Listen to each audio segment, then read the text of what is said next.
Chapter 1. Transforming into a red panda. The truth has been revealed. This is a brainless tale, so please leave your intellect at the door. The protagonist is excessively exceptional, and his mother dotes on her darling child. Hungry.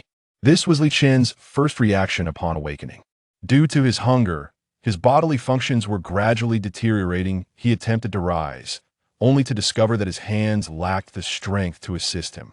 His vision was shrouded in a haze, rendering him unable to discern his surroundings.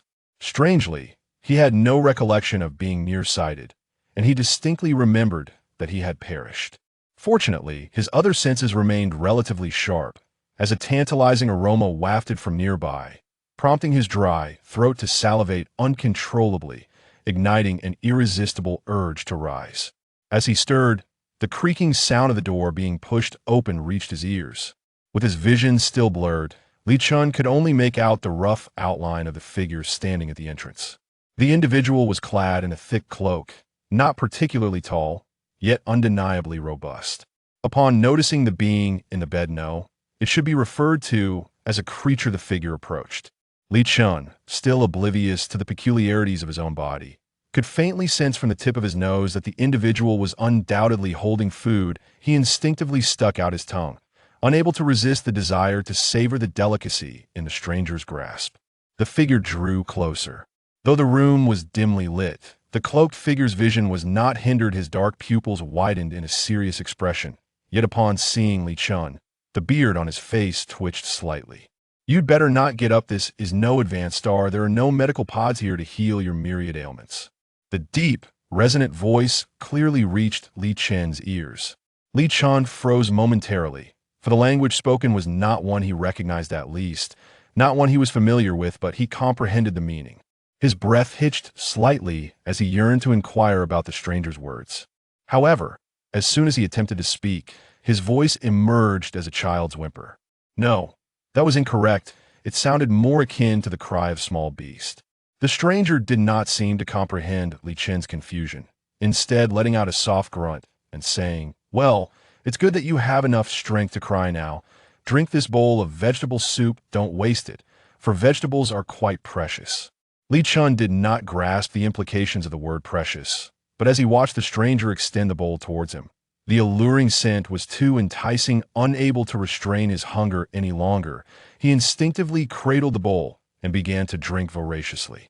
Once satiated, Li Shu lifted his head, only to realize how peculiar his actions had been. Yet, this bizarre behavior was merely his instinctive response.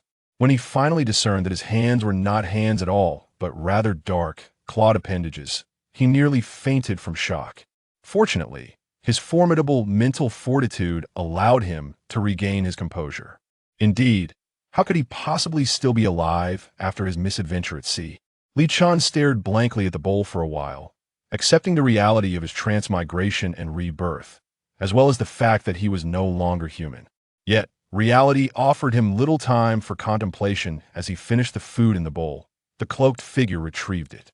In that instant, Li Shu's thoughts were drawn back to the present. He raised his gaze towards the stranger. Though his vision remained unclear, he could vaguely ascertain that the individual was likely a middle-aged man. The man cast a disdainful glance at Li Shu, saying, "Don't think that just because I saved you, you can comfortably recuperate here. I expect compensation. You may reside here until you heal, but once you do, you must assist me." After stating this, the middle-aged man paid no heed to whether Li Shu understood and walked away. Perhaps the vegetable soup had been too delicious, or perhaps Li Shu's body was simply too weak. He had no energy to respond to the man's words and drifted off to sleep instead. Days passed. Since drinking that bowl of vegetable soup, Li Shu had regained the ability to walk. Yet, he needed to adjust to his new limbs, particularly the additional fluffy tail that aided his balance. To master walking, he practiced for quite some time like a toddler taking its first steps. When he first ventured out of the dim room, Li Shu's world suddenly became clear. It was then he realized he was not nearsighted, but rather afflicted with night blindness.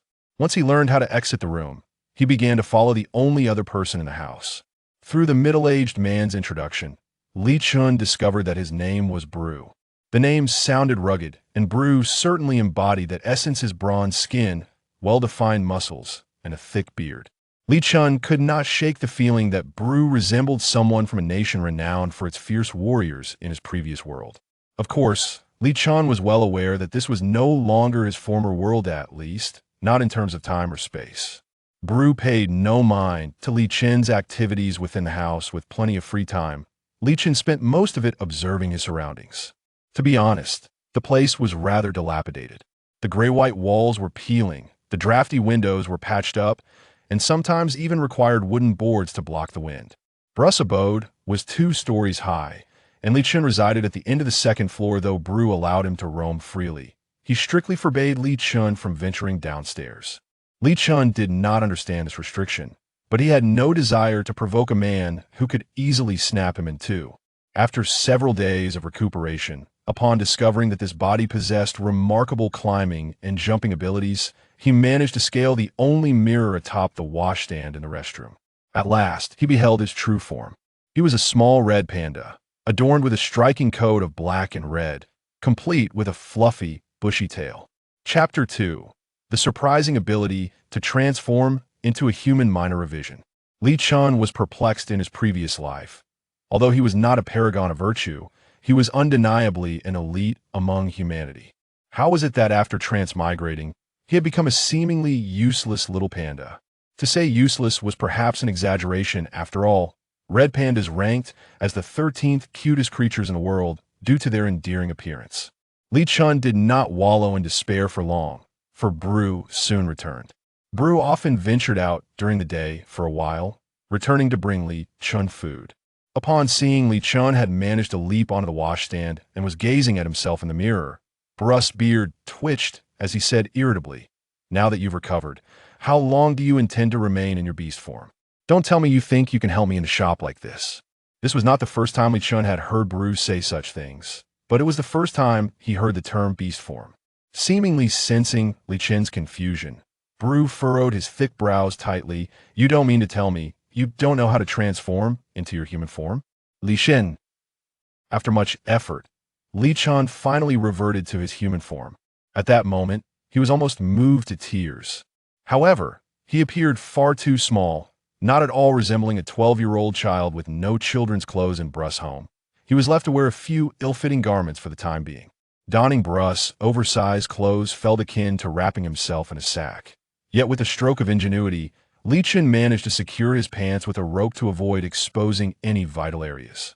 Fortunately, he was still a boy, at least for now. When Bru saw Li Chun emerge, fully dressed, he nodded in satisfaction. "Not bad, follow me." At last, Bru permitted Li Chun to descend to the first floor. Upon reaching the ground level, Li Chun quickly understood Bru's earlier reluctance to allow him downstairs. The first floor resembled a junkyard, strewn with an array of metallic scraps, some forming small mountains. In the corner stood a somewhat clean workbench, and the solitary sofa chair likely served as Bru's workspace. After a brief introduction, Li Chun learned that Bru was a mechanic. At that moment, Li Chun was unaware of the significance of a mechanic in a forsaken garbage star, but when Bru showed him a few gadgets, Li Chun was instantly captivated. One was a small robotic model capable of intelligent conversation and responsive to its owner's words. The little robot served as Bru's faithful assistant, and soon enough, this role would transition to Li Chun. Aware that his illness had caused Bru inconvenience, Li Chun, who was not fond of being indebted to others, readily agreed to Bru's proposal of assisting in a shop, for Bru was the only familiar face in this strange new world. Thus, Li Chun smoothly commenced his new life in the establishment known as Bru's Repair Shop. Through this work, Li Chun learned much about the world and the peculiarities of this place. It was an era of high-tech interstellar civilization, devoid of humans, inhabited solely by beastmen beings capable of shifting between human and animal forms at will. Moreover, there were no women in this world, as beastmen exhibited only male characteristics. Hence, the classification of gender was limited to male and female.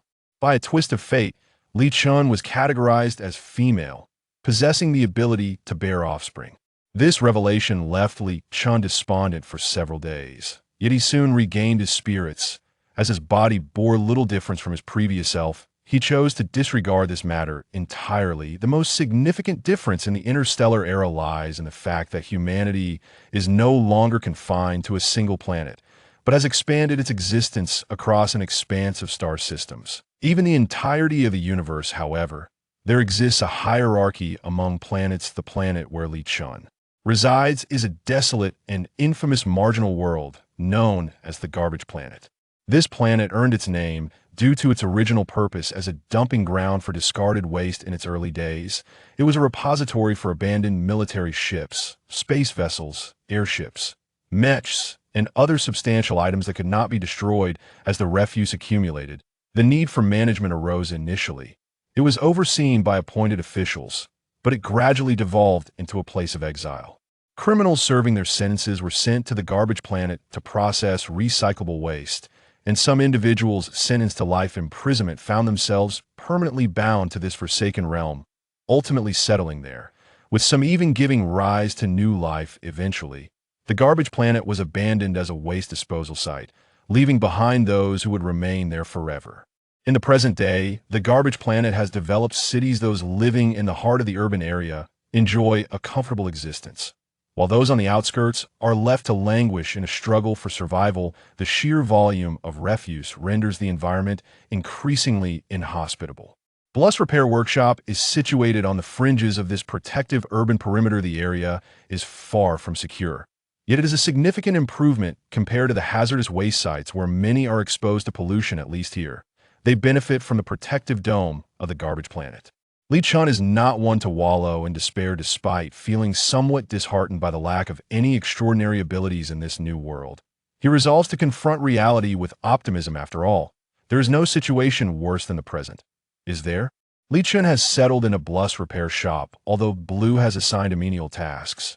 He has never required Li Shu to undertake any strenuous labor, as Li Shu's frame is far less robust than Bluss Blue. A gentle giant at heart, finds Li Shu's presence adds vibrant color to his life. Time has flown by, and in the blink of an eye, Li Shu has spent 4 years in this world. Today marks his 16th birthday. Blue is unaware of Li Shu's exact birth date, as Li Shu was on the brink of death when Blue rescued him from the junkyard. The date was chosen by Li Shu, commemorating the day he arrived in this realm. From a frail chick, Li Shu has grown into a strong young man, though Blue still considers him quite slender after adapting to this world. Li Shu has progressed from being a mere helper to becoming Bluss' apprentice. Despite Bluss' often gruff demeanor, he shows considerable care towards Li Shu, revealing his soft-hearted nature. On this rare birthday, Blue grants Li Shu a day off. However, the tasks that must be completed remain unchanged. Blue intends to venture into the city, wishing to procure fresh vegetables for Li Shu's special day. Access to the city requires an identification permit, which only Blue possesses, as Li Shu's temporary pass has yet to be processed, rendering him unable to accompany Blue. Nevertheless, Li Shu holds no regrets, as he also plans to visit the junkyard. The previous evening, a client from the junkyard sought help with a malfunctioning tractor and requested Bluss' assistance. Li Shu, already well-versed in tractor repairs, volunteered to take on the task himself. Blue, though hesitant, decided to have Zha accompany Li Shu. Zha is the sole intelligent robot in their household. Initially small, only the size of a palm, Zha could only grasp objects the size of a wrench. Blue, often engrossed in work at his desk, relied on Zha to fetch small tools. However, upon Li Shu's arrival, Blue grew concerned that Li Shu might struggle with heavier items and thus upgraded Zha's physique, now standing at half a person's height and possessing strength akin to that of an ox.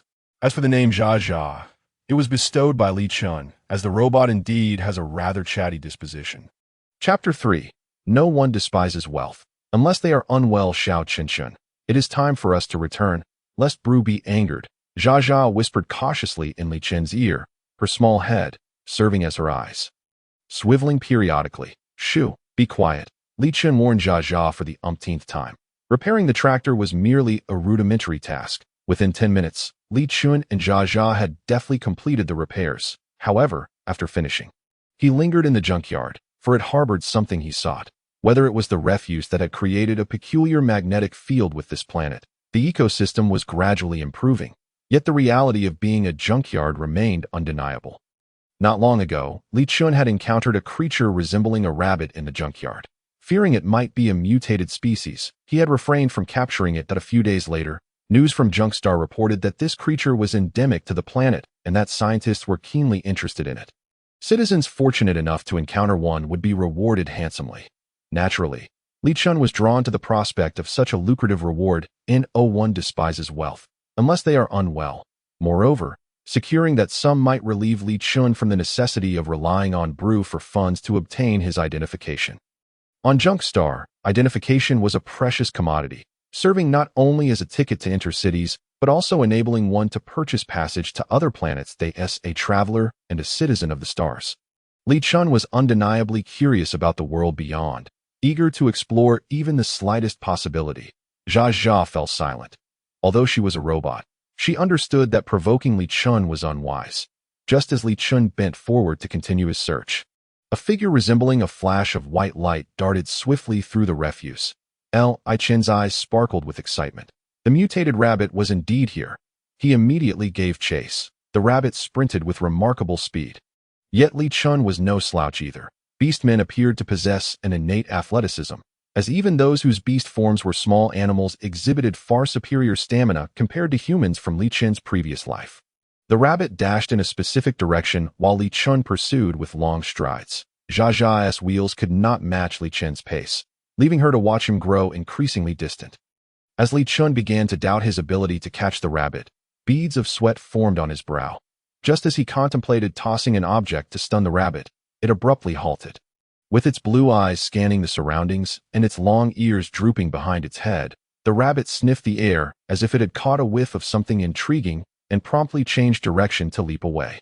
However, Li Shu was not about to grant the rabbit that opportunity. The moment it turned, he transformed into his beast form and lunged after it. The reason for this transformation was simple. His beast form was robust, and executing such a challenging maneuver in human form could result in injuries that Brew would surely scold him for later. The rabbit found itself ensnared by the claws of a small panda, letting out a strangled cry as it flailed desperately. But no matter how it struggled, it remained trapped within Li Shu's grasp. Just as Li Shu relished the moment, a foul stench caught his attention. In his beast form, Li Shu's senses were heightened, particularly his sense of taste, which functioned almost like a secondary nose, keenly detecting odors in the air. This scent was all too familiar. It was the smell of blood.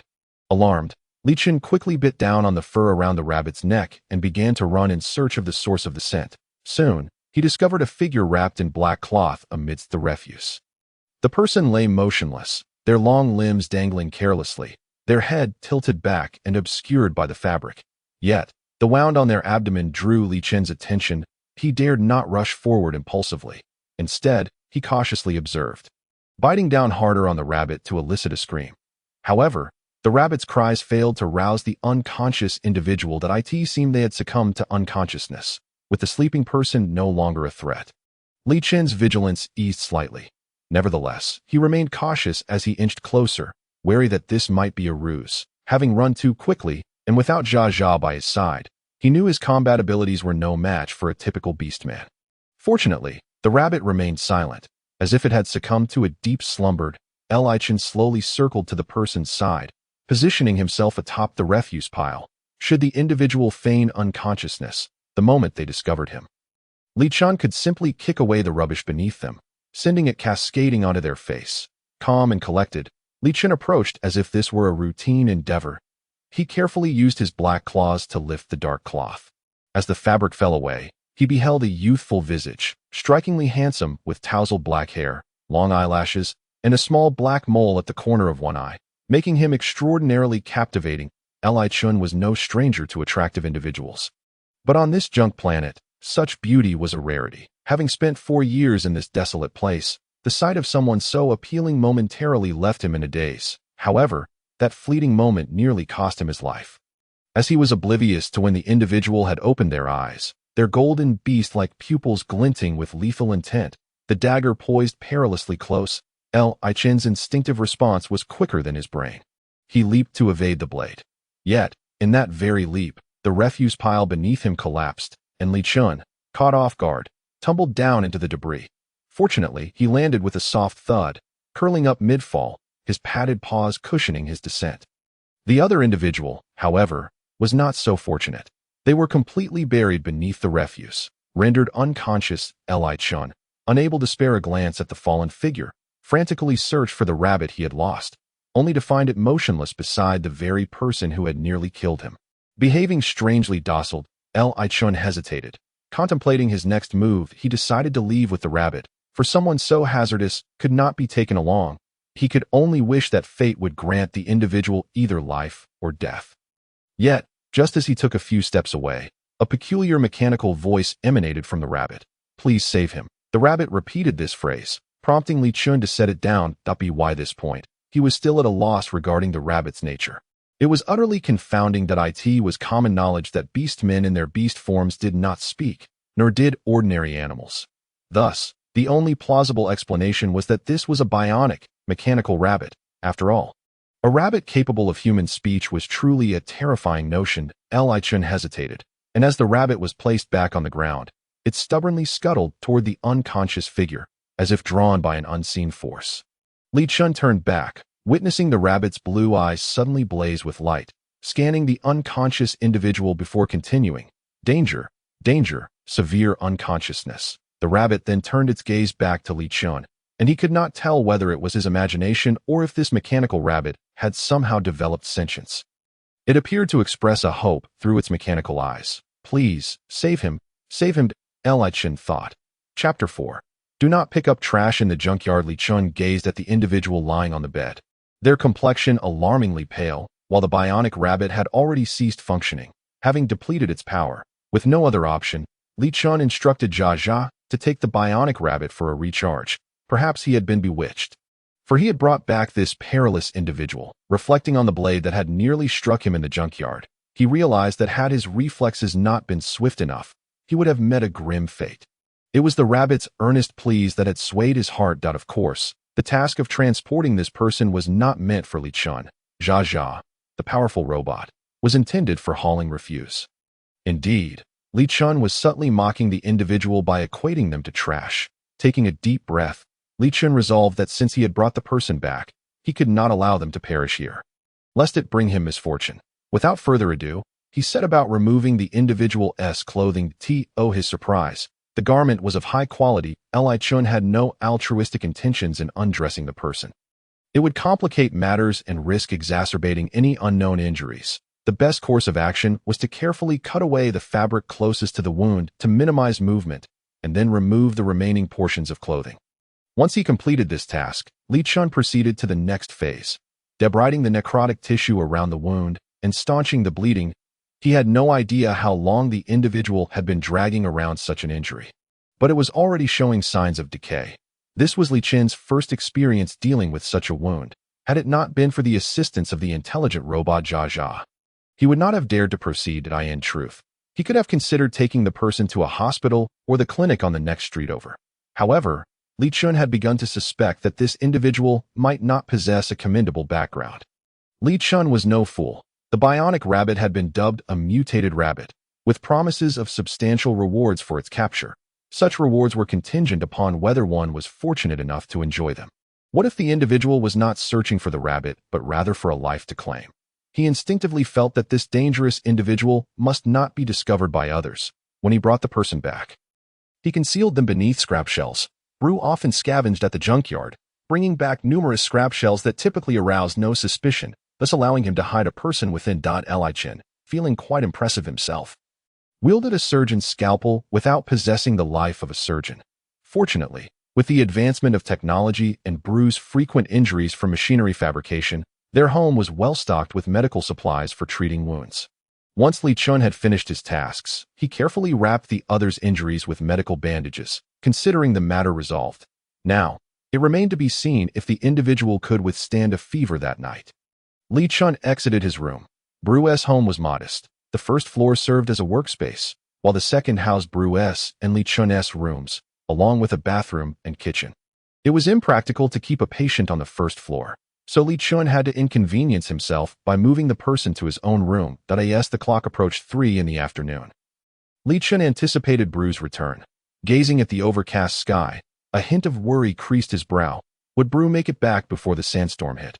While waiting for Brew, Li Chun sat at the shop entrance.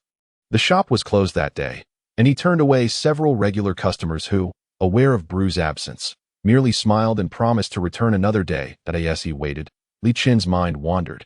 His thoughts were not complex. They were remnants from a past life. Had he not picked up the scalpel this time, he might have nearly forgotten that his first choice during college entrance exams was to become a surgeon. However, due to his family's divorce in his second year, he completely abandoned the idea of studying medicine. Born into a family of medical practitioners, both of his parents were renowned doctors, and even his grandfather was an esteemed traditional Chinese medicine practitioner. Growing up in such an environment, he had always believed he would become a doctor himself. Yet, the seemingly harmonious family had long since crumbled. After the divorce, his parents felt no remorse, seeing as he was already an adult capable of determining his own path. Li Chun took a substantial sum of compensation and embarked on a journey around the world. He visited numerous places and met many people. After experiencing the chaos of the world, he relinquished his medical aspirations and immersed himself in the field of design.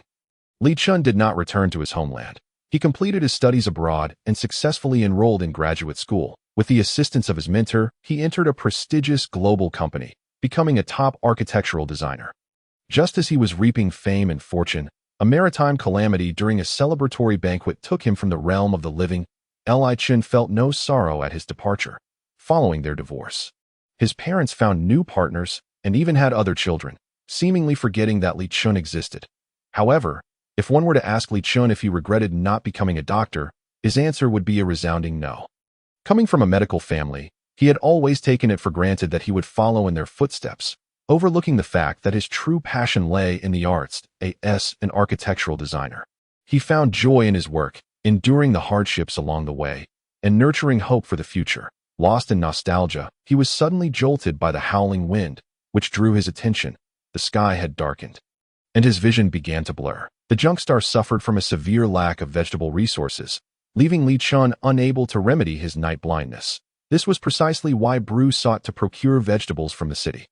They were prohibitively expensive. The environment of the junk star could not support vegetable growth, and the survival rate of greenhouse-grown produce was alarmingly low in the interstellar age, while fruits were virtually non-existent. Consequently, the price of vegetables was exorbitantly high. Since arriving in this world, Li Chun had only managed to eat vegetables 1 or 2 days each month. The junk star experienced several months of sandstorms. Akin to the typhoons that annually ravaged the lands of Earth, Li Chun furrowed his brow, pondering what he would do if Bru did not return soon. Fortunately, his worries did not linger for long. Before the storm arrived, Bru returned. Although somewhat disheveled, Bru had managed to procure vegetables. Upon entering, he and Li Chun worked together to secure the door. According to the weather forecasts for the junk star, the sandstorm was expected to last at least a week. The provisions Bru brought back would suffice for half a month. Li Chun was not concerned about their food supply lasting through the sandstorm. Rather, he worried about how to explain to Bru that there was a living person upstairs. As Bru entered, he coughed a few times, attempting to cover it with his hand. Turning his head, he noticed Li Chun, who was lost in thought. Typically, at this hour, Bru would directly inquire, "What's wrong? Why the long face?" Bru preferred straightforward communication, addressing issues head-on.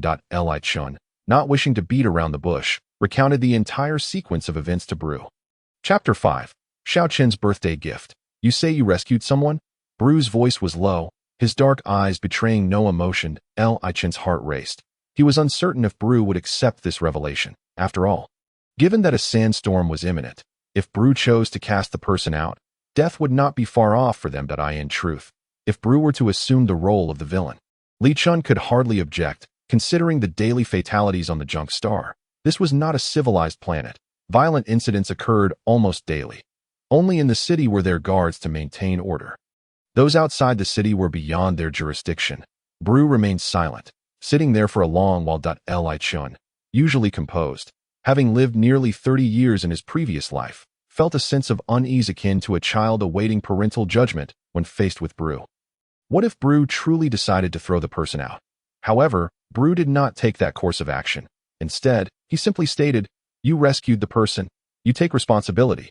With that, Bru ascended the stairs. As the door clicked shut, Li Chun exhaled, realizing that the decision to keep the dangerous individual had been made for the time being. After Bru left, Li Chun busied himself with the food Bru had brought, since dinner was also his responsibility. Having tasted Bru's cooking a few times since arriving in this world, bland and unappetizing, he quickly grew weary of it. After all, Li Shu hailed from the land renowned for its culinary excellence. How could he remain indifferent to food? During his years studying abroad, unable to tolerate the local cuisine, he cooked daily at home, even taking up gardening, to the extent that his elderly landlord could not resist purchasing 2 crisp cabbages from him. It was through this experience that Li Shu discovered the limitless potential of human endeavor. Having tasted Li Shu's cooking, Bru subsequently entrusted the culinary duties of their household to him. After preparing dinner, Li Shu knocked on Bru's door. He heard a few coughs before Bru's voice emerged softly. "I'll be out shortly."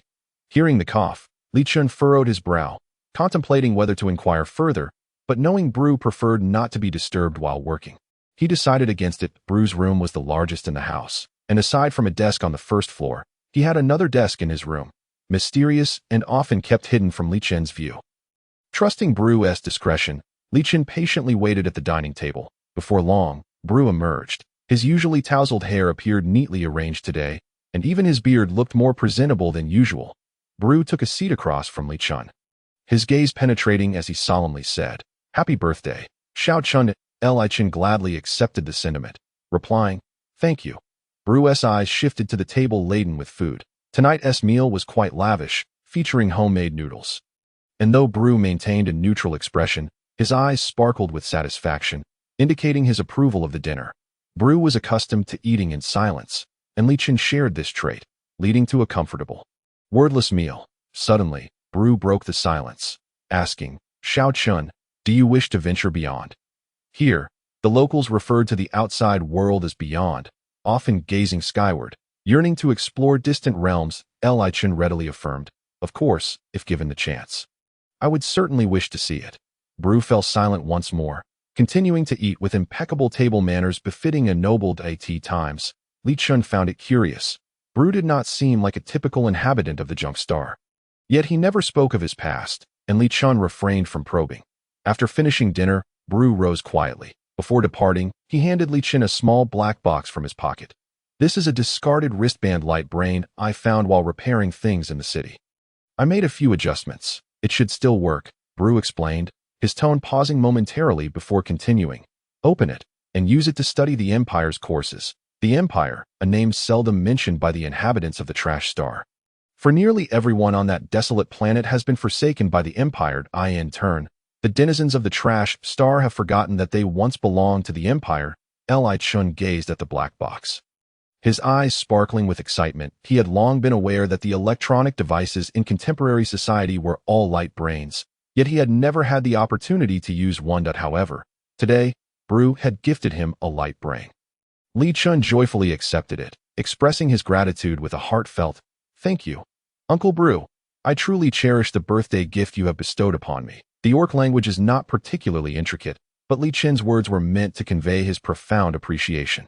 Bru nodded, remaining silent, but just before stepping through the door, he turned back and advised, "The light brain requires identity login. Yours currently lacks an identity, rendering many functions inaccessible. Once you obtain an identity card, you may utilize its other features." Li Shu's gaze was already fixated on the light brain wristband within the box, yet he still responded to Bru with cheerful acknowledgement. "All right, I understand." Observing Li Shu's exuberance, Bru pressed his lips together, ultimately choosing to say nothing further as he quietly closed the door. Eagerly, Li Shu set about activating the light brain, but due to its outdated nature, the boot-up process was painfully slow. Nearby, Zha leaned in, intrigued by the light brain. Once it was operational, Li Shu casually experimented with it and, as Bru had mentioned, found himself unable to access most of its functions. Nonetheless, basic features such as the search engine, photography, and video playback functioned properly. That was sufficient for him. Chapter 6. Precise understanding. Li Shu spent an hour familiarizing himself with the light brain. After rubbing his eyes, Zha reminded him that it was time to check on the patient. Only then did Li Shu recall that there was indeed a patient in his room. That he neatly stowed the light brain before returning to the chamber.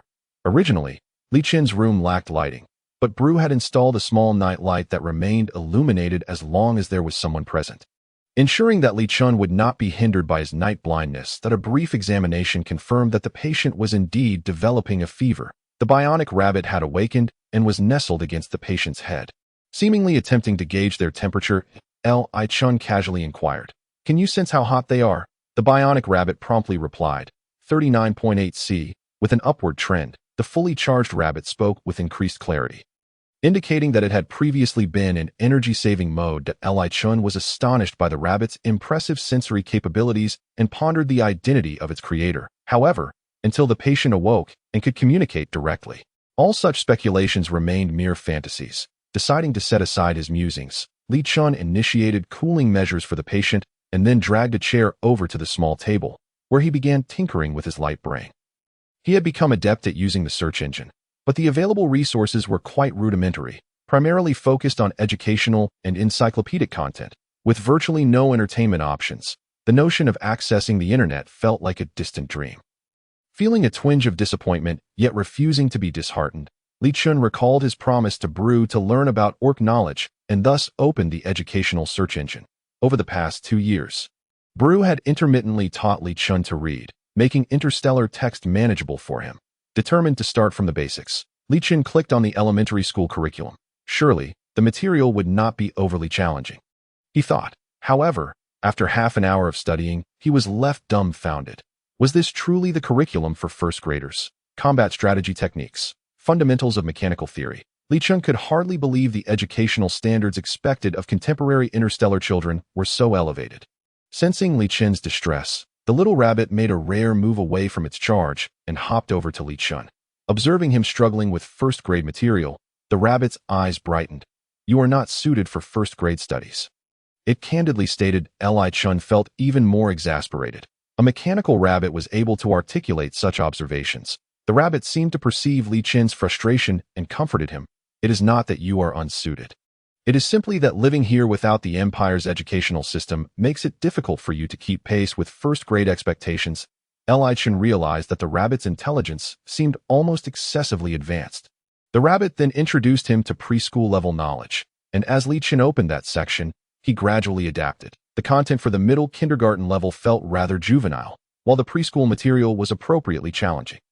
With the rabbit's guidance, Li Chun dedicated an entire night to mastering preschool knowledge. Exhausted and barely able to keep his eyes open, he groggily checked the fever status of the patient on the bed.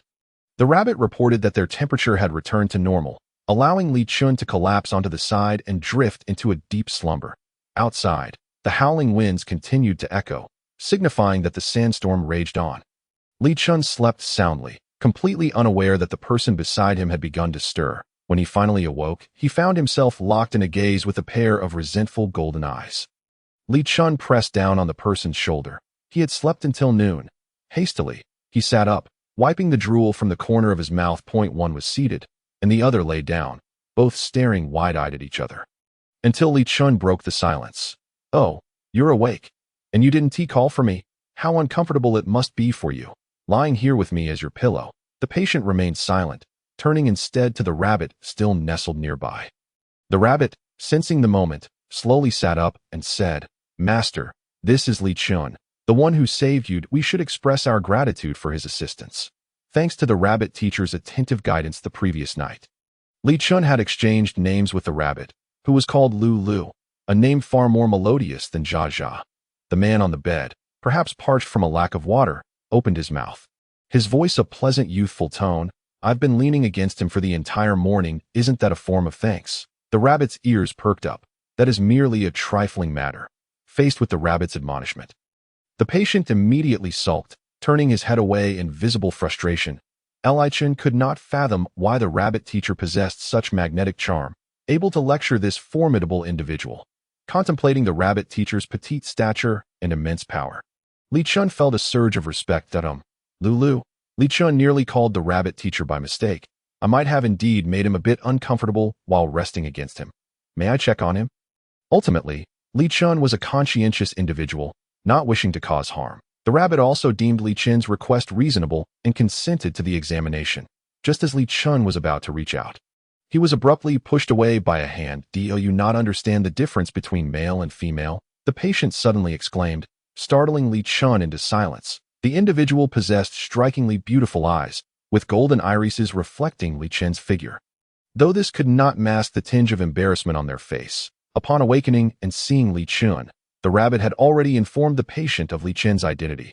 Li Chun was female. This fact could be easily discerned by the rabbit, a high-tech creation with built-in body scanning capabilities. Had it not been for this moment, Li Chun would have forgotten he was female altogether. Indeed, he had never cared for the label. The patient's statement stemmed not solely from gender, but from the way his gaze lingered on Li Chun, the golden pupils capturing her appearance. Since Li Chun had matured slightly, his overall appearance had become quite radiant. His skin was fair, albeit unkempt, with fluffy hair standing on end and a pair of almond-shaped eyes that radiated innocence. Unfortunately, this innocence was quickly overshadowed by Li Chen's sharp-tongued. Li Chen chuckled, a smile that concealed a hidden blade, and remarked, "When I treated your wounds yesterday, was there a single part of you I did not examine? And now you suddenly know to feel shy?" Provoked by Li Chen's taunts, the patient's fair face flushed a deep crimson. The individual was rendered speechless by a mix of embarrassment and anger. Li Chun smirked inwardly, thinking, "You have no idea whom you are dealing with." With a swift motion, Li Chun playfully pinched the side of the patient's thigh, then, with a feigned grin, asked, "Do you know where this is? With a physique like yours, I wouldn't even consider you. Let us change the dressing. Stop dragging your feet and stand on ceremony." The innocent child was easily flustered, turning into a cooked shrimp. Both furious and anxious as he shouted, "Get lost!" Li Chen's amusement only grew, and he couldn't resist teasing further. "Oh, are you upset? I won't stop. Besides, this is my home. If anyone is to leave, it should be you." Perhaps due to Li Chen's shameless banter, the patient believed him, shifting his body to attempt to get off the bed. Yet, with a sudden stab of pain in his abdomen and Li Chun pressing firmly on his shoulders, he was compelled to return to the bed. Li Chun clicked his tongue in displeasure. "You really can't take a joke. Fine, I won't tease you anymore, but don't move around recklessly. It's a sandstorm outside. Unless you wish to perish, you can't go out. We lack medicine to treat wound infections. Only divine intervention could save you. At this moment, the rabbit interjected appropriately, "Master, it's best not to move around too much. Your wound may reopen." Uncertain as to whose words had taken effect, the other party truly remained motionless, merely tightly closing their eyes, refusing to glance at Li Chun, feigning stillness akin to that of a dead fish. Chapter 7. Picky Eater. The healing of wounds exceeded Li Chun's expectations. He had long been aware of the formidable recuperative abilities of beastmen, yet it was rare to witness such recovery from signs of rot as previously displayed. Although curious, Li Chun did not intend to inquire further. After meticulously tending to the wounds and securing the bandages, Li Chun prepared to depart. Just before exiting, a thought struck him. "Hey, what is your name?" The other party did not respond, nor did the rabbit utter a word. Li Chun felt he was merely engaging in futile banter and was about to turn away when he heard the other's voice. Unsteady with breath, "Li Yu." The name sounded somewhat peculiar. Li Chun did not reply and simply turned to leave. After the door closed, Li Yu slowly opened his eyes. The room was still illuminated, and the howling wind outside pounded against the window. Yet the window was sealed so tightly that not a whisper of air could seep through. The rabbit tilted its head to glance at Li Yu, seemingly about to ask something. When Li Yu spoke, "It is best that no one here knows my identity." The rabbit fell silent. Indeed, it was preferable that fewer people were aware of Li Yu's identity. Li Chun exited the room to wash the used bandages. Medical supplies on the garbage star were exceedingly scarce, and bandages were not something that could be changed at will. They needed to be recycled when necessary. After washing and hanging the bandages to dry, Li Chun remembered Brew. He had not risen in the morning. Surely Brew had not gone without breakfast or lunch until now. Li Chun knocked on Brew's door, and soon movement could be heard from within. The door swung open, revealing Brew's broad form filling the entire gap, obscuring Li Chun's view of the interior. "What's the matter?" Brew inquired, feeling a bit sheepish for having slept in. Li Chun rubbed his hands together. "I just wanted to ask if you've eaten, Uncle Brew. I just woke up." Brew showed little reaction, his voice steady. "I've already eaten." After a pause, he added, "Did you stay up late studying yesterday?" It seemed Cha-Cha had been gossiping. After all, Brew seldom visited Li Chun's room, and only Cha-Cha would heed Brew's words and venture in to check. "Yes, I wanted to catch up on my studies." That Li Chun felt embarrassed to admit that he was currently even less knowledgeable than a kindergarten student in the Empire. Brew did not express suspicion. "Study is important, but don't overexert yourself," he then asked. When will your patient in the room recover? It was no surprise that Bru would mention Li Yu, given that there was a living person in the household whom they had yet to see. Li Chen pondered. Perhaps after the sandstorm passes. Bru said no more, merely reminding Li Chun to remember to eat before closing the door. Speaking of meals, Li Chun's stomach protested in hunger. He would not neglect himself and promptly headed to the kitchen to prepare food. Li Chun made 3 portions, 1 for Bru. After all, during the annual sandstorms, Bru would isolate himself in his room for extended periods, leading to extremely irregular eating patterns. They often dined at staggered times. Once the food was covered with a dust-proof lid, Li Chen carried his and Li Yu's portion back to the room. As soon as Li Chun entered, the aroma of the food captivated Li Yu that he lifted his head and saw Li Chen approaching the only table in the room with the dishes. Li Chen glanced at him and said, "I knew you could sit up. Hurry up and eat." In the face of delicious food, no one could resist the temptation it offered, perhaps due to having gone too long without eating. Li Yu swallowed hard, momentarily casting aside his inner turmoil. He swiftly sat up and moved closer to the bed, positioning himself near the table. Li Chen thoughtfully divided the food into 2 portions, with the easier-to-digest portion designated for Li Yu. Initially, upon seeing the porridge-like food, Li Yu was reluctant.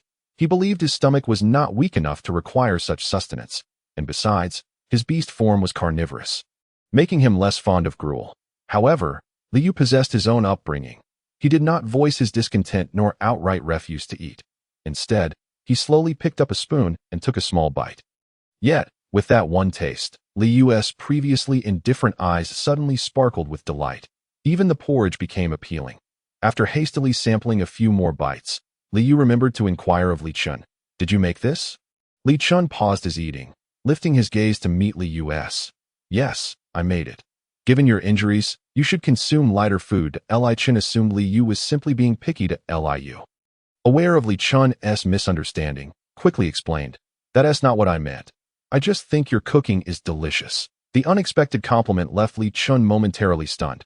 Not responding seemed impolite, so he replied, "Thank you."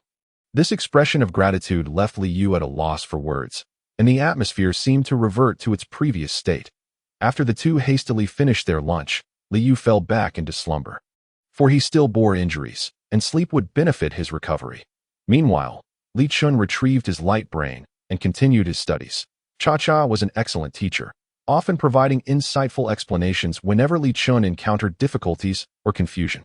After completing the 3rd grade curriculum, Li Chun faced his first examination. To his surprise, the educational system had even considered assessments. Only by truly mastering the knowledge and achieving a score of 80 or above could he advance to the next grade. Of course, these concepts were not challenging. They were all theoretical knowledge. After immersing himself in the 3-hour exam, Li Chun achieved scores above 90 in all subjects. While rubbing his sore eyes, Li Chun suddenly realized that the other occupant of the room had awakened at some point. Li Yu had propped himself up. He had been awake for about an hour, having been alerted to his own awakening by Cha-Cha, who advised him to remain silent so as not to disturb Li Chun's studies. Thus, Li Yu had been silently observing Li Chun at work for quite some time. Since Li Chun had not set any privacy settings on his light brain, Li Yu could clearly see the questions displayed on the screen. He noted that these were indeed elementary-level questions and realized that Li Chun had not even received the most basic education. Turning around, Li Chun happened to catch sight of Li Yu and calmly inquired, "How long have you been awake?" Li Yu stroked the rabbit, Cha-Cha, nestled in his arms. "I've been awake for a while. Were you doing elementary school questions just now?" "Yes, they are elementary questions." That Li Chun did not feel there was anything wrong with studying knowledge, so he openly acknowledged it. Liu expressed surprise. "You've never been to school?"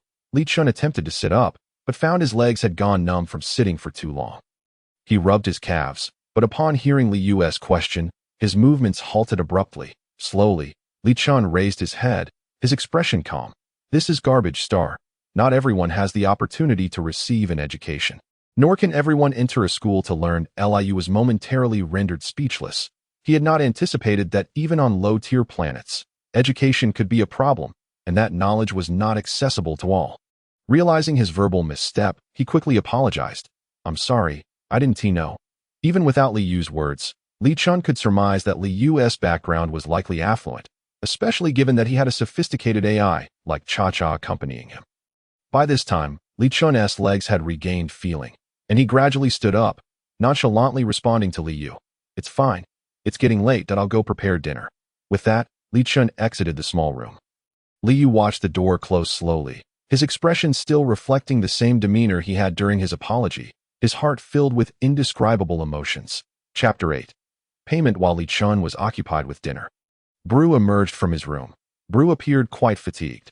Upon seeing Li Chun bustling in the kitchen, he refrained from interrupting and instead seated himself at the dining table, pouring himself a glass of water. Li Chun heard movement behind him and turned to see Bru's towering figure seated at the seemingly tiny table. "Uncle Bru," Li Chun called out, as he brought over the already prepared dishes. "I apologize for the late dinner. I was working on a test." The warm yellow light illuminated the modest space, and Bru's fur had grown increasingly lush over the years.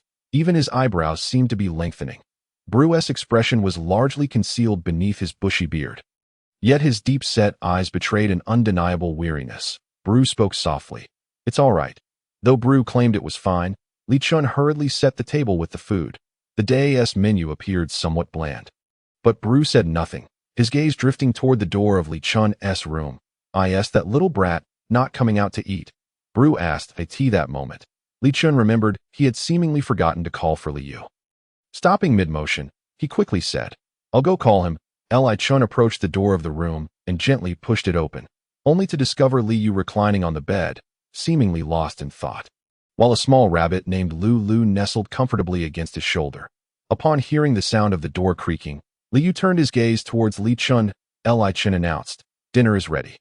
Come out and join me." At that moment, Li Yu used the strength of his arms to sit up, trying to minimize the strain on his abdominal wound, and slowly replied, "All right." Following Li Chun's lead, Li Yu calmly made his way to the doorway. Just then, he suddenly sensed a piercing gaze upon him, causing his heart to skip a beat. Instinctively, he looked back and met the gaze of the imposing figure resembling a black-backed bear, Bulu. Noticing Li Yu's keen awareness, Bulu withdrew his inquisitive stare. Li Chun, oblivious to the discordant atmosphere, guided Li Yu to sit opposite Bulu, while he took a seat between the two. "Bulu, this is Li Yu," Li Chun introduced, first addressing Bulu and then turning to Li Yu. "This is Uncle Bulu, the one who took me in. You are currently residing in his home." Li Yu did not dismiss the earlier sharp gaze as mere illusion. Though he felt a twinge of wariness, he maintained the necessary courtesy. "Hello, Uncle Bulu, and I apologize for intruding during this time." Due to his considerable size, Bulu exuded a natural air of authority, and his demeanor was far from approachable. Even a 3-year-old child would likely be frightened to tears at the sight of him. Bulu scrutinized Li Yu for a moment before offering a simple greeting, "Hello." After this brief exchange, there was no further pleasantry, and Bulu along with Li Chun began to eat. Li Yu felt somewhat bewildered. Was that it? He had expected Bulu, as the true authority of the household, to at least inquire about the identity of this enigmatic newcomer. Yet, he quickly realized that Li Chun had not questioned his background either. It seemed they had tacitly accepted the unexpected intrusion of a stranger into their lives, although Li Yu was filled with questions. The two were absorbed in their meal, leaving him to silently finish his dinner, planning to seek answers from Li Chun later. After dinner, Bulu casually remarked that he was full and turned to retreat to his room. Leaving Li Chun and Li Yu to tidy up, currently in a phase of recovery, Li Yu unceremoniously devoured the remaining food. Li Chun watched in astonishment. He had prepared a modest amount, calculated according to his own portion, while the surplus was intended for Bulu. However, Bulu had eaten very little, prompting Li Chun to furrow his brow in concern, sensing that Bulu might be concealing something from him. Li Yu remained oblivious to the subtle changes on Li Chun's face as he gathered the dishes for washing. The next moment, he paused, asking, "Li Chun, how do we wash these?" Li Chun, wide-eyed in disbelief, recalled Li Yu's ambiguous identity and stood up, saying, "I'll handle it." Li Chun deftly washed the dishes with soap. Li Yu remained by the side. Observing him employ this most rudimentary method of cleaning, Li Yu picked up a clean dish and examined it, marveling at how spotless it was. Feeling a surge of eagerness, he decided to assist. Li Chun, pleased to have help, began directing him with verbal instructions. Though it was Li Yu's first experience washing dishes, he approached the task with remarkable seriousness, his expression focused, as if he were observing a masterfully designed machine. His poise while washing created a scene that made Li Chun feel as though he were gazing upon a beautiful painting. This peculiar thought prompted Li Chun to shake his head, dismissing the feeling from his mind. From Li Yu's mannerisms, Li Chun had already gathered a fair amount about the stranger's identity. After placing the last dish into the cupboard, Li Yu felt the urge to ask Li Chun some questions. Yet, even with this realization, he was uncertain how to voice his inquiries, merely staring at Li Chun, causing him to feel a chill run down his spine. "If you have something to say, just speak," Li Chun said, rubbing his arms in an attempt to quell the goosebumps. Finally, Li Yu managed to ask, "Aren't you curious about who I am?" Li Chun shrugged, saying, "Not particularly." Taken aback, Li Yu exclaimed, "You truly don't want to know?" Li Chun crossed his arms and chuckled at Li Yu's surprise. "Do you think that just because I want to know, you would disclose your identity?" Li Yu fell silent. He certainly had no intention of revealing the truth. His silence served as the best proof that Li Chun continued, "I have no desire to pry into the identity of a stranger, especially one who may pose a danger." Li Yu visibly tensed, a hint of self-deprecation creeping into his voice. "So you've guessed who I am?" Li Chun shrugged again. "Who knows who you really are? You know, when I first encountered you, you nearly tried to kill me. Given your methods of attack and the peculiar rabbit accompanying you, it is evident that you don't belong to this planet." An astute mind would have little trouble deducing the truth. The high-tech rabbit that followed Li Yu was a clear indication of his affluent background. Li Yu, now perplexed, asked, "Then why did you save me?" "It was your rabbit that prompted me to rescue you," Li Chun replied, pausing before adding, "It said it would pay me." The latter statement was a fabrication on Li Chun's part. He was unconcerned about the rabbit revealing his lie, reasoning that having saved Li Yu, he would at least be entitled to some form of compensation for medical care, accommodation, and meals that in a place like this garbage planet, where trash was abundant, money was the one thing in short supply, particularly if Li Chun wished to leave. Upon hearing Li Chun's words, Li Yu felt momentarily speechless. Indeed, no stranger would go out of their way to save him without reason, and Li Chun had no obligation to do so. Yet, once money was mentioned, it indicated a relationship based on mutual benefit, for reasons unknown. When Li Yu heard Li Chun say it was for money, he felt an inexplicable sense of reassurance. After all, they were destined to be mere acquaintances. Matters that could be resolved with money would not entangle them further. Chapter 9. "I can teach you." Li Yu readily accepted the fact that Li Chun had rescued him out of monetary interest. After all, his situation had been dire. Without Li Chun's timely intervention, given the raging sandstorm outside and the relentless erosion of his wound, he would likely have been buried by the storm. Feeling justified, Li Yu settled into Bulu's home. Naturally, since he had mentioned it was a temporary stay, he needed to inform the landlord. Bulu, preoccupied and disinterested in the unfamiliar presence of Li Yu, simply stated, "If you need anything, find Li Chun." Before shutting the door to his room, Li Yu found Bulu to be somewhat peculiar, yet since there was no evident malice directed at him, he chose not to dwell on it. Due to the sandstorm, their daily activities were confined to the house.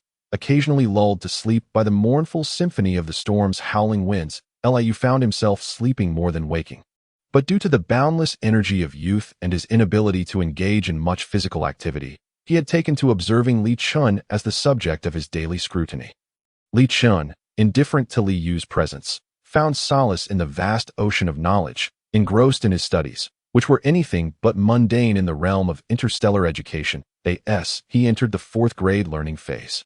Li Chun had already begun engaging with the courses on mecha models. Upon first encountering these steel constructs, he was instantly captivated. The design of these mechas left Li Chun in awe. They are indispensable combat machines of the interstellar era, transcending the confines of mere aircraft and embodying myriad forms. The beast-shaped mecha, in particular, stands as the most prevalent and popular variant, given that the majority of beings in this world can transform into such forms, which enable them to unleash powers far beyond their natural capabilities. Consequently, the beast-shaped mecha inherits this potent attribute. However, since Li Chun was human in his previous life, his consciousness retained a human-like perspective, leading him to prefer humanoid mechas akin to transformers. Naturally, these mechas differ from transformers. They exhibit diverse forms and are equipped with an array of weaponry, seamlessly integrating armaments with aesthetic design. This allure proved irresistible to Li Chun, a former designer in his past life, who approached his studies with an insatiable thirst for knowledge. Yet, the 4th grade textbooks were far too rudimentary, failing to deepen Li Chun's understanding of mecha design. Thus, he exerted himself, and after a day of diligent effort, he finally faced the fourth-grade examination. It was evident that the fourth-grade test was considerably more challenging than that of the third grade. With additional subjects compared to the lower grades in the realm of science, Li Shu nearly achieved a perfect score, particularly in the module concerning mecha science, where he indeed received full marks. Conversely, in political and historical subjects, he merely scraped by, as he was not a native of this era and struggled to grasp many of its ideological concepts. Fortunately, the fourth-grade questions were not overly daunting, allowing Li Shu to pass the examination with relative ease. However, upon reaching the fifth-grade material, he encountered formidable obstacles in mathematics. This was not due to a lack of mathematical prowess on his part, but rather because the foundational mathematics of the interstellar era diverged significantly from the advanced mathematics of the human world. Having not engaged with mathematics for many years, the few days of study had brought him to a standstill, just as he was about to resort to a barrage of practice problems to overcome this hurdle. Li Shu, observing his struggle, offered assistance. "If you're having trouble, I can teach you," he said confidently. Li Shu looked up at the self-assured Li Shu. "I'm quite adept at mathematics," Li Shu asserted, never one to downplay his abilities. This only added to Li Shu's hesitation about whether to ask for Li Shu's help, recognizing that some problems could not be solved merely by poring over materials. Often, a teacher's guidance was essential. As Li Shu wrestled with this internal conflict, not wishing to entangle himself with Li Shu seemed to sense his dilemma and added, "I can teach you in exchange for my meals here." Li Shu realized that Li Shu intended to offset his dining expenses by teaching him. In truth, Li Shu did not lack for money. He was merely looking to pass the time. However, the prospect of resolving his issues with a monetary exchange appealed to Li Shu, as it meant there was no problem in proceeding with this arrangement. This was akin to hiring a tutor. Li Shu agreed to Li Shu's proposal, and soon, Li Shu became his personal instructor. Sharing knowledge freely and clarifying all of Li Shu's confusions, Li Shu did not confine his teaching to mathematics alone. He also covered other subjects. The more he taught, the more he noticed Li Shu's distressingly poor grasp of political science and history. Perhaps the garbage planet truly fostered no sense of belonging to the empire, as Li Shu displayed little interest in these topics. Instead, he found himself intrigued by the ancient history of the beastmen. The ancient history, however, had become rather rare in examinations. Nevertheless, Li Shu kindly took the initiative to enlighten Li Shu about the old history of the beastmen. The distinction between new history and old history lies in the period when the beastmen first settled on a foreign planet. The new history is termed Star Era, while the old history is referred to as Beast Era. Initially, the beastmen lived on an ordinary survival planet, evolving from primitive beginnings to the development of civilization. Li Shu found this fascinating, as the planets described in the Beast Era bore striking similarities to his recollections of his home planet, Earth. Suddenly interrupting Li Shu's exposition on ancient history, Li Shu inquired, "Is your home planet still in existence?" Li Shu, taken aback by the unexpected question, momentarily puzzled by the use of your, quickly brushed aside the point, as he was the kind of teacher who answered all questions. "You mean Beast Star?" "Yes, it still exists, but after the Great Catastrophe, its living conditions have deteriorated significantly. It lies within the Empire's territory, but the Empire has sealed it off to preserve its last vestiges of life." Li Shu lowered his gaze, refraining from further inquiry. Li Shu swiftly changed the subject, continuing to impart new knowledge. With Li Shu's assistance, Li Shu faced little difficulty in mastering the 5th and 6th grade material.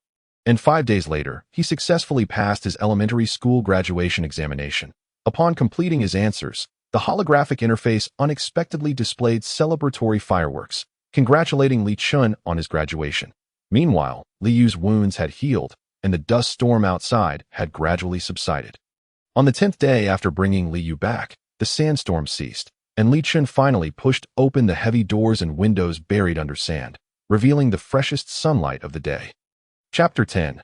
Parting ways. The sandstorm had transformed the Brew family residence into a mound of sand, and outside the city, the only commercial district, lacking protective shields, appeared similarly buried under sand. Li Shu glanced around. Even spotting buildings that had collapsed under the weight of the storm, the inhabitants within might still be alive or perhaps had departed from this world. Yet, these matters were of no concern to Li Shu. He began an extensive cleaning effort both inside and outside the house, though it was impossible for him alone to accomplish this daunting task. Jia, the the powerful robot, assisted Li Chun in clearing the sand outside. While a recovering Li Yu also volunteered to help. Amidst their busy efforts, no one noticed Bru, who had been holed up in his room. Finally stepping outside, Bru's once thick black hair now bore streaks of gray. And he squinted at the blinding artificial sun. Li Chun helped Jia Jia to the rooftop, and as he descended the ladder, he spotted Bru standing alone in the small courtyard. Approaching Bru, Li Chun offered a slight smile. "Good morning, Uncle Bru." Seeing Li Chun, Bru's mood seemed to brighten, perhaps due to the sunlight, and a hint of a smile appeared in his eyes. "Good morning, Xiao Chun." Bru stretched his limbs, removing the heavy black long coat he had worn for an extended period, revealing his strong, muscular arms. "The sandstorm has passed. Another grand project awaits us. Let us get to work." Bru was referring, of course, to the cleaning chores, and the streets were filled with others engaged in similar tasks. Making their efforts appear unremarkable, Li Chun merely smiled and continued with his cleaning using a small cart. It was evident that it would be impossible to completely clear the ubiquitous sand in a single day. But tidying the house to a reasonable state would suffice. As dusk approached, Li Chun prepared meat-filled pancakes, and the three of them dined together in the work area on the first floor without any pretensions. Halfway through their meal, Bru seemed to recall something, saying, "Your injury should be healing well. When do you plan to leave?" His words caught the other two off guard, causing them to choke slightly on their food. Li Yu, having just finished his last piece of pancake, wore a serious expression. "I haven't been able to contact anyone. I may need to stay a bit longer." Li Yu spoke the truth. His light brain had been destroyed shortly after he had left the spaceship. And although the rabbit could connect to the internet, it seemed to be interfered with, preventing communication with the outside world. Li Yu had considered the possibility that they had already tracked him to the garbage planet. But he felt compelled to explore the chance of escaping. Bru's gaze reflected some disapproval as he turned to Li Chun, seemingly questioning his earlier statement, for Li Chun had mentioned that after the sandstorm, Li Yu would leave once he had healed. Perhaps due to the recent days of instruction, Li Chun felt an uncomfortable resistance to Li Yu's imminent departure. He suppressed his emotions and rationally replied, "I brought you here secretly. No one knows you are here. However, with one more person around, those nearby are bound to find out." Bru added, "Li Chun took you in because the sandstorm was approaching. Without his help, you would not have survived. Yet, your origins remain unclear, and we cannot afford this risk." Li Yu understood that during the sandstorm, everyone was confined indoors, so naturally, no one would know about the newcomer in Bru's household. However, Bru was a businessman, and the neighbors would inevitably learn of the new presence. It was not surprising that Li Chun and Bru were cautious. After all, those who resided in the outer city of the garbage planet were rarely of good character. Moreover, Li Chun still vividly recalled that the rabbit, Lulu, had once appeared on television. At this juncture, Li Chun decided to be forthright, stating, "I found you in the garbage dump." There had been rumors that a mutated species had emerged from the dump, accompanied by images that resembled Lulu, and it was said that scientists were very interested in this mutant species born on the garbage planet, with a considerable bounty on its head. As soon as these words were uttered, not only did Bru's expression darken, but Li Yu's demeanor also grew increasingly grim. Bru decisively declared, casting a somber gaze upon Li Yu, "Then you certainly cannot remain here. You must understand, we do not wish to encounter danger because of you." Li Yu was acutely aware that he was essentially a wanted man. The reason they chose not to directly report his capture, but instead mention Lulu, was likely due to the fact that once Li Yu's information was broadcasted, it would immediately reach the ears of his family. Lulu was never far from Li Yu's side. So locating Lulu would naturally lead them to Li Yu. It was no wonder Bru spoke these stern words. Allowing Li Yu to stay without reporting him was already a great act of mercy. Contemplating this, Li Yu took a deep breath, his expression turning remorseful. "I apologize. I have indeed caused you trouble. I will leave after nightfall and will not put you in danger." Following this exchange, the atmosphere at the dining table noticeably dimmed. Li Chun had lost his appetite. After all, parting was inevitable, and he had long sensed a twinge of reluctance stemming from their time spent under the same roof. Upon receiving Li Yu's definitive response, Bru fell silent, finishing his own dinner before rising to head upstairs. Only Li Chun and Li Yu remained downstairs. Li Chun pondered what to say. Li Yu was also about to speak, and thus they both began to speak in unison. "You," Li Chun began. Li Yu responded. Their words were interrupted, and they fell into silence once again. Liu scratched his head, awkwardly suggesting, "Allow me to go first. Today's dinner should count towards our tuition fees, and as for the medical and lodging expenses, I may not be able to repay you just yet. Please provide me with an account number. And once I am out, I will transfer the funds to you. At this moment, Li Chun found himself momentarily at a loss for words, having considered the risks involved in Li Yu's journey. He was uncertain if Li Yu would even survive. After a brief silence, Li Chun finally spoke. "Before you leave, let me change your bandages." Liu nodded dully. In truth, Li Yu felt a hint of sadness within him. After all, sharing a space with Li Chun had fostered some semblance of connection. Even if they had resorted to separate beds, at least Li Yu believed so, but with Li Chun not attempting to retain him. A sense of bitterness lingered in Li Yu's heart. The process of changing the bandages was not complicated. Li Yu's wounds had already healed, and he would soon return to his former self. However, because Li Chun had stitched the wounds using traditional needle and thread methods, the medication could not be neglected. To be honest, Li Yu was taken aback the first time he saw his wounds stitched. As in this advanced era, such methods were relatively rare. Nevertheless, the stitches would integrate with the muscle, thus avoiding the hassle of removal. Once Li Chun finished changing the bandages, he tied a sturdy knot with satisfaction. "All right, as long as you avoid strenuous activity, complete recovery should be achievable in a few days." Li Chun marveled once more at the powerful healing abilities of the beastmen. Liu nodded, glancing around and realizing he had little to take with him. Li Chun had prepared a bag for Lu, who could easily hide inside to accompany Li Yu. As Lu poked its petite head out, its blue eyes gazed at Li Chun. Revealing a hint of reluctance, Liu gently patted Lu in the bag and turned to Li Chun. "I shall take my leave now." Li Chun nodded. "Go ahead." Naturally, Liu could not exit through the front door. He left through the back entrance of Bru's home. The night had grown deep, and with no electricity outside the city, the streets were enveloped in darkness. Yet, for the beastmen, who possessed excellent night vision, discerning objects in the night was not a daunting task. After exchanging farewells, the agile Li Yu swiftly vanished into the night. Chapter 11. The sudden onset of illness. Li Chun leaned against the doorframe for a long time, staring into the impenetrable darkness, lost in thought. Suddenly, a sharp sound came from behind him. Turning around, he was surprised to find Bru had descended at some point. Bru gazed into the pitch blackness outside the door and spoke in a low tone. "What is this?" Starting to miss that kid. Li Chun's expression darkened unexpectedly, and he retorted, lacking his usual good-natured demeanor. "What nonsense that I'm not some lovesick girl. How could I develop feelings for someone I just met? Besides, I'm not even certain of my own inclinations." Bru said nothing, but a few tremorous sounds emanating from his throat seemed to indicate amusement. Leaving Li Chun bewildered, Bru beckoned Li Chun to close the door, then led him to the workbench in the front hall. Zha poured Bru a glass of water and offered one to Li Chun as well. Upon seeing the water, Li Chun realized his throat was indeed parched, and he accepted the glass, sipping it leisurely. Just as he finished, he heard Bru's voice diminish. "Don't worry. That kid isn't so easily defeated."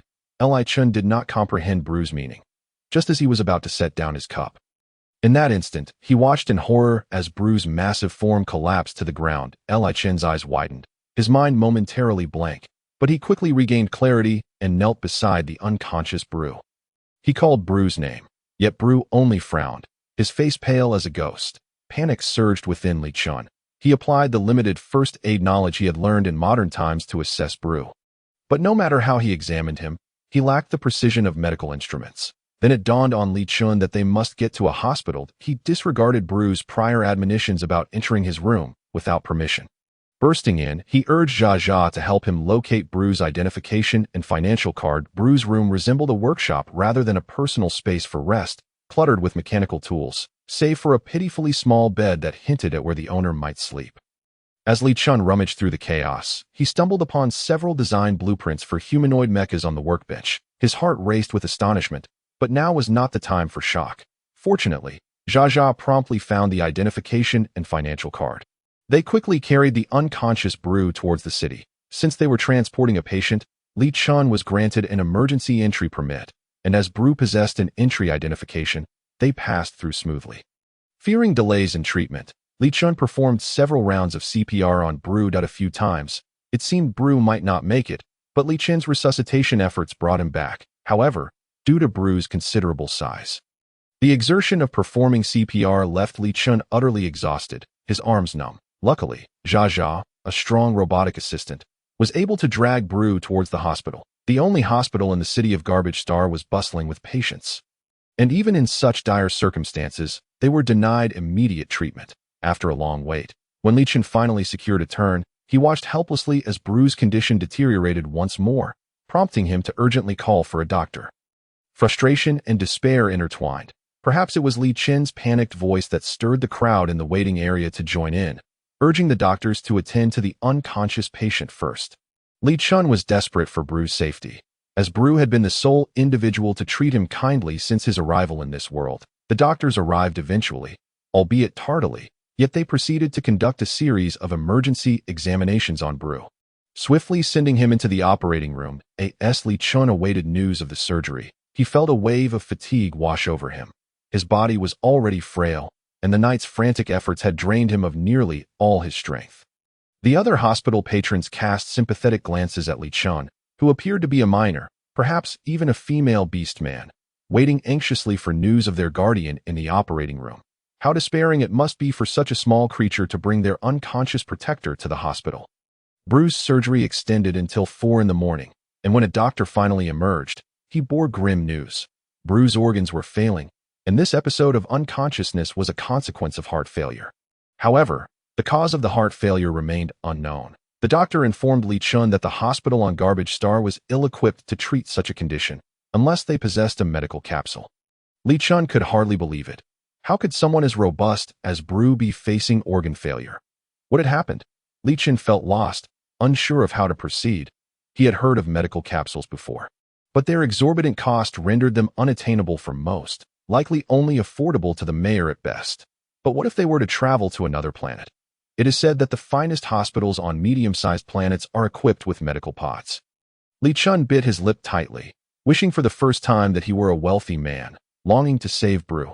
Bru had been transferred to a ward, and Li Shu, along with Jia, followed him inside. Since their arrival was rather late, they were assigned to a temporary ward, already occupied by several patients who had been admitted that night, leaving no space for Li Shu to rest. He sat on a stool, leaning against the wall, gazing at the bearded Bru, lost in thought. As weariness overtook him, he fell asleep in that position. Li Shu was awakened early in the morning by the noise around him. After all, this ward was not solely theirs. Some relatives were already busy arranging room transfers for their loved ones. Rubbing his eyes, Li Shu inquired of Jia what time it was. Jia had entered power-saving mode, but still managed to announce the time. 7 o'clock in the morning. He had only slept for 2 hours, yet Li Shu felt surprisingly alert, rising with a stretch, seeing that Bru had not yet awakened. Li Shu decided to arrange a transfer to a different room for him. This cramped temporary ward was barely accommodating 5 patients. He dared not imagine how dire Bru's situation would become if he remained there. After completing the admission procedures, Li Shu had Jia wheel Bru to a new room. The formal ward offered a considerably better environment, housing 3 patients in a spacious room, each separated by curtains. Li Shu went to buy breakfast, and upon turning back, he found Bru had already awakened. Upon seeing himself in the hospital bed, Bru seemed to have pieced together the situation, before Li Shu could hand over Bru's portion of breakfast. Bru stated, "Shao Chun, we are going home." Li Shu was taken aback, initially thinking Bru was joking. "You are ill, and in need of treatment. We cannot go home just yet." Bru's expression was resolute. "Home," feeling a surge of anger. Li Shu set down the breakfast and stood up, fixing his gaze on Bru. "Why must we go home? Do you even understand your current condition?" A troubled expression crossed Bru's face before he responded quietly. "I know." Li Shu's heart sank, his emotions tangled. Bru must have known about his illness all along, yet had never confided in him. Upon arriving in this world, Li Shu felt a profound sense of grievance. "You knew your condition and chose to hide it from me?" Bru remained silent, clearly acquiescing. Taking a deep breath, Li Shu declared, "Regardless, I refuse to go home." Bru looked at him, his stubborn little face causing a pang of distress in Bru's heart. After a moment of silence, Bru spoke slowly. "This is not an illness. It is poison." Li Shu was bewildered. "What do you mean?" Bru pulled back the covers, and despite the immense pain racking his body, he resolutely sat up with his own strength. "This is not an illness. It is poison. poison I was infected with a decade ago. The Empire's current medical practices cannot cure it, nor can medical pods that I have witnessed how it has claimed the lives of others. To have survived these 10 years is already a miracle. Li Chun gazed into Bru's weathered eyes, which revealed emotions he could not comprehend. Bru was shrouded in mystery. Even the few mech design blueprints in his room convinced Li Chun that they were not the products of a trash planet. With a sigh, Bru urged, "Return home. Shao Chen that if you wish to know, I will tell you everything in the end." Li Chun did not contest Bru's wishes. They collected the examination reports and subsequently left the hospital. Chapter 12. I knew this day would eventually come. This was Bru's first invitation for Li Chun to enter his room, although Li Chun had previously been inside and had thoroughly ransacked the place. Bru, unperturbed, tidied up his room a little and invited Li Chun to sit on a chair while he took a seat at his workstation. "Where do I begin?"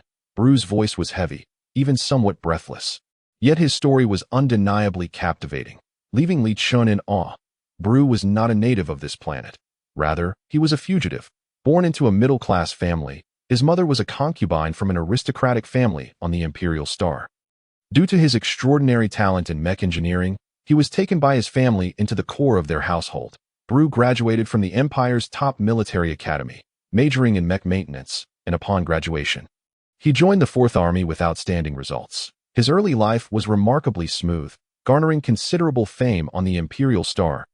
He had even participated in the design of mechs for the Marshal, showcasing the depth of his knowledge. However, this very individual fell victim to an unheard-of virus during a battle that in his youthful arrogance, Bru, along with his teammates, undertook what they believed to be a simple mission, only to encounter bioengineered monstrosities created by the Empire. As he was in logistics, Bru was only minimally affected. They eliminated the bioengineered threats, but the virus infected them, and soon after, the Empire sealed the information. Researchers were dispatched to develop an antidote, but before it was ready, Bru's comrades began to perish one by one. Initially showing no signs of infection, Bru remained in the observation phase. Eventually, he discovered that they were using the virus to infect others. As the deceased had become useless, if new subjects were infected, research could continue. Such experiments were infuriating to Bru. During this time, Bru was indeed diagnosed with the infection, but as the least affected among his peers. He did not suffer inhuman treatment. Eventually, researchers did develop an antidote, successfully halting the virus's progression and enabling the elimination of the pathogen. Yet, this remedy came with side effects. They believed they had been saved, only to find it was another form of demise. The medication eradicated the virus but simultaneously damaged the immune systems of those infected, leading to gradual physical decline and eventual organ failure. Bru, however, was fortunate. His organ failure was not as severe, leaving him to watch his ailing comrades succumb to another form of torment, unable to endure the agony of witnessing his companions perish one by one. Bru fled the research facility and, after much hardship, found himself on this forsaken trash planet abandoned by the Empire. Bru had never anticipated surviving to this day. He felt no change in his body until the annual dust storms swept through the trash planet, bringing with them reminders of his impending mortality. Bru feared leaving the trash planet, worried that he would be discovered. Fortunately, his tall and robust physique, coupled with his skills as a mechanic, deterred most from provoking him. Thus, he had endured year after year, surviving for an extended period. After hearing Bru's tale, Li Chun found it unfathomable to imagine the horrors Bru had endured. Li Chun asked Bru why he wouldn't wait a little longer. Perhaps a true antidote would eventually be developed. Bru merely shook his head, stating that if creating an antidote required his sacrifice or that of others, he saw no reason to endure such suffering. Li Chun understood. After all, no one wished to be a lab rat. With a sigh, Bru continued, "Now that you are aware of my greatest secret, Shao Chun, would you like to learn how to repair mechs?" Li Chun was perplexed, but Bru offered a bittersweet smile that I knew this day would eventually come. "So while my mind is still clear, I wish to pass on the knowledge I have accumulated over the years." Bru handed Li Chun a stack of mech design blueprints he had kept hidden away. Contained in a dusty paper envelope, the thick pile of documents was met with Bru's solemn gaze. Li Chun took it and opened it to find Bru's meticulously recorded and illustrated mech designs. Ranging from the first interstellar mech to the latest popular models, Li Chun was astounded, never having expected Bru to consider him a successor. Then, Bru picked up a thin stack of design blueprints from the table.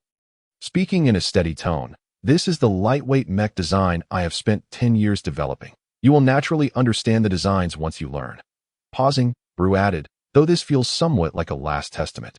Shao Chun, you will eventually need to leave this trash planet. I have not saved much money. So consider these designs a gift from me. If one day you venture beyond the stars, you can use these blueprints to find a mech design company. The patents alone could yield you a considerable fortune. Li Chun took the thin stack of papers into his hands, and it felt as though they weighed 1,000 pounds. How could this be considered as having no money? This was wealth indeed. Yet, despite possessing such wealth, Li Chun could not summon any joy. Bru had no further words to offer. He simply urged Li Chun to diligently pursue his studies before sending him on his way. Standing before the tightly shut door of Bru's room, Li Chun was still in a daze, uncertain of how significant the contents of the papers were to an empire. After all, this information was something that the empire's Mecha Maintenance Association yearned for desperately. In the following days, neither Li Chun nor Bru mentioned the poisoning incident again.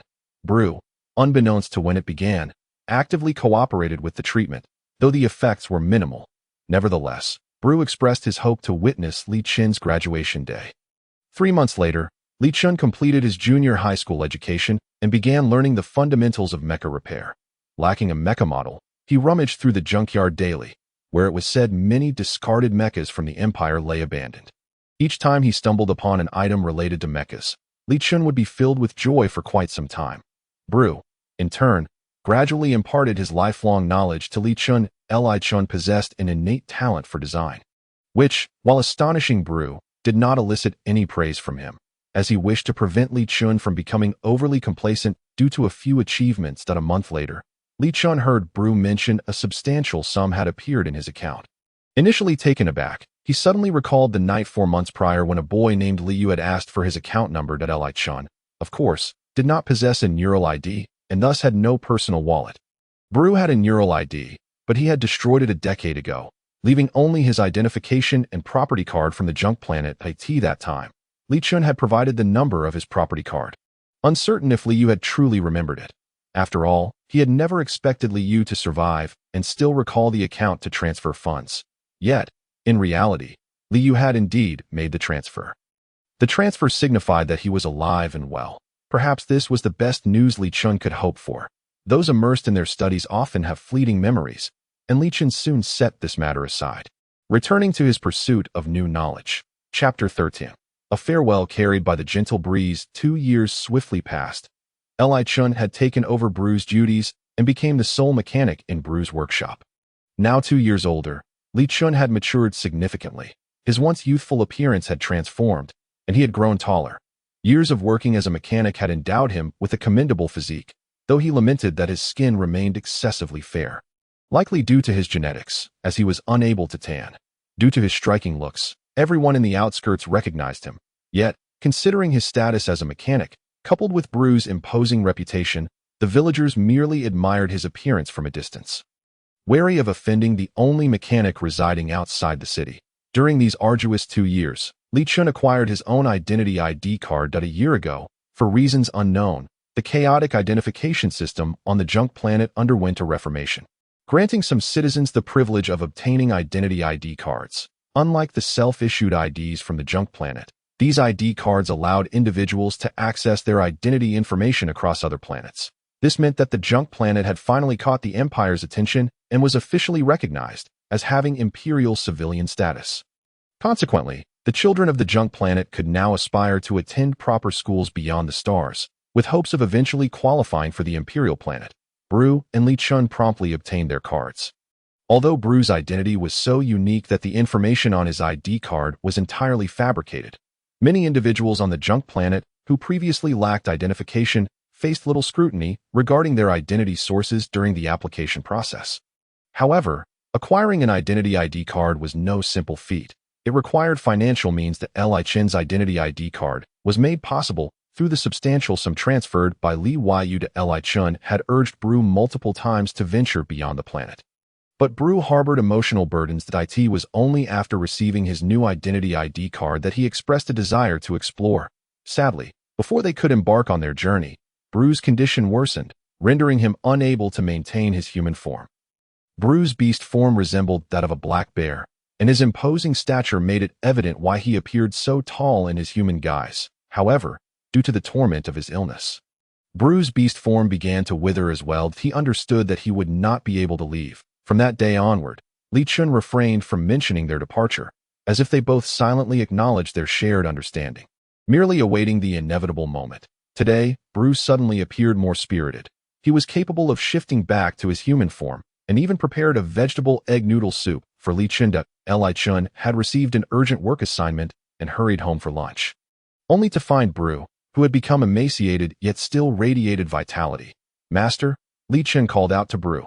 Ever since he began learning mecha repair from Bru, he had addressed him as master. Bru cheerfully beckoned. "Xiao Chun, come quickly. I've made you a bowl of vegetable noodles." Li Shu had grown considerably, now nearly reaching 1.8 meters in height, almost matching Bru's stature. However, he remained slender, though the muscles visible on his forearms indicated strength. Observing Bru's joyous demeanor, Li Shu's expression darkened. He recognized this as a fleeting moment of clarity that Bru's culinary skills were not exceptional.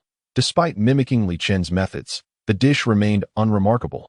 However, Li Shu devoured it with the appetite of one who had not eaten in ages. Thrilled to have prepared a meal, Bru's eyes crinkled with happiness. Just as he was about to continue eating, a fit of violent coughing forced him to halt. Bru felt as though his lungs might burst, and he discreetly raised a handkerchief to cover his mouth. Previously, Bru had no habit of using handkerchiefs, considering it unmanly. Had he truly desired cloth, the rags from his tools would suffice. Yet, at some point, he had taken to using a handkerchief. Li Shu gently patted his back until Bru regained his composure, then returned to his seat.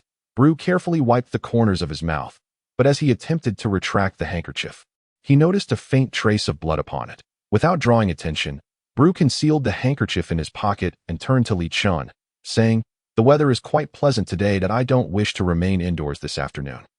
Let us sit in the yard, though, and please move that rocking chair you made over there." The rocking chair had been crafted by Li Shu for Bru's comfort during his bedridden days. Li Shu nodded obediently, swiftly finishing the remaining soup in his bowl before turning to bring the rocking chair down from the second floor. Only then did Bru take out the handkerchief. Worry etched across his face as he gazed towards the staircase. Li Shu supported Bru as he descended, cautious of the steep stairs, unwilling to let Bru navigate them alone in the front yard. The sunlight was just right, and the sunshade provided a suitable resting spot for Bru. He settled into the rocking chair, appearing quite content. Then, recalling something, Bru asked Li Shu, "Do you have a razor?" Li Shu froze momentarily. He was unaware if it was due to his physique, but at 18, he showed no signs of facial hair, or perhaps his human form simply lacked body hair, rendering the thought of needing one unnecessary. Nevertheless, he procured a new razor for Bru, who cheerfully took a nearly reflective steel plate and began shaving off his long-neglected beard as the thick stubble was gradually removed. Bru's sunken, sallow face emerged. Yet, Bru seemed intrigued by the transformation, exclaiming, "It's been ages since I last shaved. I still look quite handsome." Li Shu chuckled in agreement. "Indeed, master, you have always been quite handsome." This was no mere flattery. Having studied medicine, Li Shu could discern the structure of a person's visage at a glance. Bru possessed an excellent bone structure. Had it not been for his advancing age and illness, he would have undoubtedly been considered handsome in his youth.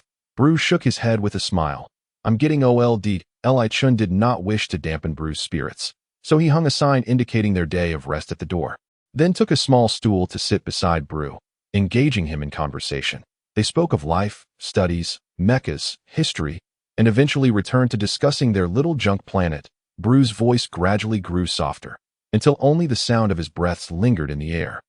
As the sun dipped below the horizon, Li Shu gazed up at the sky, admiring the splendid sunset. He softly remarked, "Master, the evening glow is truly beautiful today." Yet, no voice responded to his words as dusk fell. Li Shu rose slowly, only to find that Bru, who ought to be in human form, had unknowingly transformed back into his beast form. His body resembled that of a gaunt black bear, lying quietly on the rocking chair, eyes closed, as if he were merely asleep, the chair continuing to sway gently as it always had. Suddenly, a gust of wind swept by, carrying with it a low whisper, "Master, good night." Chapter 14. Departure to the Imperial Star in the 14th chapter. When a person dies on the garbage star, They are discarded like refuse, often tossed into the landfill. Those of slightly better fortune may find themselves buried in a hastily dug grave. The inhabitants of the city are more meticulous, purchasing plots of land for the deceased and erecting gravestones in their memory. However, Li Shu did not follow suit in handling Bru's final affairs. After Bru was cremated, his ashes were sealed within a square black urn, which bore an engraving of a black bear and a finely crafted black bear mech. Li Shu had promised Bru that he would return him to his homeland after his passing. Naturally, Bru's homeland was the imperial capital. Thus, Li Shu's journey was also destined for the capital. Over the years, Li Shu had been tirelessly studying, all in pursuit of a singular opportunity, the chance to study at the Imperial Star during the first year for those from the Garbage Star. Once in possession of an identity ID card, the gates of the Imperial Star would open to the students, albeit with only a solitary quota available and exceedingly stringent requirements to meet. Nevertheless, Li Shu succeeded in obtaining that coveted spot. He had long prepared for departure and had even purchased a ticket for Bru to leave the Garbage Star for the Imperial Star. Alas, Bru never lived to see that day. With some time remaining before the journey commenced, Li Shu placed Bru's urn upon a makeshift altar that a staunch materialist. Li Shu felt no qualms about keeping Bru's ashes at home. Upon hearing of Li Shu's impending departure, many neighbors whom Bru had aided came to pay their respects. With Bru gone, Li Shu too would soon leave, and the planet would lose another skilled repairman.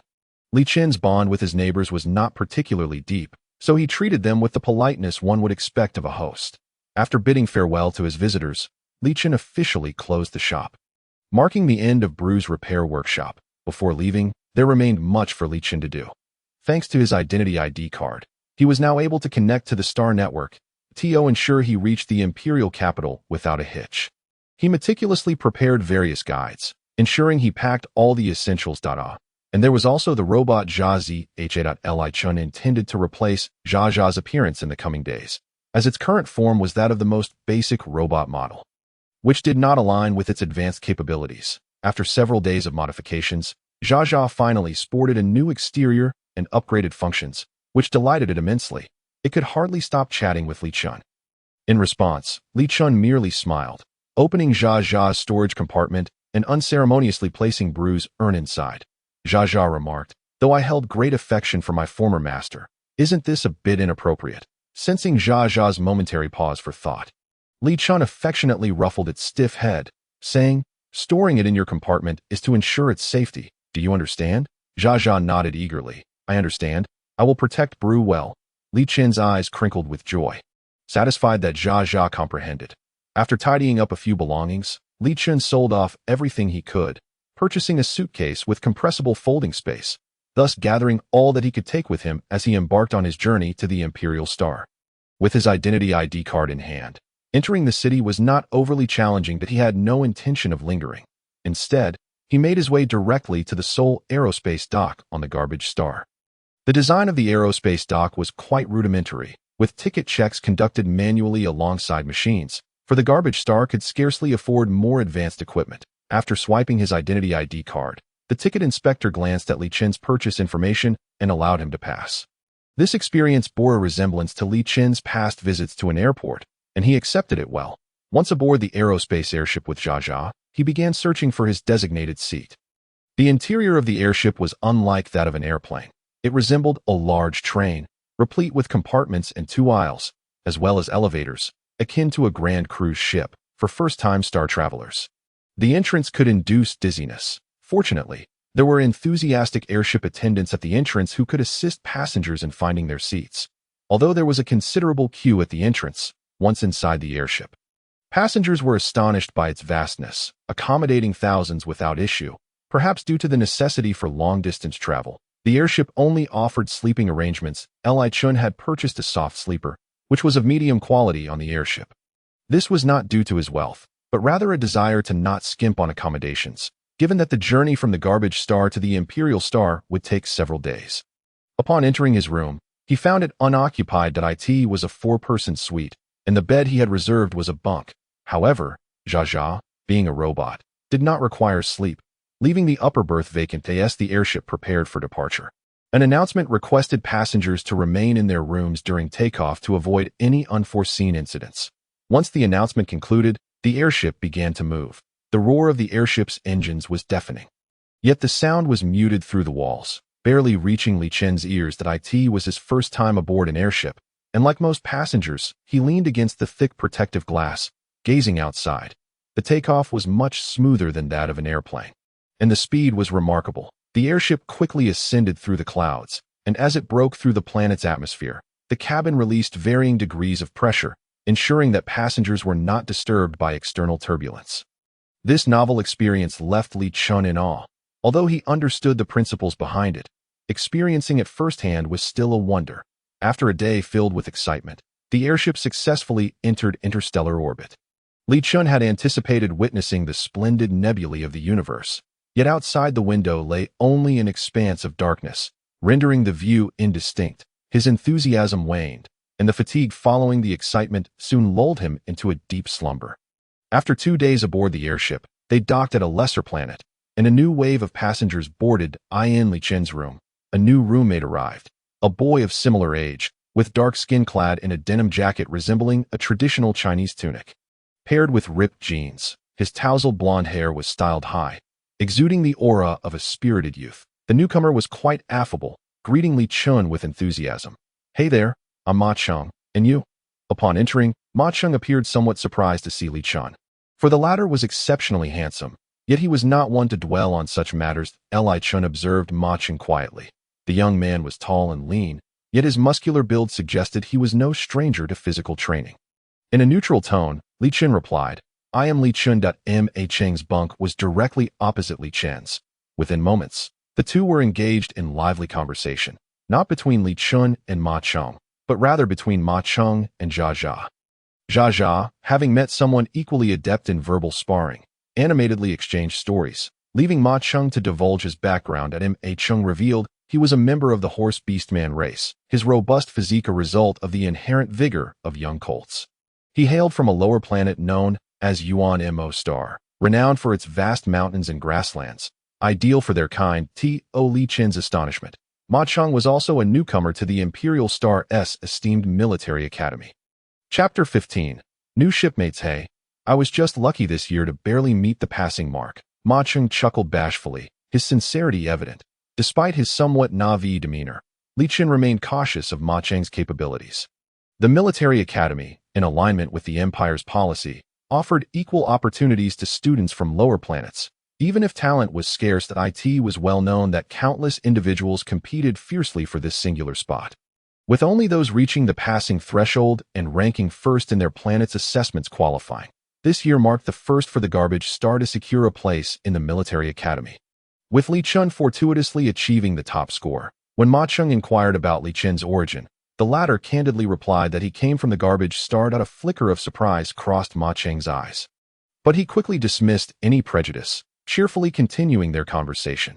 After spending a day together, Li Chun recognized Ma Cheng as a straightforward and honest individual, allowing his guard to lower somewhat. Before long, their room welcomed its final occupant, a boy who appeared delicate and fair-skinned. Of similar stature to Li Chun, however, he exuded a lack of confidence, his slightly hunched back making him appear shorter, and he struggled to drag a cumbersome suitcase that seemed burdensome. The boy's laborious effort was evident as he panted after every few steps. Observing the boy's fragile demeanor, Ma Cheng, who occupied the lower bunk, readily offered his spot. The boy thanked Ma Cheng softly before settling into the lower bunk. Before long, he introduced himself. "Hello, my name is Su Quinn." Shi Qian surveyed his two companions on this journey. One was a spirited young man with a dark complexion, while the other, upon closely examining Li Chen's appearance, rendered him momentarily speechless, for Li Chun was undeniably handsome, his features contrasting sharply with Shi Qian's fair complexion. Sitting there quietly, Li Chun exuded an ethereal beauty, reminiscent of a cold and aloof celestial being. Shi Qian had always considered his own appearance to be among the finest on his small planet, yet he had not anticipated encountering someone like Li Chun. Before Shi Qian could inquire about Li Chen's name, his attention was diverted by Ma Cheng's enthusiastic introduction. "Hello, my name is Ma Cheng. The person sitting opposite you is Li Chun, and the robot beside him is called Jia Zi." Li Chun remained quietly seated in the bunk opposite Shi Qian, the cabin's warm lighting casting a gentle glow upon his face. Enhancing his already delicate features, Li Chun offered a slight nod to Shi Qian, acknowledging his presence. Jia Jia, upon noticing the new acquaintance, eagerly approached. "Hello, new friend. I am Jia Jia, your all-purpose robot." Shi Qian smiled and nodded, returning the greeting to Jia Jia. Before long, Ma Cheng and Jia Jia engaged Shi Qian in conversation, inquiring about his destination. Given the numerous planets the ship would traverse, they were keen to know where Shi Qian would disembark. Blushing slightly, Shi Qian replied with a hint of excitement and joy, "I am going to study at the Imperial Star." Upon hearing that another was heading to the Imperial Star for studies, Ma Cheng's face lit up with delight. "You're going to study at the Imperial Star too?" "So am I. Which institution will you be attending?" A flicker of surprise crossed Shi Qian's eyes before he responded, "I am attending the First Military Academy." This revelation astonished not only Ma Cheng, but also drew Li Chen's gaze toward Shi Qian.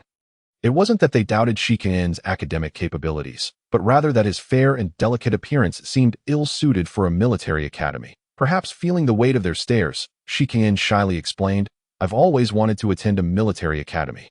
I even took the entrance exam without my family's knowledge." Though he might not fit the typical military mold, his determination was commendable. Chen quickly praised Shi Qian, assuring him that the military academy would support him. Shi Qian merely smiled, yet a subtle hint of disdain flickered in his eyes. The trio spent several uneventful days aboard the spaceship. During this time, Li Chun was not idle either. Gaining admission to the First Military Academy was no simple task. After receiving their acceptance letters, they would have to undergo assessments of both intellect and physical capability, which would ultimately determine their assigned fields of study. Indeed, even if they were accepted into the First Military Academy, they would remain uncertain about their specializations. This process was referred to as the entrance examination of the First Military Academy, which only permitted individuals suited for specific disciplines to remain. Li Chun felt unconcerned about the theoretical exam on Mecha, but he was apprehensive about the other assessments. At this moment, Ma Cheng engaged Shi Qian in conversation, asking, "Hey, have you tested your mental strength? What level are you?" This blunt inquiry came from the openly curious Ma Cheng, who had propped his head over the edge of the upper bunk. As Shi Qian's face flushed slightly at the question, "I am only at sea level." A sea-level mental strength is considered average in the starry expanse. Yet it barely met the threshold required by the First Military Academy. Ma Cheng, brimming with excitement, declared, "I'm at B level. My goal this year is to enter the Mecha department." Then, with a sudden curiosity, Ma Cheng turned to Li Chun and asked, "Li Chun, what is your mental strength level?" Li Chun paused for a moment before shaking his head. "I do not know." Both Ma Cheng and Shi Qian were taken aback. "How can you not know?" Shi Qian was the first to voice his confusion. Li Chun replied calmly, "The equipment on our planet is rather outdated. During my examination, it could only determine whether I possessed mental strength, not the level." This uncertainty weighed heavily on Li Chen's mind.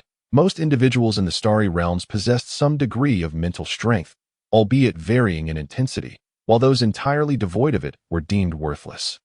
After all, in this era, many mechanical operations relied on mental strength, particularly mechas, which required at least a sea-level mental strength for control. The classification of mental strength was quite rudimentary, ranging from F to A levels, with each increment marked by a precise numerical value. Beyond this, there were S to SSS levels, with SSS being a rare phenomenon, regarded as treasures by the Empire, theoretically, as long as one possessed mental strength. Entering a military academy shouldn't be too problematic. However, the First Military Academy was no ordinary institution.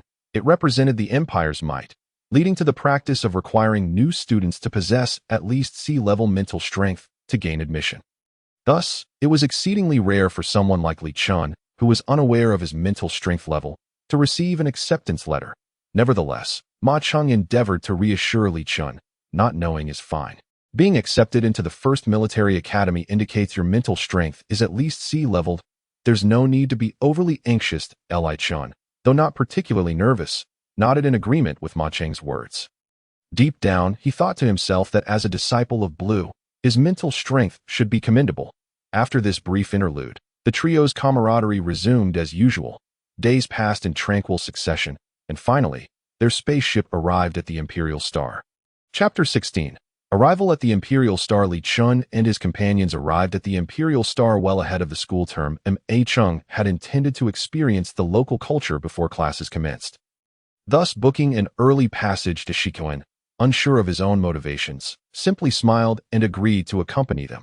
However, Li Chun had a specific purpose for his early arrival, as he gently patted Jia Jia's little head.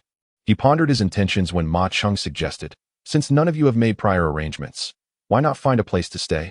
I researched and found a location that is both inexpensive and conveniently located.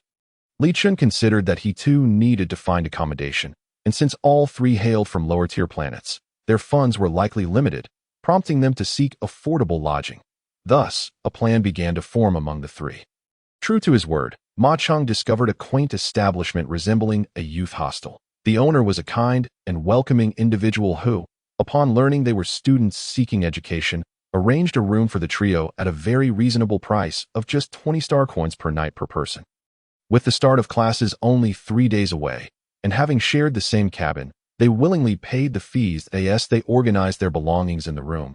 It was now midday. Ma Chung proposed that they explore the area together, but Li Chun politely declined. Lowering his gaze slightly, he apologetically stated, "I'm sorry, but I have some personal matters to attend to and cannot join you today." Though Ma Chung felt a tinge of regret, he refrained from probing further. "I see. Will you be back in time for dinner?" Li Chun smiled. "Of course, I've already paid for my lodging." Ma Chung replied cheerfully. "That's good to hear. How about this? If you finish and it's not too late, we can all have dinner together." Li Chun responded affirmatively, and soon the three parted ways. Accompanied by Jia Jia, Li Chun left the inn, and as they stepped onto the bustling street, he found himself momentarily dazed.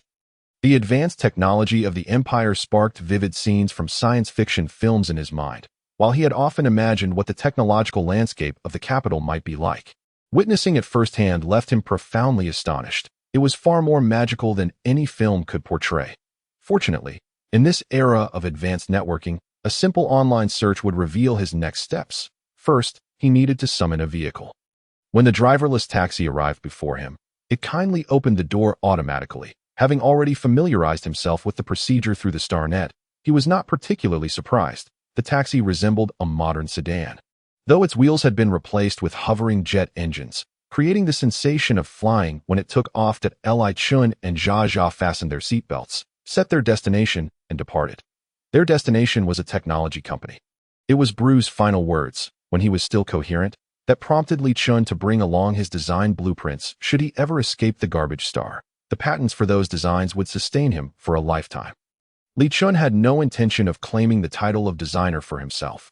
After all, those works were Bru's legacy, and he would never consider theft. Li Chun was not entirely unprepared. He had previously connected with this company through StarNet. They had quickly agreed to meet after reviewing the preliminary drafts, but the meeting had been postponed until now due to Li Chun's persistent claims of having other commitments at the office of the president of the e-technology company.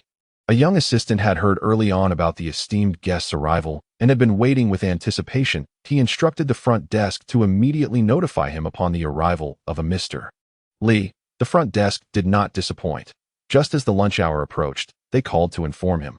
Given the boss's repeated instructions to ensure the guest's comfort, the assistant hurriedly left his half-eaten meal and rushed to the first floor.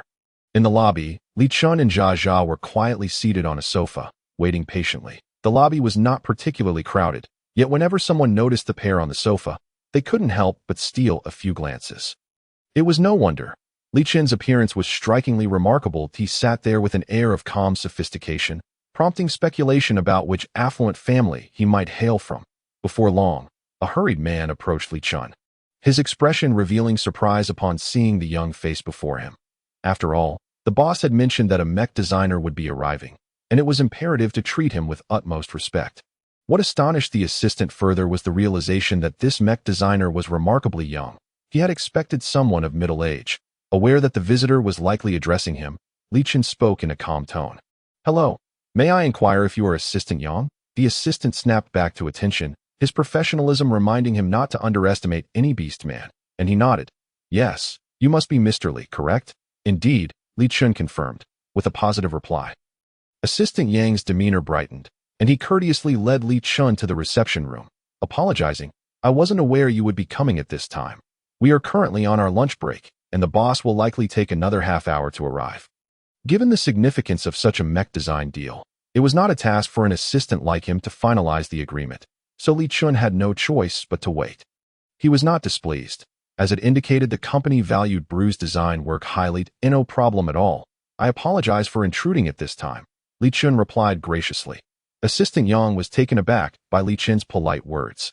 In this day and age, there were two types of individuals held in high esteem: those exceptionally skilled at piloting mechs and those capable of designing outstanding mechs. The latter often possessed elevated status. Accompanied by notoriously difficult temperaments, Yang had encountered mech designers before, particularly those with some renown. He understood that raising a mech designer demanded substantial resources, as the equipment required for training could easily burden a family's finances. Thus, families capable of nurturing mech designers typically enjoyed some wealth or were connected to influential lineages. While he could comprehend a poor temperament, it was a rare delight to meet someone as amiable as Li Shu. Assistant Yang's smile grew more genuine. Mr. Li, there's no need for formality. Have you had lunch before arriving? Would you like me to prepare something for you? Li Shu recognized Yang's courteous offer, but had no intention of dining at someone else's company. Just as he began to decline, a rumble from his stomach betrayed him, creating an awkward silence. Flushing with embarrassment, he stammered, that would be troublesome. Noticing Li Shu's flustered reaction, the youthful innocence within him became evident. Rather than mock him, Assistant Yang responded sincerely, not at all. It's the least I can do. Yang inquired if Li Shu had any dietary restrictions, to which Li Shu shook his head. However, unsure of Li Shu's preferences, they ultimately decided to dine at the company cafeteria. To their surprise, the cafeteria at E-Technology Company offered a splendid array of dishes. It was mealtime, and the place was bustling amidst the crowd. Li Shu's presence went unnoticed. Yang treated Li Shu like a friend, inviting him to eat and assuring him that the company would cover the expenses. Li Shu, feeling more at ease, selected several appealing dishes, and the two retreated to a corner to enjoy their meal. Half an hour later, a satisfied Li Shu and Assistant Yang returned to the reception room, where the boss had just arrived. Li Shu had anticipated encountering a portly middle-aged man, but to his surprise, the head of E-Technology Company was a young man in his early 20s. Upon seeing Li Shu, the young man's eyes lit up, and he introduced himself with ease, shaking Li Shu's hand. Hello, my name is Feng Yu, and I am the chairman of E-Technology Company. Having experienced grand occasions in his past life, Li Shu maintained his composure. Shaking Feng Yu's hand in return, hello, I am Li Shu. After a few pleasantries, filled with mutual flattery, Feng Yu quickly turned to the matter at hand, placing greater emphasis on the design project in Li Shu's possession. Feng Yu was an idealistic entrepreneur. Having founded his company merely 5 years ago, his products had gained considerable renown throughout the empire. Moreover, coming from a noble lineage, he had the Feng family as his backing. Li Shu had not chosen this technology company haphazardly. 50 years prior, the empire had experienced a war that ignited an industrial wave, necessitating mass production of mechs. The Feng family had capitalized on this surge, transforming from a private enterprise into a noble family. Feng Yu's technology company was an independent venture, and he never shied away from acknowledging his lineage, as having a reputable background often facilitated discussions in the business realm. Li Shu conducted thorough research and deemed the Feng family relatively clean in their dealings within the empire. This prompted him to approach Feng Yu with the intent of discussing a collaboration. Despite Feng Yu's achievements in intelligent machinery, he had yet to make significant progress in larger products, such as mechs. To elevate the company and achieve breakthroughs, possessing a representative work, such as the copyright to a mech design, was essential. Thus, when Li Shu presented such a work, Feng Yu's excitement was palpable. It was a serendipitous opportunity for him. During their discussions, Li Shu was forthright about the legacy of his mentor, Bru, with the name prominently featured on the designs, Li Shu. Feng Yu was taken aback to learn that the designer was not Li Shu himself, and his astonishment grew when Bru's name was mentioned. Although few spoke of Li Shu in contemporary times, Feng Yu, having built his family's fortune on the mech industry, was well acquainted with the names of esteemed mech designers. 15 years prior, Bru had been a renowned genius, and his untimely fall from grace left many lamenting his obscurity. Li Shu had not expected to hear about his mentor's past from Feng Yu. While Bru had once claimed to be regarded as a genius, Li Shu had not fully grasped the weight of that statement at the time. Upon realizing the significance of Bru's legacy, Feng Yu's demeanor shifted to one of utmost seriousness as they discussed the terms of their agreement, with Feng Yu presenting a remarkably attractive offer.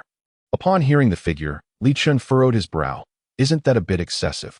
Having researched mech design prices, Li Chun understood that if this were the work of a top-tier master, Feng Yu's offer would not be unreasonable.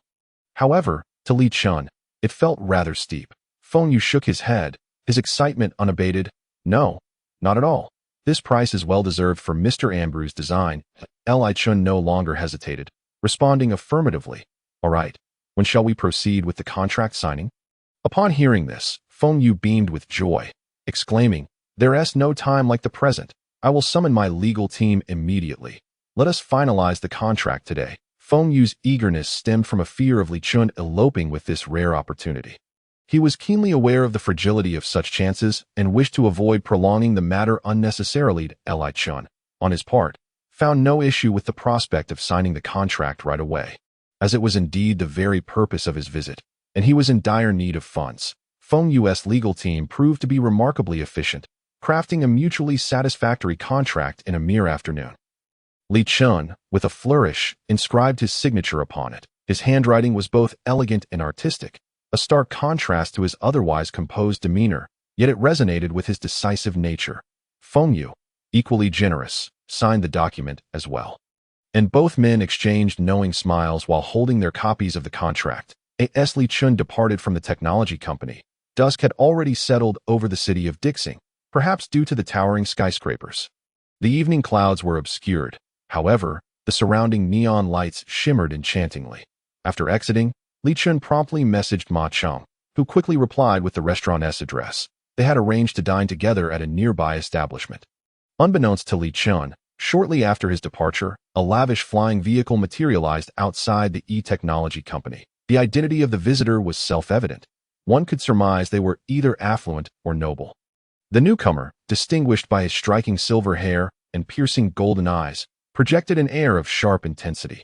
This silver-haired youth strode confidently into the E-Company building, where he was met with utmost respect from all employees. Traversing unimpeded to the president's office, where he discovered Feng Yu grinning foolishly.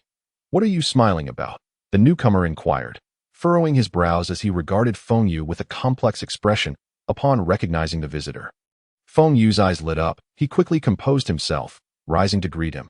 "Helian E, you've arrived just in time. You must see the remarkable discovery I've made." Helian E raised an eyebrow, curiosity flickering in his golden gaze. "What is it that has you so exhilarated?" Though Feng Yu appeared to be the face of e-technology company, its true investors were of considerable stature, and this silver-haired youth was one of them. Ignoring Helian Yi's status, Feng Yu eagerly displayed the mecha design schematics he had signed earlier that afternoon. Following Li Chun's presentation of the designs, Feng Yu had instructed the database to create a three-dimensional model based on them. The virtual screen of the holographic interface vividly showcased the designs before them, even eliciting surprise from the usually unflappable Helian E. "Whose masterwork is this?" Helian E inquired. Astonished, Feng Yu, with no hesitation, replied, "It is the work of Li Shu. He has not emerged from seclusion since he designed the mecha for the Marshal many years ago."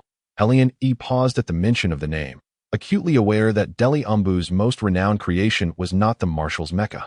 However, during the design process, Shu had contributed numerous pivotal suggestions. Logically, he should have been credited as the lead designer, yet due to subsequent misfortunes, another designer's name had supplanted his on the roster. Is it truly him? Hasn't he been missing for years? Helian E expressed his bewilderment. Feng Yu sighed in agreement. Indeed, no one has been able to locate Mr. Shu since that time. The individual who signed with me is not Mr. Shu himself, but rather his sole apprentice, Des for Mr. Shu. He hesitated before continuing. He has passed away, and one anticipated this outcome. Had Shu not encountered his misfortunes, he might have been the one celebrated for his contributions today. Chapter 18. Seize the opportunity to win a spouse post-contract. Feng Yu was exceedingly accommodating, transferring Li Chun the agreed sum promptly the following morning, which did not even account for the profits from the forthcoming production. Upon receiving this substantial amount, Li Chun felt a wave of relief wash over him. The day before the semester commenced, Li Chun dedicated his time to locating a picturesque burial site on Dixing. His second objective for coming to Dixing was to lay his master, Bru, to rest. Bru had expressed a desire to return home, and Li Shu resolved to enter Bru's remains on Dixing. Naturally, he could not consider the Umbu family cemetery, as he lacked the standing to entomb his master there, and Bru would undoubtedly disfavor being associated with the Umbu family, after Li Shu and Zatsa managed Bru's funeral arrangements. They returned to their hotel, now in the evening, and with the following day marking their enrollment day, Li Shu opted not to dwell further on matters and retired early to bed. However, unbeknownst to Li Shu, that very night, E-Technology Company launched a promotional campaign for the mecha model based on the design schematics, clearly stating it was the posthumous work of Deli Umbu. Perhaps the contemporary populace had forgotten who Deli Umbu was. Yet the Umbu family and the esteemed members of the Mecha Maintenance Association were well aware of his legacy. Among them, one individual, upon learning that it was Deli Umbu's work, hastily leveraged his connections to reach out to Feng Yu, the president of E-Technology Company, demanding to see the original design schematics. Morning dawned bright and clear. For this day, Li Shu and his companions had made thorough preparations, as one could not afford to be tardy on the first day of school registration. Residing in the city center while the first military academy was situated in the suburbs, the trio begrudgingly splurged on an expensive taxi to reach the school, just a kilometer from the school gate. Traffic came to a standstill. The sheer number of students registering that day was overwhelming. Consequently, the three had no choice but to disembark and haul their luggage to the registration area. Upon exiting the vehicle, they noticed that they were the only three burdened with cumbersome bags. Li Shu was somewhat fortunate, as Zatsa took charge of his luggage. Given Zatsa's strength, she willingly assisted the two struggling boys. Ma Cheng felt he could manage, but he couldn't refuse Zatsa's generous offer, so he allowed her to help him as well. Conversely, Su Ken felt a sense of relief. His luggage lacked space compression capabilities, making it bulkier than typical suitcases. They walked towards the entrance of the first military academy. They were greeted by the imposing and dignified gates, inscribed with the words First Military Academy of the Empire. Below the gates stood a cadre of soldiers, armed with contemporary weaponry, arranged in 2 rows, both asserting authority and maintaining order. The new students, upon witnessing this display, were momentarily silenced by the soldiers' commanding presence, entering the gates in a quiet and orderly fashion. Before entering, their identities were meticulously verified by machines. Each individual carried a holographic device displaying their admission information, with private details kept confidential. Once confirmed as new students, the machines granted them passage to Li Shu and his companions queued for entry. With Ma Cheng leading the way, he scanned his holographic device, and his information quickly appeared. Name, Ma Cheng. Gender, male. Age, 19. Status, admitted. Access granted. The verification gate opened promptly, allowing Ma Cheng to step through, where he waited cheerfully for his 2 companions. Next was Su Quin's turn. Name, Su Qin. Gender, female. Age, 18. Status, admitted. Access granted. This information was public. Ma Cheng, despite being inside, caught sight of it and was momentarily stunned, his eyes wide in disbelief as he stared at Su Qin. Embarrassed, Su Qin averted her gaze, quickly passing through the gate. Finally, it was Li Shu's turn. Unaware of Ma Cheng's astonished expression, he swiftly displayed his holographic information. Name, Li Shu. Gender, female. Age, 18. Status, admitted. Access granted. At that moment, Ma Cheng glanced over and was met with the information displayed about Li Shu, his mouth agape in shock, large enough to fit a chicken. As Li Shu entered with Zatsa, he finally noticed Ma Cheng's incredulous demeanor. Ma Cheng, unable to contain himself, exclaimed, "Wait, you both are female." Li Shu felt his ears assaulted by the exclamation and looked at Ma Cheng in confusion. What is so surprising about that? Su Qin also appeared taken aback. Having seen the muscular build of Li Shu's arms, she had never anticipated that he too was female. During their time aboard the spaceship and at the hotel, they had never discussed their genders, and thus, under the guise of their masculine appearances, they remained oblivious to each other's true identities. Ma Cheng continued to shout, "No way, I thought you both were male." Indeed, it is not entirely surprising that Ma Cheng would raise such an uproar. The gender ratio in this era has become severely imbalanced, with females constituting merely 1/10 of the male population. In other words, among 10 individuals, there may only be 1 female. Although this ratio may not seem particularly stark at first glance, when one considers a vast nation like the Empire with nearly 10 billion inhabitants. The fact that the female population is less than 1 billion is quite alarming. Consequently, it is understandable why females are regarded as precious entities in the eyes of males, deserving of protection and reverence. However, Li Shu, having lived on the garbage star all his life, is blissfully unaware of this reality, and his years spent with Bulu have not afforded him any special treatment, leaving him oblivious to the significance of his own gender. Yet, this revelation undoubtedly delivers a considerable shock to Ma Cheng. What has he been doing these days? Not only has he shared a room with 2 females, but he has also failed to exhibit the gentlemanly conduct expected of a male. He has even subconsciously treated these 2 as close brothers, engaging in nearly unrestricted conversation. While Li Shu remains unfazed, Ma Cheng perceives a serious problem, and Su Qian, with his head lowered and fingers touching his nose, remains silent. The commotion caused by this peculiar trio at the entrance is quite conspicuous, drawing the attention of the volunteer cadets who have approached. Before them stand 2 male volunteers, who have already been informed of Li Shu and Su Qian's presence.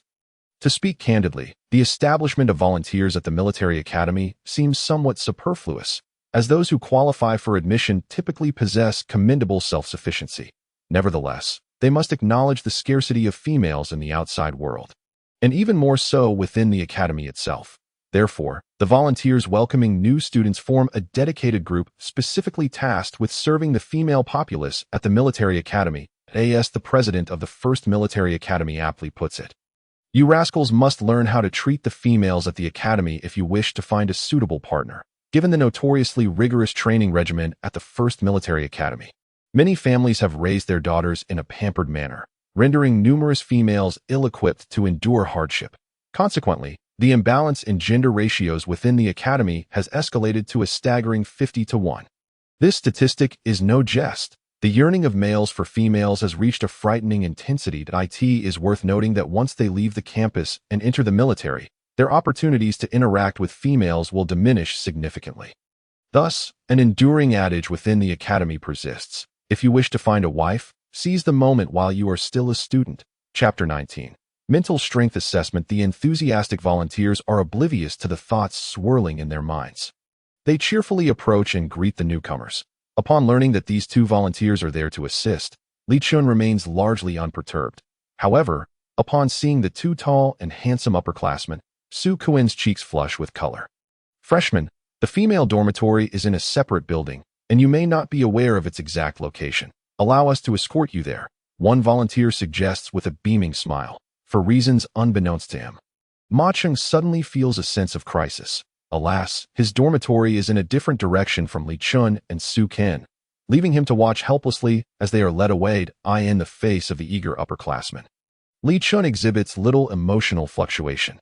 Unaware of the special treatment afforded to females, he regards them merely as kind-hearted volunteers from university. Upon arriving at the dormitory, the 2 enthusiastic upperclassmen offer to help carry their luggage upstairs. But Li Shu firmly declines. Thank you, but I have a robot to assist me, so there's no need for your help. With Li Shu's refusal, Su Qian follows suit. The upperclassmen, undeterred, express a desire to exchange contact information for future guidance at the academy. Li Shu finds this reasonable, especially given their unfamiliar surroundings, and welcomes the opportunity to make new friends, readily adding their contacts, with Su Qian naturally agreeing. Upon entering the dormitory, Li Shu is taken aback by the stark emptiness of the first-floor lobby, which also features specialized scanning machines designed to prevent ill-intentioned males from entering the female dormitory. The dormitory supervisor, a female military officer, appears rather stern and meticulous in her duties. After verifying their identities, she grants them entry. Li Shu receives his room number, located on the 6th floor, while Su Qian resides on the 7th.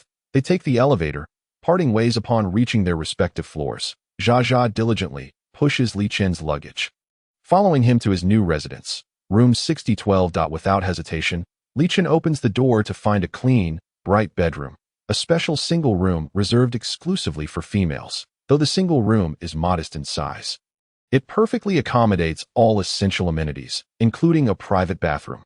Content with the pristine space, Li Shu affectionately pats Jia's round head, smiling as he remarks, "From now on, This will be our home. Zha Zha nods in delight. Equally fond of their new abode, as they settle into their new quarters, Zha Zha becomes busily engaged, having not been this active in quite some time. Even the little robot feels as though the wheels in its arms are at risk of rusting. Li Chun allows Zha Zha to assist with cleaning while he prepares for the afternoon's assessments. The new students have only half a day to complete their registration, with physical examinations scheduled for the afternoon, including a mental strength test. Given that Li Chun's mental strength grade remains unknown, he experiences a degree of apprehension. He understands that the military academy does not turn away individuals with low mental strength. However, the mech repair program he aspires to requires a minimum grade of C. Surely he should not fall short of this standard. Regarding the afternoon's examinations, Li Chun soon receives a notification detailing the schedule. This year, the first military academy is admitting 8,000 students, among whom 300 are female. The academy places particular emphasis on these 300 females, scheduling their examinations first. Su Quinn promptly seeks out Li Chun, for he knows only him, and having a companion brings him some comfort. Li Chun is indifferent and readily accepts Su Quinn's invitation. The two make their way to the examination center, where they encounter highly advanced equipment, including medical pods for assessments. Once a person lies down, their information is displayed in under 10 seconds, even revealing their mental strength metrics. Li Chun and Su Quinn arrive late, finding themselves at the end of the queue. However, the assessment process is swift, and it isn't long before it is Li Chun's turn that he follows the physician's instructions into the medical pod, which closes its door, enveloping him in a refreshing sensation akin to flowing water. Observing Li Chun's evident tension, the physician attempts to ease his anxiety. Don't be nervous. I see you are interested in the mech repair program. Well, you only need to achieve a mental strength rating of C for that. As the physician finishes speaking, the machine begins to relay Li Chun's data. Name: Li Chun, age, 18, gender, female, mental strength assessment value, approximately 360-375, rated D. The machine's report is broadcasted directly. And the moment Li Chun sits up, he clearly hears the announcement of his D-grade mental strength. Only D-grade.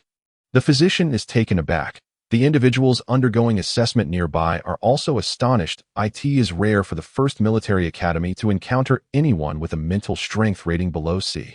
Meanwhile, Su Quinn, having just completed his assessment, hears the system announcing his results. That Su Quinn's mental strength assessment value, 671-684, rated C. Upon hearing this announcement, Su Quinn cannot help but sigh.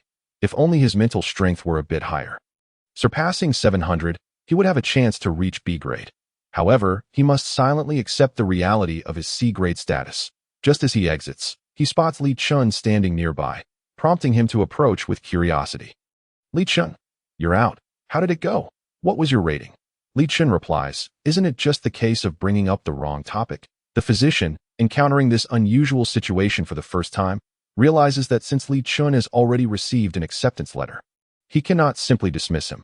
However, it is evident that Li Chun's aspirations for the mech repair program are now unattainable. Li Chun relaxes his tightly clenched hands, while Su Quinn, puzzled by Li Chun's silence, hears him calmly state, D-grade. Wah. What? Su Quinn thinks he must be mishearing. Yet, Li Chun's expression conveys no hint of deception. The physician informs the relevant authorities of the situation, and soon the academic office provides a response. Li Chun can only enroll in the logistics program.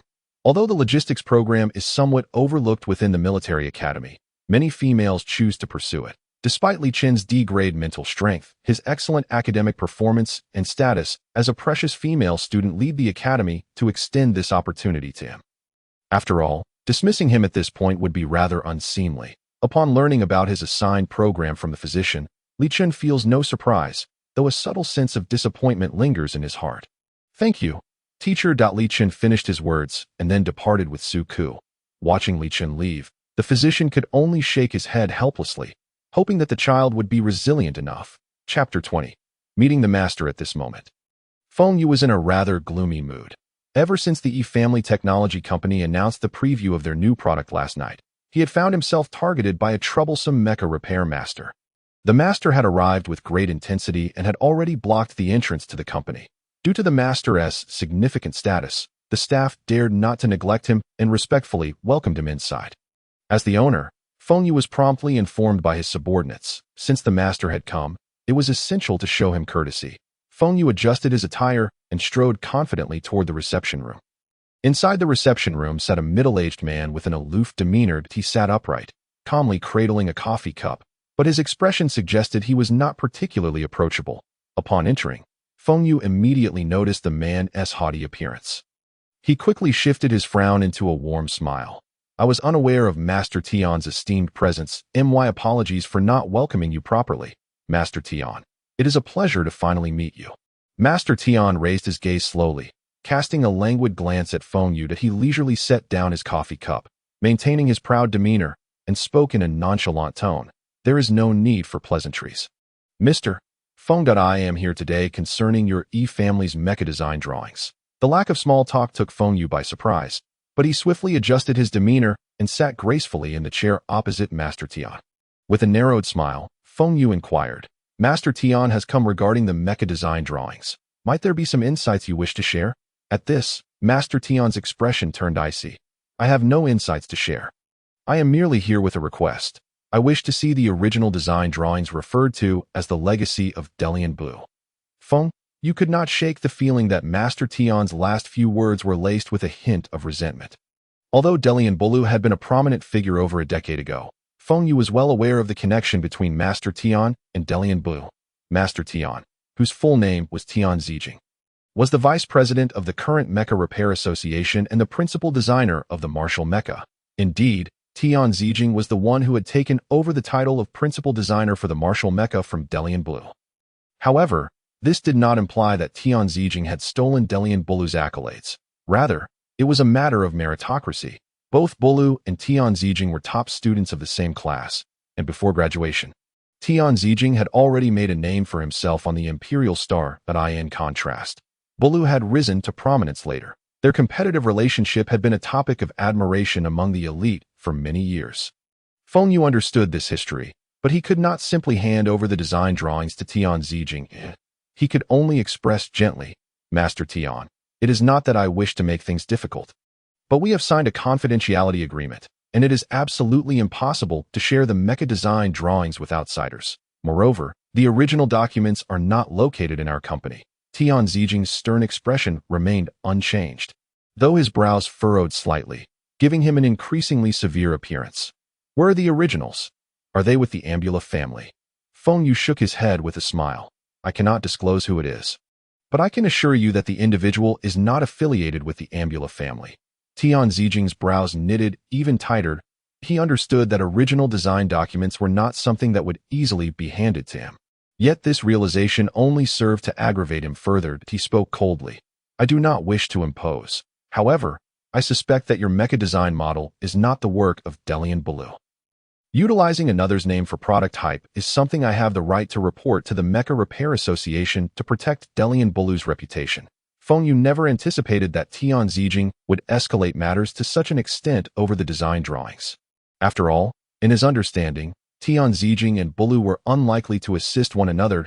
If one were to describe their relationship, they seemed more like equals in battle, now that Bulu had withdrawn from the historical stage. And Tian Zijing had garnered fame as the principal designer of the martial mecha. He hardly appeared to be someone who would harbor grievances against a deceased rival. However, Feng Yu soon considered that perhaps this was due to Tian Zijing's profound respect and understanding for his former competitor. Moreover, Delian Bulu had been missing for 12 years, and during this time, he had produced no works, which inevitably raised suspicions regarding the authenticity of the designs attributed to him. With this thought, Feng Yu reluctantly took a step back. Master Tian, it is truly not that I wish to withhold the design drawings from you. Our company has merely received processed replicas. If you wish to access the originals, we must seek consent from our collaborators. Tian Zijing returned to his usual demeanor. That is acceptable. I agree to arrange a time to meet with them. Feng Yu nodded with understanding. Not a problem. We will facilitate contact with the collaborator as soon as possible. Though he had agreed, Tian Zijing felt that such a verbal arrangement lacked a specific time frame, but he glanced at the time displayed on his wrist communicator and spoke with a grave tone. My time is limited. Let us schedule for this afternoon. I will send you the meeting location.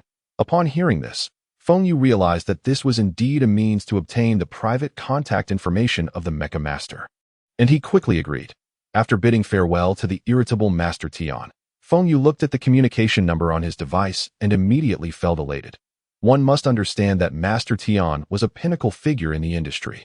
Obtaining his private contact information was akin to opening a new avenue for the future development of his company. Delighted, Feng Yu did not forget to inform Li Chun about Master Tian's request to meet with him. However, as it happened, Li Chun was undergoing a physical examination and could not receive the message immediately. Upon returning to his dormitory, Li Chun finally discovered the message from Feng Yu. Knowing that Feng Yu was a meticulous person, he had taken the initiative to video call Li Chun to explain the context and began to persuade him to meet with Master Tian. Initially, Li Chun remained somewhat wary, but when Feng Yu mentioned that Bulu and Tian Zijing had once been classmates, Li Chun recalled something. Thus, Li Chun replied, "All right, please send me the address. I will set off immediately." As it was still during the enrollment period, military school management was not overly strict, with Feng Yu's assistance in providing an exit permit. Li Chun swiftly completed the exit application and took a hover vehicle to the meeting location. The venue for Master Tian's meeting was a high-end private club. Upon arriving at the entrance, Li Chun saw the enthusiastic Feng Yu waiting for him, as it was only natural for him to be there as the intermediary. The luxurious private club was decorated like a tea house, with a bamboo theme that exuded an air of elegance and tranquility. Feng Yu seemed quite familiar with the place, leading Li Chun effortlessly to the private room reserved by Master Tian. Upon opening the door, they realized that there was already someone inside, and that person was none other than Tian Zijing, who had come to meet Li Chun. Chapter 21. Trial. The three men sat facing each other, and Tian Zijing's expression was far from pleasant. After all, he had never anticipated that the person he was to meet would be merely a freshly minted young adult, and a rather handsome one at that. With a stern countenance, Tian Zijing seemed lost in thought, while Feng Yu was already enthusiastically introducing the two to one another. After listening to Feng Yu's flattery, Li Chun learned that Tian Zijing was currently the most renowned mecha repair master, with his design works encompassing nearly 1/3 of the entire mecha market. His contributions had elevated him to the status of a national treasure. Li Chun was taken aback to find himself being summoned by such a prominent figure. Although somewhat flattered, he maintained his composure and introduced himself without subservience.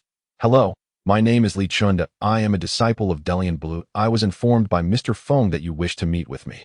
May I ask what this meeting pertains to?" Seeing that this young man was not intimidated by his reputation, Tian Zijing felt a sense of admiration. However, upon considering the possibility that this individual might be an impostor claiming to be Bulu's disciple, his expression darkened. "You claim to be a disciple of Delian Bulu?" Tian Zijing inquired. Li Chun straightened his back, displaying sincerity. "Yes, Senior Tian." Hearing Li Chun's respectful address stirred something within Tian Zijing. Yet he maintained his impassive facade. "I have heard that you collaborated with the E-Family Technology Company using Delian's legacy work, but I now suspect that your identity may be fabricated, and that your design drawings are also counterfeit." Li Chun was taken aback by such an accusation and felt a surge of wariness. "I am indeed a disciple of Delian Bulu. The design drawings were entrusted to me by my master before he departed. As for the collaboration with the E-Family, it is to fulfill my master's last wish, for reasons unknown." One of Li Chun's statements caused Tian Zijing's expression to turn thoroughly grim, and his tone grew colder. "You say this is Delian Bulu's legacy work?" Without a hint of hesitation, Li Chun affirmed, "Yes, ta." Tian Zijing scoffed derisively, his disdainful gaze fixed on Li Chun. "Empty words without evidence. Unless you provide proof, I will not believe that this is Delian Bulu's legacy work." Li Chun discerned the intentions of the other party and fell into deep contemplation. As a designer, he understood the paramount significance of the original manuscript and could not simply entrust it to another. However, Tian Zijing appeared to be quite fixated on the manuscript. With a serious expression, Li Chun replied, "I apologize, but I cannot acquiesce to your request, as it is the last legacy left to me by my master. Nevertheless, I am curious about the true reason behind your insistence on viewing the original manuscript." The flicker of obscurity passed through Tian Zijing's eyes, but he quickly redirected the conversation, saying, "I have no intention of making things difficult for you. As the vice president of the Mecha Maintenance Association, I have received rumors regarding the works of Delian Ambro, and I wish to ascertain whether this truly is an artifact of Ambro. My sole aim is to authenticate the design. Moreover, the Yi family would prefer to ensure that the designs they possess are not the creations of an unrelated designer, that I also wish to afford Delian Ambro the opportunity to be rightfully recognized.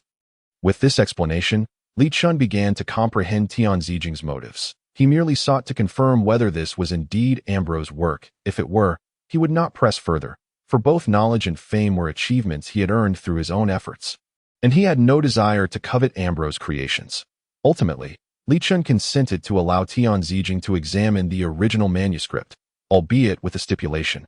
I can provide you with the content of the first half of the manuscript for your review, but I cannot permit you to view the complete original. Tian Zijing, recognizing Li Chun's awareness of intellectual property rights, regarded the young man with newfound respect and nodded, indicating that the first half would suffice.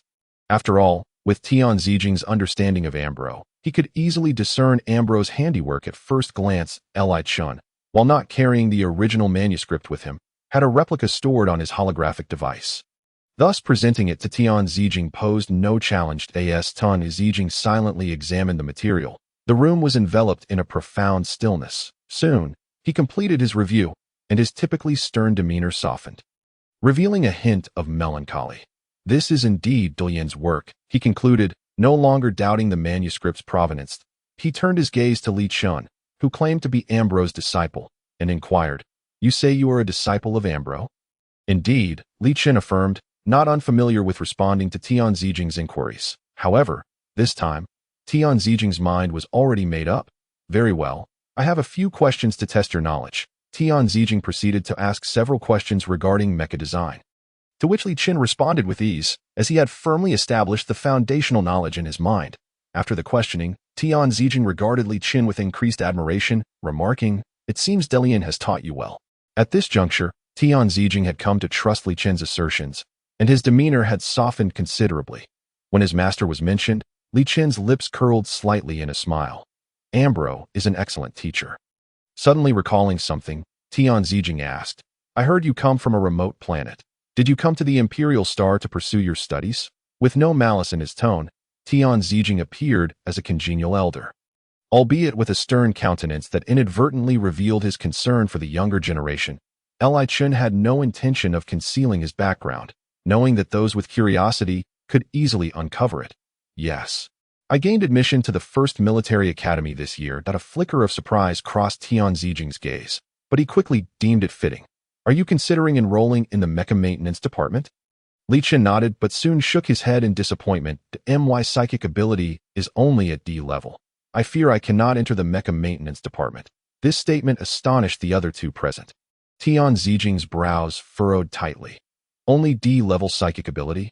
Feng Yu expressed his regret. Given the requirements of the first military academy, entry into the mecha maintenance department seems unlikely. Li Chun had already experienced his share of dismay before arriving, but he quickly regained his composure, albeit with a hint of sadness. "It is of little consequence. After all, being able to study at the Imperial Star is already a considerable achievement. It is just that the knowledge I have acquired may not be applicable." Tian Zijing vehemently disapproved of Li Chun's inclination to retreat, slamming his palm on the table in frustration. "Who says one with D level cannot become a mecha maintenance engineer? Such notions are mere prejudices." Both Li Chun and Feng Yu were taken aback by Tian Zijing's sudden outburst. Tian Zijing rose abruptly, embodying a sense of righteous determination. "Tomorrow, you will take the professional examination for the mecha maintenance department.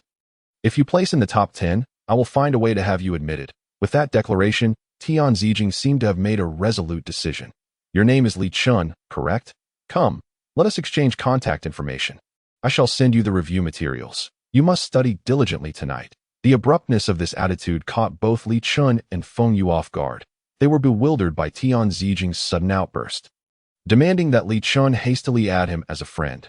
Not daring to delay, Li Chun promptly complied, and soon after, he received a substantial package of materials from Tian Zijing, a veritable treasure trove of information, comprising an entire terabyte. Li Chun mused that he could hardly hope to exhaust its contents within a year.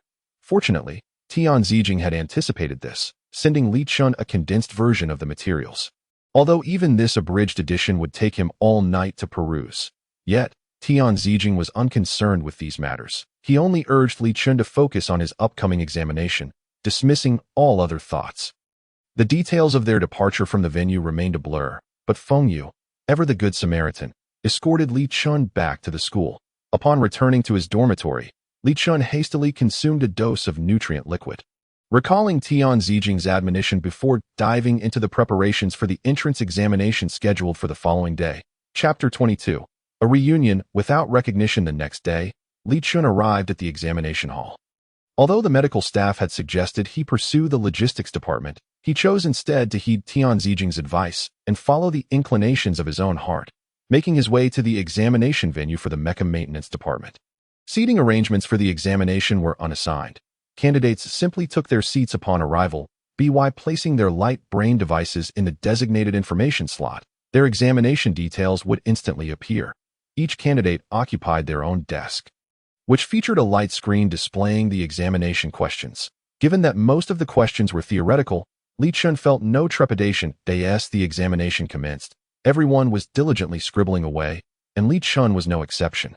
His pen flying across the page, for those theoretical questions were deeply ingrained in his memory and posed little challenge to him. Once he completed the final question, a sense of disorientation washed over him. Glancing at the clock, he noted half an hour remaining that he took the time to review his answers, ensuring their correctness before submitting his paper a full 10 minutes early. The examination concluded just in time for the lunch hour. And since Li Chun had exited the hall early, he was able to enter the cafeteria ahead of the crowd. Curiously, since arriving at the school, he had yet to visit the dining hall. The nutrient liquid he had consumed the previous night had been procured from a vending machine downstairs. The new students were late to enroll, while the upperclassmen had already been in session for half a month. Naturally, the upperclassmen were aware that today marked the entrance examination for the newcomers, and the military academy adhered to its own strict protocols. They could only follow designated routes to class, deliberately circumventing the buildings designated for examinations to minimize noise. The first military academy sprawled over a vast expanse, nearly one-fourth the size of the imperial capital, with various colleges allocated specific zones, often far removed from one another. Each grade's living quarters and academic buildings were separated by considerable distances. As the academy itself put it, this was intended to cultivate the students' physical endurance. Li Chen's examination venue was conveniently located near the sophomore students' living quarters and adhering to the principle of proximity. He decided to head to the cafeteria within that living area as fate would have it. That morning coincided with a physical training session for the second-year mecha students. If the entire class met their preset goals, they would be dismissed early. The mecha class was known for such advantages, and upon successfully completing their instructor's tasks, they surged into the cafeteria at the sound of the instructor's release signal. Just as Li Chun entered, he crossed paths with this throng of students. Fearing the cafeteria would soon be overcrowded, he opted to blend in with the group as they queued for food. Although it was termed a queue, it was more a haphazard clustering of students, as numerous windows served the cafeteria, yet only a select few offered the tastiest dishes. Naturally, the most popular windows attracted the most patrons, and Li Chun shared this sentiment, gravitating toward the bustling stalls. The students from his class donned military academy uniforms, while Li Chun, as a newcomer, had yet to receive his attire and was still clad in his own clothes. Consequently, his presence among them seemed rather incongruous. Many individuals took note of Li Chun's distinct appearance. Li Chun favored loose-fitting styles, and given the warm season on Imperial Star, he wore a white short-sleeved shirt. Leaving his fair arms exposed, Li Chun possessed a complexion that rarely tanned, his skin appearing delicate and smooth, reminiscent of fine porcelain. His visage was striking, akin to a piece of jade meticulously sculpted by Nuwa herself. Exuding an otherworldly beauty, his features leaned towards the ethereal, yet the roundness of his almond-shaped eyes softened the sharpness of his angles. Typically, Li Chun paid little attention to his appearance, and as a maintenance technician, he seldom concerned himself with his image on Garbage Star. Many acknowledged Li Chun's attractiveness, yet hesitated to offend him due to his role on the spacecraft. Ma Cheng, a rather oblivious individual, showed no signs of being swayed by Li Chun's looks. While Su Ken, characterized by his shy demeanor, refrained from commenting on Li Chun's appearance. Later, at Ijia Technology Company, Li Chun's status as a mecha maintenance technician commanded respect from all, leading him to remain largely unaware of his striking allure. As he stood in line, he inexplicably felt the weight of numerous gazes upon him. When he glanced back, Those observing quickly returned to their conversations, as if nothing had transpired. Li Chen. The sensation of being stared at was quite uncomfortable, prompting him to collect his meal and swiftly retreat to a corner to eat in solitude. However, after he sat down, he was unexpectedly encircled by a group of onlookers, feeling puzzled once again. Li Chun. Fortunately, no one chose to share a table with him. He decided to ignore their presence and continued his meal in silence. Li Chun possessed impeccable table manners, never distracted by his terminal while eating. Thus, he dined quietly, his gaze lowered. That moment, only a quarter of the cafeteria was occupied. Suddenly, a tall figure appeared at the entrance. Upon entering, he was greeted by enthusiastic calls. Over here. Li Yi's silver hair was strikingly noticeable, and those nearby called out to him, "Class leader." Li Yi nodded in acknowledgement before striding purposefully toward the one who had summoned him. However, as he passed a patch of lush greenery, he caught sight of an incongruous flash of white. The individual seemed to sense his presence and glanced up just in time. Li Yi halted momentarily, while Li Chun, upon noticing Li Yi, found himself momentarily dazed. In just a second, Li Yi turned his gaze away and continued toward the person who had called him. Yet that fleeting moment did not escape the notice of onlookers. Unbeknownst to Li Chun, the spectators were thinking, indeed, no female can resist the class leader's stunning good looks. By the time Li Yi arrived, Li Chun was nearly finished with his meal. The brief exchange of glances was merely an instinctual reaction on Li Chun's part. Compelled by the surrounding stares that he could not overlook, he quickened his pace, eager to leave the cafeteria. In fact, that was precisely what Li Chun did. He stood abruptly, heading toward the area designated for returning trays before Li Yi had even settled into his seat. As Li Chun's figure vanished from the cafeteria, the previously tranquil atmosphere erupted into a cacophony. "Wow, did you see that female? Absolutely gorgeous. It's like she radiates a soft, fragrant aura. What are you thinking?" She didn't even spare us a glance. Yet when the class leader arrived, the beauty threw him several lingering looks. Why must we share a class with the class leader? Every time, all the female attention is directed toward him. Exactly. Couldn't the class leader have his own class? Li Yi. Am I to blame? Listening to the lamentations of his male classmates, Li Yi remained unfazed, while his friend seated beside him couldn't help but chuckle. Haha. How is it that you always become the target of the class SIR? The one teasing Li Yi was named Wei Tingfei, a lifelong companion of his. Wei Tingfei hailed from a noble lineage. His family had once been a branch of the royal house, their ancestors having fought alongside the founding emperor to establish their domain. Consequently, the Wei family had been granted the title of a prince of a different surname. Due to this connection, the Wei family had served in the military for generations, and Wei Tingfei was no exception. Currently an exemplary student at the military academy, Wei Tingfei had always believed that both his looks and heritage were unparalleled. Yet he found himself overshadowed by Li Yi, whose exceptional beauty seemed almost unfair. Li Yi possessed a visage capable of outshining any peer, particularly accentuated by a small mole beneath his eye that was utterly captivating. Many males had confessed their feelings to Li Yi, only to find themselves swiftly dealt with in a manner that left them utterly disoriented. As a result, the students in Mecha Class 1 dared not provoke Li Yi. Incurring his wrath could lead to dire consequences, especially during combat training, where one might not emerge unscathed from the training rooms. Li Yi paid no mind to Wei Tingfei's jests. Lost in thought as Li Chun's appearance stirred an inexplicable sense of familiarity within him, as if he had encountered him before. Yet despite his efforts, he could not place where. Chapter 23. Mecha Maintenance Class 7. After leaving the cafeteria, Li Chun remained oblivious to the commotion that had transpired. He took a quick route back to his dormitory, intending to rest before facing the second examination of the day. The afternoon's examination would focus on physical fitness. Contrasting sharply with the prior day's health assessment and theoretical examination, there was no need for prior preparation, merely the execution of the designated tests. For the male candidates, the examination included combat trials, requiring them to compete against their fellow examinees. The examination for females is relatively gentle, requiring only the execution of corresponding combat movements, with the objective of achieving a certain strength threshold during the process of striking the sandbag. Upon understanding the content of the examination, Li Chun could not help but exhale in relief. In the garbage star, there were no professional physical education instructors. and thus much of what he learned was through his own exploration. He was well aware of his physical condition, and facing such a physical examination was indeed a piece of cake for him. After the afternoon examination, Li Shu effortlessly scored 80 out of a possible 100.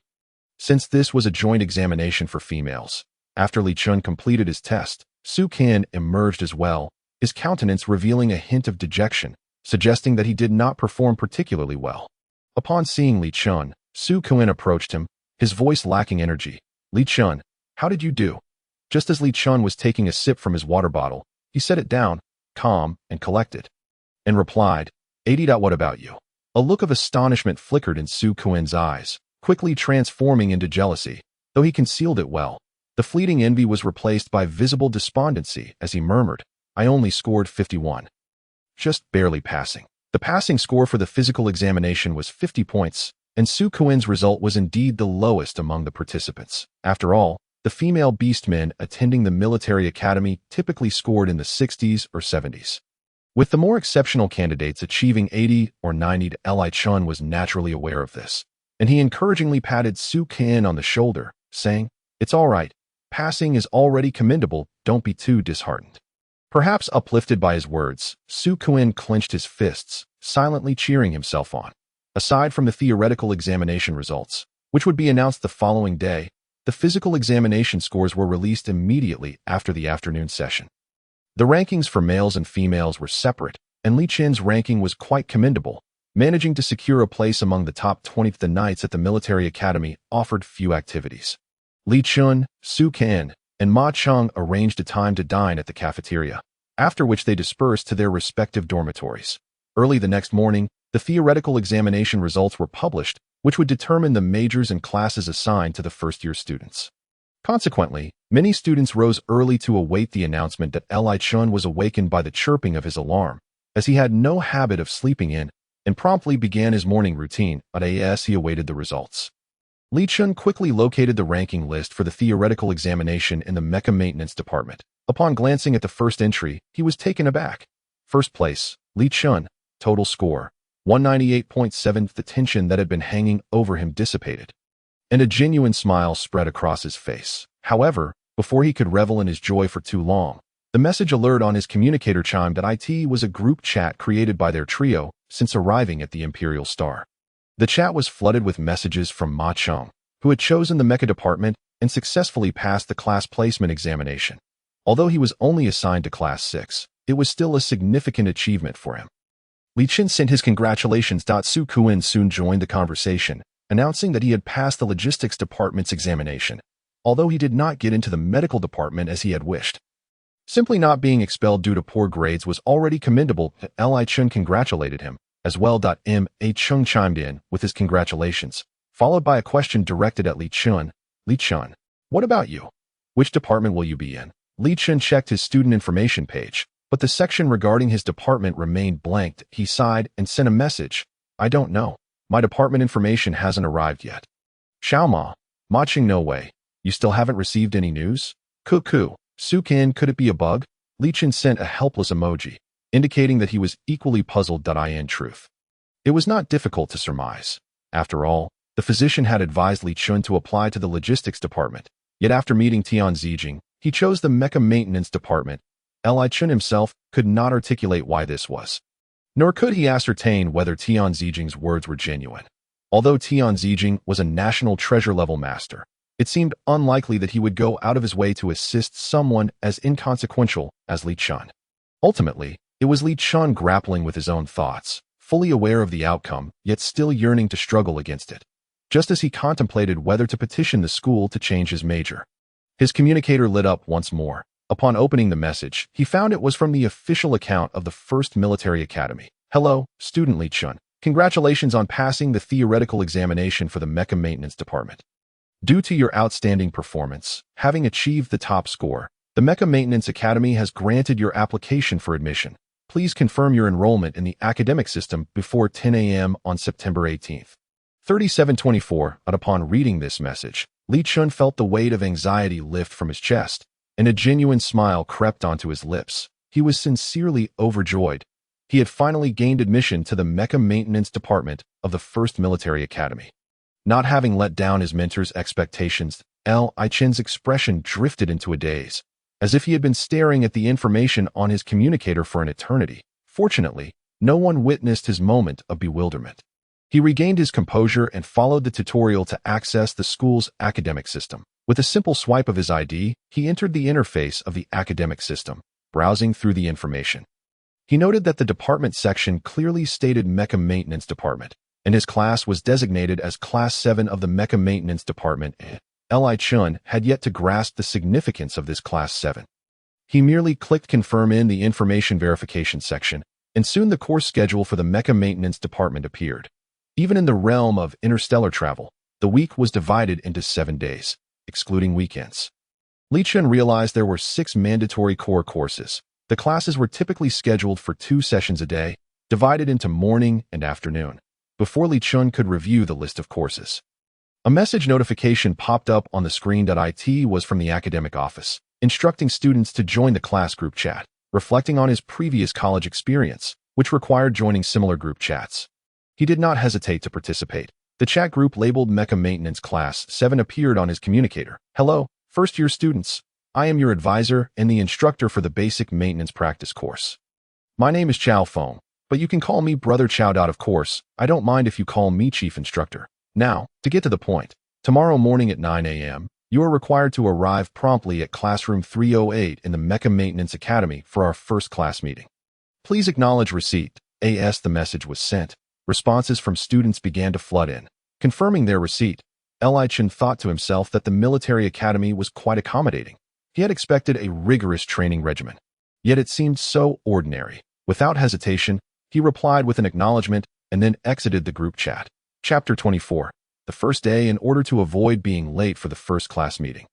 Li Shu deliberately woke up early as the chirping of his alarm subsided. He cheerfully tidied up his room. In truth, Li Shu's room was quite clean. Rather than being clean, it was more accurate to say that there were very few items, rendering cleaning unnecessary. However, due to the boundless energy of his companion, he indulged it. After instructing his companion not to wander off, Li Shu set off towards the classroom. The sun shone brilliantly today, casting warm rays upon the earth, while the green foliage provided shade from the intense heat, allowing only specks of light to filter through like scattered stars. Today marked the registration for all first-year students, and the number of pedestrians on the path had noticeably increased. As they navigated the campus, some individuals stood out, captivating attention at a glance. Following the school map, Li Shu made his way to the 9th teaching building of the maintenance department. However, he was so engrossed in his thoughts that he failed to notice the glances cast upon him by passers-by. Upon entering classroom 308, he found it still early. A few students were scattered throughout the room. Due to the distance, they remained unacquainted, rendering the large classroom eerily quiet. Li Shu did not dwell on this, and promptly chose a seat he favored. Located in the middle of the tiered classroom by the window, neither too conspicuous nor too hidden, Li Shu thought to himself that remaining inconspicuous was impossible. As time passed, more new students arrived in the classroom, and the bewildered newcomers occupied their chosen seats, with some inevitably noticing Li Shu. People who are good-looking often unconsciously draw others nearer. Qin Yujing was such a person. Arriving early, he immediately set his sights on the seat beside Li Shu. With a warm smile that was neither overly enthusiastic nor cold, but rather perfectly pleasant, he approached. Hello, classmate. May I sit here? Qin Yujing politely inquired, and Li Shu raised his gaze toward the newcomer. Qin Yujing, with his strikingly handsome features and exquisite attire, exuded an additional charm that unmistakably marked him as a person of wealth. Li Shu found it perplexing why someone of such stature would approach him for conversation. However, he reasoned that the adjacent seat was not exclusively his, and others were free to sit there. Nodding in acknowledgement, Li Shu's consent sparked a gleam in Qin Yujing's eyes, prompting him to promptly occupy the space beside Li Shu. As the clock edged closer to 9 o'clock, more individuals entered the classroom, and the atmosphere grew increasingly vibrant. Qin Yujing observed Li Shu, noting that this delicate beauty indeed matched his expectations, possessing a cold and aloof demeanor, coupled with striking good looks, perfectly aligning with Qin Yujing's aesthetic appreciation for beauty. An uncontrollable excitement welled up within him, yet he maintained a composed exterior, greeting Li Shu with courtesy. Greetings, fellow student. I am Qin Yujing. May I inquire as to your name? Li Chun turned his gaze towards Qin Yujing in response. During his time on the garbage star, he had scarcely encountered peers of his age to engage with. And given that his mental age had long surpassed adolescence, associating with a group of immature children was out of the question. Thus, influenced by Bru's tutelage, Li Chun had grown increasingly taciturn. However, having arrived at school, he felt it inappropriate to continue in the same manner as before, so he courteously replied, "Hello, I am Li Chun de Li Chun." Li Chun, a name that evokes an ethereal beauty detached from the mundane, made Qin Yujing inwardly sigh in admiration. Deepening his fondness for Li Chun, Qin Yujing smiled and remarked, "Which school did you attend previously, Li Chun? It seems I have never heard of you before that I in truth." Qin Yujing harbored an unusual penchant for collecting portraits of beautiful individuals. Having cataloged the charmers from prestigious institutions across various mid-tier planets, it was inconceivable that someone as striking as Li Chun would have escaped his notice.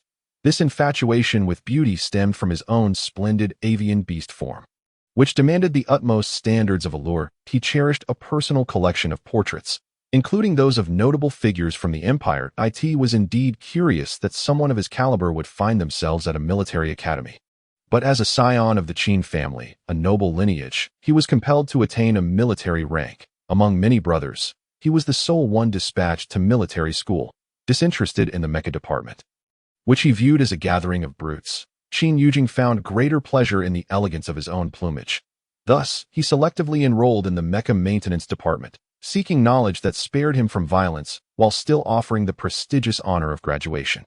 He aspired to design a magnificent mecha of his own, as the mechanical creations available on the market were, in his eyes, woefully unattractive.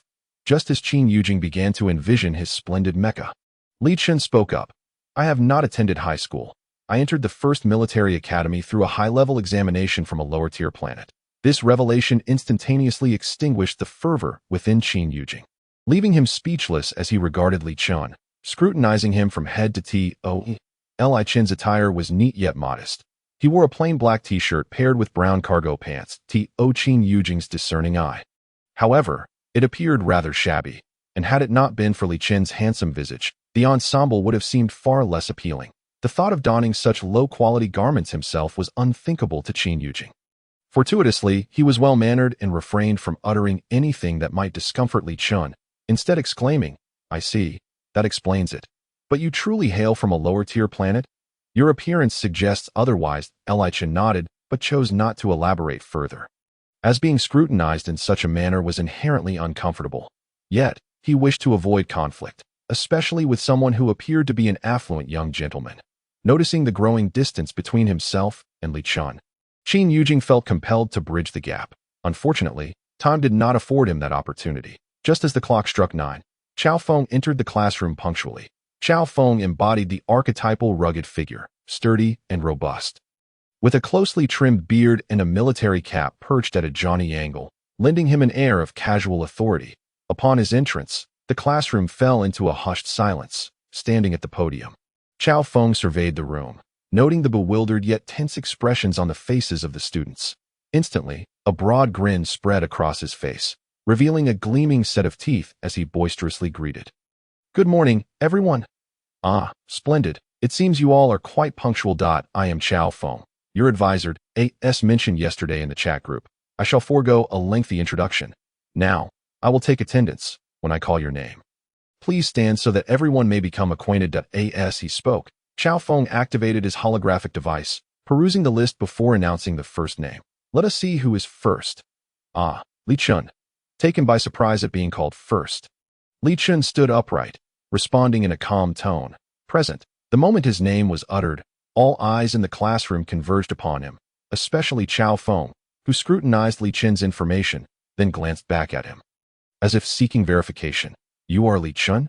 Chao Feng inquired suddenly. Li Chun, taken aback, was about to sit down, for the sensation of being the center of attention was one he wished to escape. Yet, he felt compelled to respond to the teacher's inquiry, nodding in acknowledgement. Chao Feng's smile deepened, signaling for him to take his seat before continuing with the roll call. Unbeknownst to Li Chun, at that very moment, someone discreetly captured his photograph and posted it on the First Military Academy's forum with the title, "Shocking, The top scorer of this year's Mecha Maintenance Department Theory exam is actually in Class 7.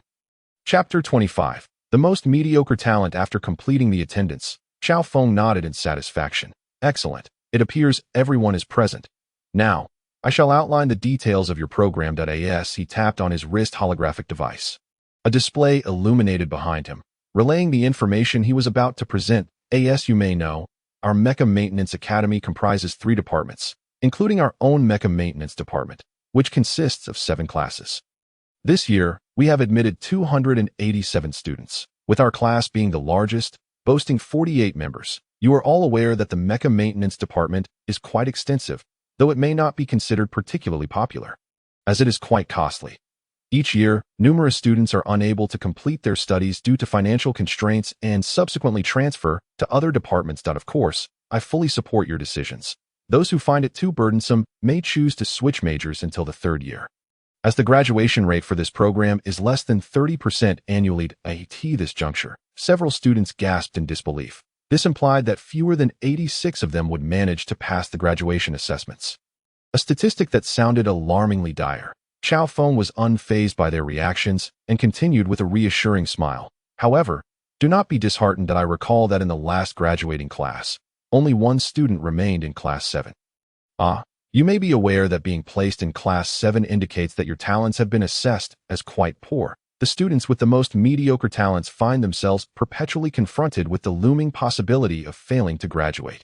Military academies are not bastions of mercy. Failing to graduate signifies the extinguishing of any aspirations to ascend to the highest echelons of the military hierarchy. Xiao Feng is acutely aware that among this cohort, many are children of the middle class, fervently aspiring to become mecha repair specialists. Regrettably, the path to becoming a mecha repair specialist is fraught with challenges, beyond the burdens of talent and financial constraints. The academic pressure is substantial.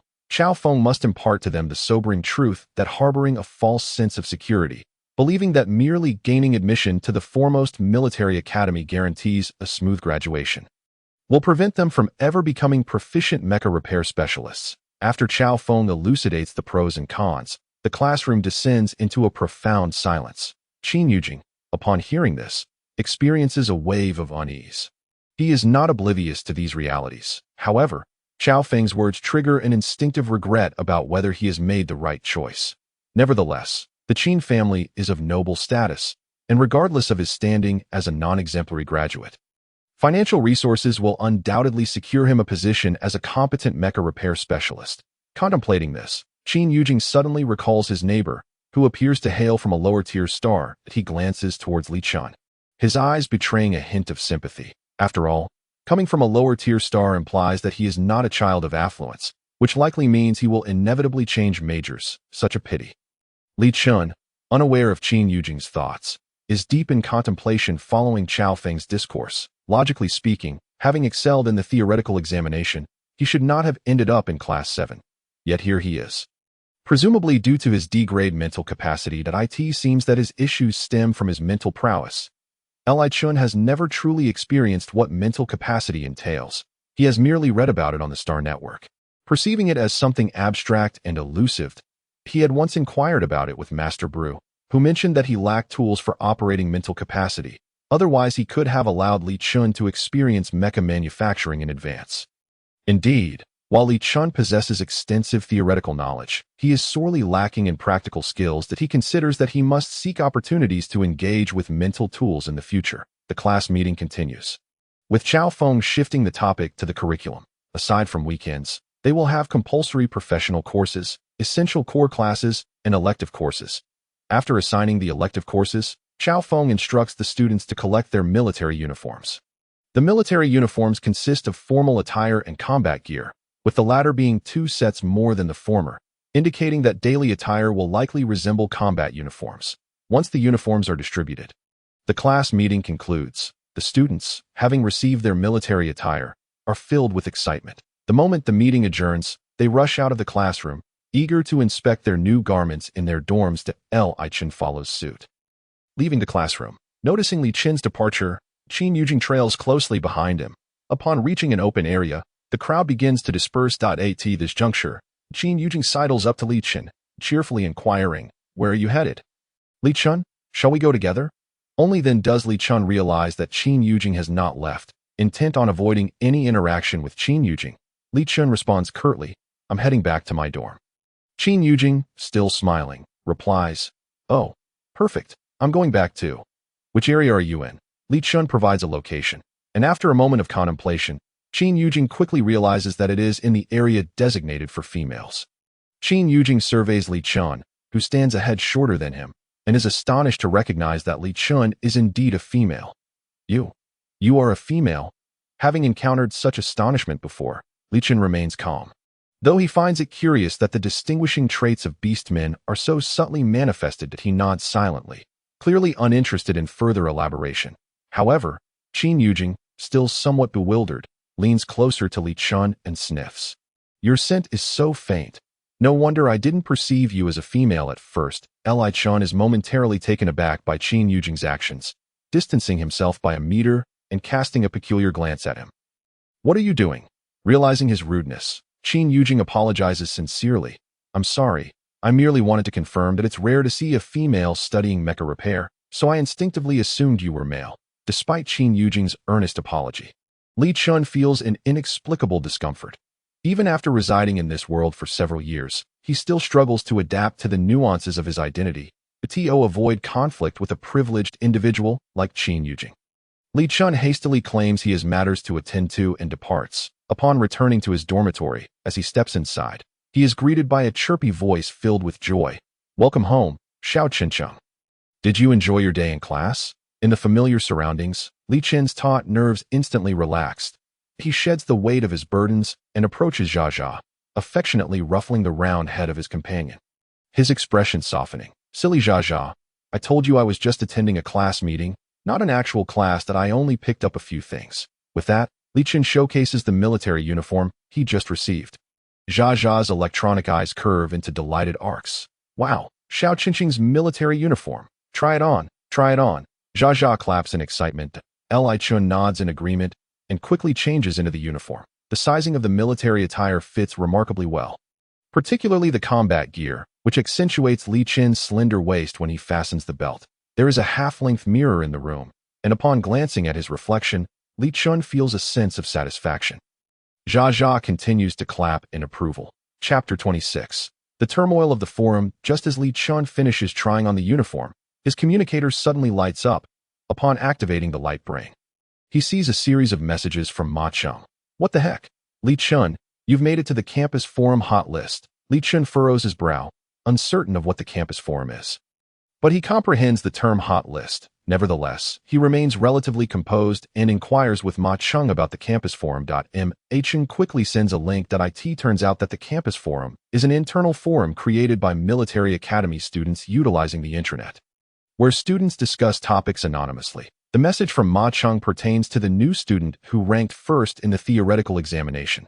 Coincidentally, the top ranker is none other than Li Chun himself.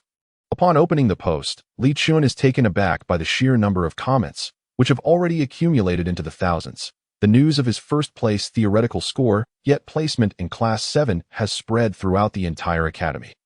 Some commenters dismiss the post as a fabrication, questioning how a student ranked first could end up in Class 7, noting that a lower class signifies inferior qualifications. Others express skepticism, but the original poster provides evidence, including a photograph of Li Chun's visage. Subsequently, many are captivated by Li Chun's appearance. 3 minutes. I want all the information on this handsome guy.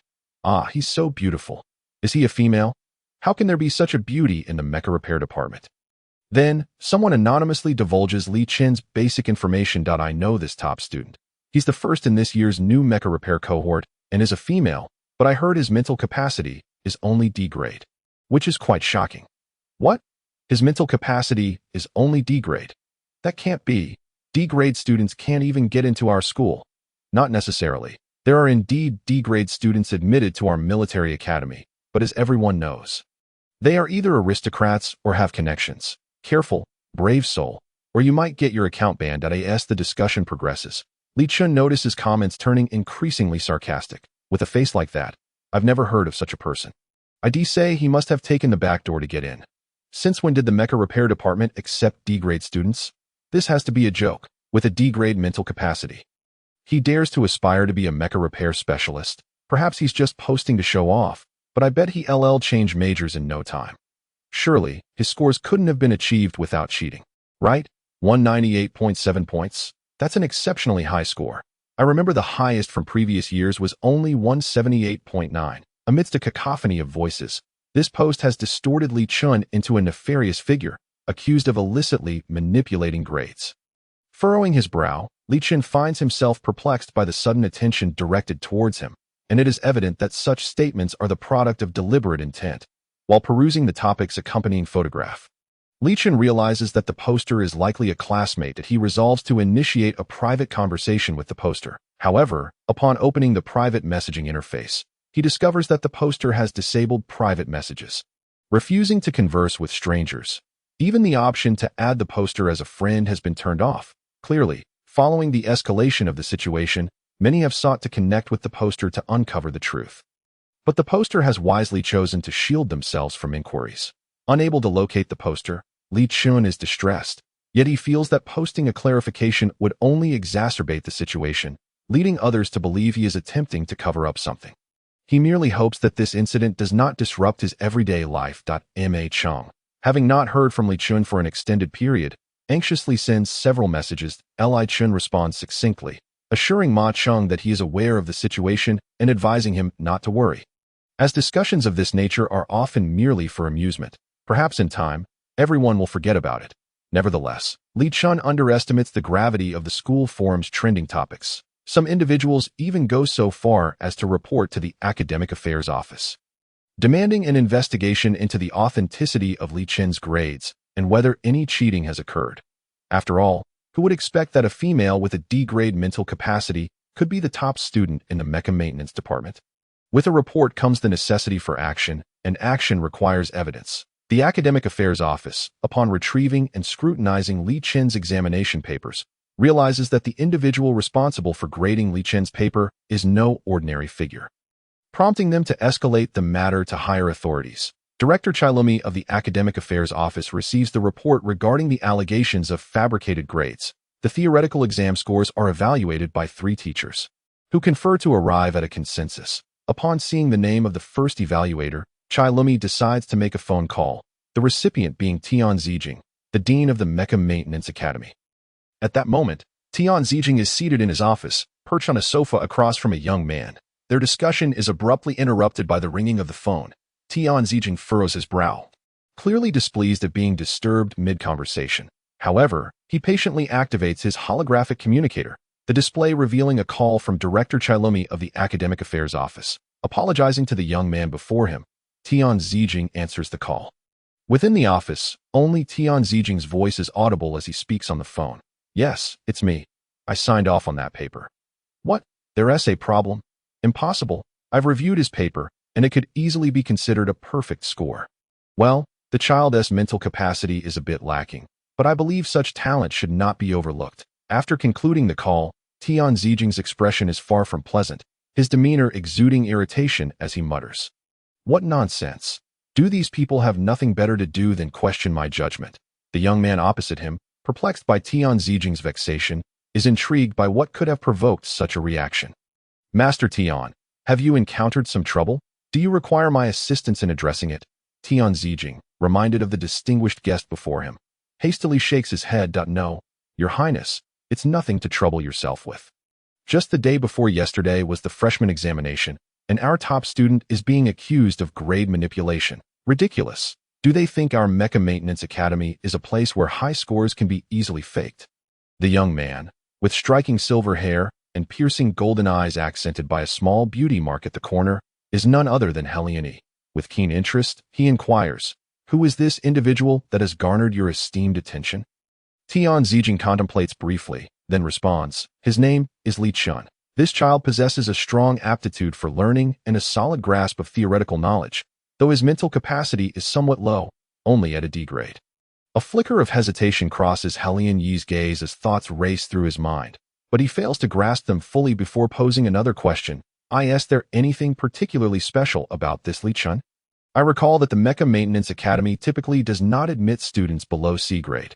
given that even the basic tasks of sensing and integrating mecha components can be quite challenging. Tian Zijing's gaze steadies as he sighs. A hint of guilt surfacing. I understand. Consider it my personal bias. This child is the disciple of a deceased friend of mine that I have looked into his background. He is orphaned, having come to the capital alone. I am merely honoring my late friend by recognizing the child's genuine abilities. Helian Yi's expression shifts to one of surprise. I see. Who was this late friend of yours? His name was Li Shu. Tian Zijing replies. The recognition of two familiar names ignites memories within Helian Yi. Li Shu, the designer of the first mecha from the Yi family technology company, despite only having produced a conceptual model, had already garnered significant attention within the mecha industry. As an investor in the Yi family technology company, Helian Yi is well aware of this fact. Chapter 27. Announcement. Major revision. Helian Yi is taken aback by this unexpected turn of events. Previously, Feng Yu had mentioned that a young man, newly come of age, was handling Li Shu's posthumous works. He had not inquired further at the time, but it seems this young man is indeed the Li Chun spoken of by Tian Zijing. Yet the name Li Chun is so familiar that Helian Yi hesitates to confirm it. Oh, you know where this Li Chun hails from? Helian Yi asks. Tian Zijing, having reviewed Li Chun's documents, knows well his origin. He comes from the Garbage Star. The child is rather unfortunate, having lived there since childhood. It is fortunate that he crossed paths with Li. Upon hearing Garbage Star, something clicks in Helian Yi's mind, causing him to sit up straighter, as if suddenly recalling something significant.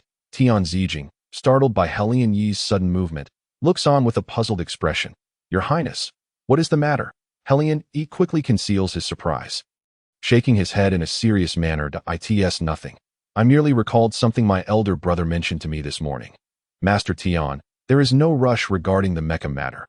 I have something to attend to, and will visit you another day.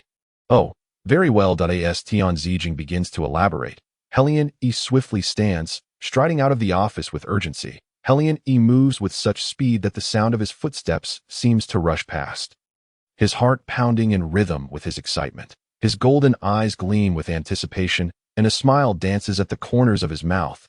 He had considered the possibility of seeing Li Chun again, as well as the prospect of never encountering him again. However, he never anticipated that Li Chun would arrive on Imperial Star. Yet, Helian Yi's haste is not driven by a desperate desire to reunite with Li Chun. Rather, he seeks to verify something. After all, it has been 2 years since their last meeting, and both their appearances have changed. Moreover, when they last spoke, Helian Yi had used false names, leaving him uncertain of Li Chun's current temperament and whether any bond still remained between them. Contemplating this, Helian Yi's expression tightens, and a surge of impatience quickens his steps. In the military academy's dormitories, the female dormitory features single rooms, while the others are largely uniform. Helian Yi resides in a double room.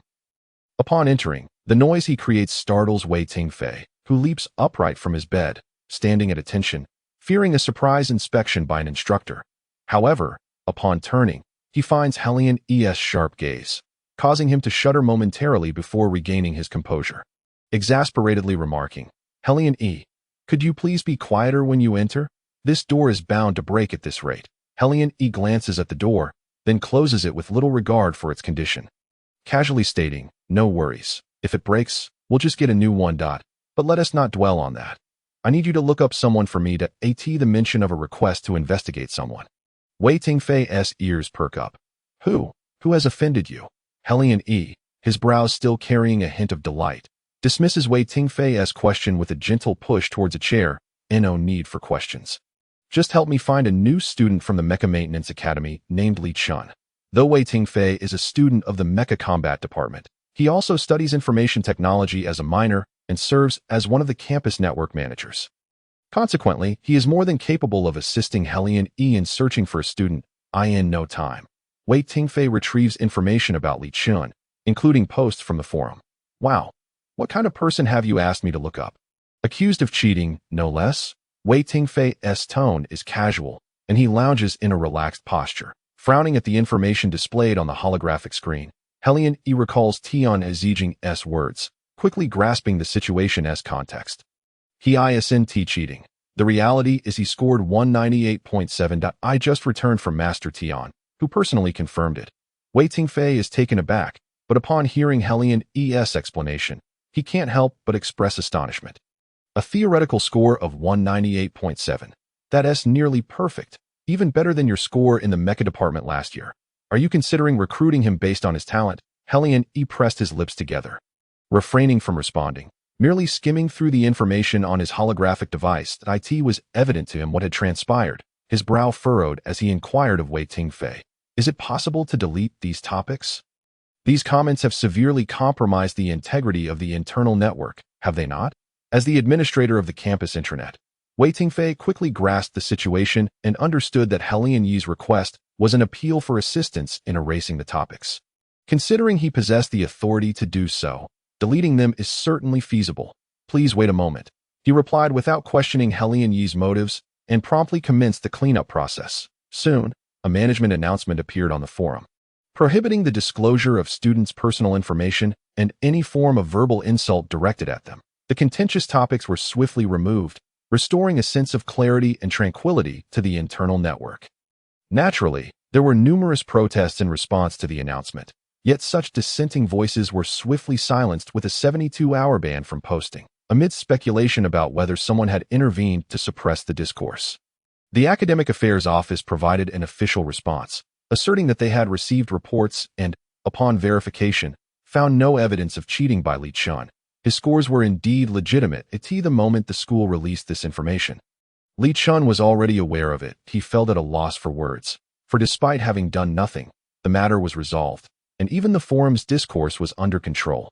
The school even sent him a message inquiring if he had been affected, offering access to a counselor for psychological support. As he had not experienced any impact, Li Shu chose to disregard it, continuing his life in its usual rhythm.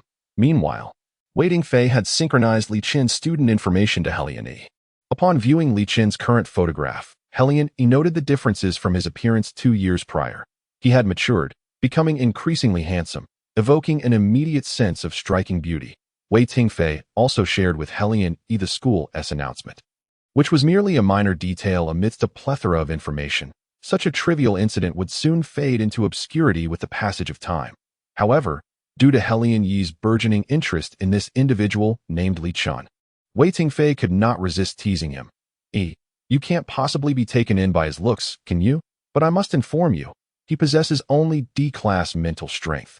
Even if he were to become a mecha maintenance technician, he likely wouldn't be of much assistance to you. Moreover, he hails from a lower-tier planet, so resources are undoubtedly scarce. He might be merely dabbling in mecha maintenance, only to switch majors later on." This was indeed the norm for many in the mecha maintenance program. Wei Tingfei's assertion held weight. The barriers to entry for the mecha maintenance program appeared minimal, requiring only passing theoretical scores, making it relatively easy to enroll. Yet, if it were merely that simple, the interstellar community would not regard mecha maintenance technicians as so pivotal. Helian E remained silent. Given his current circumstances, it would not be difficult to support Li Shu. But the real challenge lay in whether he truly wished to bring Li Shu into his world. His identity was unique, and when they had first met, he had used a false name and assumed a different appearance. He had not intended to deceive Li Shu. At that time, many sought his life. The Empire was not as tranquil as it presented itself. Furthermore, Helian had always sensed that Li Shu was a cautious individual. He would understand that their meeting was merely ephemeral. The dangers surrounding Helian rendered recognizing Li Shu an unwise choice. Their bond consisted solely of a life-saving favor, lacking in deeper emotional ties. Helian resolved to keep Li Shu at arm's length, choosing instead to provide silent support whenever needed. He gently closed his eyes, removing Li Shu's information from his device, and when he opened them again, clarity filled his gaze. "Tingfei, please delete all information you have gathered about Li Shu." Wei Tingfei was taken aback. He hadn't expected his words to sway Helian, but it made sense, as Li Shu might only be a fleeting interest for him. Even if he excelled theoretically, that did not guarantee his prowess as a mecha maintenance technician. Wei Tingfei nodded. "Understood. I will erase it, leaving no trace of access." Chapter 28. Suppression of growth. Li Shu remained oblivious to the fact that someone was observing him from the shadows, and had even made certain decisions regarding him. Like most new students, he commenced his academic journey in a methodical manner. The discipline within the military academy was remarkably stringent. although Li Chun had not experienced the educational environment of the interstellar era. He could discern the extreme regularity of the academy's schedule, which at times made him question whether he had returned to the modern high school era. Naturally, the style of instruction was entirely different from that of high school. With practical training comprising the majority of the curriculum, perhaps the minds of the interstellar populace were more agile, as many fundamental concepts had been mastered well before university, which elucidated why Li Chun was required to take professional theory exams upon entering the first military academy. A solid theoretical foundation was essential for practical application in the hands-on courses that AS previously mentioned. The instructor for the basic maintenance practice course was none other than Chao Feng. Their classroom was not a traditional one, but rather an expansive, dome-shaped open area. Upon entering this venue for the first time, Li Chun felt as though he had stepped into a factory. Chao Feng proved to be an excellent teacher. He was aware that Class 7's foundational knowledge was not as robust as that of Class 1. Thus, he meticulously explained the various equipment they would need in the future, by the end of his explanations. Li Chun finally understood why it was said that a C-grade mental capacity was the threshold for the mecha maintenance department. The equipment used for mecha maintenance was exceedingly precise, with every step and component measured to an extraordinarily minute degree, making even the slightest error significant. As such, the limitations of the orc's naked eye could be elegantly compensated by mental prowess. The higher the mental capacity, the more acute the sensitivity to subtle variations in density. Yet, this was not the most challenging aspect of the discipline. The true difficulty lay in material processing. During the material processing class, Li Chun became increasingly aware of the disparities that stemmed from innate ability. Indeed, the materials used to construct mechas, as well as those that assisted in their operation, were far more complex than Li Chun had initially imagined. They were not merely metallic ores. The materials utilized in mecha fabrication emitted a certain mental radiation, necessitating the use of mental energy for refinement in addition to tools. This process resembled the crafting of cold weapons, requiring high-temperature mental concentration to treat the materials, followed by mental force to shape them.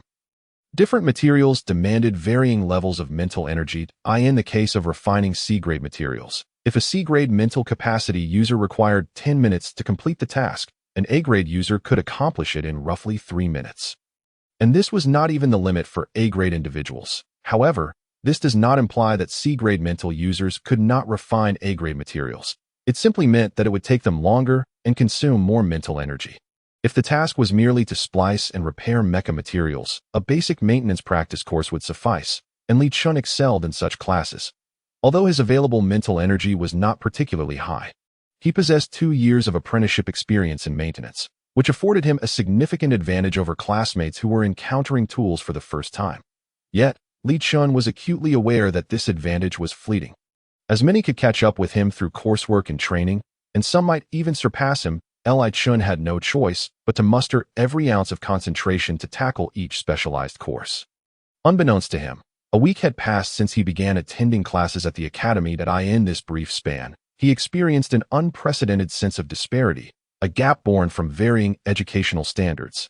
Indeed, even though Li Chun was studying the same interstellar educational material as his peers, his lack of systematic learning made it exceedingly challenging to keep pace. Outsiders might not perceive this struggle, as students generally paid little attention to their classmates' learning progress outside of class. However, Li Chun was acutely aware that he could not endure even a single test at that moment. Ultimately, he resolved to take action.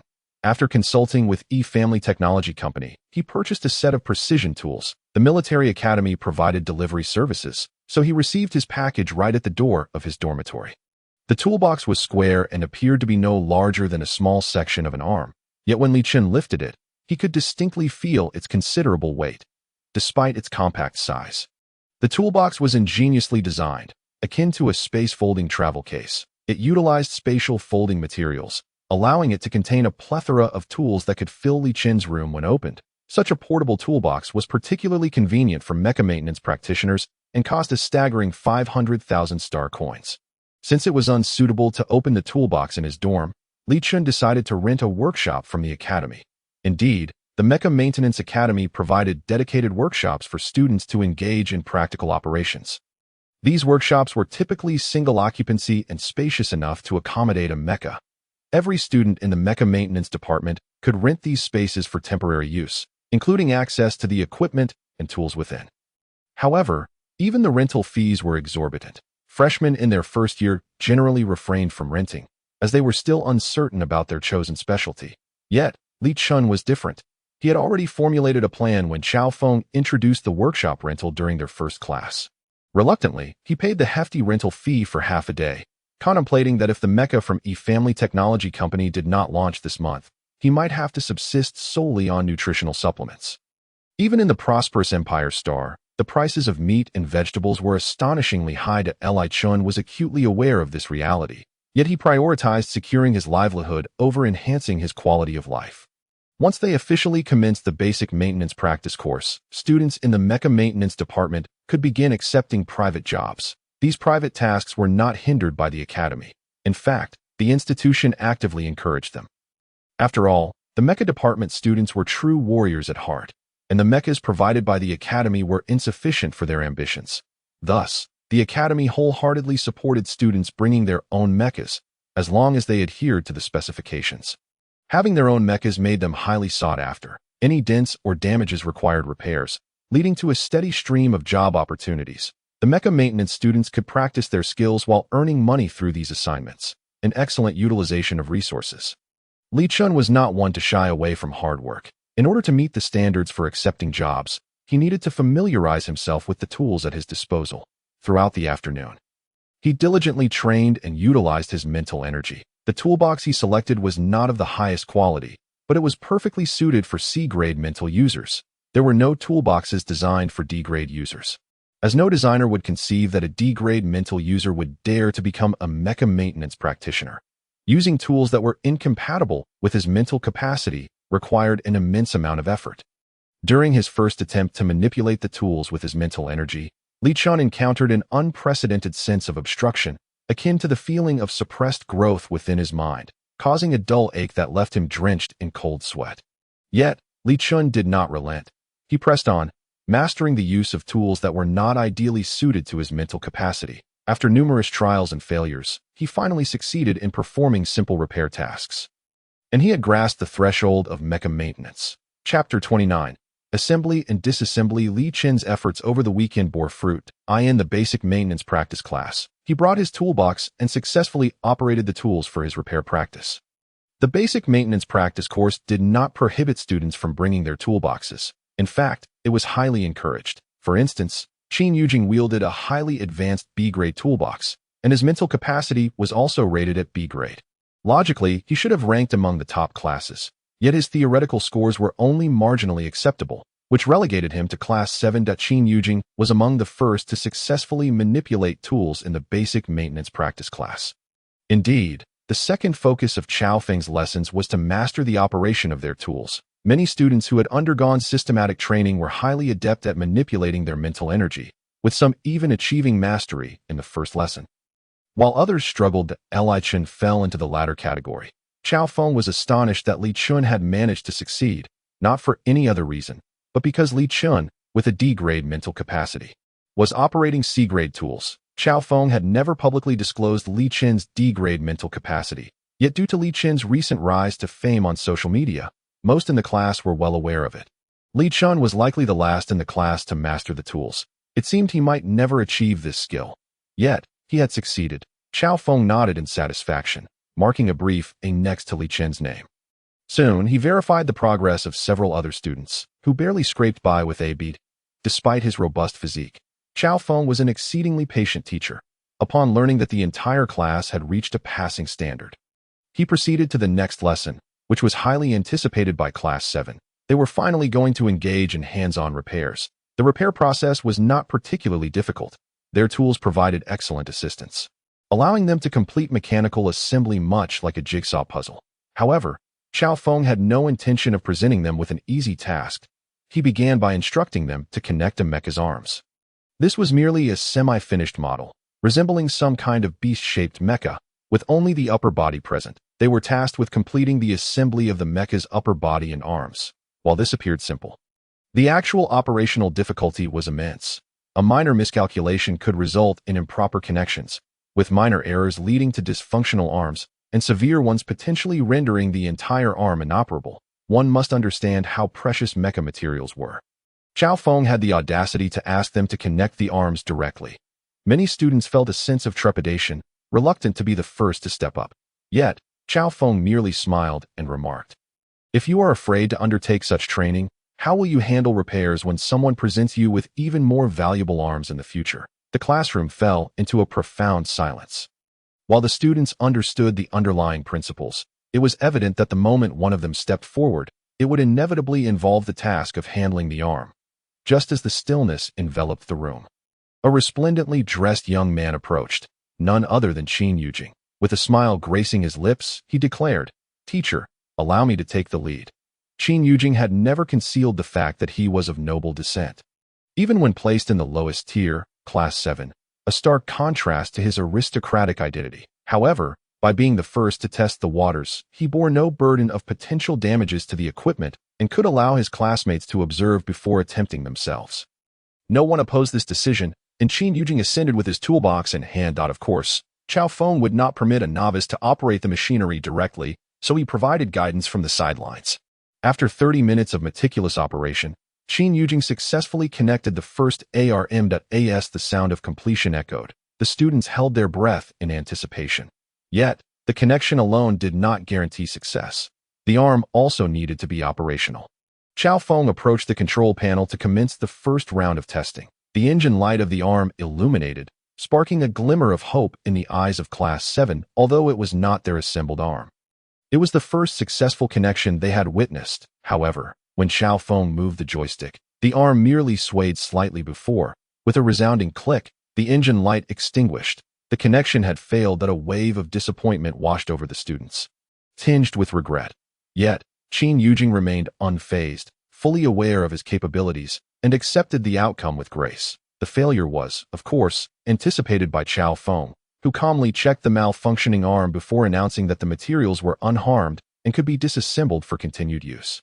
However, the question of who would dismantle it arose. Everyone assumed Chao Feng would take on the task personally, but to their surprise, he called out, "Li Chun, please step forward to handle the disassembly." No one expected it to be Li Chun. Not even he himself, but he had long wished to gauge his current abilities. Thus, under the watchful eyes of his peers, Li Chun stepped forward. Chao Feng remarked, "Learning to disassemble equipment is vital for your education. So as you practice, you must familiarize yourselves with both assembly and disassembly." He gestured for Li Chun to commence. Li Chun retrieved his toolbox, but did not rush to open it. Instead, he meticulously examined the connections and external structures of the components.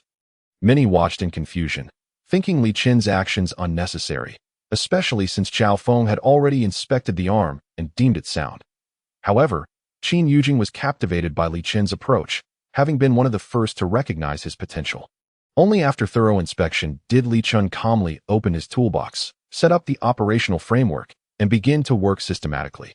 Chao Feng leaned in to observe, occasionally offering reminders, but soon realized that Li Chun's movements were remarkably adept, requiring little to no further instruction.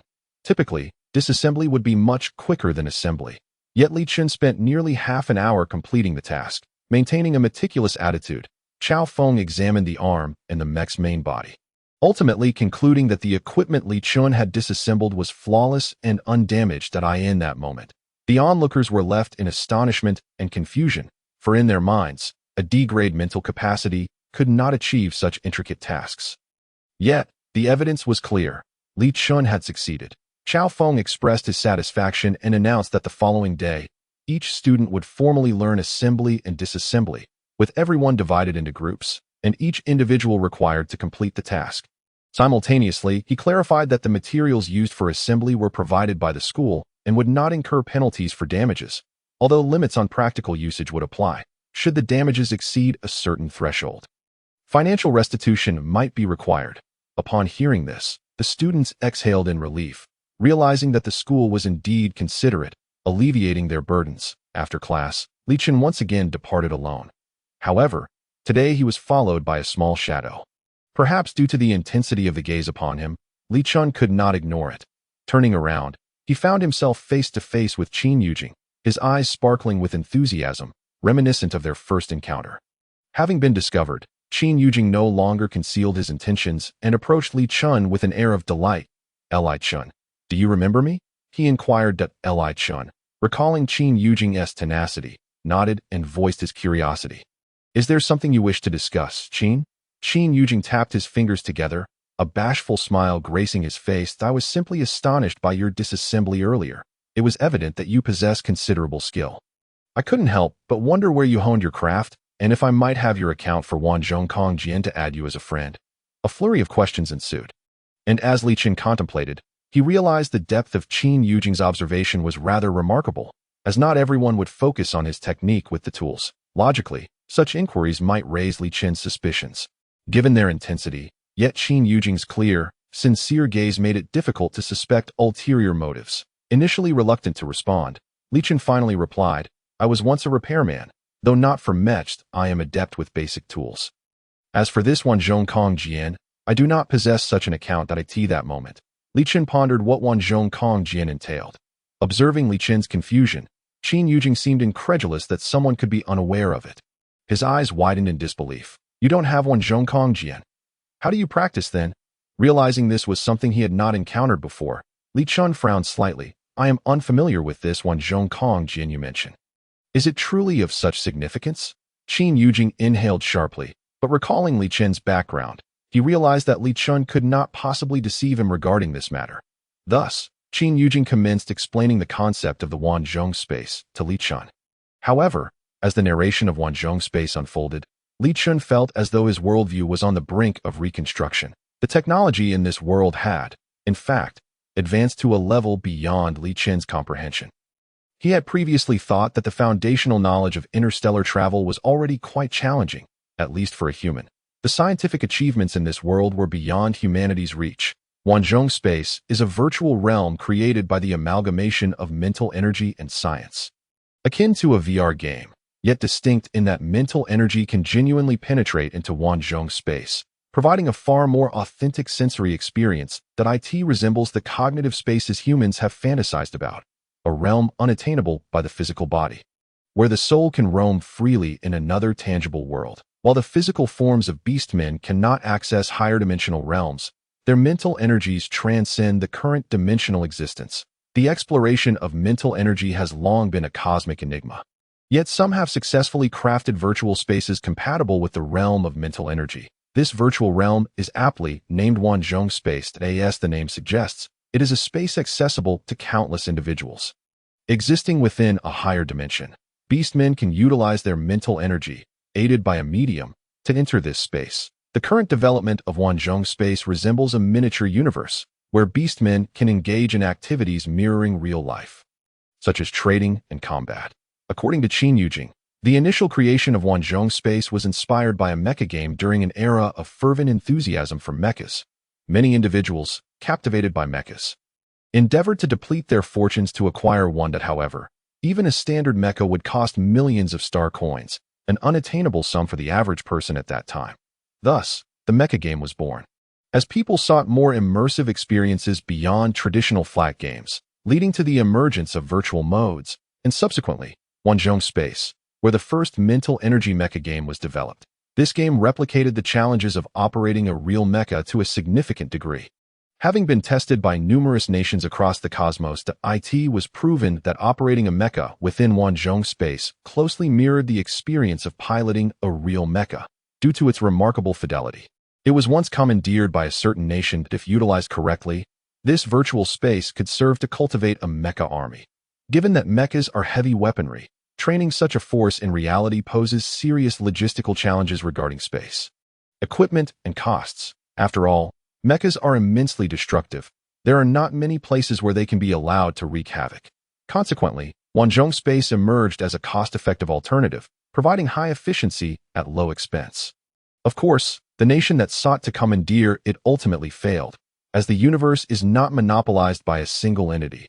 Everyone seeks their share of the as the mecha games within Wanzhong space gained popularity. It was discovered that even virtual mechas experienced wear and tear, and these damaged mechas did not simply vanish with the virtual data. Bold individuals began to melt down these damaged mechas, astonishingly achieving results akin to refining mecha materials in reality.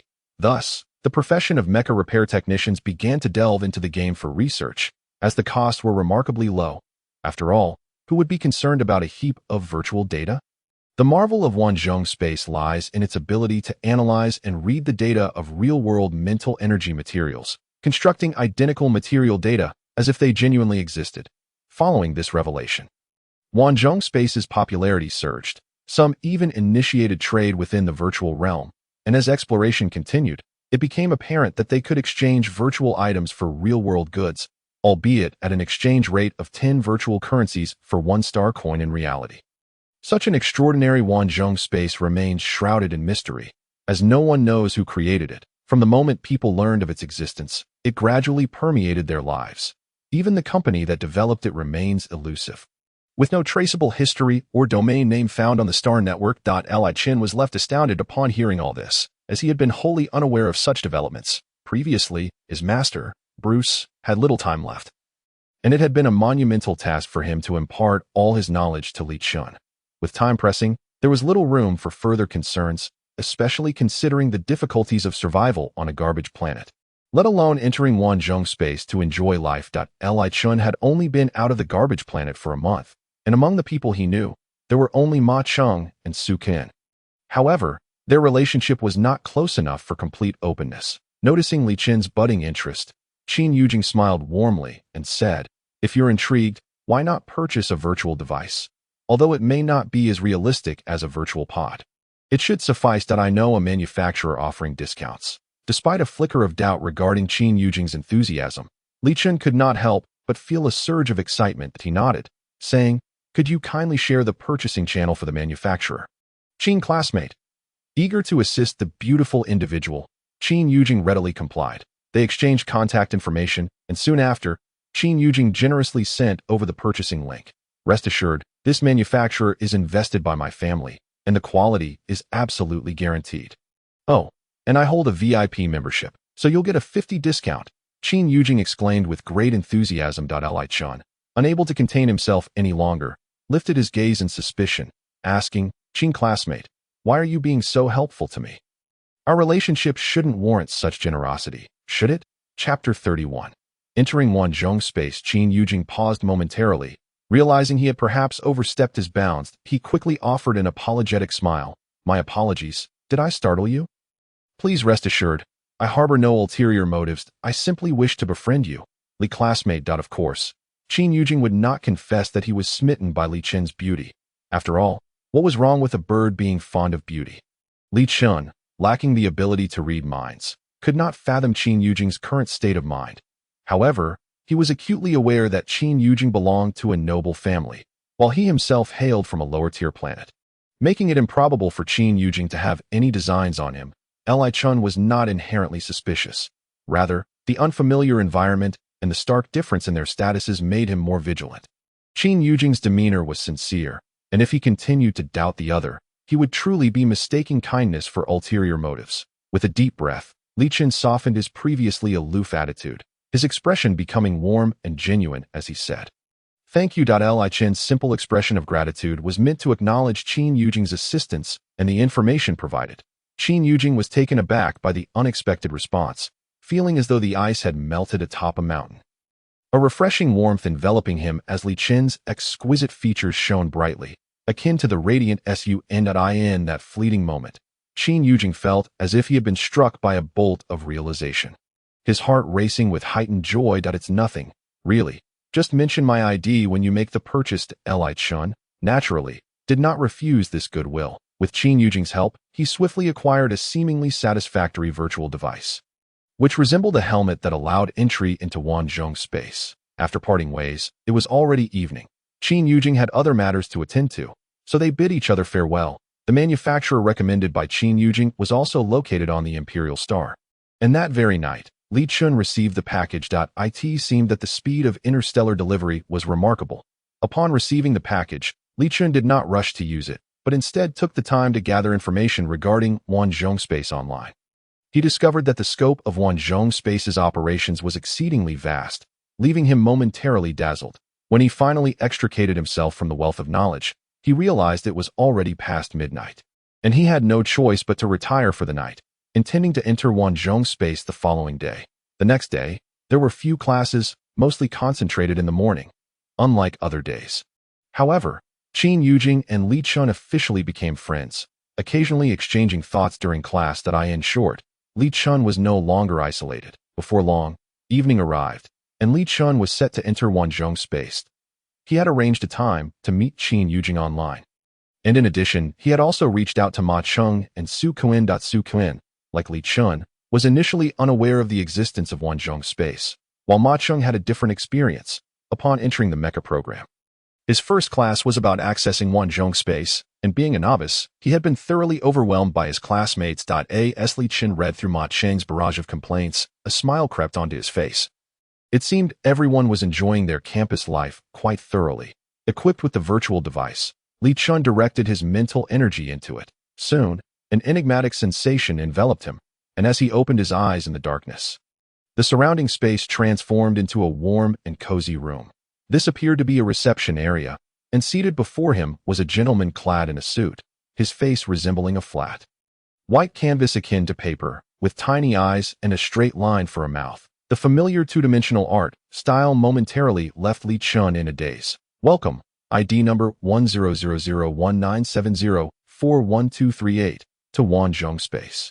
Please input your basic information. As it happens, confronted with a face whose gender is indiscernible, Li Chun should be unable to ascertain whether it belongs to a male or female.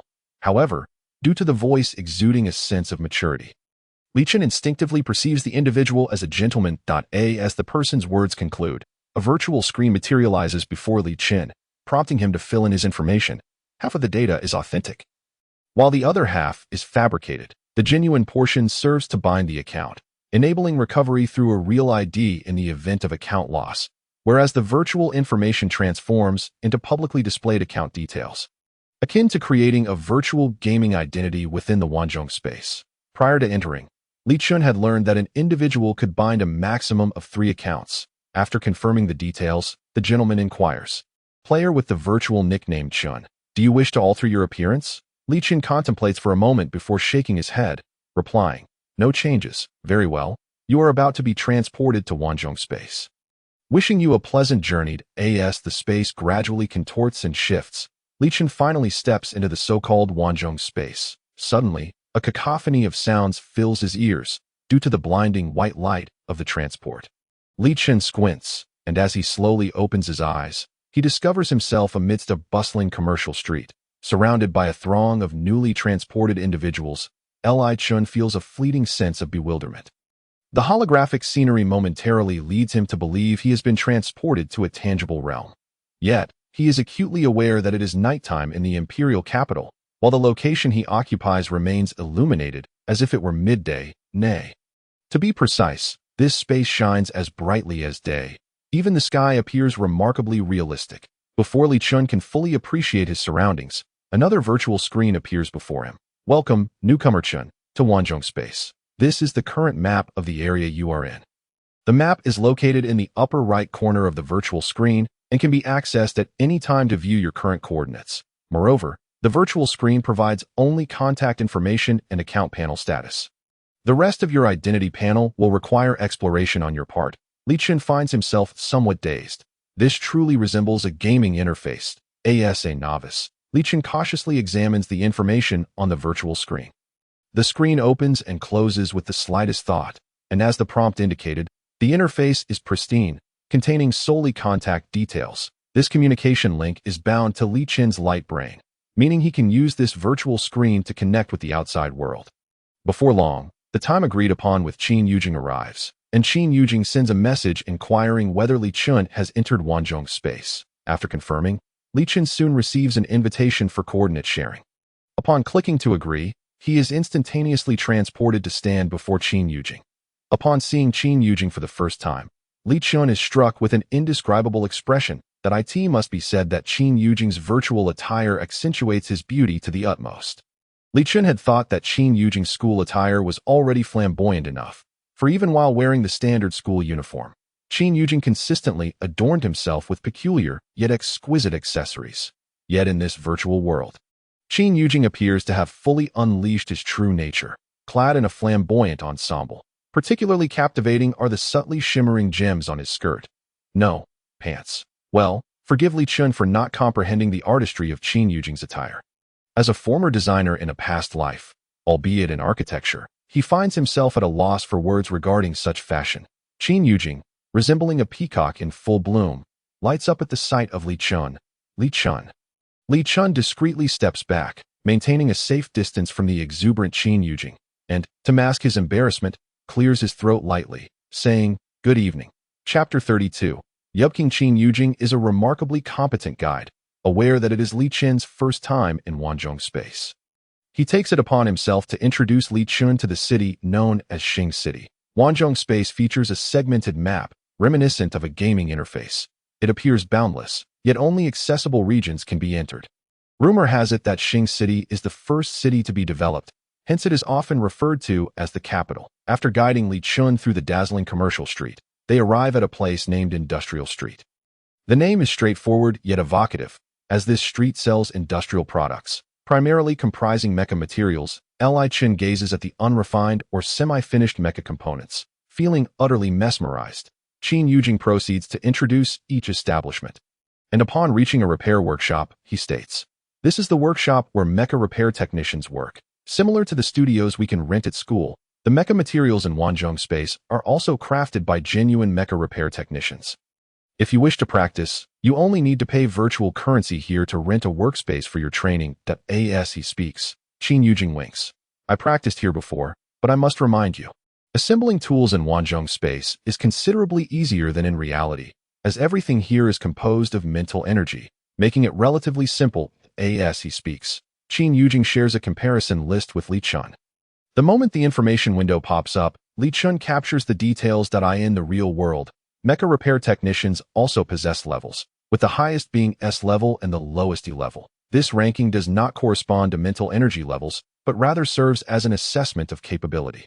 In the virtual realm, there are 9 levels for mecha repair technicians. In the virtual world, levels 1 and 2 correspond to E-level technicians in reality, levels 3 and 4 to D level, level 5 to C level, level 6 to B level, level 7 to L level, level 8 to S level, and as for level 9, regrettably, no one has yet reached that tier. This ranking system may be inherent to Wanzhong space. In reality, S-level technicians can only correspond to level 8 in this domain, as no one has yet approached the threshold of level 9, which may simply be an exclusive feature of Wanzhong space. After Qin Yujing finishes his introduction, Li Chun develops a keen interest in this ranking system, as his ambition is to become a mecha repair technician, and he wonders what level he might achieve. However, Qin Yujing does not intend to grant Li Chun the luxury of time to contemplate his potential ranking.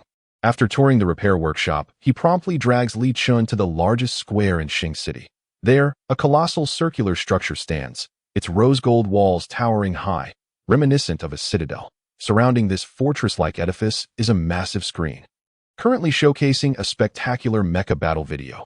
Upon noticing the displayed nickname of the mecha operator, Qin Yujing cannot help but exclaim, "The footage currently being shown is that of Yupking. Could it be that Yupking has a match tonight?" Li Chun, momentarily captivated by the battle scenes on the screen, fails to catch all of Qin Yujing's words. This is not Li Chun's first encounter with mechas. He is well versed in the models and characteristics available in the market. However, this is his inaugural experience witnessing such a thrilling mecha combat scene. It is a heart-pounding display of strength, speed, skill, and explosive action, a complete manifestation of violent aesthetics. The swift and extravagant maneuvers compel one to marvel at the sheer brilliance of the battle, leaving one breathless with exhilaration. As the battle approaches its climax, Li Chun can feel his heart racing, a surge of passionate adrenaline. Soon, a silver-white humanoid mecha decisively overcomes its opponent, a leopard mecha, with overwhelming dominance. Lost in the thrill of the battle, Li Chun is caught off guard as the large screen transitions to highlight reels of other skilled combatants. At that moment, Qin Yujing suddenly appears from seemingly nowhere, holding 2 small cards resembling tickets, and exclaims with excitement, "Li Chun, we are incredibly fortunate. Today, there is a friendly match featuring Yupking. I managed to procure tickets at a premium from a scalper, and the match starts in 10 minutes. Let's hurry inside." Finally regaining his composure, Li Chun inquires, "Who is Yupking?" Realizing that Li Chun is still a novice in this realm, Qin Yujing explains while pulling him along, Yupking is the operator of the humanoid mecha you just saw in the battle highlight reel. His full nickname is Lianyu, but due to his ostentatious demeanor each time he appears, despite his undeniable strength, everyone affectionately nicknamed him Yu Beking. As they arrive at the entrance of the competition venue, Qin Yujing scans the two small cards, and the staff quickly grants them access. Finding a seat is not particularly challenging, as the cards provide a virtual navigation guide visible only to the cardholders. Given Qin Yujing's financial means, the two not only secure front row seats, but also find themselves seated right next to one another. Li Shu surveys the expansive arena, noting its size surpasses that of the bird's nest. Filled with a considerable audience eagerly anticipating the match, observing Li Shu's bewildered expression, Qin Yujing immediately offers an explanation. This arena connects numerous cities, meaning that the attendees may not exclusively be players from Xing City. Li Shu suddenly realized that this was essentially an entrance to connect to the server. Moreover, Qin Yujing also enlightened Li Shu, explaining that there were other service areas in Xing City, each representing a different nation, and that their empire was situated in Service Area 10001. Li Shu recalled that his initial entry number also seemed to start with 10001. Yet before the competition commenced, the sky would darken, rendering the entire arena seemingly shrouded in darkness. A virtual screen, exclusively for viewing, would appear before each individual, synchronizing combat details for a clearer observation. Prior to the match, the commentator would warm up the atmosphere and announce the rules of the competition. Although it was termed a friendly match, it was, in reality, a result of a conflict between the U team and another team. Indeed, the predecessor of the vast space mech battle game involved players forming teams.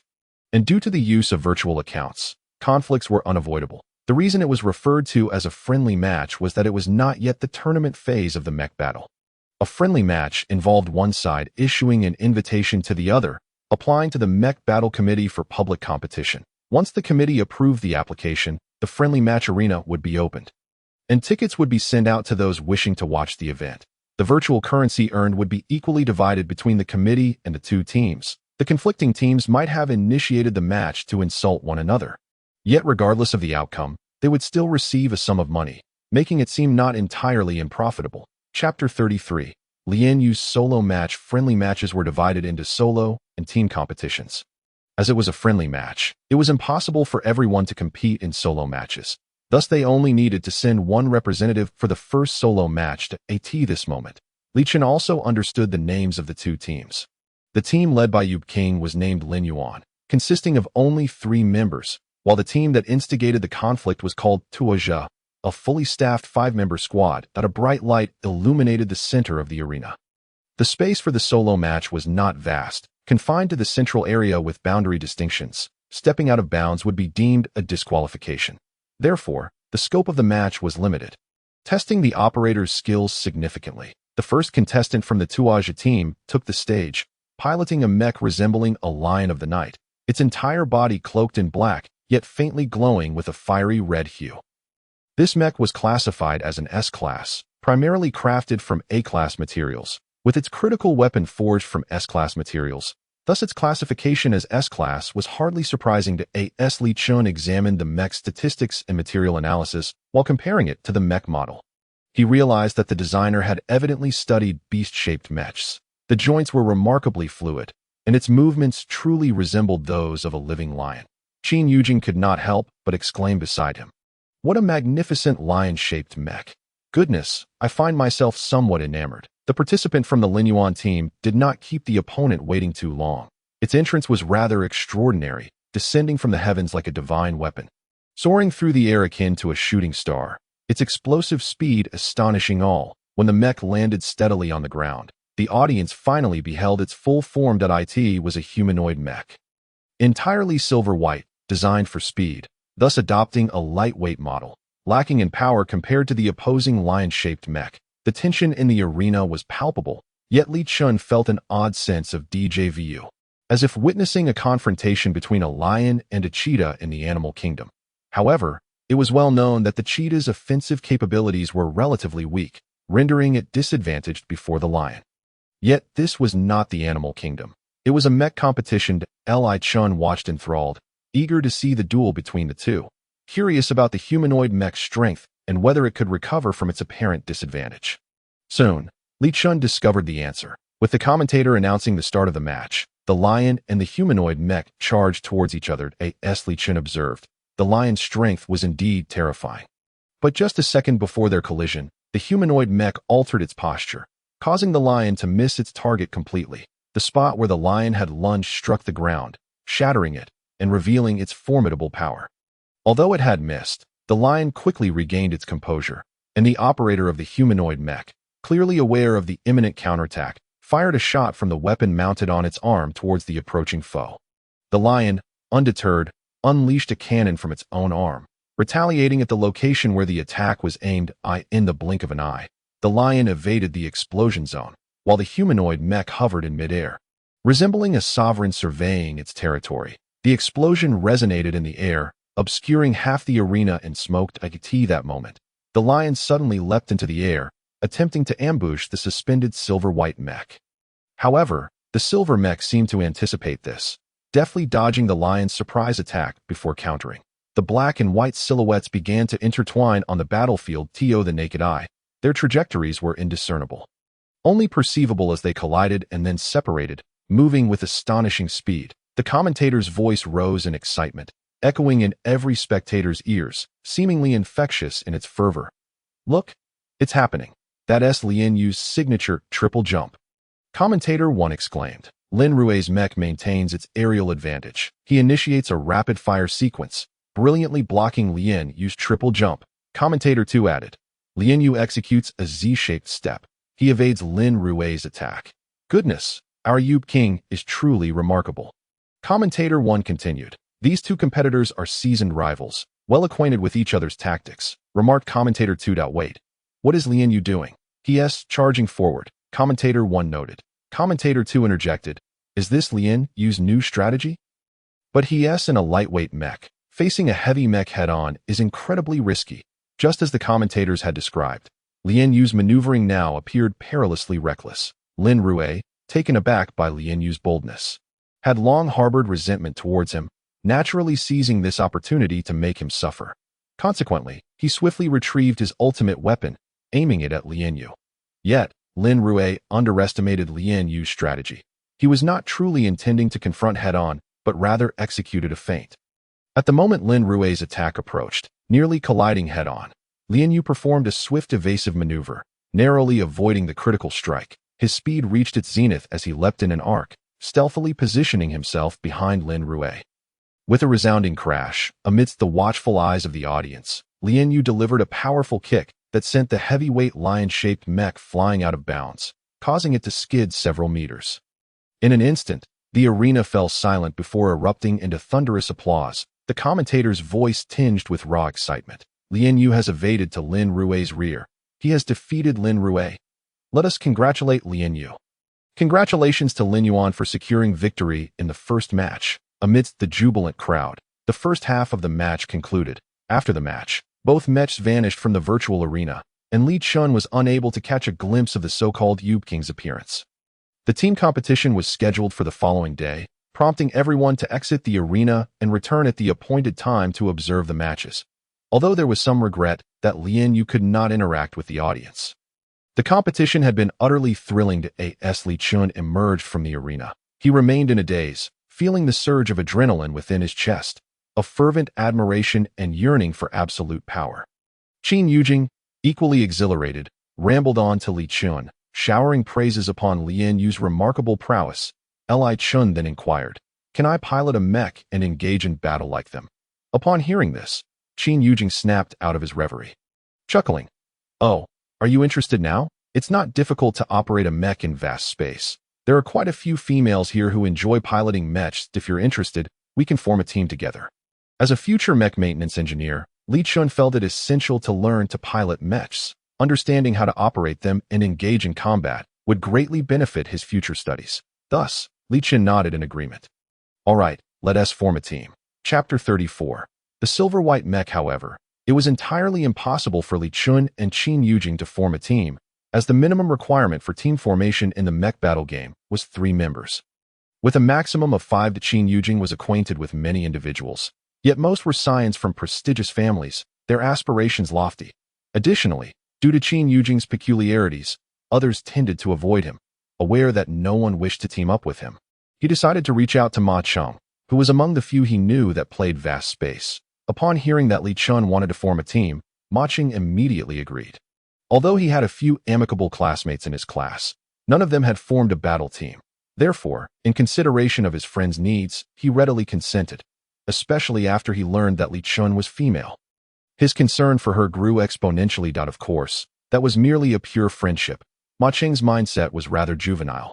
Thus, he never considered the notion of romantic feelings. With the three of them gathered, the team was successfully formed. They even named their squad Lai Kai, a title proposed by Li Chun. Ma Cheng found it auspicious, while Qin Yujing deemed it rather cliché, yet he conceded to the majority's choice. After finalizing the team arrangements, the sky had grown quite dark. Li Chun exited the virtual space. Sitting up from her BEDS, she needed to lie flat after using the virtual device. She simply reclined on her bed. The battle with Lian Yu lingered in her mind, and amidst her swirling thoughts, she found herself seated at her study desk. The pencil glided across the blank sheet of paper, producing a soft scratching sound. Zatsa had already entered power-saving mode, nestled in a corner to recharge. The room was filled solely with the sound of the pencil's movement, and time slipped away unnoticed. Li Chun paused her drawing, revealing a striking silver humanoid mech of Lian Yu on the paper. She scrutinized the mech's form, observing that it resembled most humanoid mechs, appearing quite ordinary and somewhat cumbersome. However, it was already classified as a lightweight mech among the current models. Suddenly, a thought flashed through Li Chen's mind. She grasped it fiercely and retrieved another sheet of paper, as if to compare and replicate the previous drawing, while also expressing her unique ideas, uncertain how much time passed. A brand new mech emerged on this second sheet. The mechs on both pages appeared similar, yet upon closer inspection, the latter's exterior boasted a smoother finish and appeared significantly more agile than the former. Satisfied, Li Chun sealed both drawings for preservation, then took out her notebook, seizing the moment of inspiration to jot down her thoughts and reflections from the day. Only after completing these tasks did she extinguish the light and retire to bed. Helian E, preparing to log off under Lian Yu's account, emerged from the virtual pod, his golden pupils still carrying a hint of bewilderment. After a considerable pause, Helian E sat up, and beside him was Wei Tingfei, who had just exited the pod as well. Wei Tingfei couldn't contain his excitement, laughing heartily. "E, did you see Lin Rui's face? It was nearly as dark as coal. Huh, I wondered why he always liked to challenge you. This is his fifth loss, yet he still hasn't given up." Helian E sat up, his expression remaining remarkably calm. "Although he cannot defeat me in individual matches, the team competition is another matter entirely. We only have 3 members, and Feng Yu was merely brought in to fill the numbers. I can assure you I can hold my own against 2 members of the Treader's team. Can you?" At this point, Wei Tingfei's laughter abruptly ceased, and his expression turned glum. The Treader team was indeed formidable, ranking among the top 3 in mech star battles, while Wei Tingfei might stand a chance in one-on-one combat. Facing multiple opponents required careful consideration, as tactics and teamwork were crucial for victory in team matches. With a sudden thought, Wei Tingfei proposed, "E, why not find 3 people from our class on short notice? You know Feng Yu's combat prowess. He struggles to withstand even one person's onslaught. Besides, the individuals in our class are quite capable." Helian E rubbed his temples, fully aware that Wei Tingfei's suggestion held merit. However, this brought to mind an incident from Helian Yi's freshman year. The newly enrolled cadets, brimming with youthful vigor, were all too eager to assert their superiority over one another. The instructor of their class, a rather eccentric individual, delayed the selection of a class monitor, allowing them to engage in brawls for an entire month. Ultimately, the strongest among them, Helian E, emerged as the class leader. However, this achievement came at a cost. Helian E was isolated for an entire semester while the others formed teams to participate in the Mech Star Battle League, most of which comprised 5 members who had developed strong synergy. Helian E found himself alone. But fortunately, Wei Tingfei was a good friend who teamed up with him, along with an outside member, Feng Yu, creating a makeshift yet competent squad. During the league, Helian E was unstoppable in individual matches. Yet their team suffered significantly. After all, a 3-member team faced off against a full squad, and Helian Yi's impressive performance in individual matches drew the ire of rival teams, making them targets for collective revenge. Thankfully, Helian E was an open-minded leader. Realizing they were unlikely to advance in team competitions, they decided to withdraw. Naturally, this meant that Helian E sought out those teams that had previously targeted them for individual challenges, exacting revenge on each member in turn. Over the past 2 years, Helian Yi's temperament had mellowed considerably, but he remained a formidable opponent, ensuring that others would think twice before crossing him. Returning to the main topic. Helian Yi's desire to recruit a trio from his class meant dismantling well-coordinated teams, a task he found distasteful due to his own pride. Nevertheless, he had alternative plans. Turning to Wei Tingfei, he stated, "I won't recruit from our department. I can handle a 3-on-1 situation, I just need to find one more person." Wei Tingfei was momentarily taken aback by this revelation, but then he pondered, asking, "So, who do you intend to recruit?" Helian E stepped out of the pod, his tone unhurried as he replied, "Chu Yun from the information department." The following evening, Qin Yujing eagerly dragged Li Chun to watch the second half of the team competition. As they settled into their seats, they noticed that the Lin Yuan team had expanded from 3 to 4 members. The team competition resembled a chaotic melee, with the arena enlarged and no rule dictating that going out of bounds would result in a loss. However, this clearly favored fully staffed teams. Yet, the Lin Yuan side appeared undaunted, even exuding an air of calm confidence. As the battle commenced, the scene became increasingly dazzling, with many spectators relying on virtual screens to catch the details. And the commentary was sporadic, focusing only on the highlights. In a moment when no one was aware, Li Chun spotted a gray humanoid mech standing in the background, resembling a commander. In truth, that was precisely the case. Chu Yun from the information department specialized in analyzing mech data, adept at pinpointing opponents' weaknesses and vulnerabilities. He possessed a self-developed system capable of rapidly assessing the battlefield and providing optimal tactical solutions. Of course, this technical prowess did not imply that Chu Yun lacked combat strength. On the contrary, his mech operating skills were nearly on par with Wei Tingfei's. Unfortunately, he had no interest in combat, which led him to the information department. Surprisingly, this battle allowed the disadvantaged Lin Yuan team to narrowly secure a victory. Chapter 35. The provocateurs arrived though Li Chun immersed herself in the virtual space. Her academic obligations remained unscathed. The final class of the week on Friday was an elective course on interstellar languages. Qin Yujing, disinterested in language courses, chose not to enroll, leaving Li Chun to attend alone. Fortunately, the instructor for the language class was an engaging old man, making the lesson far from tedious. After class, as Li Chun began to pack her belongings, a shadow suddenly loomed before her. The reason it was described as a shadow was that several individuals surrounded her. Li Chun glanced at the newcomers, none of whom she recognized. They were not from her class. The leader of the group was slender, with elongated features that exuded an air of arrogance. "You are Li Chun?" he questioned, his tone unfriendly, clearly there to provoke. Li Chun never expected that. Even as a military academy student and university attendee, she would encounter such juvenile confrontational behavior. With a calm expression, she replied, "That's me." The group appeared well prepared, likely aware of her identity, so there was no need for deception. Li Chun, already possessing striking looks with defined features and a prominent nose, emanated a certain aloofness. Her calm, yet slightly detached demeanor seemed to irk the leader, who perhaps felt mocked by her presence. In an instant, his expression hardened as he regarded her with condescension. "You are the one who ranked first in the theoretical exam.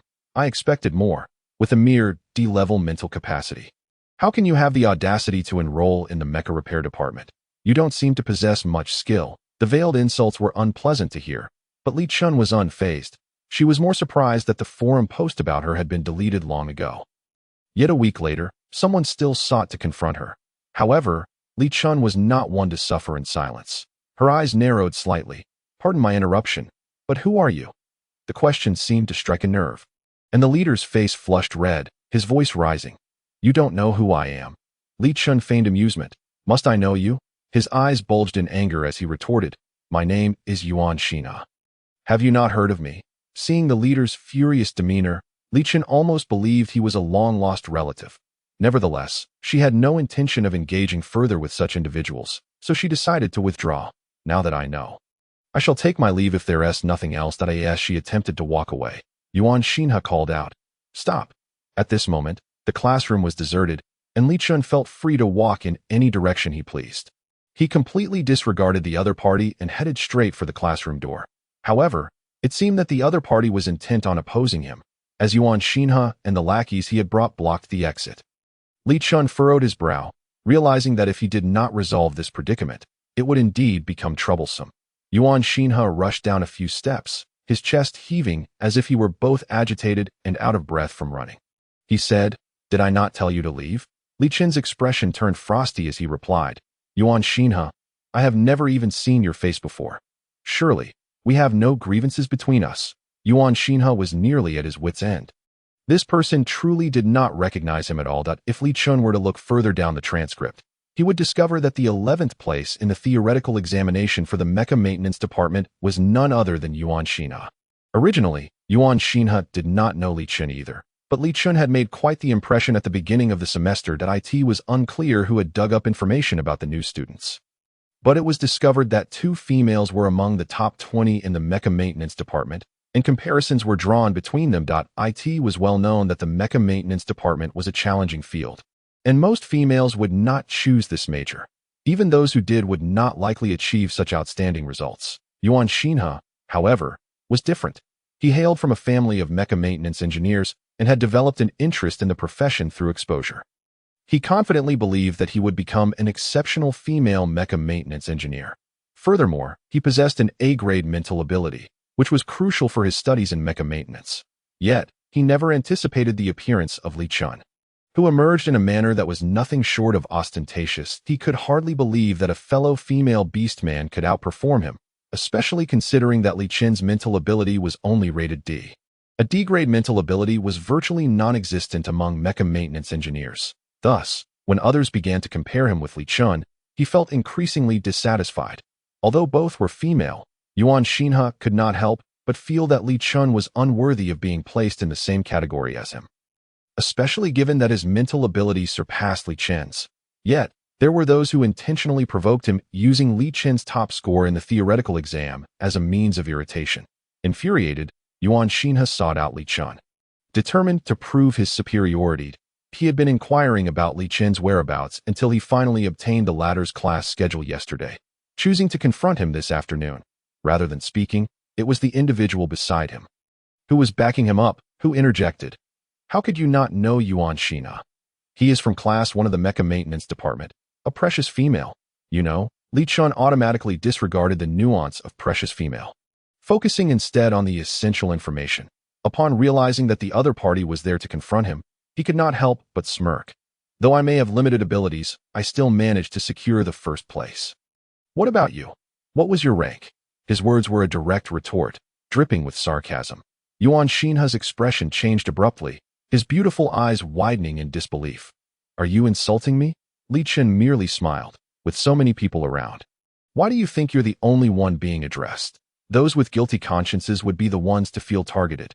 Yuan Xinhe had never insulted anyone before, and with his thin skin, his expression grew even worse. "Li Chun, I challenge you." Li Chun raised an eyebrow, finding the statement rather childish. The other party's actions were undeniably immature, and Li Chun felt no inclination to take them seriously.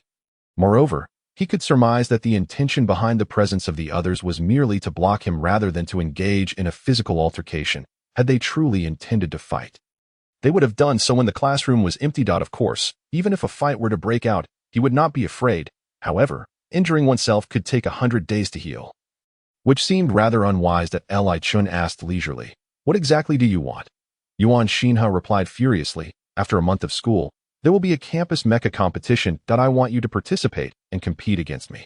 I will prove that I am stronger than you, while you are nothing but a worthless D-grade mental ability." The last statement was sharp and unpleasant. Li Chun was not of a saintly disposition. Having been insulted, he certainly felt anger rise within him, especially with someone standing before him, poking at his spine and calling him worthless. Yet, he merely smiled, a smile tinged with fury. "Very well, remember your words today, and don't regret them." Li Chun's words were casual and nonchalant, seemingly light, yet they carried an undeniable conviction. Yuan Xinhe did not comprehend the certainty behind Li Chun's demeanor. Did it imply that Li Chun was confident he would win and that Yuan Xinhe would lose? For a moment, Yuan Xinhe felt a flicker of doubt. However, He quickly reassured himself that with Li Chen's D-grade mental ability, how strong could he possibly be, and now that the challenge had been issued, Yuan Xinhe was naturally unwilling to back down. All right, since you have accepted, don't think of escaping at the last moment. I will show you my true strength. Chapter 36. Practice. The agreement with Yuan Xinhe was set for half a month later. So Li Chun was not particularly anxious. However, he found himself intrigued by the campus mecha competition that Yuan Xinhe had mentioned. Upon returning, he planned to ask Qin Yujing about it. Back in the dormitory, Li Chun downed a vial of nutrient solution and directly entered the infinite space. Qin Yujing had no classes in the afternoon, so he had already entered the infinite space ahead of time. Upon seeing the message and location sent by Li Chun, he immediately teleported to the nearest anchor point. Li Chun, I'm here, Qin Yujing exclaimed enthusiastically. Today, his virtual avatar was adorned in a splendid outfit, exuding an air of aristocracy that was far superior to the flamboyant attire he had worn previously. Li Chun nodded in acknowledgement and then got straight to the point. Yujing, do you know about the campus mecha competition? Qin Yujing replied with certainty. Of course, it's one of the most popular events at the First Military Academy. As you know, the new student selection at the First Military Academy is not as brutal as at other institutions, since it needs to accommodate students from all over the empire. Therefore, to balance the difficulty of the examinations, only theoretical courses are tested. In contrast, other military academies conduct practical combat assessments directly upon enrollment. Qin Yujing elaborated, explaining that apart from the First Military Academy, which employed a balanced examination akin to the college entrance examination, other prestigious military academies utilized a combination of theoretical and practical evaluations. This meant that students aspiring to join the mecha department had to operate mechas in real assessments. Consequently, new students at the First Military Academy would progress slightly slower than those at other schools. Despite the variance in educational levels among new students, the First Military Academy's position at the top was undoubtedly well-deserved. Thus, the campus mecha competition served as a means for the academy to assess new students, effectively functioning as a threshold examination. Participation in the competition was entirely voluntary, and no student was coerced into taking part. Qin Yujing continued. After all, this is merely a testing competition with reduced difficulty and risk. Moreover, students from our mecha maintenance department can participate, although only the mecha department is allowed to engage in practical driving and operation. In previous years, first-year students also participated, and their competitions were quite thrilling, showcasing many prominent figures. I am most looking forward to this year's holographic battle, which is said to involve second and third-year students in a free-for-all. Just thinking about it is exhilarating. Li Chun was somewhat taken aback. A free-for-all battle? Is it similar to the team competition we witnessed previously? Li Chun was referring to the public team battle between Lin Yuan and the pioneers. Qin Yujing nodded. Sort of, but that was a team battle. This is an individual free-for-all, meaning everyone is an enemy, each for themselves. The excitement lies in the diverse strategies. After all, the enemy's enemy can become a potential ally in taking down formidable foes. Haha, doesn't it sound interesting? Li Chun remained silent. This was essentially a roundabout way of employing numbers to overpower a few. However, such a free-for-all would likely showcase a variety of mechas. Li Chun pondered that if he could participate in the competition without any scheduling conflicts, he might observe this chaotic battle. Qin Yujing then inquired, by the way, are you planning to participate in the campus mecha competition? Li Chun replied, yes, I intend to participate. Li Chun did not plan to disclose the reasons behind his participation to Qin Yujing. It was not solely to respond to Yuan Xinhe's challenge. Rather, he was more curious about his standing among these individuals. Qin Yujing displayed a hint of surprise. You really plan to participate, but can you manage? Although most of the mecha maintenance department's competition is about assembly, a portion also involves material handling. Li Chun smiled. How would I know if I don't give it a try? Qin Yujing gasped in admiration of Li Chun's bravery. Suddenly, a thought crossed his mind, and he grinned. I know. Come with me. Since you've decided to compete, training is essential. We shall head to the repair workshop, where you can practice a bit. With that, Qin Yujing led Li Chun to a repair workshop different from the previous one he had visited with Qin Yujing. The environment here appeared somewhat disheveled, with tools scattered haphazardly. Were it not for the virtual world, Li Chun felt he could almost perceive the pungent smell of oil permeating the air. Qin Yujing guided Li Chun inside. Approaching the counter where a person was intently focused on a virtual screen displaying a model of a disassembled mecha, the front desk employee was so engrossed that he did not notice the arrival of customers. Qin Yujing boldly interrupted.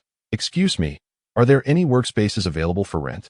I need 2 sets." The receptionist, startled by the sudden voice, returned to her senses and looked towards the newcomer, feeling slightly dazed. After a moment, she finally spoke.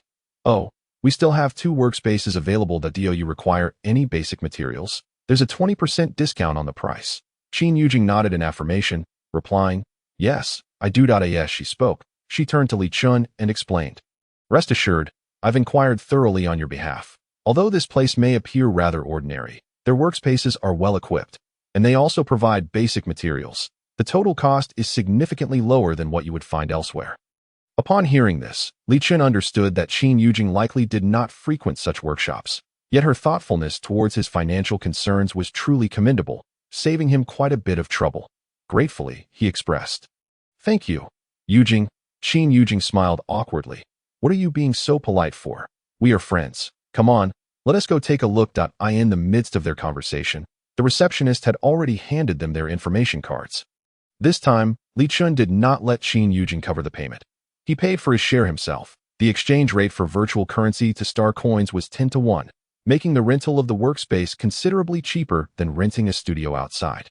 Li Chun and Qin Yujing's rooms were separate, so Li Chun bid farewell to Qin Yujing and took his number plate to his workspace. Upon entering, he was greeted by a familiar scene. From the outside, it was hard to gauge the size of the interior, but once inside, Li Chun discovered that it was comparable to the scale of a real-world studio, with an even more comprehensive array of tools. Eliminating the need to bring an additional toolbox, this arrangement suited Li Chun perfectly. Before he could fully examine the tools available, a robot entered, delivering rare materials. "Dear customer, please remember to give a 5-star rating." The robot chirped cheerfully to Li Chun, promptly awarded the robot a 5-star rating, watching as it completed the delivery before heading to the next location. Some mech materials, due to their unique properties, needed to be sealed in large glass tubes with special liquids. Li Chun skillfully organized the various bottles and jars using a robotic arm, then checked the labels on the glass tubes for the materials. Logically, this realm belonged to the world of mental energy, and these materials would not react adversely even outside their glass containers. However, in pursuit of authentic realism, the materials were preserved in the same manner as in the physical world. Li Chun was not in a hurry to practice assembling the materials. He wanted to first understand these special materials before deciding what kind of apparatus to create. Chapter 37. Reunion. Li Chun was always remarkably patient when it came to his work. Utilizing the convenience of the virtual screen, he matched all the materials with their respective fusions and applications. Years ago, Blue had already acquainted him with the properties of all these materials, while he had memorized them. He had never practiced hands-on. Thus, he felt an eagerness to engage in this realm of mental energy. Li Chun found it exceedingly simple to manipulate his mental power. There was none of the blockage he experienced in reality. The robotic arm, under his mental control, moved as fluidly as his own arm. Li Chun commenced his practice. After an hour, he gazed at the discarded materials, sighing slightly. It seemed he had been too forceful and needed to be gentler. After 2 hours, a rudimentary mech arm began to take shape before him, though its posture appeared somewhat stiff, and its structure was not entirely refined, marking it as a failure point. 3 hours later, the model of the mech arm became increasingly complete, resembling a standard model and even concealing a hidden cannon, making it particularly suitable for ambush missions. After 4 hours, as Li Chun admired the sleek and lustrous arm before him, a smile of joy finally graced his face. The arm was predominantly gray and white, with a few connection points slightly scorched, yet overall it stood as a perfect finished product. Had anyone seen the silvery mech illustration that Li Chun once replicated, they would note the striking similarity between the arm and the one depicted in the drawing. Taking a deep breath, Li Chun realized it was quite late. His time had come to an end. He saved the equipment and exited the workspace. As soon as he stepped out, he received a message from Qin Yujing. It turned out that 2 hours prior, Qin Yujing could no longer contain her boredom and had ventured out first. Since Li Chun had not emerged, she decided to take the initiative, leaving a message for him to see upon his exit. Qin Yujing even appended a humorous emoji to her message. Li Chun chuckled helplessly but was about to log off. So he decided against seeking out the exuberant Qin Yujing. After returning the workspace information card, Li Chun planned to explore the vicinity. Just as he was about to step outside, he unexpectedly collided with someone. The individual was tall, towering over Li Chun by a head. The two were so close that the other person seemed to envelop Li Chun in a shadow. Upon realizing the near collision, the individual politely stepped back and apologized. Li Chun looked up, momentarily taken aback. The person before him bore a somewhat familiar visage, one that rendered him momentarily speechless, not because he recognized them, but due to the automatic instinct of his mind.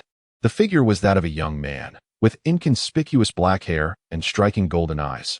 His crow-like lashes accentuated the brilliance of those golden hues. Li Chun felt he had never encountered such an exquisite appearance on Garbage Star. The only person he had ever seen who resembled this was Li Yu. Upon hearing Li Chun's murmured words, the young man's form halted. The moment he laid eyes on Li Chun, Li recognized him instantly, as Li Chun's virtual appearance was identical to his real self. However, virtual identities could change with a person's thoughts, and Li merely had this notion in mind when, without realizing it, he found himself standing before the workshop. In truth, Li Yu's appearance differed somewhat from Li's actual appearance. While Li Yu's features were indeed handsome, they carried a youthful vigor, whereas Li's real-life visage was even more striking, exuding a refined and charismatic allure that surpassed the youthful guise. Li Yu was the alias Li had used while masquerading to deceive Li Chun. Therefore, upon hearing Li Chun utter that name, Li instinctively froze. It seemed that Li Chun still remembered him, and a warmth surged in his heart. Though he had resolved to sever ties with Li Chun, the moment they encountered each other, his thoughts inexplicably shifted, just like how he had unwittingly entered this repair shop. He found himself compelled to greet Li Chun. Li Chun. It's been a long time, Li thought, maintaining his guise as Li Yu, reassured that Li Chun would not recognize him in his true form. Li Chun, however, immediately reacted to Li's accurate call of his real name. Realizing that this person was indeed the Li Yu he had met. In surprise, Li Chun offered a polite greeting. It truly has been a long time. Polite, yet distant. This was Li's first impression. Although their time together had been brief, and it had been 2 years since they last met, Li felt that it should not be this way. Li pressed his lips together and said, "Do you have time? Shall we find another place to talk?" Li Chun had no strong objections, and thus agreed to Li's suggestion. Li led Li Chun to a CAF. To Li Chun's astonishment, it was indeed a CAF. He had wandered through commercial establishments before, but most were practical goods. It was surprising to find a place meant for offline operations existing in the virtual world. Li, perhaps sensing Li Chun's confusion, explained, "This CAF isn't actually for business purposes. It serves as a place for people to exchange information. Ordering a cup of coffee is considered a tacit agreement to use the space. And conversations here cannot be overheard from outside." Li Chun understood. It was fascinating to discover a designated spot for communication in the virtual realm. Not pondering too long, Li Chun was pulled back to reality by Li's voice. "I didn't expect to run into you here. But I see you logged in from Star City. Have you arrived at the Imperial Star?" Given that Li Yu was aware of Li Chun's past, Li Chun nodded without hesitation. "I've been accepted into a school at the Imperial Star and am currently studying there." Although Li was already aware of Li Chun's situation, he maintained the facade of their initial encounter, smiling as he said, "I see. Studying at the Imperial Star sounds wonderful. I'm quite pleased to see you again. Are you here alone, or is Uncle Blue with you?" At the mention of Blue, Li Chun's fingers curled slightly. Perhaps because of their past brief cohabitation, he felt inclined to share more with Li. So he replied, "I came to the Imperial Star with Jazha. Master Blue has passed away." Li had already known this, but as Li Yu, he feigned a look of surprise. "How could that be? Have you been well these years?" Li Chun smiled faintly. "I've been doing quite well. Otherwise, I wouldn't have been able to get into the Imperial Star. What about you? How have you been?" Li paused for a moment, but quickly regained his composure, smiling. "Like you, I've been doing all right." The two individuals shared an unspoken understanding, neither of them daring to broach the past. After all, when Li Chun discovered Li Yu, he was gravely injured, and given Li Yu's noble status, it was likely that he had been targeted by vengeful foes. Li remarked, "By the way, since we have crossed paths, why not exchange contact information? I reside in the capital as well, so should you require assistance or have any queries, feel free to reach out to me." With that, Li activated a virtual screen and After a brief moment of manipulation, a friend request appeared before Li Chun, bearing the username lianyu. Li Chun gazed at the familiar nickname and could not help but inquire, "Is your username Lianyu in the Wanzhong space?" Helian nodded. "Indeed. Is there a problem?" The name resonated deeply with Li Chun. After all, that silver-white mech had left an indelible impression on him. "Did you not recently partake in a friendly match?" Li Chun pressed, seeking to confirm whether it was merely a coincidence of names. Helian replied, "I indeed participated in a friendly match recently." After a moment's pause, Helian realized, "You watched the match?" Li Chun affirmed, "Yes, it was a fortunate coincidence." Chapter 38. Designing the mech. The name Lian Yu was well known among participants of the Wanzhong Space Joint Mech Star Wars competition. This individual's skills were both extraordinary and fearsome. Had they not all utilized virtual accounts, Lian Yu's identity would likely have been thoroughly unearthed. Although it was not a secret that Helian used the Lian Yu account, very few were aware. As he had never disclosed this information publicly, Li Chun had not anticipated that he had already reunited with Helian, though at that time, neither had recognized the other. Speaking of that battle, the two found further common ground. Helian was almost effusive in sharing insights regarding Li Chun's inquiries, and naturally, Li Chun was particularly intrigued by Helian Yi's silver-white mech, which prioritized speed in its design. "To be candid, this design is of my own conception," Helian admitted with a hint of pride. Traditional beast-shaped mechs possess tremendous explosive power, yet they are also limited, necessitating a fusion with their beast form to maximize effectiveness. However, I believe a humanoid form is far more convenient. Hence, I commissioned the creation of this humanoid mech. Li Chun nodded in agreement, having previously researched the distinctions among various mech types. Yet, given the dual existence he had experienced, he consistently leaned towards humanoid designs, fully aware of their advantages. "Your mech is classified as a light mech, primarily focusing on speed, yet this approach sacrifices numerous offensive maneuvers that I have studied the exterior of your mech. And while its lines are quite commendable, I believe there remains room for enhancement."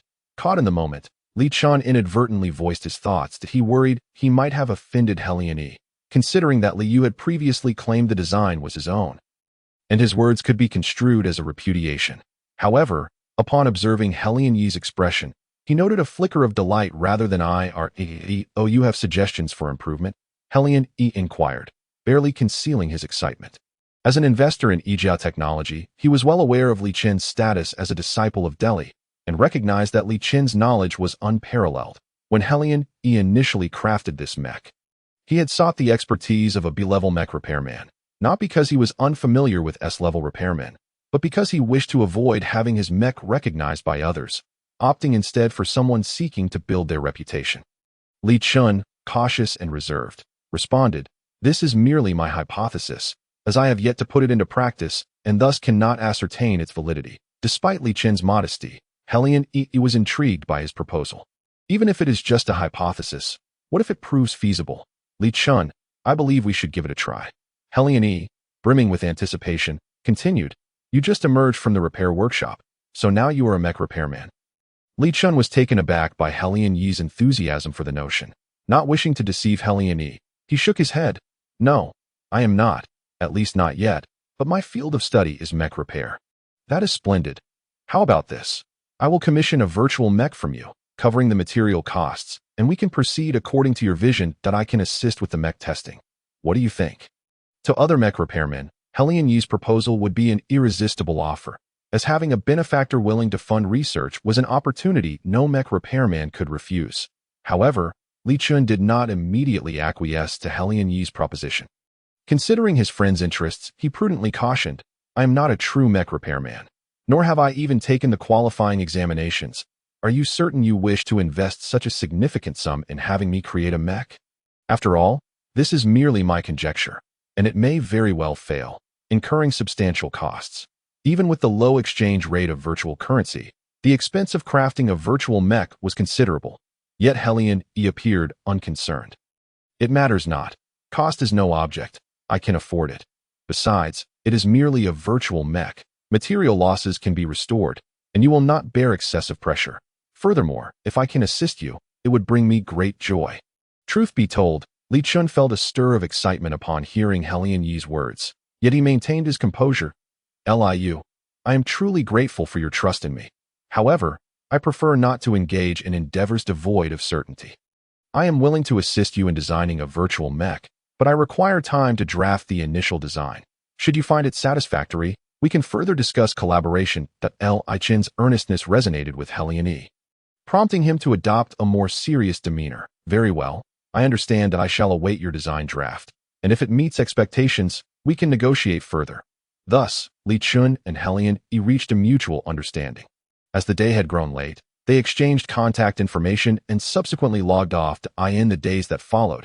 Aside from attending classes, Li Shu diligently studied mech material processing while also researching the design sketches of the silver-white mech. Engaging in activities he was passionate about, he often became so engrossed that he neglected to eat or sleep. Were it not for the timely reminders from Zatsa to take meals, he might have completely lost track of time.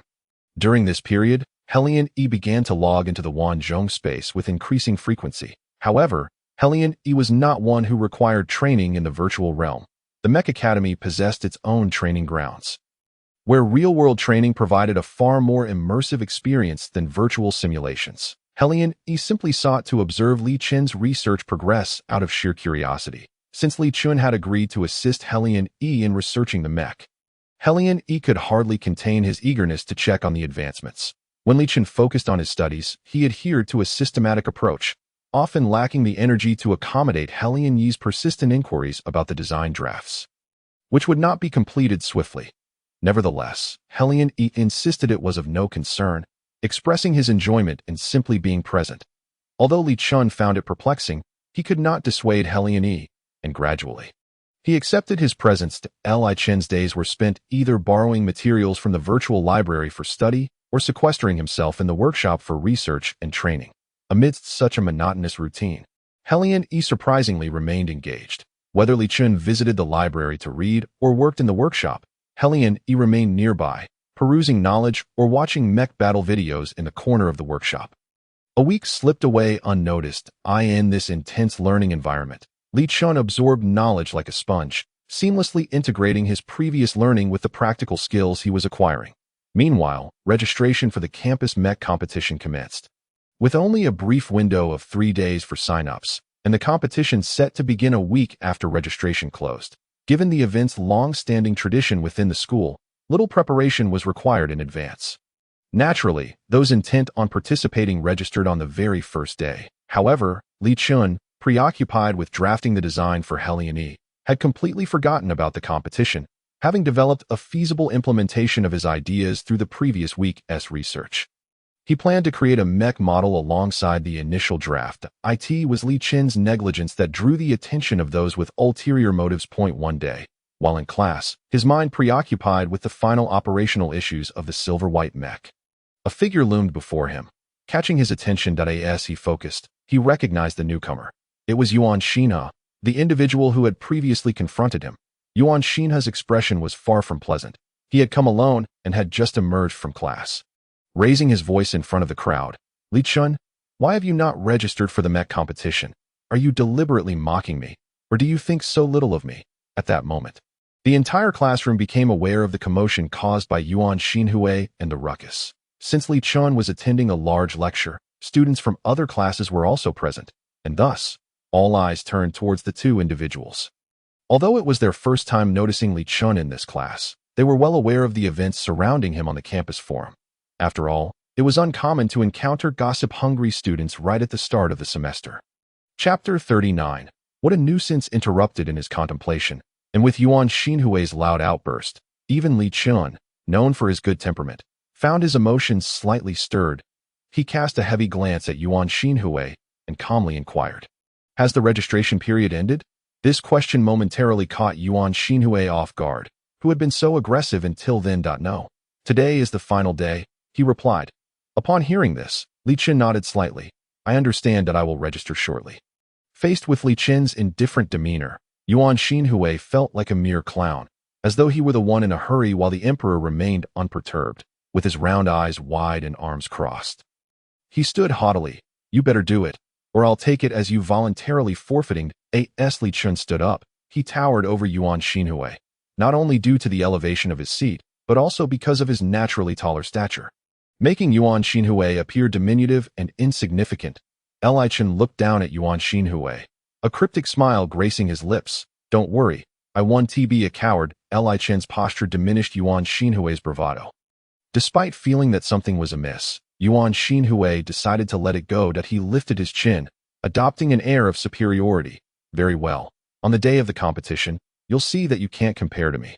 With a contemptuous snort, Yuan Xinhui turned and left the scene. As the protagonist departed, the others, finding no entertainment left, also vacated the classroom. Li Chun had just intended to leave when he heard Qin Yujing's voice beside him. Did you decide to participate in the mecha competition because of Yuan Xinhui? Only then did Li Chun recall that Qin Yujing was standing next to him. He felt that this was not an appropriate place to converse and motioned for Qin Yujing to step outside. Seeing Li Chen's composed attitude, Qin Yujing felt a bit more at ease and followed him out of the classroom. After Li Chun explained the situation, Qin Yujing was infuriated. What's wrong with Yuan Xinhui? Just because you scored better than him in the written exam, he has to come and bother you. Li Chen nodded, then recalled something. Do you know him? Qin Yujing did not intend to hide the truth. Yes. Have you heard of the Yuan family?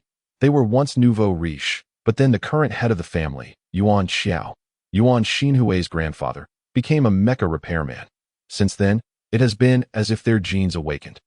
With each generation producing exceptional mecha repairmen. I know their family mainly due to business dealings, and I've only encountered him a couple of times at family gatherings. I didn't expect the only female in this generation of the Yuan family would come to study mecha repair. Li Chun had long noticed that this world seemed to harbor certain views towards females, which he usually ignored, or perhaps he simply refused to acknowledge his own femininity, thereby rejecting any contemplation of gender issues. However, since Qin Yujing brought it up, he could not help but inquire, is there a conflict in him being female and studying mecha repair? Only then did Qin Yujing recall that Li Chun was also female. It was known that Li Chun often behaved rather rough, and aside from academics, he had rarely engaged in conversation with Qin Yujing. If not for the occasional traits that slipped out, Qin Yujing might have thought of Li Chun as a taciturn and dull person. Qin Yujing explained, not necessarily a conflict. You know, while it seems there are many females in the empire, the male-to-female ratio is alarmingly disproportionate. The probability of females being born is quite low, and if a family has a female, she is usually coddled. The mecha repair department is so demanding and strenuous that noble families would never allow such a female to study there. Except for Her Majesty the Empress, Li Chun was taken aback to learn that females from noble families enjoyed such treatment, which explained Yuan Xinhui's arrogant and reckless behavior. However, he did not delve too deeply into gender issues. Instead, he was intrigued by another point Qin Yujing mentioned. Why is the Empress an exception? Curious, Li Chun recognized that he was in an imperial nation, suggesting the presence of a monarchy. Having spent so long on the garbage planet and during his journey to the empire, he had hardly heard discussions about royalty. This was the first time he had encountered information regarding the royal family. Perhaps caught up in the gossip, Qin Yujing became animated. The Empress is a legendary figure. You wouldn't know since you haven't lived in the empire, but there are three prominent families, the Wei, Lin, and Qi families. These three families are immensely wealthy, to the point where even the royal family dares not provoke them lightly. The Empress is the only child of the previous head of the Lin family. Unfortunately, the head passed away unexpectedly, and the current head is the Empress's uncle. Given this family dynamic, you can imagine the Empress's treatment within the Lin family must not have been favorable. She is a self-reliant individual. After being accepted into the neighboring empire's technology university, she distanced herself from the Lin family.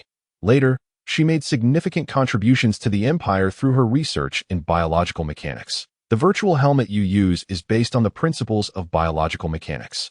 It's a pity someone as talented as the Empress passed away young. Li Chun was somewhat astonished. You mean the Empress has already passed away? Qin Yujing nodded. Yes, that happened several years ago. It was said that the Emperor and the Empress were very much in love. And after her passing, the Emperor was heartbroken, with his health declining ever since. The royal family has rarely appeared in public view these past few years. Li Chun was not particularly concerned about the royal family's affairs. He merely sighed, realizing that someone like the Empress had existed. After chatting about this brief aside with Qin Yujing, Li Chun did not forget his primary objective, to register for the campus mecha competition before the deadline. In truth, the registration process was not cumbersome. Li Shu only needed to log into the optical brain, access the registration portal on the school's official website, and scan his identity ID card to successfully register. After completing his registration, Li Shu returned to his dormitory. He put aside the earlier unpleasantness, donned the virtual helmet, and logged into the vast space. Typically, when Li Shu logged in, He would either teleport over immediately or start sending messages of inquiry. However, today was different. Li Shu stood at the teleportation point, lost in thought for 5 minutes, only to suddenly realize that the person he expected to see online still had a gray avatar. Losing patience with the wait, especially since he had many tasks to accomplish today, Li Shu simply sent a message to He.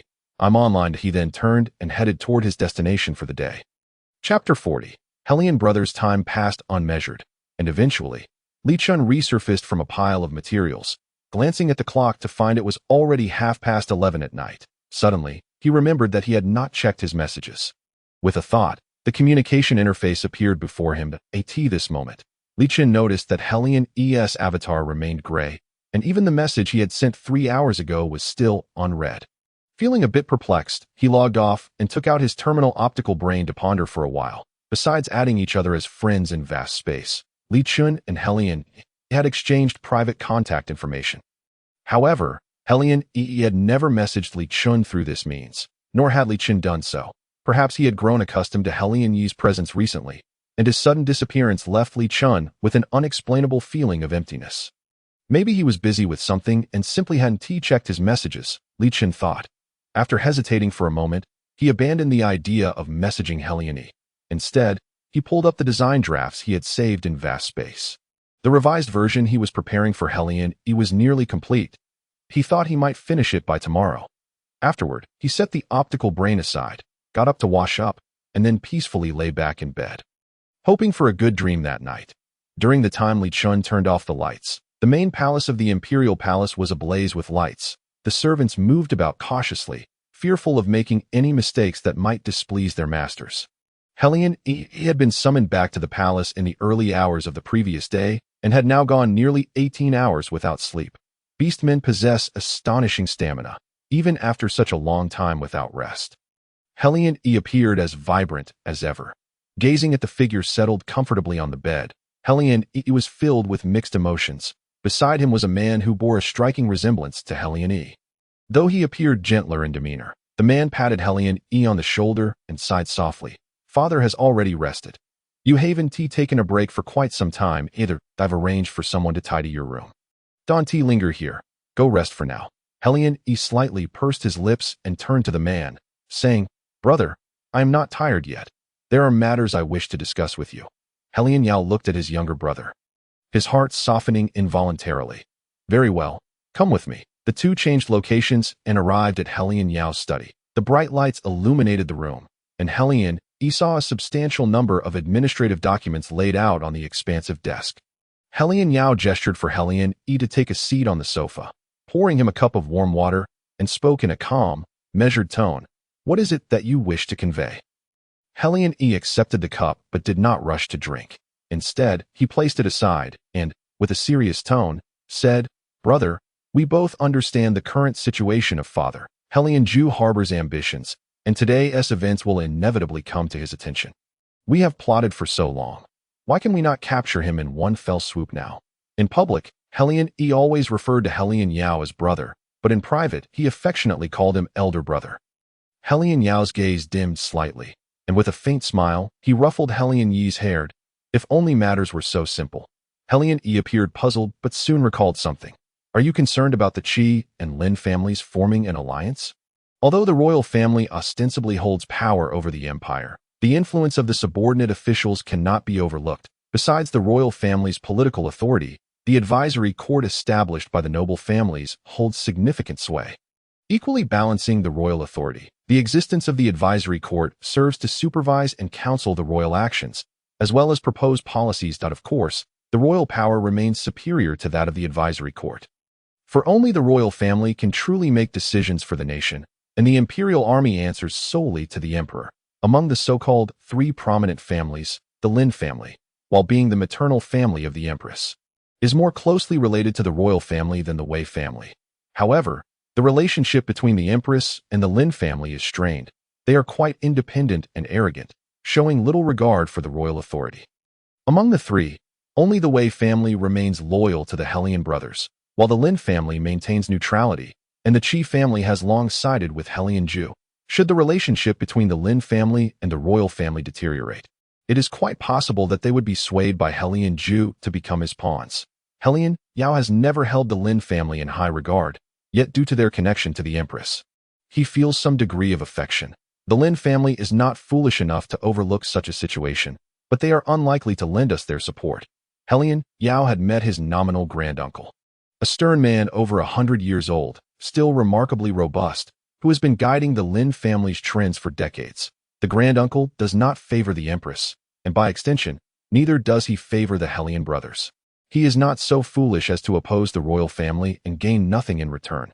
Hellion remained perplexed. Then what are you worried about, brother? Hellion Yao replied, you have yet to truly engage with the political situation.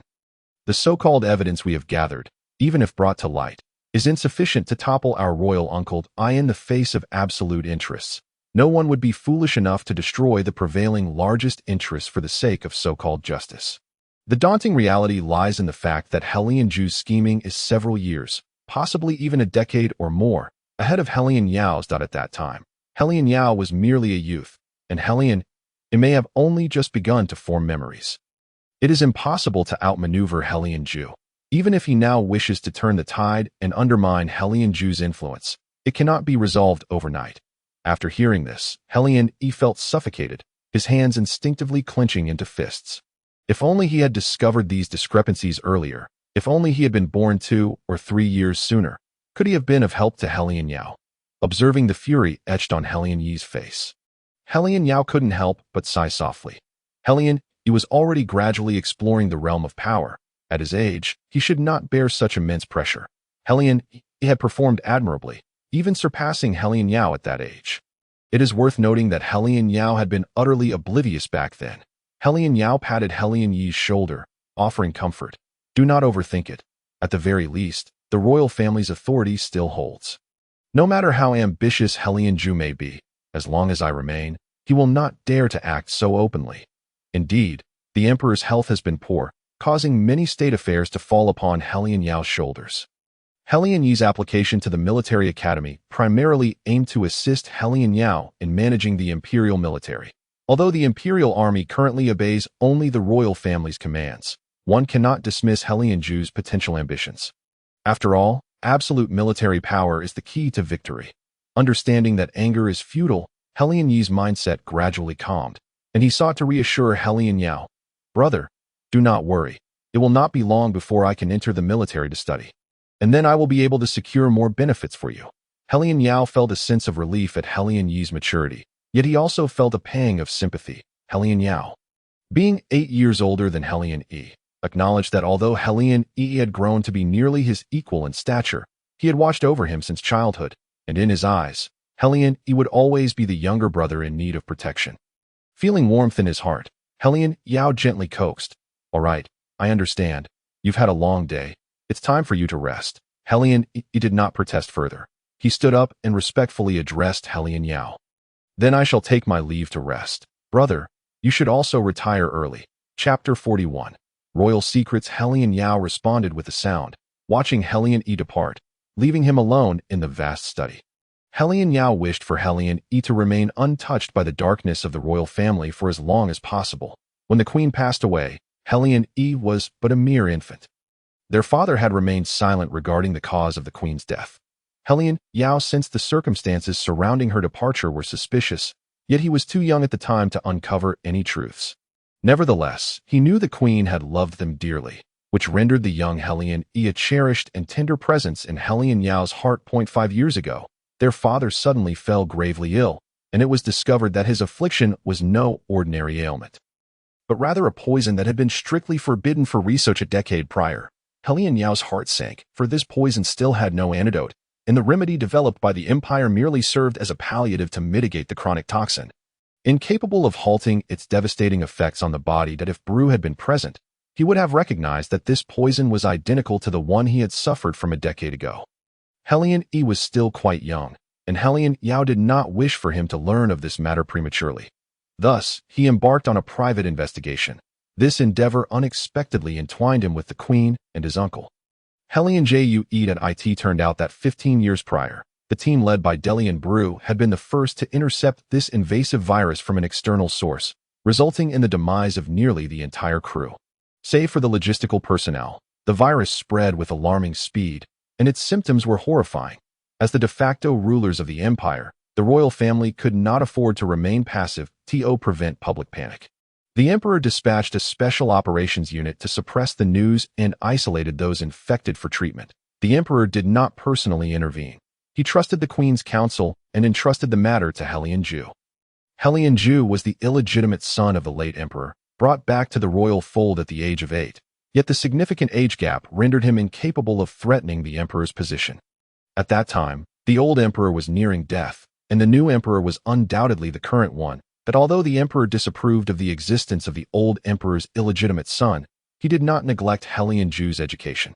As Helian Ju matured, his talents gradually emerged, and his relationship with the emperor evolved beyond the initial cautiousness of his youth. Moreover, Helian Ju maintained a good rapport with the queen, who at that time had not yet ascended to her position.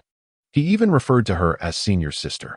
It was due to this connection that the emperor grew closer to Helian Ju and entrusted him with more responsibilities to in Helian Yao's memory. His uncle shared an exceptionally close bond with the emperor and the queen. He recalled his uncle as an elegant and composed individual. It was due to this impression that, when Helian Yao initially stumbled upon evidence implicating Helian Ju, he was still under the illusion that his uncle might have been misled. However, 2 years ago, Helian was deceived and nearly lost his life in an alien star system. An incident that bore the fingerprints of Helian Ju at IT was then that Helian Yao realized that mercy towards an enemy equated to cruelty towards oneself. He had nearly lost his beloved brother. After a month of turmoil, Helian returned to the Imperial Star, and the first matter he discussed with Helian Yao was Helian Ju's conspiracy against him. As the assailant was a trusted aide of Helian Ju. Subsequently, the perpetrator insisted that jealousy drove him to act against Helian leaving behind a fabricated confession before committing suicide, leaving no witnesses. This incident profoundly impacted the bond between the Helian brothers, planting seeds of suspicion towards Helian Ju. Yet, as they began to untangle the complex web of relationships surrounding the Imperial Star, they discovered that Helian Ju had insidiously infiltrated much of the Empire's power structure.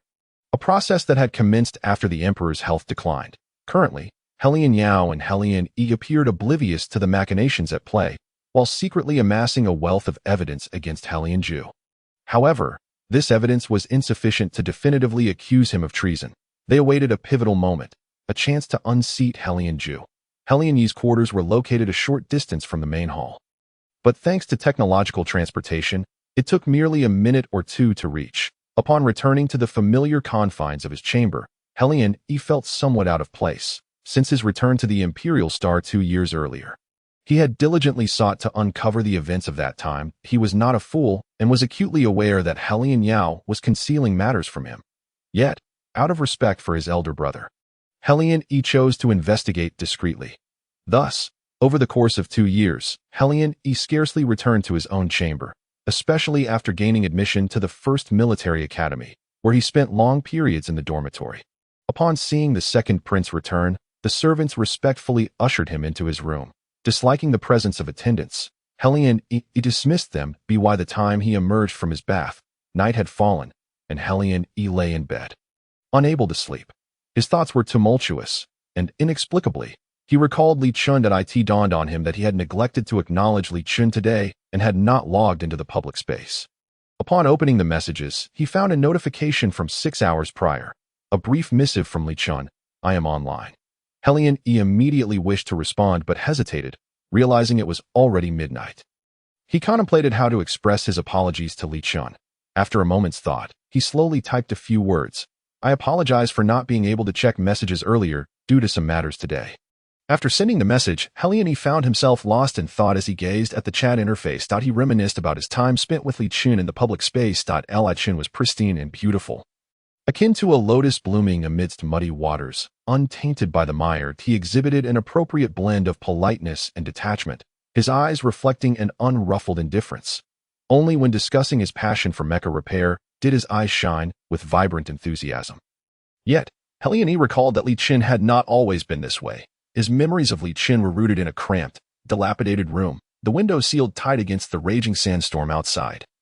The sole source of light emanating from a dim, flickering bulb overhead, Li Qin's living conditions could be described as austere.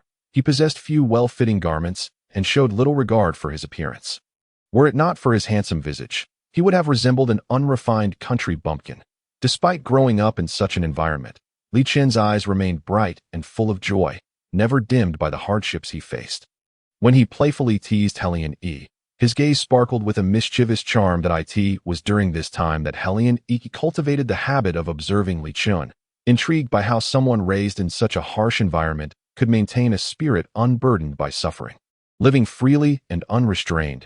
If Li Qin could hear Helione's thoughts, he would likely find them amusing. That a person cannot be bound by the pains of life, even after living 2 lifetimes. Helione's previous family, while not affluent, had provided a comfortable existence, yet it had offered little in the way of love, and instead delivered considerable emotional blows. He had experienced confusion and hardship, and after discovering a new direction in life, he had immersed himself in studies, attempting to drown out his past. That it was only after he gained a second chance at life that he realized everything was merely ephemeral. Bru had raised him with a rough hand, yet had bestowed upon him a sense of familial affection and care he had never known, allowing him to embrace his true self and become that fearless child. He had merely indulged himself. He was not truly ignorant of the world. Bru's passing had dealt him a blow, but it merely returned his life to its original course. He understood his circumstances well and remained vigilant. This world was not a purely law-abiding society. It was stratified, and beneath the powerful, where could one find safety? Of course, Helione is unaware of all this. He merely feels that in the past 2 years, Li Qin has changed significantly, and he himself has also experienced considerable growth. Chapter 42. Examination. Li Qin's biological clock has always been impeccable. The moment the alarm rings, he awakens fully, while attending to his morning routine. Li Qin discovers a message sent by Helione in the middle of the night. However, that was several hours ago. Li Qin has no intention of responding. His time is limited, and the journey from the dormitory to the classroom is extensive, as he must rush to attend his morning class. Meanwhile, Helione, having slept only 3 to 4 hours, arrives at school punctually. His status is unique, and he possesses special entry permits for access to the military academy. Although Helione is a prince, he never publicly appears in the media. Only a select few powerful aristocratic families are aware of his appearance. Thus, his identity remains undisclosed at the first military academy. And the principal, having a good rapport with Helione, naturally assists in concealing his identity. Consequently, as an ordinary student, Helione must dutifully return to class following his leave. Helione heads to the practical class. Li Qin also arrives at the classroom. Today, Li Qin is set to attend the same practical course, albeit with a different subject, the handling of mecha materials. The material to be processed today is the eyes of a mecha. It is well known that the eyeball is one of the most complex sensory organs in the human body, and the same applies to beastmen. It not only needs to be visible, but also highly sensitive. This implies that the eyeball is one of the most challenging organs to manage within mecha materials. Previous mecha designers overlooked the significance of the mecha's eyes, treating them merely as objects of visibility. Consequently, earlier mechas had a critical weakness in their eyes. If the opponent's line of sight were obstructed, the operator inside the mecha would effectively become blind. For a long time, the challenge of perfecting mecha eyes troubled beastmen for centuries. Until a prominent figure discovered biometals, metals that could enhance the sensitivity of the eyes, entering public awareness. This innovation firmly connected mental energy with the sensory perception of the eyes, rendering mechas more agile and closer to human sensory experiences. With the inclusion of biometals, mechas seemed to come to life. However, this required more precise and accurate data for material handling. Li Qin places great importance on the eye section, thus during the practical class.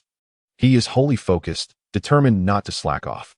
Yet, perhaps due to his low mental energy, he consistently falls short in handling the biometals. This slight deficiency often translates into a significant gap when compared to others.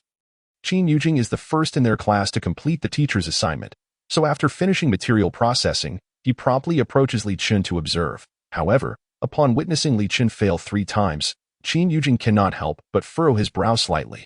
The container in which Li Chen handles the materials is visible, allowing the teacher to monitor progress.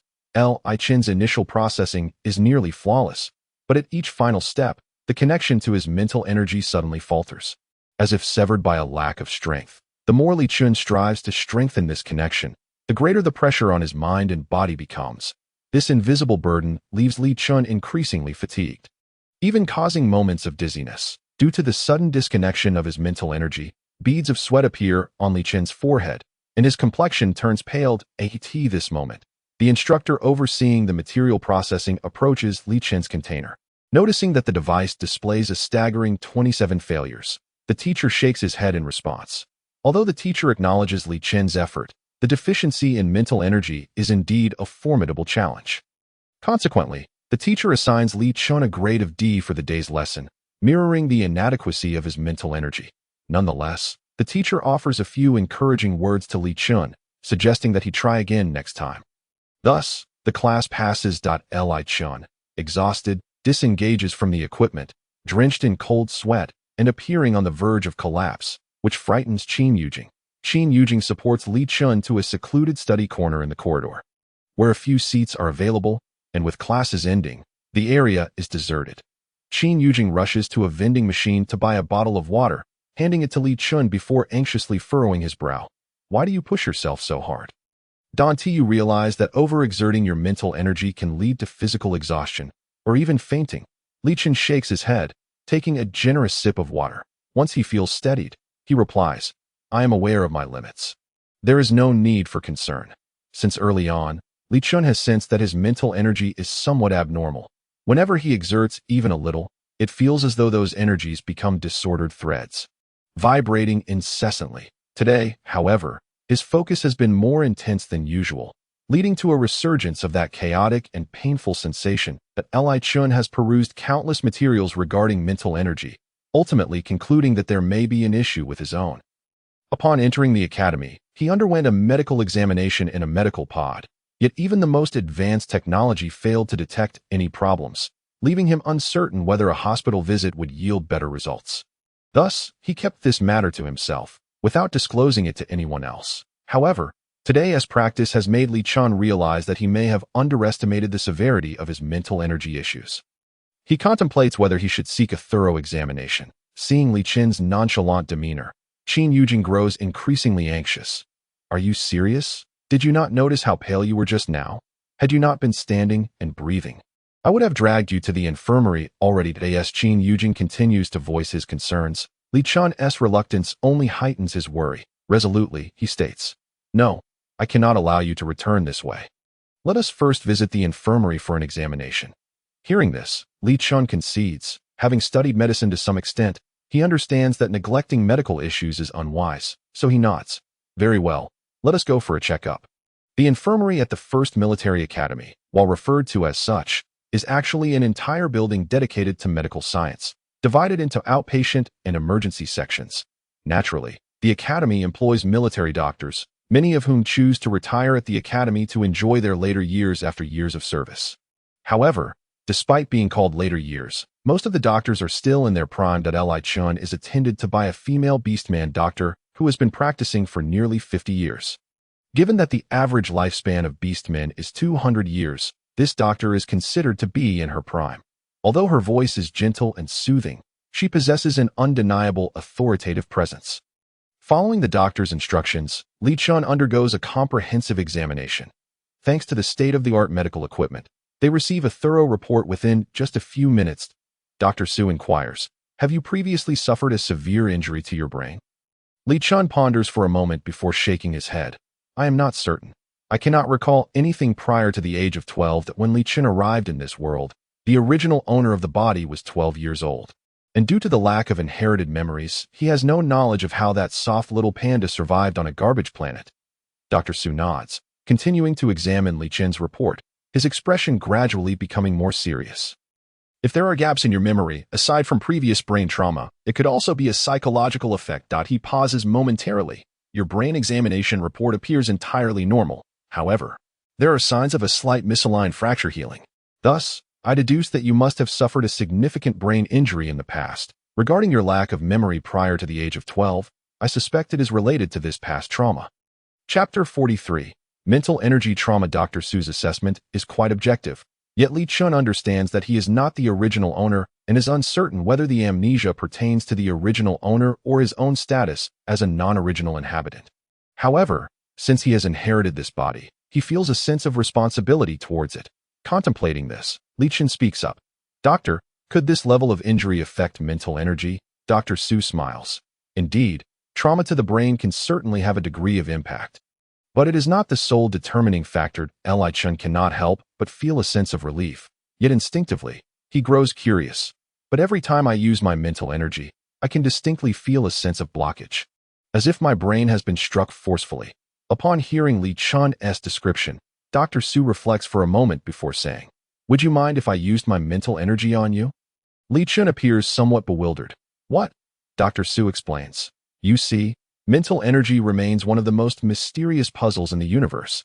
No one knows its origin. Since the dawn of beastmen, they have possessed mental energy.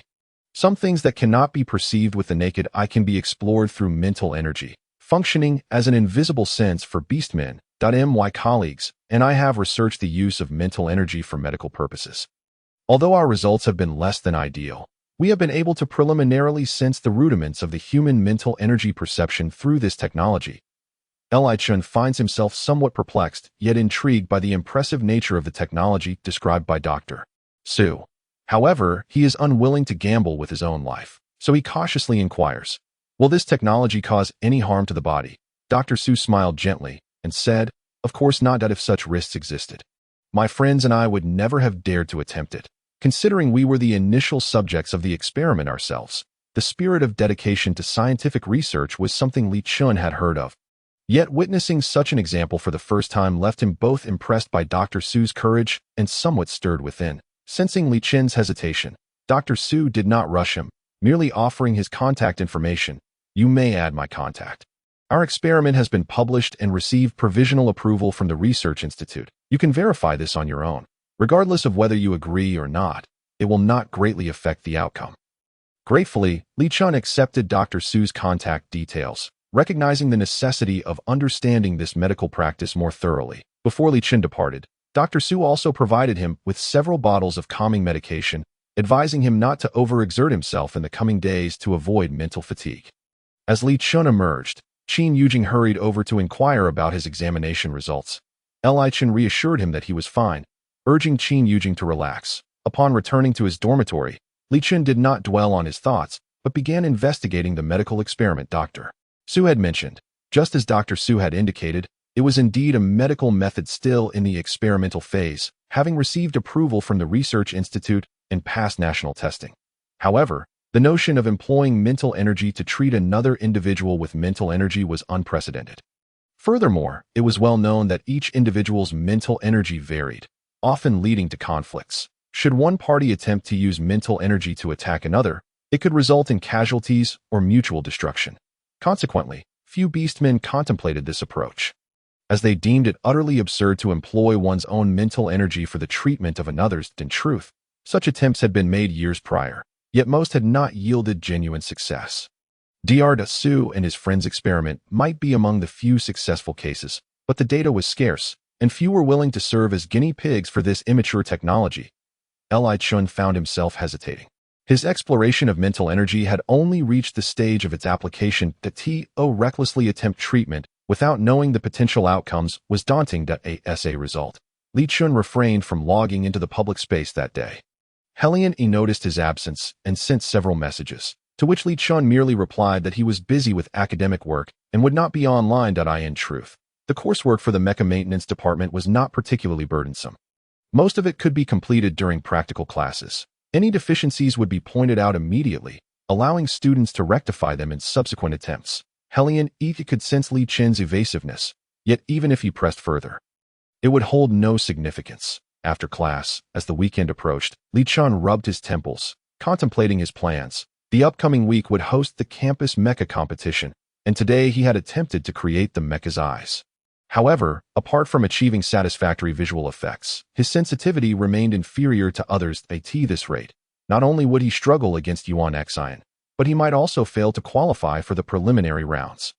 Once more, Li Chun glanced at Dr. Su's contact information, an inexplicable thought beginning to take root in his mind that on Saturday morning, Li Chun bid farewell to Jia Jia, shouldered his military academy backpack, and made his way to the campus hospital.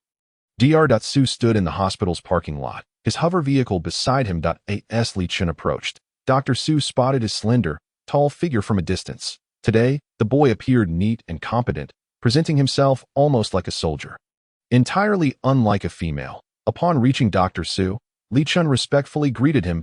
Dr. Su gestured toward the hover vehicle with a warm smile, saying, "Please, get in." Once they were seated, Dr. Su drove the hover vehicle away from the military academy. As the school physician escorting him, Li Chun faced no obstruction from the school guards. During the ride, Dr. Su engaged Li Chun in light conversation. "To be honest, I was quite surprised you agreed, as many perceive this as an immature technology." Dr. Su sighed. "In truth, our data has stabilized. We simply lack some insights into female mental energy research. Mental energy is an inherent trait of every beast man, regardless of gender. However, due to the heightened protection of females over the years, few have expressed a willingness to sacrifice themselves for research endeavors. Dr. Su could be considered a rare exception." Hearing Dr. Su speak so candidly, Li Chun felt a wave of discomfort wash over him. Prompting a sudden curiosity, "Dr. Su, do you believe there are differences between females and males?" Dr. Su paused, quickly grasping the sensitivity of Li Chun's inquiry, and responded with a gentle smile. "What prompts this question?" Perhaps it was Dr. Su's warm demeanor that eased Li Chun's defenses, leading him to feel somewhat embarrassed. "I just find it a bit perplexing, as we appear the same on the surface." Upon hearing this, Dr. Su finally understood. He chuckled. "You are not the first to express such confusion. From a medical perspective, there is no significant difference in appearance between males and females, the only distinction being that females possess the capacity for gestation. However, since you raised this question, do you dislike being in a female body?" Chapter 44. Experiment with his thoughts laid bare, Li Chun no longer concealed his feelings, admitting, "I am indeed somewhat perplexed by this. But I do not detest my body." Dr. Su nodded and continued. "Li Chun, you must have studied ancient history, correct?" Li Chun's knowledge of beastman history was limited, yet he was somewhat familiar with the outlines of ancient history. "I know of it, but not in great depth," he replied earnestly. Dr. Su elaborated. "That is understandable. Ancient history is nearly 10,000 years old. It is normal for beastmen to choose to forget that in those times, beastmen lived on a small planet, and technology was not as advanced as it is today. In ancient times, there were beastmen with different physical structures. These beings were the origin of life. We referred to them as mother beasts or women. However, following the Great Cataclysm, beastmen were forced to leave their homeland, and in the long struggle for survival, various environmental factors led to the extinction of such beings. Did you know that during that time, beastmen felt as if the sky were falling? The act of reproduction is an instinctual mission inscribed in every race's genes. Over countless years, beastmen explored reproduction until the emergence of females allowed their lineage to continue." Li Chun listened, somewhat shaken. Such accounts were absent from textbooks. He had heard Helion mention ancient history, yet he had never realized that women once existed in this world. Their disappearance was a result of natural selection. And the beastman race nearly faced extinction. This world had taken some things from the beastmen while offering them something new. The source of mental energy, the new progenitors of beastmen, the females, were born with mental energy, and their offspring inherited it as well. No one knew how this transformation occurred. Those beastmen without mental energy had long since vanished from the annals of history. Perhaps those possessing mental energy should be referred to as new beastmen, while those without it were simply extinct. Consequently, the records of ancient history have been sealed away by many nations across the cosmos. Dr. Su had stumbled upon this information while researching mental energy. Dr. Su sighed. "This is merely a subject of life. Your questions echo those of countless females over the millennia. Yet, the civilization of beastmen cannot be extinguished. Nor can reproduction. You need not feel troubled by this. It is a divine gift and, in essence, a new form of birth." Li Chun felt a sense of shock. He was unaware of that brutal history. Yet contemplating it allowed him to imagine the despair felt by those beastmen. Those unable to reproduce faced inevitable death. Even though human life is inherently fleeting, the instinct for continuity inscribed in their very bones forbade such an end. Li Chun had pondered his own existence in this world on numerous occasions, questioning the significance of his arrival. However, he was not a protagonist endowed with systems or special abilities, nor did he have anyone to answer his queries. He struggled to accept it, as he had not truly integrated into this world. He lacked the empathetic understanding possessed by its inhabitants. If one were to mention his past life, he would experience a sense of belonging. But in his current situation, he felt like a drifting mayfly, aimlessly floating without direction. Despite having lived with Blue for a time, he still felt no sense of belonging to this world.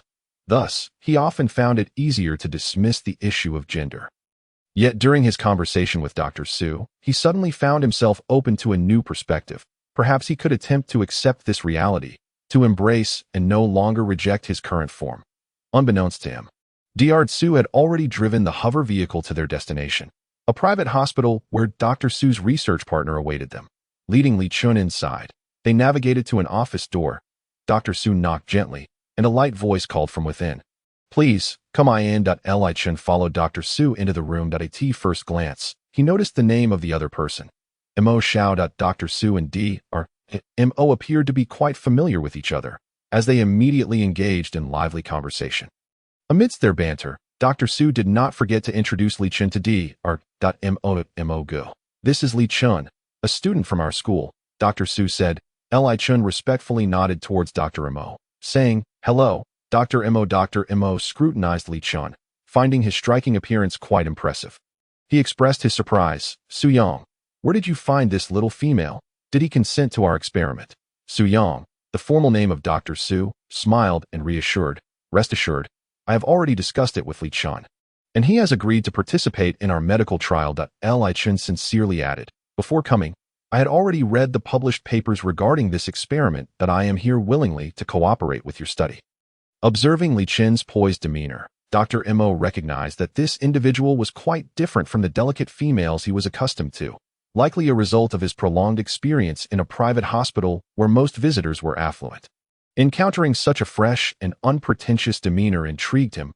"If you are amenable, we can conduct an examination today. However, we will need you to cooperate by releasing your mental energy and trust us unconditionally." Mo stated.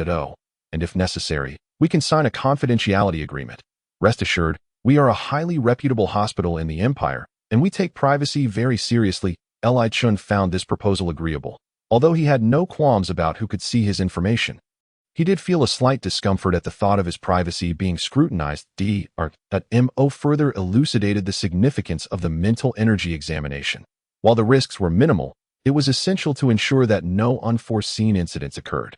Li Chun was required to sign a pre-surgical agreement, as this exploration was akin to a minor surgical procedure, which explained why many were reluctant to participate in their trials. Nevertheless, Li Chun was not afraid and remained optimistic about the examination.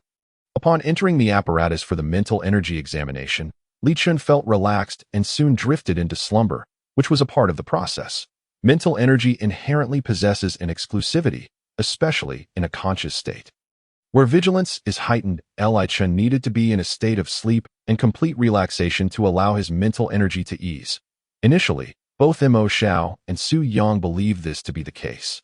However, when they utilized their mental energy in conjunction with the device to probe into Li Chun's mind, a formidable pressure surged forth like a tidal wave. The primary observer, Mo Xiao, was the first to enter Li Chun's mental realm and simultaneously the first to be repelled by this overwhelming force.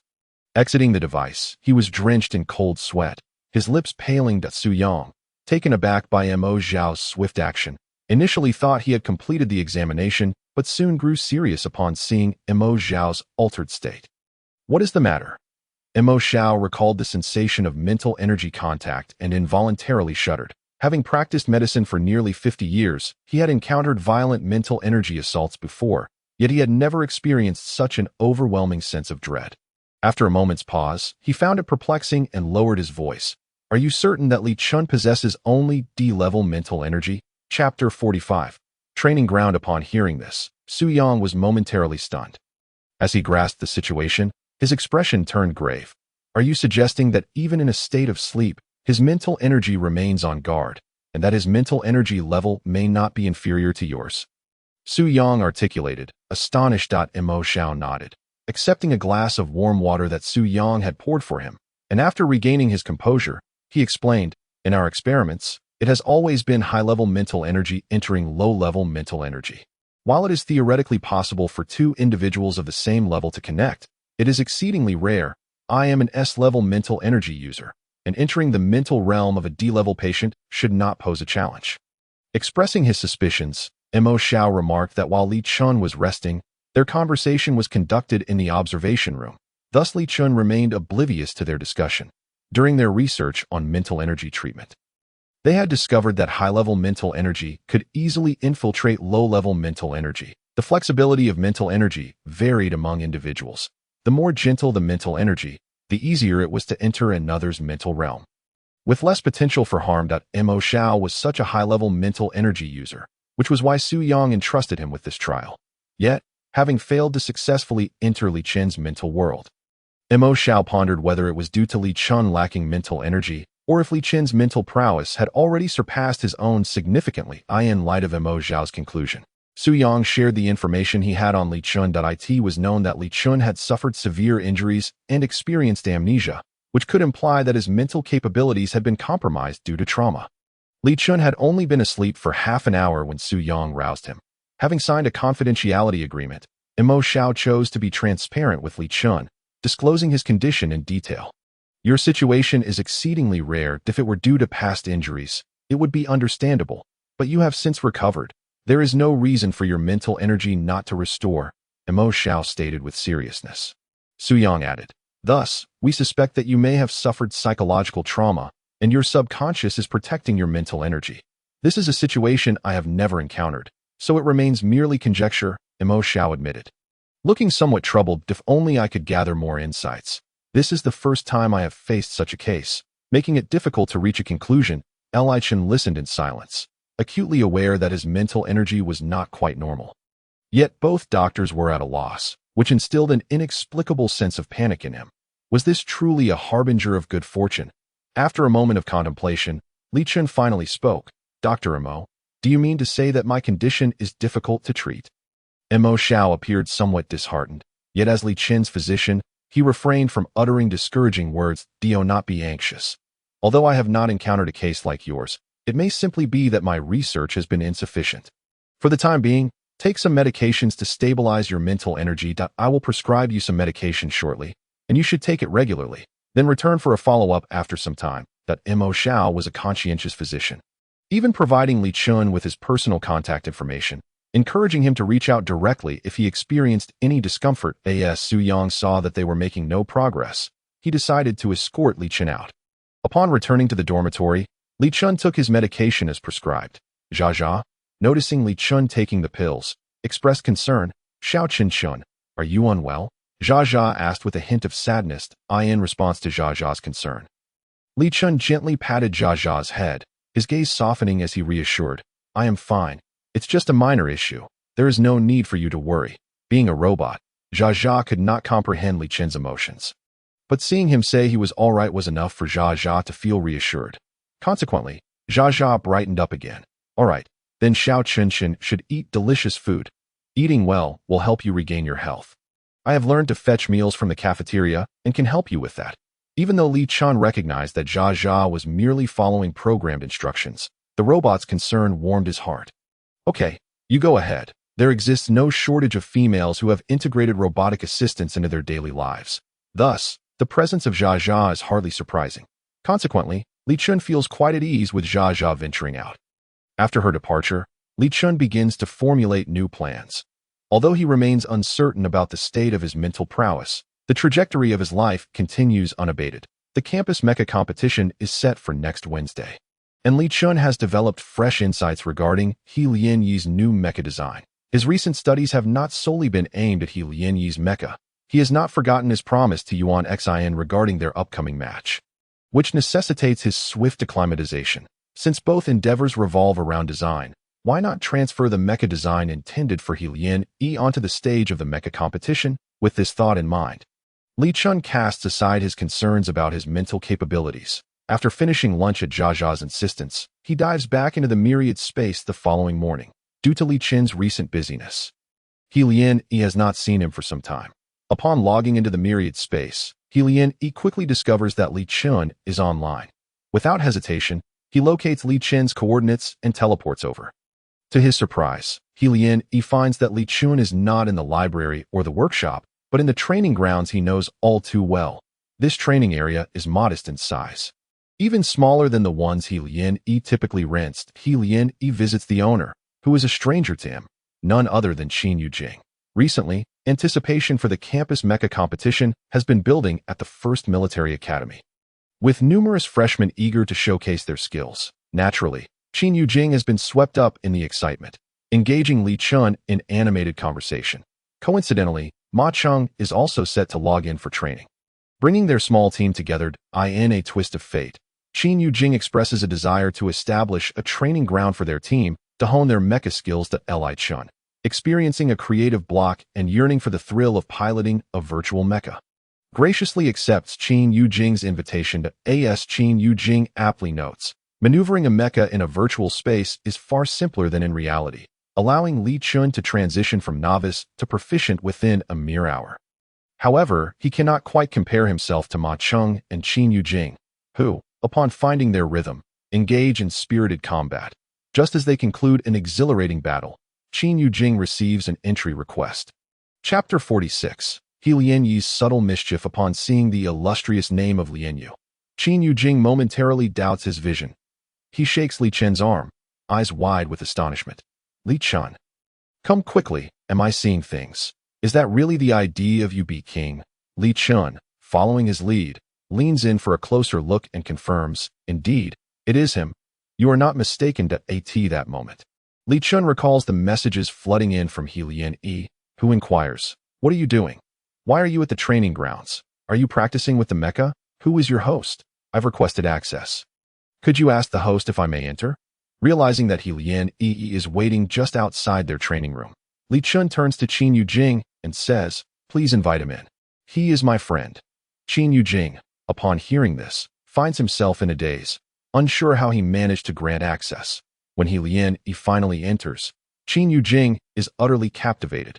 After waiting outside for 10 minutes without a response from Li Chen, He, growing impatient and contemplating using his privileges to enter, is suddenly granted permission. His figure appears at the entrance of the training ground, his dark hair framing a face that, despite the golden hue of his eyes hinting at displeasure, transforms into a radiant smile upon seeing Li Chen. He's appearance, save for slight modifications to his facial structure and hair, remains largely unchanged.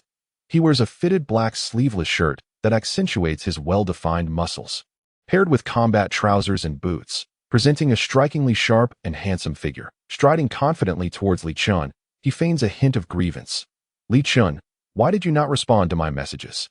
Li Chen, taken aback by He's attire, something he has rarely seen up close, maintains his composure. From a medical perspective, He's physique can only be described as flawless, with a golden triangle proportion that seems almost custom-built, exuding a potent masculinity that boldly declares his presence. However, this is merely the virtual realm. One cannot ascertain whether He truly resembles this in reality. Li Chen, appearing unfazed, replies, I was analyzing the battle. I failed to notice your messages that I will respond promptly next time. Their interaction is characterized by a relaxed and natural ease, in stark contrast to the awestruck expressions of Qin Yujing and Ma Cheng. Ma Cheng, perhaps unfamiliar with the illustrious name of Yu, remains oblivious, while Qin Yujing, an avid fan, feels his heart racing at the sight of his idol. Li Chen, do you know Yu? Oh no, do you know Yu? Li Chen, reminded of the eager fan beside him, patiently explains, yes, I inadvertently met him a short while ago. Upon hearing this, He's heart sinks slightly, an unsettling feeling washing over him. He raises an eyebrow, playfully regarding Li Chen, his words laced with intrigue. Inadvertently met? Li Chen glances at He, not wishing to divulge their prior acquaintance, which dates back 2 years and hardly warrants explanation. Maintaining his demeanor, he coolly states, yes, we have only known each other for a few days. After all, Qin Yujing, lost in the joy of meeting Yu, fails to perceive the subtle tension in He Lianyi's tone. While Ma Cheng, oblivious as ever, remains unaware of any underlying nuances, He Lianyi, understanding Li Chen's intent to keep their history private, smiles more genuinely. Indeed, I am Li Chen's friend, and I trust you are as well. It is a pleasure to meet you. Qin Yujing, elated, exclaims, Lianyu, it's such an honor to meet you. My ID is Yu Qing, but you can call me Qin Yujing. He Lianyi, possessing an excellent memory, acknowledges Qin Yujing, having heard of the Qin family, albeit modest in stature, yet a long-standing noble lineage. He regards Qin Yujing with a knowing smile. Hello, Qin Yujing. What should have been a routine introduction leaves Li Chun with a peculiar sensation, as if He Lianyi's smile carries hidden meanings. Meanwhile, Ma Cheng introduces himself simply. Hello, I am Ma Cheng. He Lianyi nods in acknowledgement. Hello. Following this round of introductions, the four engage in lively conversation. He Lianyi soon comprehends the purpose of Li Chen's presence at the training grounds. With a sudden idea, he proposes, why not allow me to assist you in your practice? Li Chun is taken aback, while Qin Yujing holds his breath, incredulous at the suggestion, and Ma Cheng, eager as ever, responds, great, I'll go first. He Lianyi's eyes twinkle, though not with mirth, as he considers the implications. If Wei Tingfei were present, he would instantly recognize that He Lianyi's expression signals his intent to deliver a lesson. He Lianyi casually states, it would be somewhat unfair for me to compete with my own mecha. Instead, how about I pilot a beginner's mecha? As soon as he finishes speaking, Qin Yujing eagerly agrees. Absolutely. Lianyu, would you like to use my mecha? I have plenty to choose from. Of course, Qin Yujing refers to virtual mechas. However, He Lianyi does not immediately accept, instead turning to Li Chun. What type of mecha are you using? Li Chun hesitates but responds, a beginner's mecha. He Lianyi smiles in satisfaction. Then I shall use yours. You won't mind. Will you, Li Chun? Li Chun purses his lips, uncertain of He Lianyi's intentions, sensing a mischievous undertone. Yet perhaps due to the tranquility He Lianyi has exhibited lately, Li Chun wonders if he might not be up to any mischief after all. Thus, he consents to lend his mecha. The outcome is that the mecha is borrowed, and Qin Yujing and Ma Cheng find themselves utterly outclassed. As He Lianyi exits the mecha chamber, a hint of remorse lingers in his gaze. I apologize. I haven't piloted a beginner's mecha in quite some time, so my strength may have been a bit excessive. Shall we go again? I promise to be gentler this time. Both Ma Cheng and Qin Yujing gaze at He Lianyi in disbelief, their expressions filled with refusal. No, it's quite all right. We need a moment to recover. Qin Yujing himself is in a more dire situation. He nearly shattered his idolized image. Ultimately, it was due to He Lianyi's glance of guilt that he forcefully conjured a justification for He Lianyi in his mind. After all, wasn't it merely the case of a master who had not wielded such rudimentary mechas for too long, resulting in an overly forceful strike? It was hardly a grave issue. Li Chen observed all this in silence, biting his lip, his gaze towards He Lianyi increasingly exasperated, as he couldn't shake off the feeling that this fellow was rather cunning. In the face of their refusals, He Lianyi profoundly expressed remorse and regret. Of course, his display was feigned. How could he possibly lack control even over a novice mecha? Yet, as long as he remained silent, how could anyone else discern the truth? Well, except for Li Chun. Li Chun had studied all the mecha specifications. While he was unaware of He Lianyi's true capabilities, he understood mechas. He could see that He Lianyi had not truly committed any egregious acts against Qin Yujing and Ma Cheng. His restraint was commendable. Merely indulging in a bit of mischief, Li Chun wore an expression that seemed to convey, I see through your charade. However, when He Lianyi turned to look at him, Li Chun swiftly masked his emotions. Suddenly, He Lianyi seemed to recall something and smiled at Li Chun. Li Chun, would you like to try practicing a bit? Li Chun was not foolish. He would never approach He Lianyi to be struck. Even though he felt He Lianyi wouldn't genuinely harm him. No, I just started learning. My fundamentals are lacking, so I'll pass. He Lianyi, unfazed, revealed a glimmer of excitement in his eyes. Oh, you just started? Then you definitely need a good mentor. Lack of fundamentals is no problem. I can teach you. Upon hearing He Lianyi's words, Li Chun became uncertain about He Lianyi's intentions. Doubts filled his mind, and he began to refuse verbally. I don't have extra mecha practice time. Let us forget it. After all, Li Chun's mecha was still in He Lianyi's possession. However, even though Li Chun had stated this, Helian, he seemed oblivious to the underlying meaning and enthusiastically declared, "This is simple." As he spoke, a virtual screen appeared before him, the content invisible to outsiders. After some brief operations, a notification chimed. Purchase completed. Delivery in progress. The delivery was being made by a flying robot from the training center. Its round body and flapping wings resembling an oversized bumblebee. Delivery has arrived. Please sign, the little robot stated. Helian took the spatial button from the robot, smiling brightly at Li Shu. I bought a novice mecha.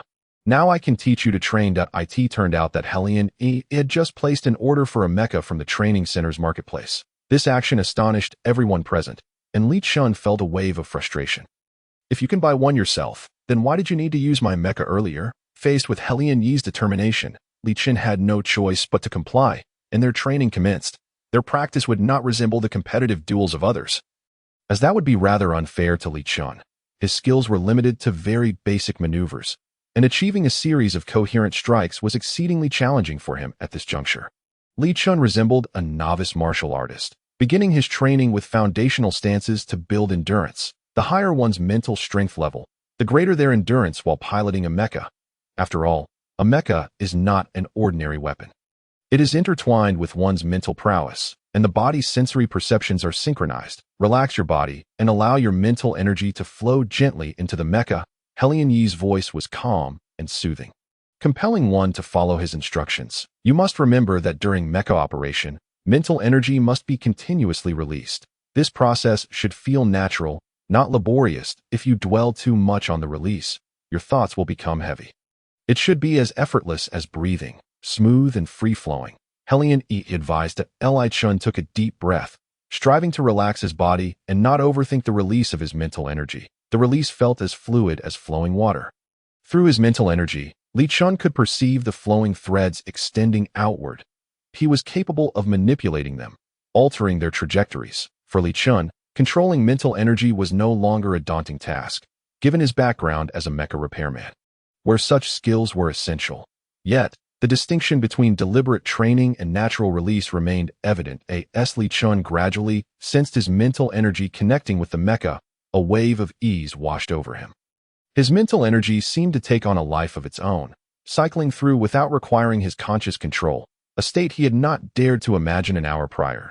He could see the world through the mecha's eyes and feel the changes in objects through its touch, as if he and the mecha had become one. Observing that Li Shu had successfully learned to release mental energy freely, Helian began to instruct him on basic movements. Helian piloted the novice mecha, executing each fundamental motion with textbook precision. With such an exemplary teacher, Li Shu gradually became more acquainted with the basic mecha movements.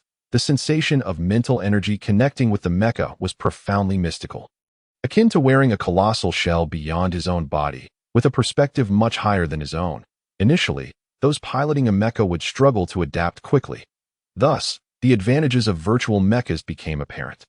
While it might take an ordinary person 3 days to learn to walk with a mecha in reality, in the virtual realm, it could be accomplished in under an hour. Li Shu's movements grew increasingly proficient, and before long, Ma Cheng and Qin Yujing had also joined the basic practice. Though the exercises were monotonous and straightforward, Helian Yi's graceful motions inspired them to partake in the training. After teaching Li Shu some basic hand-to-hand combat techniques, Helian Yi said, "Now you come at me, and I'll guide your moves." Li Shu, still exhilarated by the experience of piloting the mecha, naturally did not refuse Helian Yi's suggestion. Their exchanges were a back and forth, with Li Shu's movements clumsy and heavy, while Helian Yi's were agile and composed. Finding the basic techniques too tedious, Qin Yujing abandoned his practice but turned to Ma Cheng, a peculiar sensation rising within him. He leaned closer to Ma Cheng and murmured hesitantly, "Hey, don't you think there's quite a disparity in the way Lian Yu treats us compared to how he treats Li Shu?"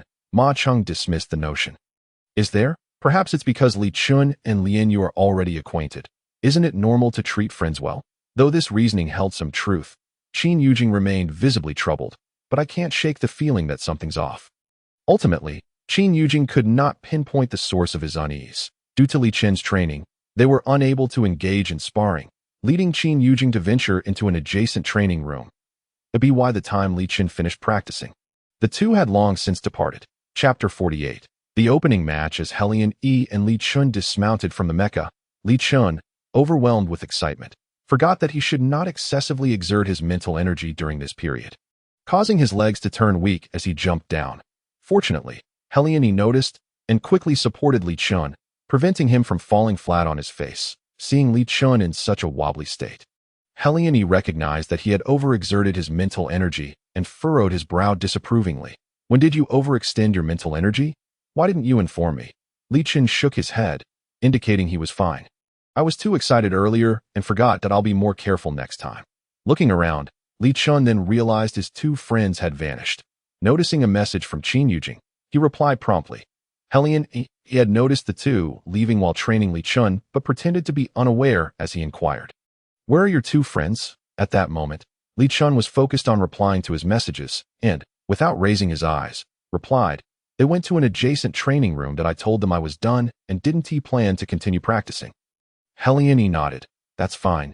You indeed need to rest now." Li Chun closed the virtual screen, weariness etched on his face, remembering that he had not taken his stabilizing mental energy medication that day.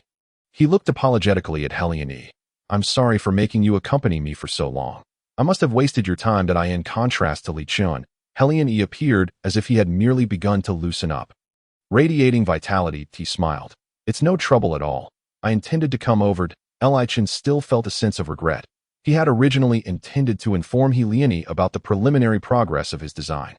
However, the words lingered on the tip of his tongue before he swallowed them back. He thought it would be better to surprise him with the completed work as a gesture of gratitude.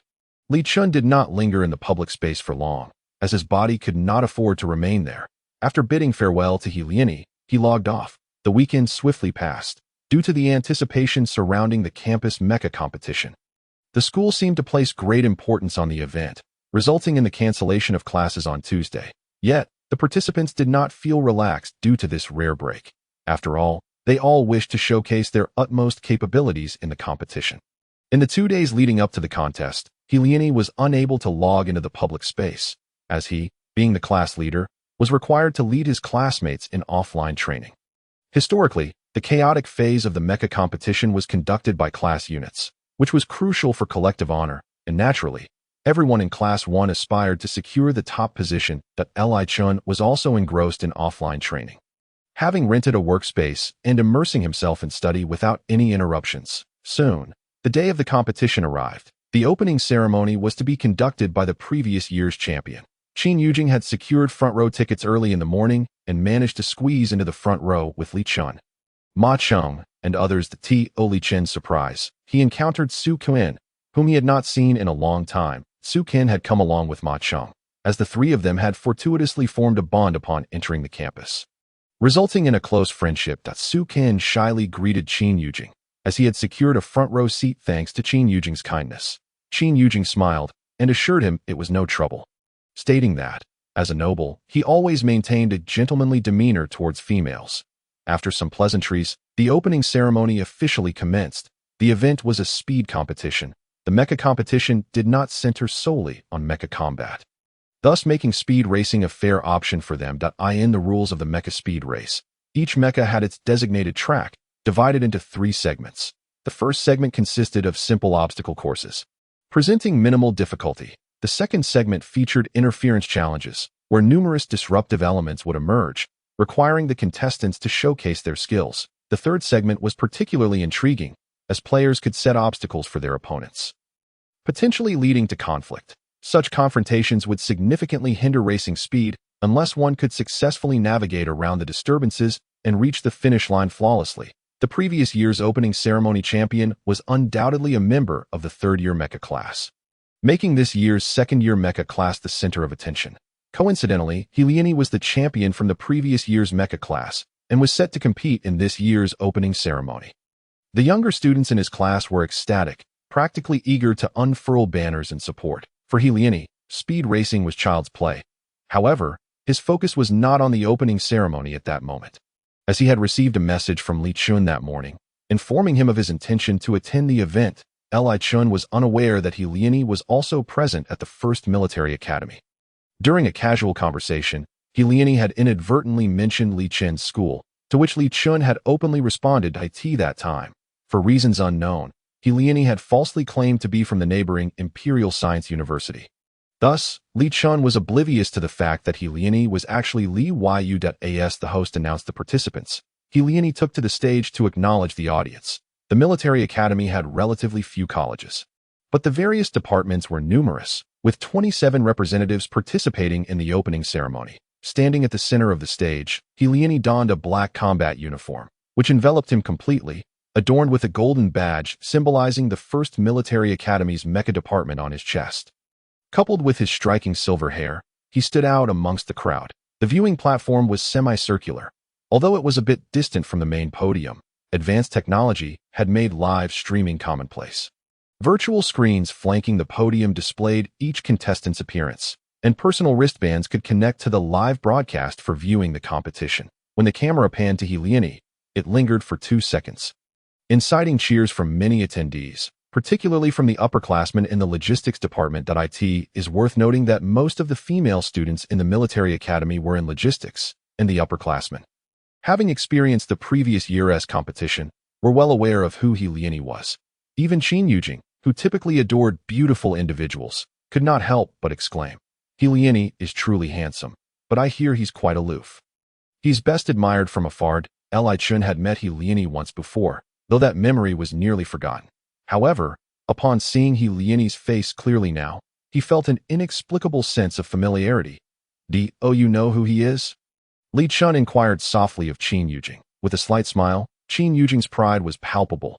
Of course, there isn't a beauty from the Imperial Star that I don't recognize. After having been friends with Qin Yujing for a while, Li Chun faintly sensed the peculiar obsession that Qin Yujing harbored towards beautiful individuals. Consequently, he refrained from pursuing the topic any further. However, at this moment, the opening competition had reached the stage where the participants were preparing, and each of them unveiled their respective mechs. This revelation surprised Li Chun. After all, the cost of mechs was well known, and it was astonishing that so many different factions possessed their own mechs. Later, Li Chun learned that these mechs were generously provided by the school, and not all students owned a mech. Nevertheless, mastering the operation of a mech was a compulsory course at the military academy, alleviating concerns regarding their combat capabilities. Li Yi's mech was far from as dazzling as he himself. It was a standard humanoid mech, entirely coated in a deep black hue, with an appearance that was quite ordinary. While there were other competitors piloting humanoid mechs, the majority opted for beast-like designs, making Li Yi's mech appear even more unremarkable in comparison. Yet, despite its lackluster exterior, the pilot was exceptionally skilled. As the competition commenced, all participants activated their mechs, launching forward like arrows released from a bow, each rapidly dashing onto the track. The course comprised a circular track, with each lap representing a challenge. Competitors were required to complete 3 laps, during which the obstacles and configurations of the track would adapt based on their trajectories. Although 3 laps might seem effortless, the distance was not to be underestimated, totaling over 100 kilometers. The audience was not privy to the mech's actions at all times, relying instead on virtual screens to observe the competitors' performances and movements. Chapter 49. Crossing the finish line. Li was confident in his ability to win the race. Yet he did not underestimate his opponents. After all, the students selected by the 1st Military Academy to participate in the opening event were all formidable contenders. In navigating the obstacles, Li excelled due to his familiarity with the challenges, swiftly overcoming them, while other competitors employed their own unique strategies. For instance, a participant from the information department utilized his keen understanding of information to analyze the obstacles and determine the optimal route and techniques for navigation through the mech scanning system before even approaching the barriers. Others resorted to brute force, demolishing any obstacle that could not withstand heavy artillery, as the rules did not prohibit the use of weapons carried by the mechs. The diverse array of tactics made for an exhilarating spectacle. The final segment of the obstacle course proved to be the most challenging, as the earlier barriers posed little danger, while this last stretch required competitors to dodge incoming projectiles. Li was the first to reach this stage, and besides having clear visibility, his mech was equipped with radar detection. The positions from which the obstacle projectiles were launched were unpredictable, necessitating that the pilot adeptly utilize the radar and possess acute judgment of trajectories. For Li, this was a trifling matter. The black mech soared through the air, enveloped in a translucent protective shield. Though it appeared cumbersome, its movements were as graceful as a bird's as countless missiles rained down upon him.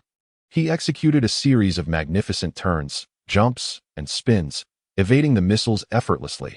With even his shield remaining untouched, Li Shu was among the first to notice this black mech. Its technical prowess was impeccable. The textbook perfect evasions captivated Li Shu's attention. The seemingly ordinary black mech glistened under the sunlight, appearing as if gilded, vibrant, and resplendent. Li Shu swiftly retrieved his holographic device, accessing the dedicated channel for the black mech's footage, and initiated a data analysis of it. This was a habit Li Shu had cultivated long ago. A competent mech technician must be well acquainted with the specifications of every model. Helion Yi's black mech was the most commonplace type, with its speed, strength, and combat capabilities merely average among contemporary mechs. However, the pilot possessed an exceptionally formidable mental acuity, with a matching rate to his mech reaching an astounding 90%. Indeed, there exists a compatibility ratio between a mech and its operator. Not every individual with mental prowess is suited to pilot a mech. Otherwise, the current era would see an army of soldiers. The mechanism of the matching ratio is also linked to the operator's level of mental strength. Theoretically, anyone with mental fortitude could pilot a mech, but in practice, the connection between the mental energy and the mech's operation has its limitations that a matching ratio of at least 40% is required to meet the minimum standard for piloting a mech. Generally, a C-level mentalist can easily achieve this minimum ratio. Helion Yi's compatibility with an ordinary mech reaching 90% indicates that his mental strength is undoubtedly no less than S-level. Li Shu did not possess first-hand data on Helion Yi's mech, so he relied on the responsiveness demonstrated during the competition for analysis. Helion Yi burst through the obstacle line, and almost instantaneously, his speed began to increase once more. The interference stage primarily simulated a residential area, as mech pilots could not always operate in uninhabited zones to ensure the safety of innocent lives. The interference stage was a common training element at military academies. During this phase, they were prohibited from using any harmful weapons, focusing instead on unexpected trajectories. Helion Yi held a distinct advantage in this segment. Even if sudden interference items appeared before him, he maneuvered through them with composure. Upon exiting the interference zone, 3 competitors closely followed Helion Yi. He glanced back briefly, able to deduce the identities of these rivals. As the top competitor, Helion Yi became the primary target for the 3 in the 3rd stage. The participant from the information department was the first to launch an attack on Helion Yi. As a technological faction, they sought to exploit their advantage by disrupting Helion Yi's radar scanning system. If successful, it would render Helion Yi effectively blind, relying solely on his intuition to assess the battlefield. Fortunately, Helion Yi reacted swiftly, activating his defense mechanism. Although his radar system was temporarily jammed, it remained undamaged, allowing it to function normally once outside the interference range. Meanwhile, the 2 other mechs had already coordinated with the information department contestant. Equipped with communication devices, they merely needed to lock onto Helion Yi's mech to establish contact. Upon receiving a signal indicating successful disruption, they accelerated and initiated an attack from behind Helion Yi. Deprived of radar guidance, Helion Yi was compelled to rely on his judgment to gauge the trajectory of the incoming projectiles. However, this posed little challenge for Helion Yi. He could even retaliate against one of the mechs that appeared less fortified. The targeted mech could not withstand Helion Yi's sudden counterattack and fell significantly behind. In the moment of Helion Yi's counterstrike, another mech surged forward, capitalizing on its speed advantage to reach him. A claw, sharp as a blade, lunged towards the black mech's body. This was a bear-shaped mech, wielding overwhelming strength capable of shattering an arm of Helion Yi's black mech with a single blow. Just as the attack seemed destined to succeed, Helion Yi deftly maneuvered his mech, evading the strike with a ghostly swiftness. The entire process transpired in less than a second, leaving live viewers momentarily bewildered by how Helion Yi had escaped. In a swift motion, Helion Yi's mech executed a spinning kick, knocking the bear mech's head askew. This dazzling display sent the audience into a fervor, their cheers and shouts of Helion Yi's name echoing throughout the stands. Yet, unlike them, Li Shu did not wear a relaxed expression. He remained vigilant, constantly analyzing the information unfolding on the field. Suddenly, a previously concealed competitor silently maneuvered around, a participant from the information department who had swiftly overtaken during the ensuing skirmish. By the time Helian E realized the threat, the competitor had already gained several kilometers of distance. In order to give chase, Helian E needed to match the speed of his rival. However, based on the analysis of Helian Yi's mech, it was entirely implausible to catch up at this moment. Just when Li Shu believed Helian E was on the verge of missing out on the championship, Helian Yi's actions astounded everyone. He relinquished the heavy weaponry carried by his mech, like a soldier shedding cumbersome gear. While the mech's components were customized, some equipment could be removed for the sake of convenience and to facilitate the replacement of superior devices. Helian E was effectively lightening his load, and once the mech became lighter, the acceleration was strikingly evident. His speed surpassed previous levels, transforming an ordinary mech into a lightweight model in an instant. Yet, this decision was not without risk. Without weaponry, if an opponent sought to attack Helian E, he would lack even a protective shield. The information department contestant harbored similar thoughts. Helian Yi's actions were audacious. But he too was unwilling to concede victory at the cusp of the finish line, that he targeted the core energy source of the black mech, intending to end Helian Yi's journey with a missile strike. Just as the projectile seemed destined to obliterate the black mech, it executed a remarkably intricate maneuver, soaring through the air with unparalleled velocity. The viewers' hearts raced in anticipation. However, the black mech flawlessly performed a Z-shaped evasive jump, successfully dodging the attack at a moment when success appeared improbable, further widening the distance between him and the information department contestant. As the moment of crossing the finish line approached, nearly everyone was filled with excitement and astonishment. In just half an hour, the competition had been nothing short of spectacular. As the black mech landed gracefully, the audience erupted into a chorus of jubilant cheers. Chapter 50. A curious feeling. Helian Yi's victory was undeniably well-deserved. Standing on the podium, no one questioned his capabilities. The principal presented him with his well-earned honor badge, after which the subsequent proceedings became rather mundane. The campus mech competition officially commenced, and the participants competing today prepared to head to the arena.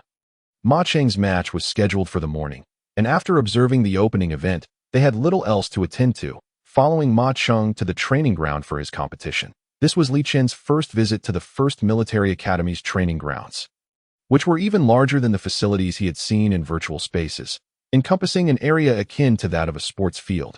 Within this expansive arena, 2 mechs had already taken to the stage. Most of the mechs in the competition were provided by the school, although some competitors brought their OW and Ma Cheng's first opponent was among those who possessed their own mech. Qin Yujing seemed to recognize that opponent's mech and leaned in to whisper to Li Chun. "Did you see that red mech? I have heard that this year's latest model of mecha is limited to only 2,000 units. The pilot must either be a wealthy individual or a favored protege of a noble family." Upon hearing this, Li Chun couldn't help but furrow his brow. The opponent's red mecha was humanoid.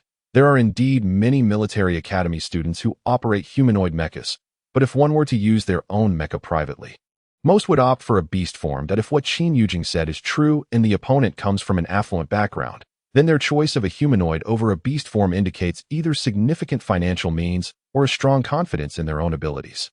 Beside him, Su Qian also overheard this and couldn't help but express concern for Ma Cheng. Will Ma Cheng be in danger against him? I've heard that those trained by noble families are often exceptionally capable even before entering military school. Qin Yujing nodded in agreement. Indeed, those nurtured by noble families undergo mecha training in advance, so their skills are generally superior to those of commoners who have just enrolled. Ma Cheng may very well lose. As it turned out, Qin Yujing's prediction was accurate. Ma Cheng was defeated by his opponent in less than 2 minutes. The speed was astonishing. The opponent even seemed to show some consideration for Ma Cheng and did not strike too harshly.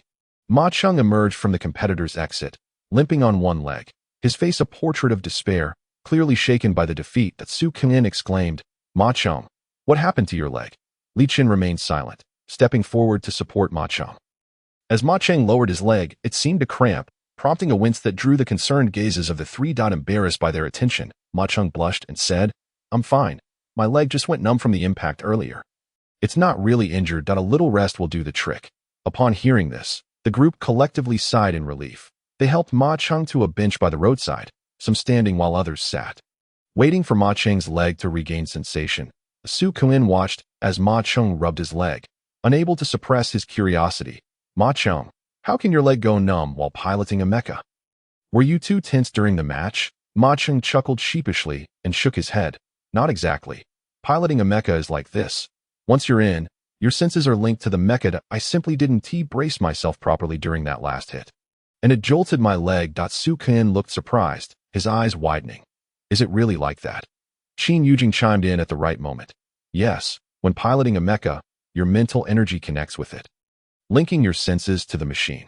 Therefore, feeling sore or numb all over is completely normal. With more practice, it will improve significantly. Li Chun had never piloted a mecha in reality, but he understood the concept, realizing that such reactions were indeed plausible. However, he had been so engrossed in researching mechas that he had momentarily forgotten the distinction between virtual and real experiences. Lost in thought, he barely registered when Qin Yujing called out to him.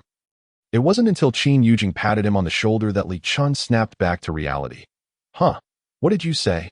Qin Yujing sighed in exasperation. I asked when your competition starts.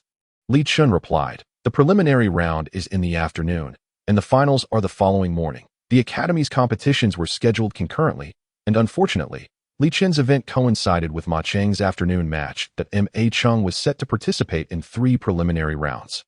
Despite losing the first, 2 more awaited him. They discussed the situation briefly, concluding that they would have to focus on their respective matches. Ma Cheng needed to rest, and once his roommate finished competing and came to fetch him, Li Chun and the others would no longer intrude, returning to their respective dormitories. Since Su Qian and Li Chun resided in the same building, they decided to walk together in the month since arriving at the military academy. Their encounters had been few and far between. Li Chun, typically not one to initiate conversation, fell into a deep silence on the return journey. Curious about the competition Li Chun had mentioned, Su Qian asked, Li Chun, did you sign up for the mecha competition? Li Chun nodded, responding simply with an Su Qian gazed at him with admiration. You are truly brave. The content of the mecha maintenance competition must be quite challenging. And since we have only been studying for a month, you dare to enter? I'm worried that I might not measure up, so I didn't even consider participating. Li Chun listened to Su Qian. He felt something was amiss, but the sincerity in Su Qian's expression seemed innocent enough, leading him to dismiss his doubts. Well, it's nothing much. I merely view this competition as a test to gauge my progress and see how I stack up against others after a month of study. Li Chun said nonchalantly, as if he were preparing for a trivial exam rather than a significant competition. But Su Qian blinked in surprise, taken aback by Li Chun's encouraging words. That he smiled warmly. Thank you. Li Chun. I feel the same way. I will catch up to them eventually. As they spoke, they neared the point of parting. Su Qian suddenly recalled something and said to Li Chun, Oh, you have a match this afternoon, right? Do your best. Seeing Su Qian's spirits lifted, Li Chun smiled gently. Yes, thank you.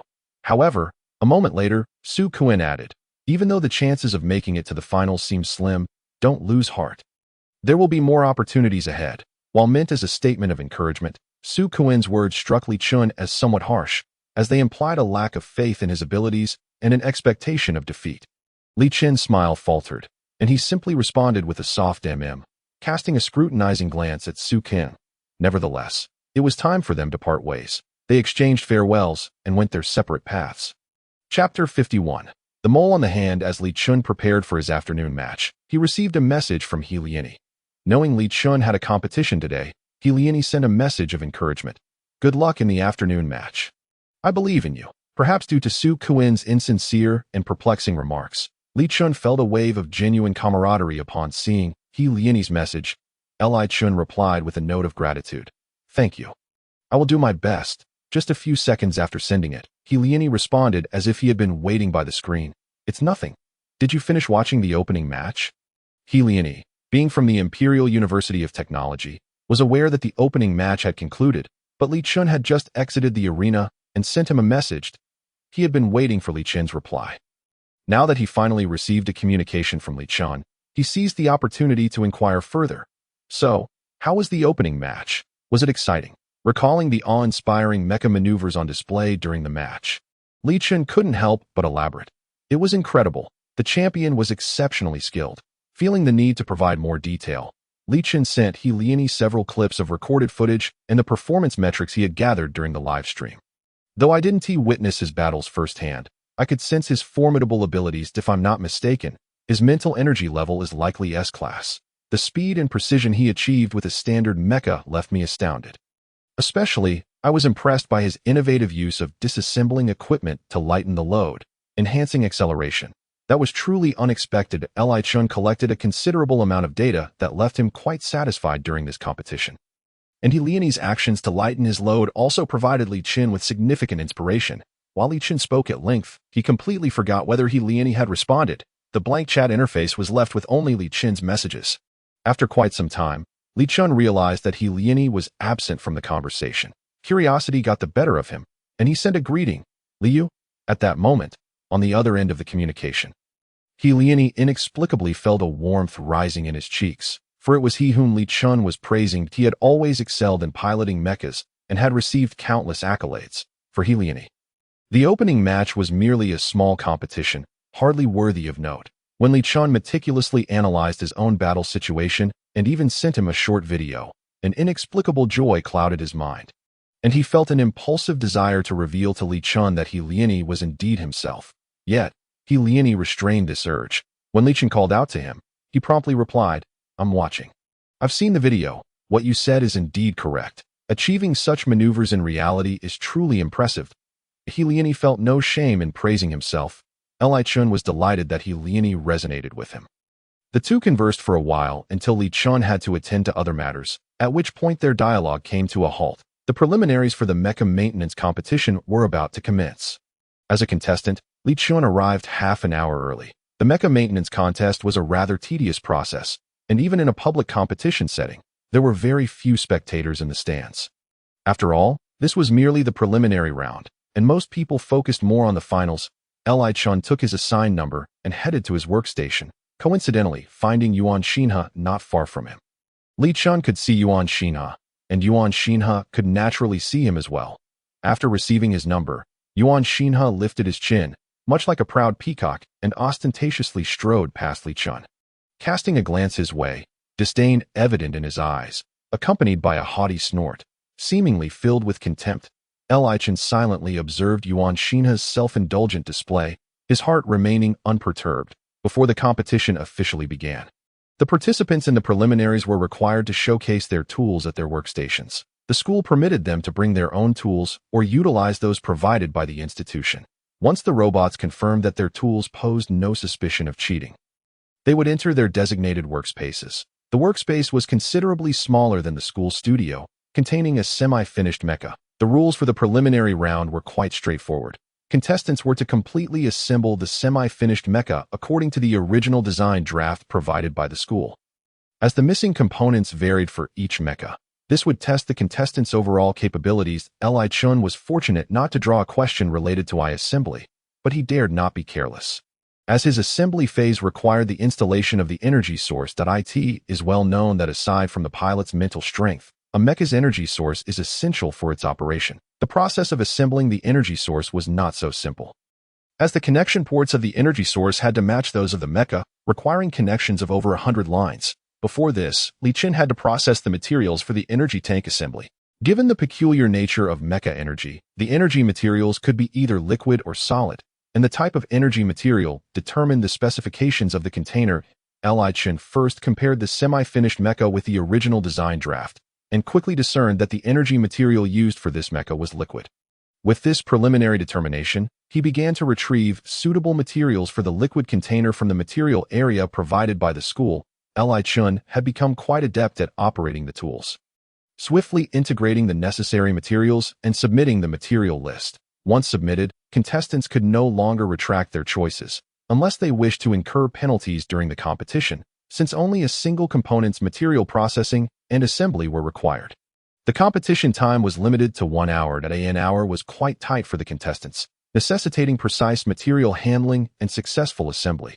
During his time in the public space, Li Chun had simulated material processing numerous times, and he could recite the techniques for handling materials for various mecha components with ease. Thus, even with his limited mental strength, he could still complete the task within half an hour. As the competition progressed fervently, 2 spectators quietly arrived in the relatively empty audience area. Liani had intended to come alone, but when Wei Tingfei discovered that Liani had been acting strangely lately, he insisted on investigating the matter. following along eagerly. The competition was being live-streamed, yet the audience was sparse. Wei Tingfei couldn't help but ask, why are you here to watch the mecha maintenance competition? Their matches are long and tedious. Hardly anyone is watching, but He Lianyi remained silent, his gaze intently fixed on the live broadcast screen, searching for that familiar figure. Of course, He Lianyi could not see Li Chen's face, as the recording device only captured the contestants' processes and actions. Li Chen possessed beautiful hands, with long fingers as pale as white jade, and a small, round black mole on his wrist was the very mark that allowed He Lianyi to identify those hands as Li Chen's. Chapter 52. Just passing by, He Lianyi recognized the mole on Li Chen's wrist because the public space had simulated Li Chen's appearance without much alteration, during a period when the two had shared an extended silence. He Lianyi, out of boredom, inadvertently noticed this feature. This unintentional discovery enabled him to quickly locate Li Chen's position. He was thoroughly engrossed in watching, while Wei Tingfei, unable to contain his boredom, elbowed He Lianyi, asking, "What are you so engrossed in? Is mecha maintenance really that captivating? I've never seen you take an interest in this before." He Lianyi snapped back to reality and cleared his throat lightly. "It's nothing. I just had a sudden whim to come take a look." Wei Tingfei, looking skeptical, sensed that He Lianyi was unwilling to elaborate, so he let it go. As the competition time dragged on, with He Lianyi having a target to watch, and Wei Tingfei finding it increasingly dull, he took out his holographic device to play a mobile game. Thoroughly engrossed in it, an hour passed swiftly. Li Chen completed the final connection, beads of sweat dotting his forehead. As the machine halted, he withdrew from the tool usage state. This moment, Li Chen looked somewhat disheveled. Sweat dampened his temples, a few strands of hair clung to his forehead, and his long lashes veiled the fatigue in his eyes. His once fair skin appeared almost translucent in that moment, and his lips had lost some of their colored eye. In reality, such high-intensity operations were somewhat taxing, Li Chen thought. After disengaging from the machine, he was soon ushered out of the workspace. Back at the external workstation, the door to his workspace closed behind him, and now he awaited the examiner to assess his repair results. Li Chen was fairly satisfied with his work, and the examination did not require the examiner to inspect each contestant individually. The school's workspace employed its own data analysis, making this method of scoring the most equitable. As Li Chen had anticipated, his score ranked among the top 3, achieving an impressive 96.8 points. For a D-level mental strength user like Li Chen, attaining such a score was quite remarkable, and even the examiner reviewing Li Chen's results couldn't help but cast a few admiring glances in his direction. The results of the competition were announced on the spot, and Yuan Xinhe naturally noticed Li Chen's score, which was merely 0.1 points lower than his own. This caused his complexion to turn a shade of green. The third-place score appeared particularly glaring to him, with the first place only surpassing Li Chen by a mere 0.2 points. After the competition concluded, as they were leaving, Yuan Xinhe once again blocked Li Chen's path. His face was pallid, and he indignantly declared, "This is just the preliminary round. You drew a relatively simple energy processing task. Consider yourself lucky today. It won't be so easy to win next time." Yuan Xinhe thought to himself that Li Chen had merely drawn an easier topic, while the materials he had to handle were significantly more challenging, hence the 0.1 point difference. Li Chen, feeling somewhat fatigued, could hardly be bothered to acknowledge Yuan Xinhe's display of bravado. There was no point in trying to explain anything to such a person. His abilities would be revealed in the finals. With a smile that didn't reach his eyes, Li Chen replied, "Yes, it seems I was rather fortunate today." "Well then, young Master Yuan, may I leave if there's nothing else?" Stung by Li Chen's words, Yuan Xinhe glared fiercely, angrily retorting, "Don't get too smug. Just because you scored a bit higher doesn't mean everything will go smoothly for you. Just wait. You'll know my prowess in the finals. Just you wait. We shall meet in the finals." The young master, filled with indignation, stormed off. Li Chen could only shake his head in resignation, choosing to disregard this inexplicable interruption. After Li Chen departed, unbeknownst to him, a spectator had been quietly observing his every move. When the top competitors were announced, the live camera caught a glimpse of Li Chen's face, which appeared markedly unhealthy and pale.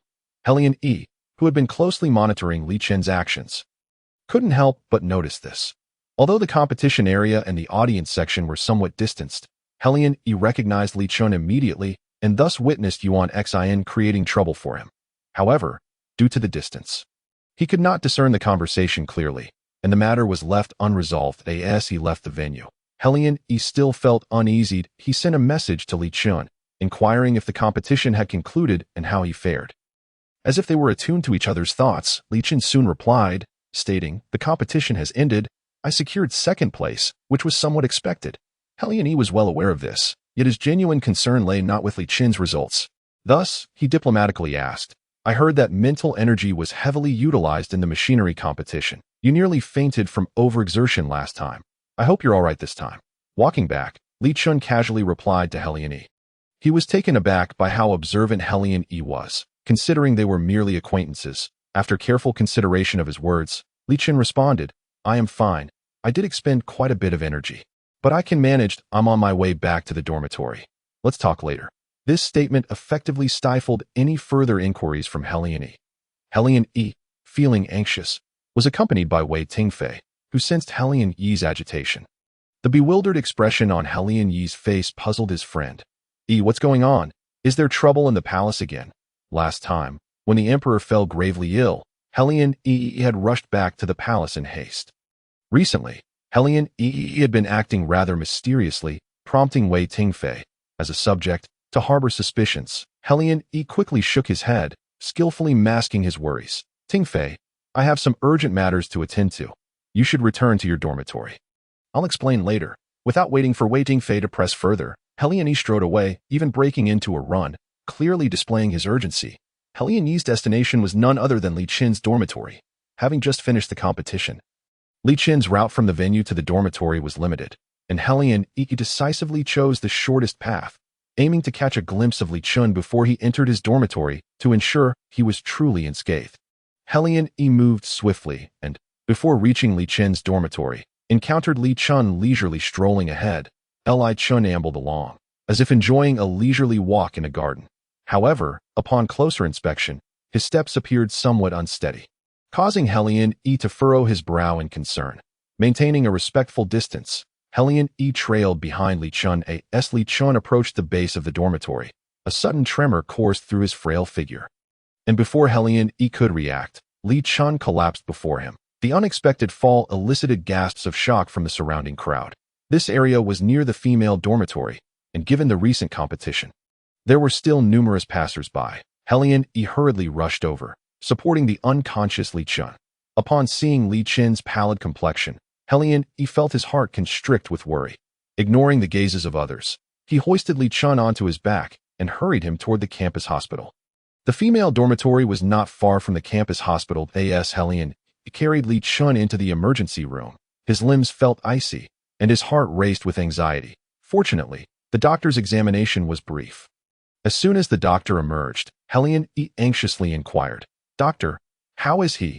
The doctor wore a serious expression. Even if there were no major issues, his demeanor exuded an air of authority, glancing sideways at Helian Yi. The doctor, recognizing the young man's anxious demeanor, surmised that he shared a close bond with the unconscious individual inside. Considering Li Chun's condition, the doctor's expression softened slightly as he teasingly queried, "Are you his boyfriend?" Caught off guard, Helian Yi's expression faltered, and his ears flushed with embarrassment. Fearing a misunderstanding, he hastily clarified, "No, I'm just..." The word friend lingered on his lips before he quickly amended, lowering his voice, "I just happened to see him collapse on the roadside. Is he going to be all right?" Chapter 53. What thoughts are harbored? Having practiced medicine for over 50 years, the doctor could certainly discern the young man's intentions. It was evident that he had feelings for the young woman inside. After all, why would he be so frantic to bring her here and wait anxiously outside? Even if they were strangers before, they were now acquainted. The young woman was undeniably beautiful.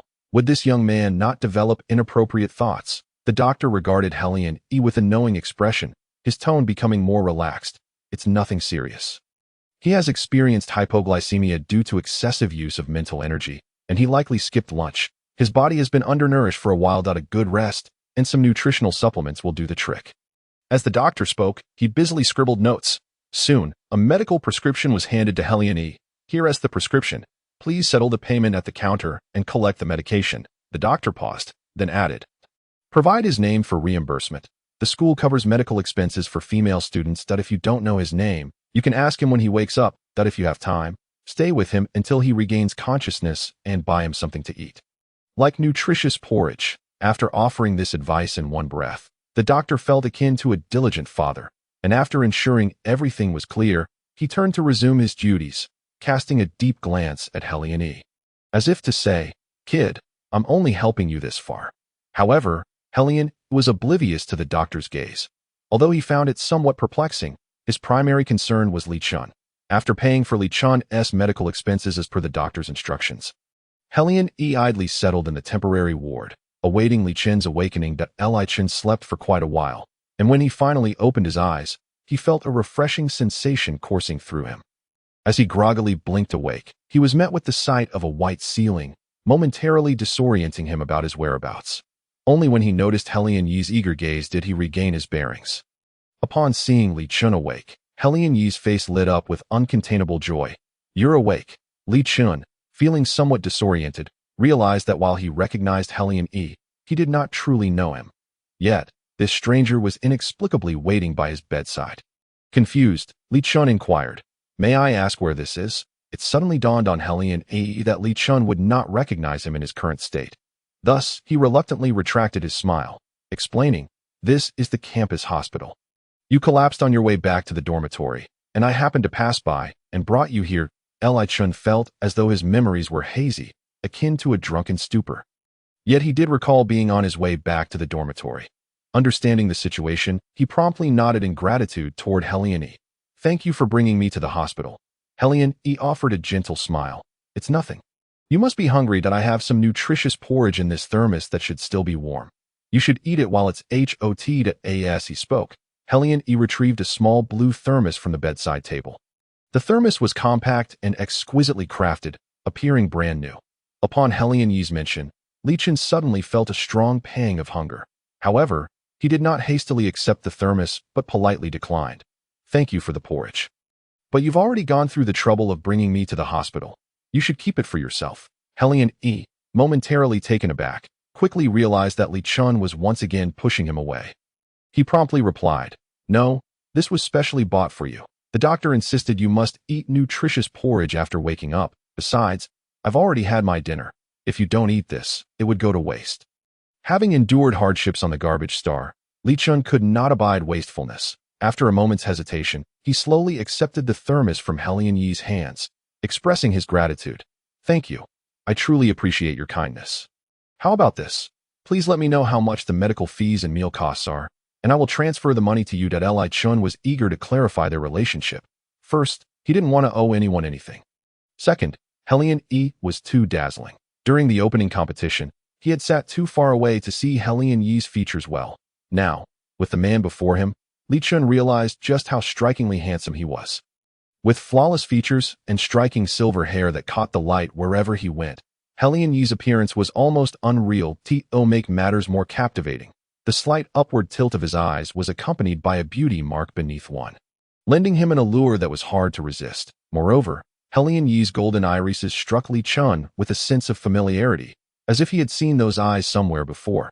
Upon hearing that Li Chun intended to pay him back, Helion quickly shook his head and explained, "You don't need to worry about the medical fees. The school reimburses medical expenses for female students.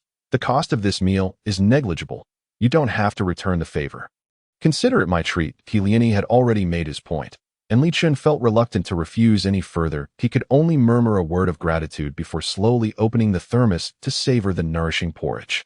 The flavor of the porridge was quite subtle, yet it perfectly suited Li Chun's palate, with its temperature just right, not too hot to consume. A few spoonfuls warmed his stomach, bringing a sense of comfort. As Li Chun enjoyed his meal, the corners of his eyes involuntarily curved upwards. Helion noticed this small gesture and felt a wave of joy wash over him. Taking advantage of Li Chun's preoccupation with his meal, Helion inquired, "By the way, when I brought you to the hospital, the doctor mentioned you were somewhat malnourished, and since you hadn't eaten lunch, your excessive use of mental energy led to your low blood sugar." Li Chun listened in silence, his spoon moving through the porridge with noticeably reduced speed. Helion then cautiously asked, "May I inquire why you skipped lunch?" Helion had a vague understanding of the answer, but instinctively found it hard to believe. He was aware of Li Chun's circumstances. Having journeyed from the outskirts to the capital, the challenges he faced were formidable. Thus, He Liani couldn't help but wonder if Li Chun was experiencing financial difficulties, which might have prevented him from having lunch. However, Li Chen's response was merely a nonchalant, "I forgot." This answer caused He Liani to furrow his brow, feeling a sense of dissatisfaction that Li Chun was reluctant to share his difficulties. Yet, to Li Chun, He Liani was merely a stranger, and he would never confide in someone he hardly knew. After a moment's contemplation, He Liani cautiously probed further, "You forgot to eat. Is it really possible to forget lunch?" "Li Chun, surely you are not deceiving me." It was not surprising that He Liani knew Li Chun's name. Given that they were in the hospital together, Li Chun did not dwell on this. Simply responding earnestly, "Yes, I truly forgot. I will make sure to eat next time." This was not the first time Li Chun had forgotten a meal. He often neglected his eating schedule, and had it not been for Cha-Cha's persistent reminders, he would have likely forgotten altogether. Today, he lost track of time while conversing with He Liani, and since Cha-Cha had not gone to the cafeteria, his gentle nudges yielded only perfunctory responses. Ultimately, as the competition time approached, Li Chun was too rushed to eat and hurried off to the venue. Unbeknownst to him, the source of his troubles, He Liani, remained unaware of these details. He continued to believe that Li Chun was silently struggling. And with a serious expression, he said, "If you are facing difficulties in life, you can apply for financial aid from the school. The application process is not complicated. You simply need to submit your personal information." Li Chun sensed He Liani's goodwill, but concern often leads to misunderstanding, and He Liani had forgotten that Li Chun was not short on funds. That it was indeed a lapse on He Liani's part, as he failed to realize that Li Chun possessed the patent for the Dali Mecha, which surely afforded him financial security. Chapter 54. Upgrade. Li Chun appreciated He Liani's concern but politely declined his offer. Once He Liani regained his composure, he refrained from pressing the matter further. Li Chun's condition was not severe, and he could leave the hospital once he regained consciousness. Due to his worry for Li Chun, He Liani suggested escorting him home. Initially, Li Chun intended to refuse, but upon seeing the pleading glimmer in He Liani's clear eyes, he inexplicably lowered his guard. By this time, night had fallen, and a gentle breeze carried a slight chill, alleviating the heat that clung to people and imparting a refreshing sensation. Li Chun and He Liani walked side by side, and before long, they arrived at their destination. Li Chun bid farewell to He Liani, who said nothing more, merely watching as Li Chun entered the dormitory before turning back to send him a message from his account as Li Yu. When Li Chun saw the message, he had just emerged from the bathroom. He flopped onto his bed and picked up his wrist communicator to read the message. He Liani, using Li Yu's identity, asked why Li Chun had not responded to him. Apparently, half an hour earlier, Li Yu had inquired why he had not logged in that day. He Liani had taken considerable care in role-playing as Li Yu. Li Chun did not perceive anything amiss with the message and replied, "I was held up with some matters today and couldn't log in." He Liani had been eagerly awaiting his response and promptly sent a quick reply. Did something happen? Perhaps the events of the day had overwhelmed Li Chun. Or perhaps it was the combination of illness and inexplicable fatigue that intensified his desire to confide. He shared with Li Yu how he had fallen ill due to neglecting meals. Li Yu expressed appropriate concern and urgency, asking if Li Chun needed any assistance. Li Chun simply smiled, expressed his gratitude, and added, "If I need help, I will reach out to you." When He Liani read this, he froze for a few seconds. Having personally interacted with Li Chun today, he noted the stark contrast in Li Chun's demeanor towards him versus Li Yu. Li Chun was willing to accept Li Yu's help, but could not bring himself to accept assistance from He Liani directly. This realization left He Liani feeling somewhat vexed, pondering whether he should have concealed his identity from Li Chun. Exhausted from the day, Li Chun returned home and soon fell asleep. The following morning, he applied for leave from school. With the finals scheduled for the next day, Li Chun intended to take advantage of his free day to visit Mo Shao's hospital for a checkup. Before heading there, he informed Dr. Su Yang of his plans, but due to the demands of school, the latter issued Li Chun a medical leave note, permitting him to leave campus. Upon arrival at the hospital, Li Chun explained his situation to Mo Shao, who was prepared for his visit. Since Mo Shao could not use mental energy to conduct the examination, he instructed Li Chun to enter the machine to extract data on his mental energy. As Li Chun released his mental energy, he noted that it felt less ethereal than before. Instead, he became acutely aware of his mental energy sensations. When he received the results, Mo Shao was taken aback. Your mental energy value falls within the range of 497 to 509. You have touched the threshold of C-class mental energy. My goodness, Li Chun, didn't you previously test as D-class? Fresh out of the machine, Li Chun was equally astonished. He leaned in to examine the datasheet, which confirmed the classification as C-class mental energy. He found it hard to believe and asked, Dr. Mo, is it possible for mental energy to improve? Mo Shao felt a chill run down his spine and exclaimed, that is nearly impossible. The history of mental energy among beastmen spans thousands of years. If it truly could improve, many individuals would not be stuck at their mental energy levels. With a serious expression, Mo Shao furrowed his brow tightly. Unless your original mental energy was never D-class, and it merely displayed as such due to some reason. The more Mo Shao spoke, the more he believed in this possibility. And his eyes sparkled as he looked at Li Chun, feeling as though he had discovered treasure. Li Chun, you must tell me what has transpired in your life recently. Why has your mental energy increased so dramatically? Li Chun, too, was eager to understand what had happened to him, so he recounted his experiences from enrollment to the present. After listening, Mo Zhao's expression turned grave. So, when you use mental energy, you often feel a sense of obstruction. A feeling of being powerless. Li Chun nodded. Initially, he thought it was merely an adjustment to using mental energy, but as his usage frequency increased, this sensation became more pronounced. Later, he attributed it to fatigue from his daily studies, prompting him to double his efforts in mastering the application of mental energy. Had it not been for this incident, Li Chun would have remained unaware of the improvement in his mental energy value. It is quite possible that your mental energy is not just C-class. It may even be at a higher level, Mo Shao suddenly realized, articulating the very thoughts that Li Chun had kept to himself. Mo Shao was eager, wanting Li Chun to attempt using his mental energy once more. Li Chun complied, and now that he had become adept at using mental energy, today's operation felt significantly easier. He even sensed that C-class mental energy was indeed more vigorous than the mental energy of D-class. Li Chun vaguely felt the constraints loosening, and when that sensation arose, he was overwhelmed by an urge to burst forth. Unfortunately, he ultimately failed. He had exerted himself too forcefully and felt somewhat drained. Fortunately, they were in a hospital, and he received timely medical attention as he collapsed. When Li Chun regained his senses, he found himself lying on a hospital bed. Mo Shao wore a look of guilt, feeling he had been too impatient and had failed to notice that Li Chun was struggling. Thankfully, Li Chun was not genuinely weak. After consuming some nutritional liquid, his condition improved significantly. Based on my assessment, as long as you proficiently utilize your mental energy to reach a certain frequency, you will be able to break through. When you do, you may have clearer answers. Mo Shao explained. Mo Shao had not forgotten that he had never entered Li Chun's mental world. Imagining that moment, he added, your mental energy may be S-class, or perhaps even higher. If you sense that you are on the verge of breaking free from your constraints, I hope you will return to the hospital for a comprehensive examination. This will ensure your body does not suffer undue stress from the sudden increase in mental energy.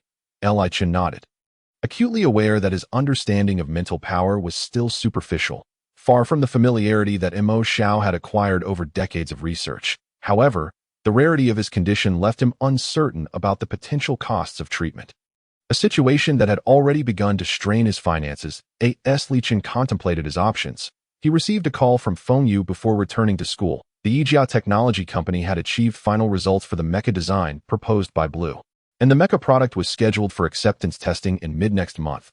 Provided that it met market requirements, they would initiate pilot launches. By then, Li Chun would also receive a significant sum of money. Upon hearing this news, a weight lifted from his heart. At the very least, he would not have to expend energy worrying about the costs associated with treating his mental power. Chapter 55. The final competition. Li Chun's upgrade in mental power did not impede his participation in the competition. On the morning of the finals, all candidates who had been screened in the preliminary rounds would compete in a grueling 2-day, 1-night event. This year's contestants far outnumbered those of the previous year, totaling 45 competitors. The rules for this year's finals had also changed. All participants would enter the Wanzhong space to assemble a brand new virtual mecha from scratch. Each contestant would utilize a virtual account provided by the school, which contained a limited amount of funds that could not be replenished through additional payments or gifts. Within the Wanzhong space, participants would engage in material transactions using their restricted budgets. Due to the brevity of the production time, contestants were permitted to use finished products when creating control cabins, though purchases still had to remain within budgetary limits. The control cabin is the interior of the mecha that the orc sees upon entering. Serving as the control center, which is notoriously challenging to construct, completing it in just 2 days and 1 night could prove nearly impossible. Thus, allowing the purchase of finished products was a concession made by the school. Contestants confident in their abilities could opt to purchase semi-finished products at a lower cost, yet this would test their understanding of the control center significantly, given the skill level of this year's freshmen. Mastering such advanced processes was beyond their reach. Even fourth-year students at military academies might struggle to fully construct a control center. This challenge went beyond mere manual dexterity. With limited funding, contestants needed to factor in material costs and the potential waste rate of their supplies. Should the waste rate be excessively high, leaving them without funds, the prospect of constructing a mecha would become exceedingly daunting. Furthermore, to create their mechas, participants needed to purchase existing design blueprints, while designing their own would be ideal. The reality was that these contestants were all newcomers, utterly lacking the capacity to design a mecha. Even if a prodigy were among them, the time required would far exceed 2 days and 1 night. The school had, of course, anticipated this dilemma and provided its own mecha design blueprints for students at minimal prices. However, this would still deplete their budgets. Once this regulation was announced, the venue was filled with the lamentations of students, who perceived the school as presenting them with an insurmountable challenge. Some students, unaccustomed to operating under budget constraints and backed by affluent families, were accustomed to spending freely. The sudden imposition of financial limitations left them at a loss. Upon hearing this rule, Li Shu felt a notable sense of relief. The design blueprints posed no challenge for him, as he had recently assisted Li in designing a virtual mecha, although a finished product had yet to materialize. The intricate details of the design were firmly etched in his memory. Within the allotted time, contestants were required to remain within the designated examination area for all activities except eating and attending to nature's calls. Once the examiners guided the contestants into the virtual chamber according to their assigned numbers, the familiar interface began to unfold. Their login location was not the familiar Star City, but rather an expansive, circular landing hall. Inside the hall, all contestants gathered, where examiners awaited their arrival. Greetings, contestants. I am your assistant in the Wanzhong space. Should you require any assistance or have any needs, do not hesitate to inform me. The voice was melodious, leading Li Shu to momentarily believe he had heard a female voice, despite the assistant's distinctly traditional male appearance. Once the introduction concluded, Li Shu realized that this was the consciousness steward of the examination space. The so-called consciousness steward is the overseer of the entire environment. It is not a living entity, but rather an AI system that adheres to the commands of its controllers, who are the instructors of the First Military Academy. The circular hall's perimeter was lined with countless doors, each marked with identification numbers corresponding to individual workspaces. Before entering the space, the consciousness steward outlined the transaction rules. Participants could contact various material vendors in Star City, but they could not be present in person. All materials would be delivered via courier. Each material would undergo inspection by the consciousness steward to ensure there were no anomalies before contestants could utilize them.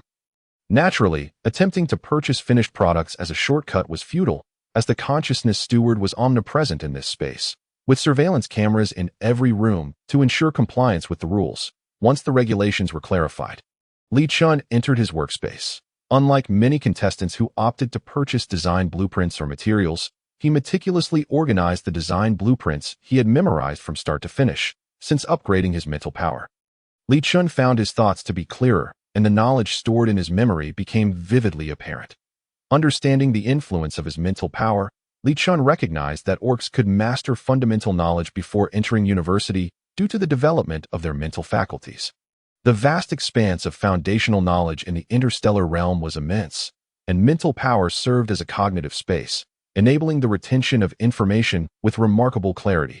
After spending the entire morning drafting blueprints and analyzing materials, Li Shu noted that he was progressing much slower than his peers. With 1/5 of the competition already elapsed, he decided to exit the space early, intending to have lunch before continuing. Meanwhile, Li, having just learned of the changes to this year's mecha maintenance competition, hurried to Tian Zijin's office. Tian Zijin had recently returned from the Mecha Research Institute, and Li sought him out immediately. Director Tian, I wish to participate in the mecha testing for the finals of the mecha maintenance competition, Li stated directly. Tian Zijin appeared momentarily taken aback, as one of the few individuals aware of Helian Yi's true identity within the school. He regarded this second prince with utmost respect. Helian Yi typically referred to him as master, but today he had chosen to address him as director. Tian Zijin offered a slight smile, though no warmth graced his eyes. Curiosity tinged his voice as he asked, "What has prompted your highness to suddenly wish to engage in such a minor event?" Every year, the finalists in the mecha maintenance competition indeed undergo performance testing of their creations. The event organizers skillfully utilize the school's resources, enlisting faculty members from the mecha department to arrange for a few students to conduct the testing. Helian Yi had only recently become aware of this arrangement. By the time he sought to register, all slots were filled, as it was commonplace for mecha department students to perform such tests. For a student of Helian Yi's caliber, participating would be a significant underutilization of his talents. With limited options, Helian Yi turned to the head of the organizing Mecha Maintenance Academy. Naturally, he would not reveal his true intentions to Tian Zijin, instead opting for a more diplomatic explanation. "I simply believe that as a student of the First Military Academy, I should contribute to the school's events." This excuse was rather flimsy, and Tian Zijin harbored doubts in his heart. However, as a supporter of the royal family, he felt obliged to acquiesce, especially given that the second prince himself had expressed such a desire. "It is commendable that your highness harbors such intentions that I shall arrange for one of the faculty members to facilitate this matter. You need only await the news." Helian Yi, having achieved his goal, nodded in satisfaction. Then, recalling something, he turned to Tian Zijin and remarked, "By the way, I have heard that this year's Mecha Research Institute has yet to receive a portion of its funding. That I will discuss this with the Emperor when I return. We should see some progress." The mention of this, Tian Zijin's eyes lit up. Despite the advancement of technology, funding for research has always been a thorn in the side of every researcher. Securing finances makes matters significantly easier, whereas attempting to conduct research without funds is nothing short of a pipe dream. This also explains why this year's competition incorporated considerations of costs into the topics. Tian Zijin's smile grew more genuine. "I shall extend my gratitude to your highness on behalf of the Research Institute." Chapter 56. The re-examination of cheating due to Li Chen's slower progress compared to his peers. He dared not slack off during the night. While others indulged in brief respites, he remained steadfast in his workshop, laboring away. Familiar with his design, he had a clear understanding of the materials and the approximate range of waste involved. The enhancement of his mental capacity instilled in Li Chun a newfound confidence. He found that his efficiency in handling materials had increased by a remarkable 1/3. His dexterity in processing materials grew increasingly adept, with each component meticulously refined under his careful scrutiny, conforming to his prior conjecture. As this was his inaugural attempt at crafting a mech of his own design, he anticipated significant losses. He even resorted to using more commonplace, cost-effective materials. To his astonishment, the projected 80 wastage rate had dwindled to a mere 40 during today's fabrication, far exceeding his expectations. Li Chen toiled until the witching hour, his eyes still gleaming with vitality, though his body betrayed signs of fatigue. After 8 hours of relentless work, he was compelled to take a respite. Exiting the virtual chamber, he rested in the designated area mandated by the institution. Setting an alarm for a mere 2 hours, he must awaken at dawn. Throughout the day, contestants entered the virtual chambers, some even neglecting their lunch breaks. Each individual was racing against time. Li Chen merely stepped out to consume a nutrient supplement before diving back into his research. In those final 2 hours, Li Chen lifted his weary eyes, perched on the lift, gazing up at the silver-hued humanoid mech before him. The last step was the creation of its ocular components. Exhaling a deep breath, he steeled himself for the task ahead, determined to give it his all. 2 hours later, a creation process that had spanned 2 days and nights came to a close. Contestants, whether they had completed their work or not, were promptly ejected from their respective workshops. The hall was filled with weary faces, yet some radiated with confidence, evidently pleased with their achievements. Yuan Xinhe, brimming with self-satisfaction, could hardly contain a smirk, fully confident in his own results. As the examiner began to announce the results, Yuan Xinhe scanned the room, searching for Li Chun. Through his persistent efforts, he finally spotted the laggard Li Chun at the rear. At that moment, Li Chun appeared somewhat pallid. His virtual avatar reflected his true physical state, undoubtedly a result of his overexertion of mental energy. Yet, to Yuan Xinhe's eyes, This visage seemed one of utter despair. He mused to himself that Li Chun must have botched his work. Without a doubt, the quality of Li Chen's creation was bound to be dismal. Perhaps he had not even completed a product. How could a person with merely D-grade mental capacity possibly assemble a mech in such a short span? Although he had managed to finish in just 2 days and nights, the effort expended was beyond what an ordinary person could fathom. Yuan Xinhe contemplated, his confidence and certainty swelling. He believed he would emerge as the champion of this competition to Li Chun, oblivious to the scrutiny of the outside world, remained focused on his task, in those final moments of crafting the mech's eyes. He indeed felt stretched thin, experiencing a slight vertigo. Merely standing here was a testament to his indomitable will. The consciousness steward assessed the completion rates, fabrication efficiency, and wastage rates of all contestants. The entire process of the mech's creation was recorded. It merely required the steward to analyze the data, sparing the faculty from having to review each submission individually. Ultimately, the results for each contestant would be displayed on the hall screen, showcasing their finished mechs.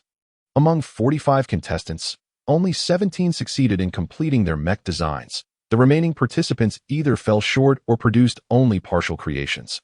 Nonetheless, this figure of 17 was substantial compared to previous years. The faculty in the control room could not help but marvel at the formidable caliber of this cohort. Of those 17, 13 hailed from the first class of the mech maintenance department, 3 from the second, and the last, a surprise to all, was a student from the 7th class. Since the school's inception, no student from the 7th class had ever advanced to the finals. Yet this lone representative was undeniably exceptional. Furthermore, the assembled crowd noticed that this 7th class student's work was none other than the first place. After all results were compiled, it became evident that this student's completion and production rates were commendably high, though the wastage rate lowered the average. However, such metrics alone were insufficient to secure the top position. This student had earned additional points for presenting an original design, an advantageous factor in the competition. For a freshman, designing a mech seemed entirely implausible, yet this child had accomplished it at a SA result. He garnered the full 15 points for his supplementary design. The faculty in the control room stood in solemn admiration, even calling for the video record of Li Chen's creation process. They observed that during the initial 5 hours, he was indeed engaged in calculations. Amidst such a tense atmosphere, he still found time to draft blueprints. The judges could not help but acknowledge this child's exceptional talent. His name Li Chun? One teacher remarked, I recall the top scorer from this year's theoretical exam in the mech maintenance department is also named that. Another nearby mused, this lad must have achieved an impressive score. He has quite the aptitude for mech design. How did he end up in the 7th class? Surely, he should be in the 1st. The sole instructor from the 1st class was equally astonished. He was aware of Li Chen's circumstances and had initially lamented the allocation of the student to the 7th class. After learning more about Li Chun, he had come to accept this placement. In disbelief, he exclaimed, but I remember this child has a mental capacity of only D grade. That cannot be right. Upon hearing this, the entire control room fell into stunned silence. How could such talent belong to a mere D grade individual? When Yuan Xinhe beheld the rankings, he erupted in disbelief, exclaiming, this is impossible. How could Li Chun be first? As his outburst drew the attention of all present, his face flushed with rage, glaring fiercely at Li Chun, who stood at the back. The gathered crowd followed his gaze, noticing Li Chun. Upon hearing his name called, Li Chun turned his attention toward them. What began as a calm exchange transformed into a mocking glare in Yuan Xinhe's eyes. Yuan Xinhe, unwilling to accept this humiliation, could barely contain his fury, for he had only secured 2nd place despite boasting remarkable statistics. Why was he not first? The notion of being ridiculed by Li Chun was intolerable. He shouted, he cannot possibly be the first. His mental capacity is merely D grade. With such a lackluster ability, he must have cheated. I demand a re-examination of Li Chen's true results. This declaration sent shockwaves through the assembly, with many casting dubious and hostile glances toward Li Chun. Some contestants in close proximity to him instinctively distanced themselves, fearful of being tainted by association. Observing the reactions around him, Yuan Xinhe became further convinced that Li Chun had employed some unknown method to cheat. He addressed the consciousness steward. I request the playback of Li Chun's entire mech creation process. Upon hearing this, Li Chun, despite his calm demeanor, felt a surge of anger. His design was a product of his own creativity. and the organizers would not voluntarily disclose such original work. Conversely, he could negotiate a confidentiality agreement post-competition, ensuring that his records remained hidden. However, should the process be revealed now, it would expose the intricacies of his mech design. Each mech design is the culmination of an artisan's labor. No one would willingly share their creative methodologies, fearing the theft of their hard work. To unveil Li Chen's creation process now would be a profound disrespect to him. Chapter 57. The results are accurate. I am willing to accept a re-examination. Li Chen's voice, though soft, captured the attention of those in the boisterous hall. Although he was somewhat irked by Yuan Shina's actions, he recognized that in such a moment, impulsive reactions would be unwise. While maintaining control of the situation, he could adapt and respond effectively. Yuan Xinhe, brimming with arrogance, retorted, "Oh, so you agree to have your process displayed?" Should Li Chun genuinely acquiesce, it would spell trouble. Yuan Xinhe's intention was to reveal Li Chen's ineptitude during the mech creation. With a mental capacity of that caliber, he presumed Li Chen's handling of materials would be abysmal. Yuan Xinhe did not believe that Li Chun possessed the skill to complete the mech independently, seeking to expose his true nature to everyone. However, Li Chen's response was a resolute refusal. "I cannot agree to the playback of the creation process. I trust that every contestant would find it unacceptable, as the process encompasses personal creative insights that no one would wish to disclose. That I accept the re-examination because my abilities have been called into question. I believe the judging panel should have access to my entire creation process, and we can certainly invite the judges to evaluate it." A single statement sparked a revelation among the competitors present, causing several of them to side with Li Chun. After all, if someone were to publicly disclose their production videos, they would undoubtedly be unwilling to. Li Chun approached Yuan Xinhe with an air of composure, asserting, "Everyone participating in this competition knows that all purchased equipment is handled by the consciousness butler. Therefore, we might inquire whether there are any issues with the materials used in the arena." This question prompted the previously silent consciousness butler to regain his focus, and he smiled gently at the two. "The materials I supervised during this final round are all in order. The materials within the virtual space are merely virtual data, and as a consciousness AI system, the butler is exceptionally sensitive to such data. Thus, his words carry significant authority." Upon hearing Li Chen's inquiry and the butler's response, the crowd realized they were in a space closely monitored by the management, making cheating exceedingly difficult. Moreover, given the time constraints, there was little opportunity to contemplate any underhanded tactics. That moment, Yuan Xinhe felt the weight of the crowd's scrutiny, but remained undeterred. Flushing with indignation as he retorted, "Who knows if you employed any underhanded methods to cheat?" Li Chen suddenly smiled. Naturally handsome, his expression often bore an air of indifference, perhaps due to his personality or as a protective facade. However, at that moment, when he smiled, his face radiated an enchanting liveliness, akin to the fleeting beauty of an ethereal flower blooming in the moonlight, captivating enough to hold one's gaze. "Since you question my capabilities, why not let the judges determine the outcome? I believe the esteemed judges from the First Military Academy possess more authoritative insights than mere data." The situation in the login hall had long been clear to the judges observing from the control room, and the once silent consciousness butler awaited their command. The 7 judges were seasoned mentors from the Mecha Maintenance Academy. They had already devised a solution while Yuan Xinhe was questioning and pressuring Li Chun. A talent like Li Chun, capable of independently researching and designing mechas, is indeed a rare genius, even with a mere D-grade mental strength. Thus, the judging panel resolved to vindicate Li Chun. Before long, the judge's dispatch to the public space arrived before the students.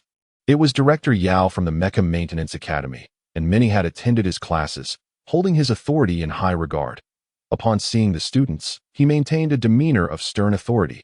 "Based on our assessment, there is no suspicion of cheating on the part of Li Chun. His impressive performance stems from his personal completion of the mecha design, which also satisfies the additional scoring criteria of the competition. Therefore, Li Chun has indeed earned the supplementary points for design." This declaration sent shockwaves through the crowd, eliciting astonishment. Yuan Xinhe's eyes widened in disbelief. Could it be that Li Chun completed both the design and production of the mecha in such a short span? For a freshman, that seemed utterly implausible. "I don't believe it," Yuan Xinhe exclaimed, his eyes reddening with incredulity.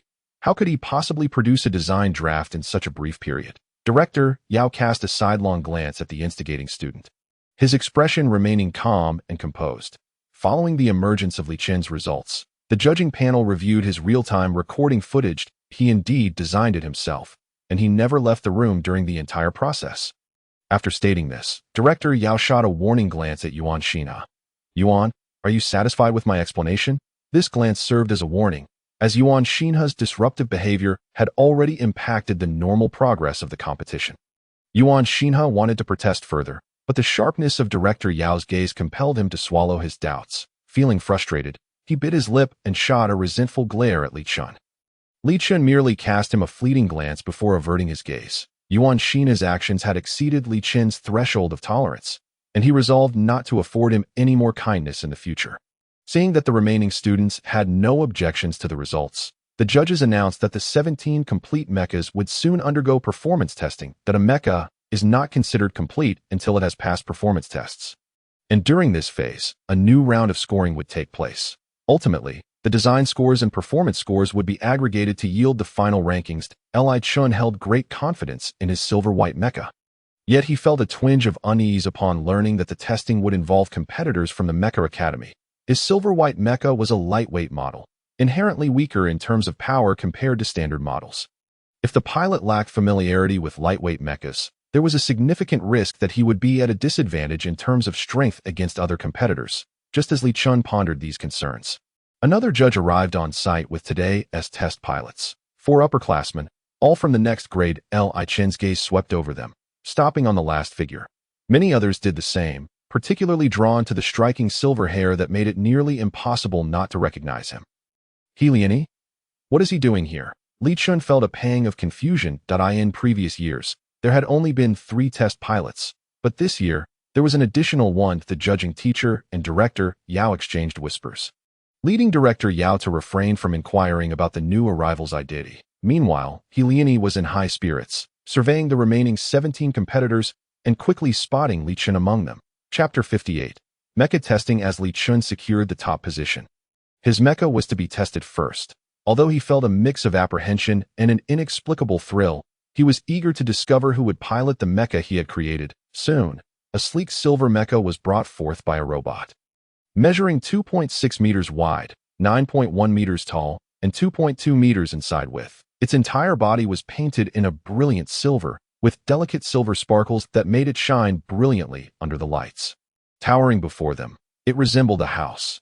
Yet, among all the mechas, it was one of the most lightweight models, its design clearly reflecting meticulous thought, pushing the concept of lightness to its limits.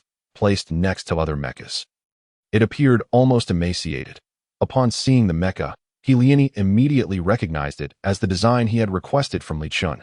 However, he never anticipated that they would meet in such a manner. Even having seen the initial drafts, he was still taken aback by the actual model's beauty. The mecha was simply stunning, its slender and elongated form making it hard to believe that it was indeed a mecha. The entire assembly was breathtaking, captivating everyone present. However, it soon became apparent that this mecha seemed to forego heavy weaponry. It is well known that even the lightest mechas typically carry heavy weapons, necessary for adequate firepower. Yet this remarkably agile design appeared somewhat impractical.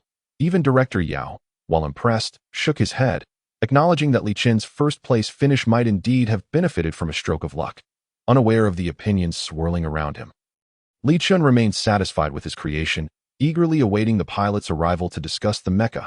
Before Director Yao could select a pilot, He Liani stepped forward from the ranks, standing at attention like a well-trained soldier. Though his expression betrayed an unmistakable excitement as he looked at the silver mecha with keen interest. "Excuse me, I would like to test this mecha," he declared. Director Yao was somewhat surprised but did not rush to allow this last-minute pilot to proceed without inquiry. Instead, he asked, "What makes you want to test this particular mecha?" According to protocol, it was unlikely for He Liani to go first. However, He Liani exuded confidence, a smile gracing his lips as he replied casually, "I feel a connection just looking at it, and I am more familiar with lightweight mechas than anyone else. That I have never encountered a model like this before, and I wish to give it a try." Director Yao nodded, choosing not to impede He Liani's ambition and facilitated a discussion between him and Li Chun. After all, as the designer, Li Chun was most knowledgeable about the mecha's operational nuances. Having met Heliene before, Li Chun felt a slight relaxation in his demeanor. He turned to Heliene, his expression as tranquil as ever. I made a few minor adjustments to the mecha. Follow me. I will explain how to operate the cockpit. Due to time constraints and the fortunate presence of precisely 4 drivers, mechs will be arranged for simultaneous testing. As the testing commenced, Heliene entered the cockpit. Upon stepping inside, a familiar sensation invigorated every fiber of Heliene's being, each cell rejoicing in elation. The modifications that Li Chun had mentioned filled Heliene with a sense of wonder. Although they had only been apart for 2 or 3 days, Li Chun's thoughts and execution were astonishingly swift. Soon, the testing began. The mechs undertook a series of fundamental capability assessments, followed by basic maneuvers, culminating in a direct confrontation between pairs of mechs. By sheer luck, Li Chun's mech found itself pitted against Yuan Shina's. Yuan Shina had long recognized that Li Chun's mech was merely ostentatious. With Li Chun's rustic design, it could only perform at such a level that in contrast, Yuan Shina had unwavering confidence in his own mech's capabilities. Although its dimensions were quite basic, 3.6 meters in width, 3.1 meters in side width, and 12.4 meters in height, the true power lay in the meticulously designed high-precision weaponry capable of locking onto targets for relentless pursuit. To ensure a smooth competition. Yuan Xinhe had not purchased design drafts through the school. He had preemptively contacted the Yuan family, who specialized in mech production, to procure the necessary schematics. By posing as an ordinary buyer, the system would not detect any foul play. Yuan Xinhe took great pride in his creation, eagerly anticipating the moment his mech would shatter Li Chun's. As the two mechs faced each other, Li Chun's silvery mech appeared diminutive, seemingly vulnerable to being crushed by a mere squeeze from its opponent. Yet, this was merely an optical illusion. This mech had been meticulously crafted by Li Chun for Heliene, and with Heliene at the helm, it was akin to a tiger with wings. The battle commenced swiftly, with Heliene initially accelerating, reveling in the exhilarating rush of speed. The sleek lines of the silver mech reduced air resistance, allowing Heliene to feel as light as a bird in flight. Significantly superior to the previous silver mech he had operated. Even with the opponent's locking weaponry, as long as Heliene employed some evasive maneuvers and increased speed, it was impossible for the adversary to land a hit. In fact, while the opponent attempted to ensnare him, they found themselves unable to succeed. Naturally, Heliene did not fly about aimlessly. He was strategically searching for the opponent's vulnerabilities, although the adversary outmatched him in brute strength. Heliene understood that if he could identify their weaknesses, their advantage and power would dissipate. A natural hunter, Heliene quickly discerned the opponent's flaws and targeted them, swiftly turning the tide of the battle in his favor. Yuan Xinhe, watching from below, was akin to an ant on a hot pan, frantic and agitated. Yuan Xinhe had certainly heard of Heliene's reputation. Even if he piloted a subpar mech, its performance would still be remarkable under his control. Little did Yuan Xinhe anticipate that someone of Heliene's stature would voluntarily assist Li Chun, whom he regarded as inept, in testing a mech. Regardless of its shortcomings, Li Chun's mech was bound to improve. However, Yuan Xinhe had a backup plan. He communicated with his driver, who promptly altered their strategy to engage Heliene in a more elusive manner. As Heliene decided to press the attack. Drawing closer, the opponent seemed to possess a sixth sense. Deploying an unexpected scythe that latched onto Heliene's arm, the scythe clamped onto the mech's arm, threatening to tear away a piece of it, as if a ferocious beast were gnawing at him. Although the mech was constructed of steel, rendering it incapable of losing an actual limb, if Heliene were to lose an arm now, both he and Li Chun would be defeated. Heliene was caught off guard by this unexpected tactic. This scythe was not a feature of a basic mech. It was an implement of a multifunctional heavy mech, clearly modified by its designer. Such modifications were permissible, and no one would challenge the legality of the design. Despite having underestimated the opponent's mech, Heliene was not one to passively allow his limb to be severed. Recalling Li Chun's earlier words, he initiated a counteraction, just when everyone expected Heliene to lose his arm. He astonishingly chose to detach it himself. This spectacle left all present in utter disbelief. The one-armed mech, wielding its severed limb, flung aside the bothersome scythe and began a transformation at an astonishing pace. By the time spectators comprehended what was happening, the lost arm had vanished, replaced by a long sniper barrel that Heliene reattached to the shoulder joint. aimed squarely at the nefarious foe. It was indeed a heavy weapon. The transformation of his arm into a heavy weapon was astounding. As the crowd stood in shock, the long sniper fired a beam of energy, obliterating the opponent's energy core. The entire mech collapsed in the center of the arena, while the seemingly doomed mech hovered in midair, its silvery hue gleaming like someone's radiant hair, casting a lofty gaze over the battlefield. Chapter 59. An invitation to dinner. 17 mechs were divided into 9 groups, resulting in 9 matches. Hellion E was slated to compete in 3 that once the testing concluded, the evaluators would render their final assessments. With the results to be announced in a few days at this moment, all participants were required to exit the arena. As Li Shu prepared to leave, Hellion E approached him with a warm smile, his demeanor gentle and inviting. Li Shu, let us meet offline. Before Li Shu could fully grasp the meaning behind Hellion Yi's words, he hastily pressed the exit button as his mental connection to the virtual chamber was severed. Li Shu gradually regained consciousness. The virtual chamber opened, and all participants emerged from their pods. Outside, an administrator instructed them to depart. Li Shu was the last to exit. The evening had grown late, and the small square in front of the teaching building was deserted. Li Shu still felt a lingering sense of fatigue from his time in the virtual chamber. However, he was relieved to find he could walk steadily, just as he had not ventured far. A voice called out to him from behind.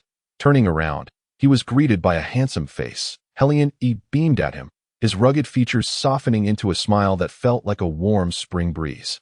The last time Li Shu had encountered Hellion E, he had been cautious and visibly concerned. Li Shu had assumed that Hellion E was simply a person of few expressions, but today a smile revealed a surprisingly charming side of him. Li Shu, what a coincidence. I didn't expect to run into you here. Your mech design is remarkable. I truly admire it, Hellion E said with genuine delight. During the competition, Li Shu had been astonished by how well Hellion E had executed his design. However, reflecting on Hellion Yi's performance during the opening match, Li Shu felt it was only fitting. Not wanting to dismiss Hellion Yi's compliment, Li Shu nodded slightly. Thank you. Your performance during the testing phase was also impressive. Your piloting skills are exceptional, and I am thrilled to see you fully capitalize on the mech's capabilities. Blushing slightly at the praise, Hellion E touched his nose modestly. It's nothing much. I was simply fortunate to encounter a mech that suited me so well. Hearing Hellion Yi's self-deprecating remark, Li Shu smiled and shook his head. He understood that if it were not for Hellion Yi's ability to exploit the advantages of a lightweight mech, they would not have achieved victory in the subsequent match. After a moment of contemplation, Li Shu added, speaking of which, your contributions to the mech design were significant. That a portion of the inspiration for my design came after witnessing your performance in the opening match. Hellion E was taken aback, not realizing he could inspire Li Shu in such a manner. Is that so? May I inquire what sparked your inspiration? Li Shu had no intention of concealing the truth. It was your decision to detach the heavy weapon for increased speed during the third phase of the opening match. Traditionally, mech designs incorporate separate weaponry to accommodate the unique traits of each beastman. This approach has its advantages, as it allows for replacements of damaged weapons on the battlefield without rendering the entire mech inoperable. However, the downside is evident. It can be unwieldy. This is why many prefer mechs tailored specifically for them. I thought, since lightweight mechs prioritize agility, why not optimize simplicity? Upon seeing you remove your weapon, I envisioned a scenario where the arms could be disassembled and reconfigured, which would undoubtedly achieve that goal. In truth, when Li Shu was designing this mech, he had already integrated the weaponry with the arms into a singular entity. Subsequent improvements only involved some tinkering with the disassembly aspect. However, this approach had its drawbacks. Disassembling and reassembling required time, and not every mech technician could manage it. Naturally, Li Shu was aware of this limitation, and after much contemplation, he ultimately made modifications solely in terms of mental fortitude. He did not need to overly concern himself with the complexities of reassembly. After all, he was merely designing a virtual mech, and the entire virtual space was constructed from mental energy. This meant that the virtual mech shared the same essence. Thus, if he could alter the mental connections to allow them to behave like magnetic attraction, merely requiring a gentle touch to reassemble, the results would be immediate and evident. However, creating such a mechanism in reality would prove exceedingly challenging, perhaps even impossible to realize. But Li Shu had no intention of designing a mech for real-world use, so why should he become overly entangled in such thoughts? Coming to this realization, Li Shu boldly said about his modifications. And to his surprise, the process unfolded remarkably smoothly, leaving him quite astonished. Li Shu expressed his thoughts and ideas aloud, only to suddenly realize he might have spoken a bit too much, with a hint of embarrassment. He chuckled and said, "I apologize for being a bit verbose." Yet, Helian Yi's eyes sparkled with enthusiasm as he shook his head in disagreement, asserting, "No, you are absolutely right. The structure of the virtual space indeed differs from that of the real world. Therefore, designing a mech should not be confined to real-world limitations. You have done splendidly." Li Shu did not expect Helian Yi to concur with his thoughts. Considering how bold this endeavor was, he let out a sigh of relief. Feeling fortunate that someone appreciated his perspective, taking advantage of their pleasant exchange, Helian Yi smiled broadly and quickly proposed, "By the way, you just finished your competition, and I presume you haven't had dinner yet. If you don't mind, may I treat you to a meal?" Li Shu was somewhat taken aback. He hadn't anticipated Helian Yi would take the initiative to suggest dining together. However, given that Helian Yi had already done him so many favors, including taking him to the hospital last time, he felt he had yet to repay him adequately. Li Shu shook his head slightly. "That's not necessary." Helian Yi appeared momentarily stunned, not expecting Li Shu to decline. Yet, the next moment, Li Shu continued, "You have helped me immensely, and I haven't had the opportunity to thank you for the hospital incident. It is only right that I treat you to this meal." This statement left Helian Yi somewhat dazed, but soon a wave of joy washed over him, and he beamed brightly. "All right then, I graciously accept." Given that they were at a military academy, which lacked the culinary diversity of other universities, Li Shu's choice for their meal fell upon the unadorned cafeteria. Nevertheless, Helian Yi was aware of which cafeteria offered the best food and had a tranquil ambience, so he took the lead in guiding Li Shu there. The school provided transportation options, and they rode to an inconspicuous private dining establishment. Upon entering through the modest entrance, Li Shu noted the unique decor. Each dining table was an isolated four-person setup. And were it not for a row of windows, he might have mistaken it for an upscale restaurant. With familiarity, Helian Yi led Li Shu to a window, inquiring with the chef inside. Helian Yi encouraged Li Shu to peruse the menu and place an order. Li Shu chose several dishes that appeared delectable, while Helian Yi ordered a couple of appetizers. After settling the bill, they found a place to sit. As they sat down, Helian Yi continued his activity, ordering 2 drinks through the terminal. Before long, a small kitchen robot delivered their orders. Li Shu was pleasantly surprised to discover that this establishment employed robots for serving, a significant improvement over the other cafeterias he had visited. Li Shu remarked, "This place is indeed quite different from the others." Helian Yi smiled. "Of course, it sees few patrons, as it is close to the instructors' dormitories. You haven't started your mech training classes yet. Once you do, you'll understand. Most students fear the instructors, but I'm different. I have tough skin and can take a beating." That he playfully winked at Li Shu, recognizing that Helian Yi was intentionally trying to lighten the mood. Li Shu relaxed and chuckled. "With your abilities, you shouldn't have to worry about being reprimanded by the instructor." Helian Yi shrugged. "That's not necessarily true. Our instructor is a relentless training fanatic. During my freshman year, my arrogance got the better of me, and I suffered quite a bit. However, I eventually met the standards, so he couldn't do much to me afterward." As they exchanged laughter and stories, the food was promptly served by the small robot. Li Shu, usually quiet during meals, found himself chatting animatedly due to the day's joy, and before they knew it, their table was cleared of all dishes. Though Li Shu had eaten his fill, it paled in comparison to Helian Yi's hearty appetite. After their meal, Li Shu suggested he would walk back, but Helian Yi, concerned for his safety alone in the dormitory, insisted on accompanying him. Initially, Li Shu intended to refuse, but Helian Yi's pleading gaze resembled that of a pitiful puppy, causing Li Shu to reconsider and ultimately agree. As the night air turned cool, Helian Yi suddenly reminisced about how they had walked back from the hospital the last time. Li Shu felt a pang of reflection. Why was it that he found it so difficult to deny Helian Yi whenever he looked into those eyes? After much contemplation, perhaps it was the overwhelming sense of familiarity. As they neared Li Shu's dormitory, he halted 100 meters away, turning to Helian Yi and saying, "This is far enough. You can stop here." The night sky lacked the glow of satellites, and the shadows of trees danced on the ground, with dim streetlights illuminating the two of them. The soft halo around Helian Yi gave him an almost ethereal quality, rendering him irresistibly captivating. Helian Yi smiled gently. "All right, I shall leave you here, Li Chun. I truly enjoyed our conversation today. Li Chun couldn't shake the feeling that Helian exuded warmth, despite his outward demeanor suggesting otherwise. Perhaps this was a classic case of not judging a book by its cover. Maybe Helian was genuinely a kind-hearted soul. With a soft smile, Li Chun responded, I also had a delightful time today. Thank you for walking me back. Under the warm glow of the lights, Li Chun appeared gentle and radiant, like a fluffy cotton candy. Sweet and inviting in Helian Yi's eyes. Helian Yi's gaze darkened slightly, but in the shadows, it was nearly imperceptible. His fingers curled slightly at his sides, overwhelmed by an impulse to draw Li Chun into his embrace. A yearning that only intensified upon meeting Li Chun in person. Yet, Helian Yi's mind remained clear, aware that such actions would likely provoke Li Chun's aversion. He suppressed his inner turmoil, and, with a voice laced with uncertainty, asked, May I have your contact information? As he uttered these words, a sense of regret washed over him.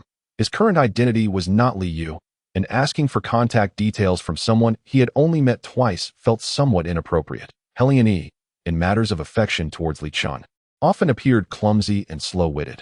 However, his concerns were unwarranted. Given their current rapport, exchanging contact information was hardly unusual. Li Chun, finding nothing amiss, readily agreed. Of course, by the time Helian Yi regained his composure, Li Chun had already displayed his contact information before him. Helian Yi felt a rush of excitement, thinking how adorably charming this little creature was. Li Chun's eyes were round and almond-shaped, and with Helian Yi being taller, Li Chun had to look up to meet his gaze, making his dark eyes appear even more endearing. Especially the fluffy head of the other party made Helian Yi yearn to ruffle it. However, he merely entertained this thought in his mind, holding his terminal. He switched to another account and added Li Chun. How amusing it would be, he mused, if he were to use Li Yu's account, as it would undoubtedly expose his identity. The account he added Li Chun with was a communication line publicly announced by the royal family. Yet only a select few noble families were privy to it, thus serving as a personal contact for Helian Yi. After adding him as a friend, the time for farewell finally arrived. Li Chun departed with a light step, even turning back to urge Helian Yi to hurry home. Helian Yi, feeling helpless, wished to watch Li Chun leave first, but his feet obediently followed Li Chun's instruction to head back. Once Li Chun no longer glanced back, Helian Yi paused, standing in the shadows, watching as the figure gradually faded from his sight. The campus mech competition was drawing to a close that a chaotic battle, featuring second and third-year students, was about to commence. Due to the overwhelming number of participants and the school's desire to prevent excessive mech consumption, the competition was held in a vast public arena. This was an open competition, meaning that external spectators could also witness the event. The melee promised to be unprecedentedly lively, as the first military academy had always been the center of attention, and this contest would serve as a testament to their training in group combat. Before the campus mech competition commenced, Li Chun had already heard about the impending melee and was naturally looking forward to it. He had arranged a seat with friends early in the morning, eagerly awaiting the start of the match. Prior to the event, Li Chun had even inquired with Li Yu if he wished to attend, but Li Yu mentioned he had class and regrettably declined. Meanwhile, Helian Yi was also participating in the melee and had messaged Li Chun early on to ask if he would be watching. Upon receiving an affirmative response, Helian Yi expressed his delight. Vowing to perform well, Li Chun simply smiled and sent him words of encouragement. In the lead up to the competition, Helian Yi repeatedly checked his messages, using his personal account, surrounded by familiar faces. Strangely, he soon attracted attention, with someone inquiring about his unusual preoccupation with messages. Wei Tingfei jested, could it be that you're in love? Initially, everyone dismissed it as a joke, chuckling along, but when they noticed Helian Yi's body stiffen for a few seconds, someone uncertainly questioned, no way, the class leader really isn't in love, is he? At this revelation, the gaze of the entire class turned to Helian Yi, their curiosity piqued. However, the next moment, Helian Yi's communication device chimed again, and he visibly turned serious, lifting his gaze with an almost chilling demeanor that he spoke in a low voice. Tingfei, you will command today's melee. I must withdraw from the competition. Chapter 61. Helian Ju as the competition time approached. News of Helian Yi's withdrawal did not spread. The rules of the melee were straightforward combat. On a simulated complex terrain map, each participant would be randomly assigned to different coordinates, tasked with quickly locating teammates while evading enemy attacks. The elimination mechanism involved defeating opponents, after which they would be teleported out of the map. Energy station fortresses would randomly appear within the map. Occupying a fortress allowed one to evade fierce assaults and provided a significant advantage during the early stages. However, once the fortresses became ineffective in the later stages, all participants would engage in a final showdown in a designated central area. The victorious team would emerge as the champions of this competition. After reviewing the rules, Li Shu found the concept of a melee competition rather intriguing, leading him to anticipate Helian Yi's performance. Yet, when the second-year mech class took the stage, Li Shu was surprised not to see Helian Yi's name. This unexpected absence puzzled him, as they had previously exchanged information about their respective majors, and Helian Yi had no reason to mislead him academically. Moreover, just moments ago, Helian Yi had been enthusiastically discussing the match with him, expressing his intention to compete. Yet now, there was no sign of him in the crowd. Li Shu thought little of it, and sent a message to inquire about Helian Yi, but the messages fell into silence. Receiving no response, the competition officially began, with all contestants entering the map scene. Numerous exceptional competitors were highlighted as focal points, showcasing their impressive combat techniques. However, despite the thrilling battles unfolding, Li Shu found himself somewhat distracted. Not only due to the lack of response from Helian Yi, but also because Li Yu seemed to have vanished without a trace. The palace remained as imposing as ever. Helian Yi piloted his aircraft at high speed, utilizing his privileges to bypass the palace's air defense systems, landing directly in the central square. He was still clad in the 1st Military Academy's combat uniform when several royal guards hurriedly approached him. Bowing as they arrived, the lead guard inquired, "Your Highness, why have you returned?" Helian Yi had no intention of explaining. He simply asked, "Where is my elder brother?" The lead guard exchanged glances with his aide, a hint of confusion in their eyes, but he quickly turned back to Helian Yi, saying, "The Crown Prince is in the administrative hall, likely discussing matters with the ministers." Helian Yi nodded, offering no further words as he strode purposefully towards the administrative hall. The administrative hall was spacious, but being a site for the emperor's affairs, it seldom saw palace servants. Along the way, Helian Yi encountered a few patrolling cleaning robots, confirming Helian Yao's whereabouts with them before hurrying on. Upon reaching the entrance of the audience chamber, Helian Yi did not rush in. Instead, he paused to listen, noting the silence from within. He then knocked gently on the door. The heavy door swung open to reveal the familiar face of a royal steward, an elderly figure tasked with assisting Helian Yao in governance. Upon seeing the second prince, the steward expressed mild surprise. "Your Highness, what brings you here?" Hearing this, those inside also recognized who had arrived. Helian Yi's thoughts drifted within, his gaze surpassing the steward to peer inside. "I am here to see my elder brother. Is he within?" Just as the steward was about to respond, Helian Yao's voice rang out. "Ah, it's little E. Let him in." The steward had no choice but to step aside, allowing Helian Yi to enter.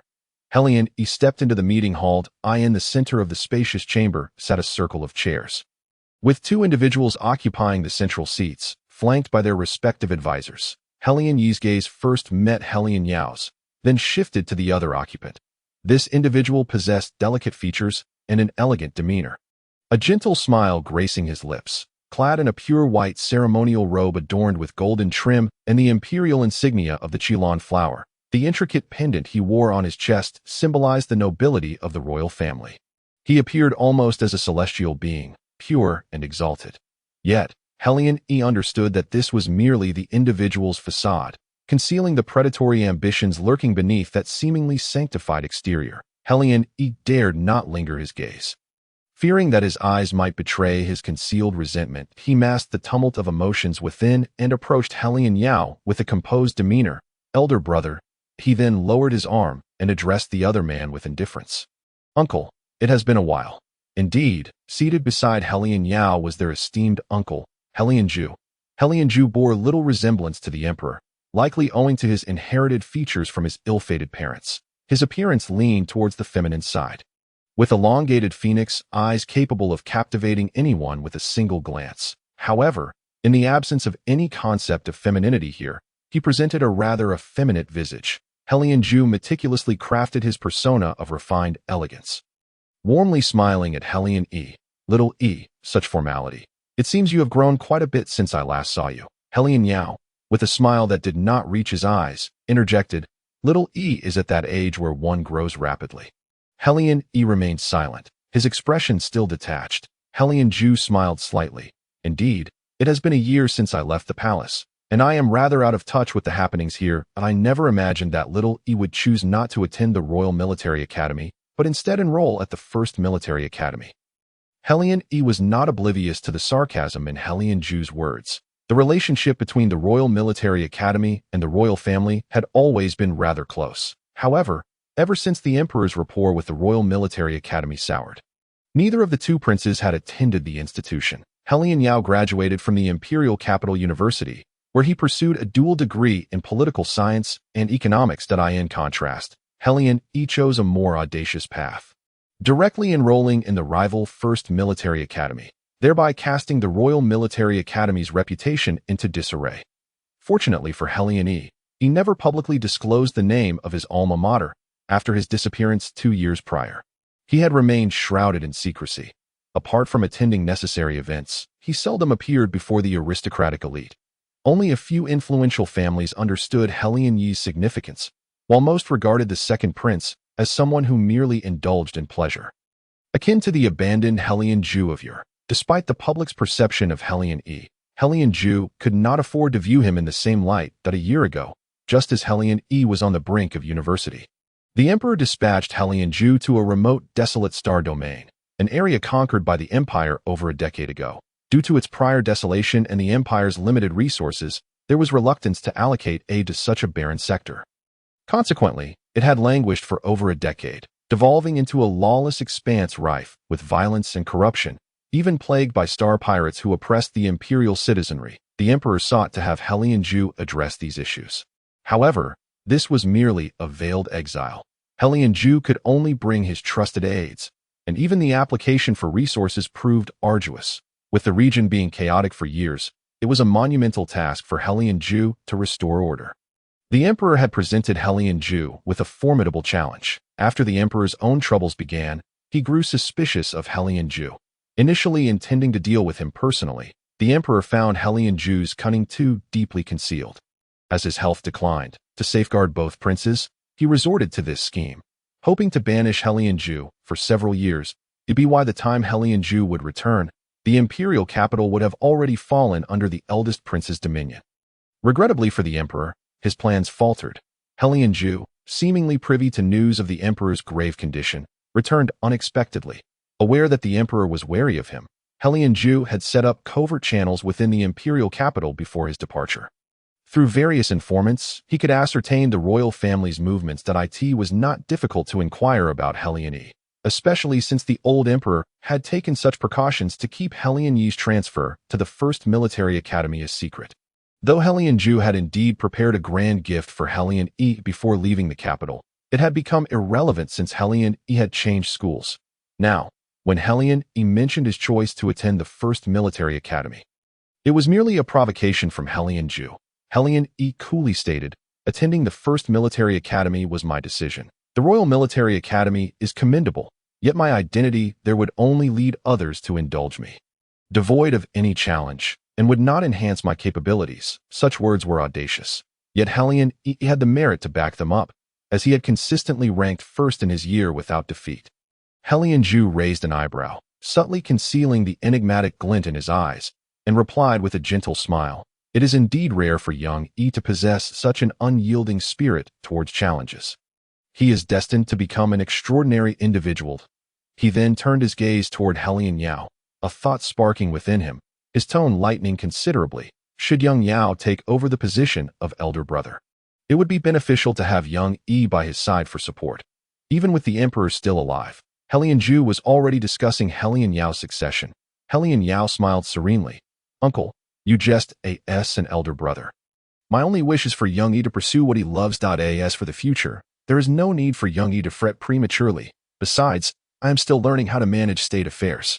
Once father has recovered, these matters will rightfully fall to him." Everyone was well aware of the Emperor's precarious health. Helion Ju smiled silently. Observing the two engaged in cryptic banter, Helion E seized the opportunity to interject. "I was just about to seek out elder brother for an urgent matter.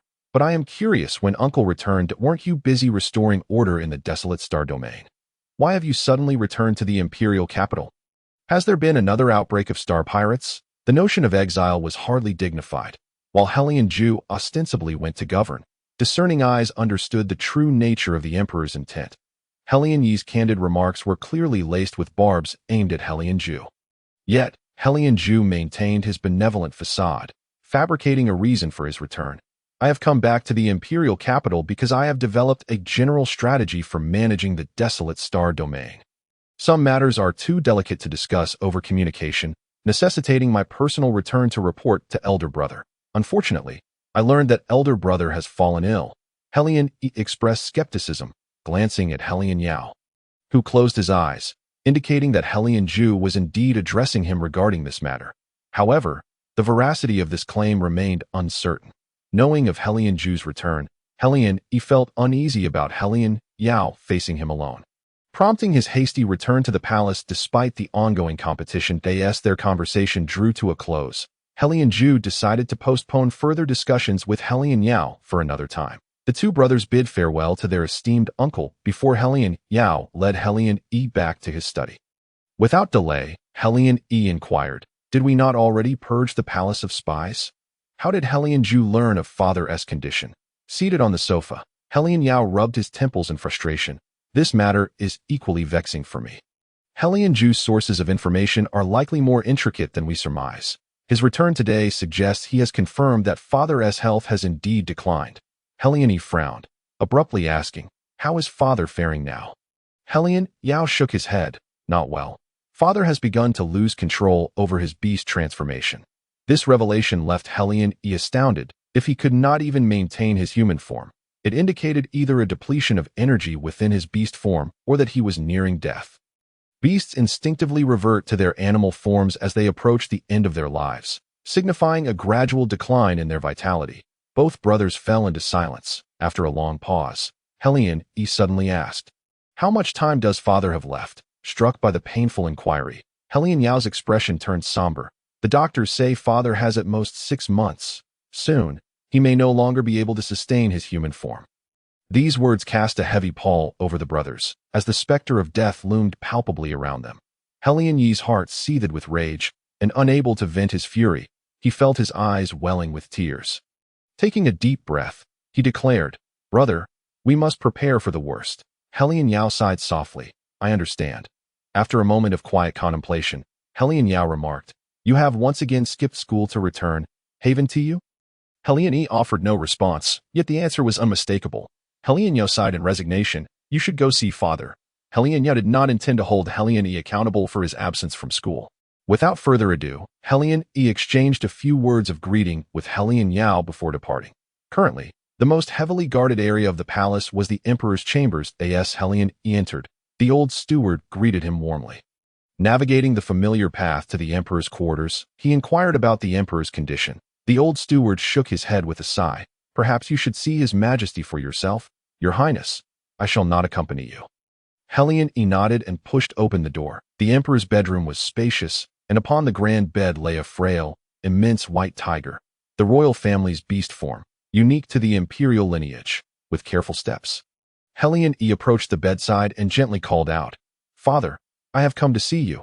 However, the white tiger on the bed remained with its eyes closed, showing no signs of response, were it not for the gentle sound of its breathing.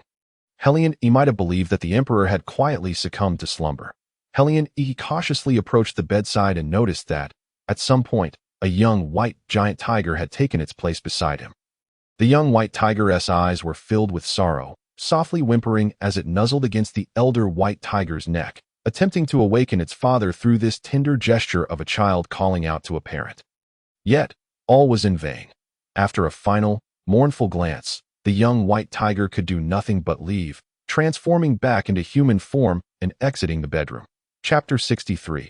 Champion. For the entirety of the following day, Li Chun did not receive any messages from Hellion Yi in his contact list, nor did Li Yu. Initially, Li Chun felt a twinge of doubt, even conjuring excuses in his mind for Hellion Yi, pondering whether something had genuinely delayed him. Despite his ability to understand this internally, An inexplicable sense of loss lingered within Li Chun on the eve of the conclusion of the inter-campus mecha competition. The final rankings for the mecha maintenance contest were announced.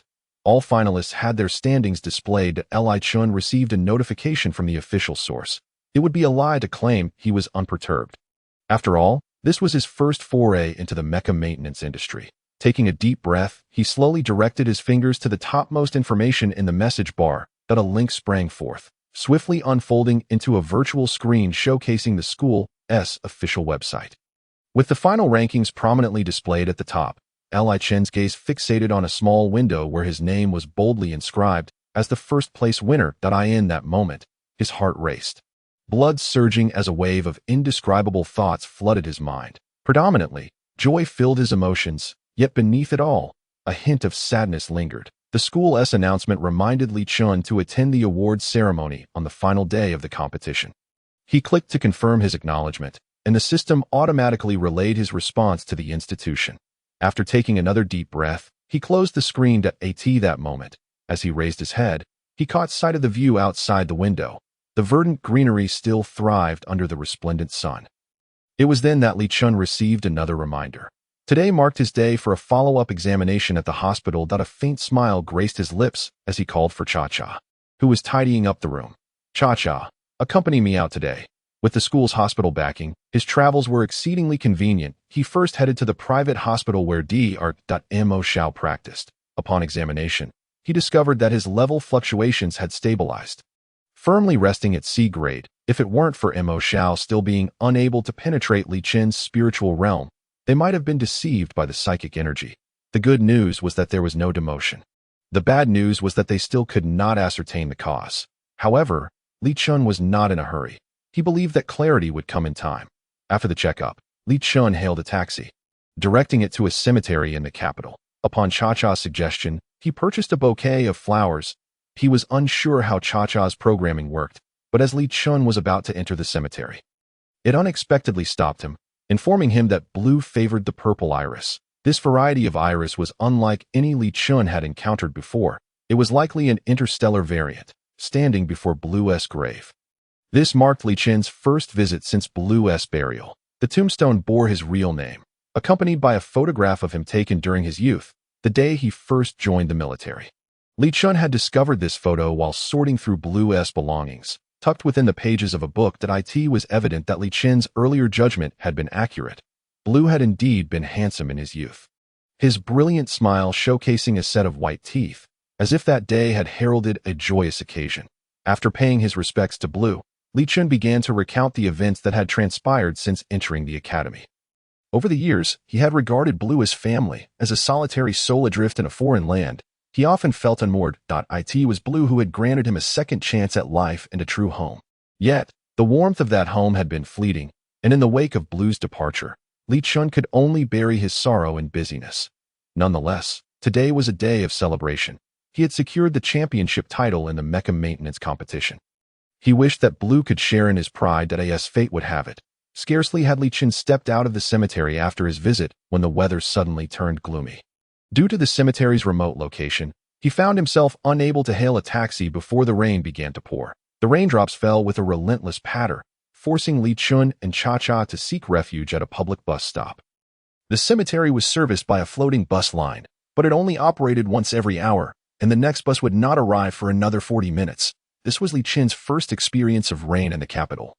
Perhaps indicative of the approaching autumn, the rain was particularly frigid at this time, and as Li Chun gazed upwards, dark clouds loomed ominously, stretching endlessly across the sky. The downpour intensified, suggesting it would not cease anytime soon.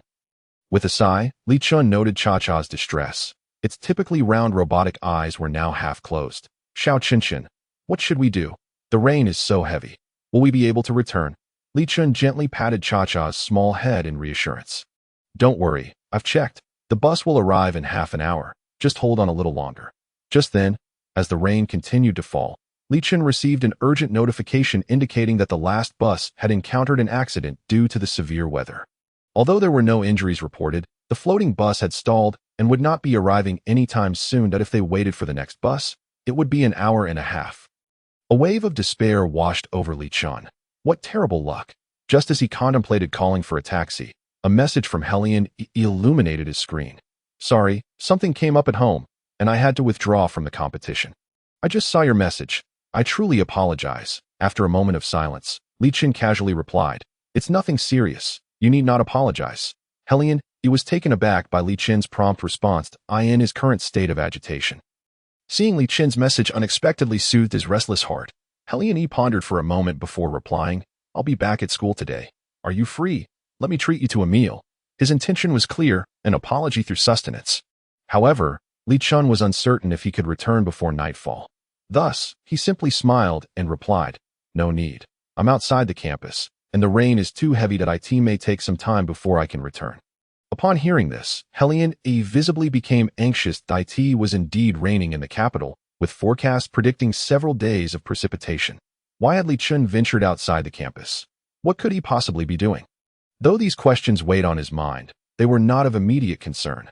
When Helian inquired whether Li Shu could catch a taxi, Li Shu had to decline. The cemetery was located in the outskirts, and with the rain pouring so heavily, floating taxis would not be making their rounds. Consequently, Helian requested Li Shu to send him the address, stating, Wait for me. Today, the second prince was originally scheduled to return to school. So when he departed in a flying vehicle, no one found it surprising. Helian sped along, reaching his destination in just half an hour, despite the hour-long journey expected by the hover car. Upon disembarking, he was greeted by the relentless downpour. Li Shu was somewhat astonished, and Helian remarked that he had not anticipated his arrival. He found it puzzling, despite their limited interaction since their acquaintance. Helian's demeanor towards him was remarkably warm. With an energy shield to fend off the drenching rain, Helian noticed Li Shu standing awkwardly in a cramped corner, seeking refuge from the storm. His eyes filled with concern on his way there. Helian had already contemplated why Li Shu might be near the cemetery as events unfolded. It dawned on him that Li Shu had come to pay respects to Blue. He was aware of Blue's passing, particularly since Blue's legacy was being developed by the technology company he had invested in. He also knew that Li Shu had arrived alone in the imperial capital, accompanied only by a shabby little robot. The only reason Helian could conceive for Li Shu's visit to the cemetery was to honor Blue. Thus, it became evident that Li Shu had returned Blue to his homeland. However, only Li Yu could truly comprehend the past, a privilege that Helian, in his current role, could not access. Although Helian felt a pang of sympathy for Li Shu, he masked his emotions, striving to maintain a composed demeanor. Given that someone had come to collect him, Li Shu naturally refrained from being overly sentimental and graciously boarded Helian's flying vehicle. Expressing his gratitude, it was undeniable that the flying vehicle was far more impressive than the hover car, which could only traverse the ground or hover midair. The flying vehicle, akin to a small aircraft, required no runway for takeoff, nor did it depend on rotors like a helicopter. Its interior was remarkably comfortable, featuring a climate control system, and the cockpit was designed with sophistication that surpassed that of a friend who feigned ignorance. Helian's first inquiry was about Li Shu's presence at the cemetery. Li Shu replied coolly, to pay respects to a relative. Helian feigned astonishment. Do you have family in the imperial capital? Li Shu gazed out of the cockpit window, his expression distant, murmuring, he was my mentor. I learned mecha design from him. Helian's face lit up with surprise. No wonder your mecha designs are so exceptional. Indeed, Li Shu responded softly. Helian promised to treat Li Shu to a meal. And as they were both outside the school, he had ample choices. Nonetheless, he prudently selected a private restaurant, discreetly located and under his control, ensuring the utmost confidentiality. With Helian's return, Helian was particularly cautious. He was no longer the naive child who could be pursued to a garbage star. He had learned the art of concealment and had established numerous intelligence points in the Imperial Star. Li Shu remained blissfully unaware of these complexities. The restaurant's decor was understated, and the menu reasonably priced, sparing Li Shu any guilt after their meal if necessary. He could always invite Helian out for dinner in return, especially since his collaboration with the technology company was thriving and profits were imminent. In a private room, Li Shu and Helian sat facing each other, enjoying their meal while engaging in conversation. The topic soon shifted to the mecha maintenance competition, where Helian learned that Li Shu had secured the championship title. Delighted for him, Helian's brows lifted in joy. That's fantastic. I knew you could do it. Li Chun felt a twinge of embarrassment at the compliment, smiling modestly. It was nothing special, to be honest. Your support during the final match was invaluable, had it not been for you as the pilot. I might not have achieved such a high score. Hellion deemed Li Chun's humility unwarranted as they prepared to return to school. They sipped on drinks, and in the spirit of celebration, they clinked their glasses together. During their time outside, the school had already announced the champions of the campus mecha competition, with Li Chun's name prominently displayed as the winner of the mecha maintenance category, inciting envy in some. In a dimly lit bedroom, Su Kan stared at the virtual screen before him. His eyes reddened with anxiety as he gnawed on his thumb, leaving painful bite marks. Li Chun. Why does he deserve the championship? Isn't he a D-grade waste? He hails from a lower-class star, just like I do. How can he attain such glory? Jealousy consumed Su Kuen's heart, his gaze piercing through the screen, wishing he could tear down that name and shatter it upon the ground. His mind whirled with memories. Pausing at the first day of classes after their enrollment, a faint blush adorned Su Kuen's cheeks as he celebrated his escape from the torment of a lower-class star and the burdens of his status. He was the only female among 5 brothers, bearing the weight of his family's expectations. However, their aspirations for him diverged from the norm. They wished for him to leverage his precious femininity to marry a wealthy, influential man. His parents lived on meager assistance, while his 2 older brothers were unruly, engaging in fights and gambling, and his younger siblings regarded him merely as a cash cow, treating him like a servant. Su Kan harbored deep resentment toward his family, and, on the eve of an arranged marriage to a wealthy merchant, he received his acceptance letter from the prestigious military academy and fled.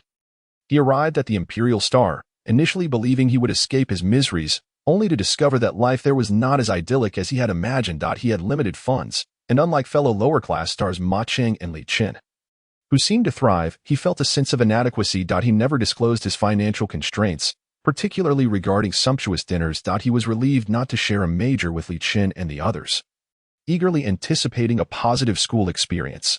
Unfortunately, the reality was harsher than he expected. The logistics department's second class was filled with numerous attractive females from affluent families. By chance, Su Kuen caught the attention of a well-connected female student, whom he believed might be his opportunity. Yet, she merely laughed derisively, scrutinizing his desperate attempts to ingratiate himself, coldly mocking, "You think you belong here?" Su Kan was frozen in place, his body stiffening as he became the target of ridicule among his peers.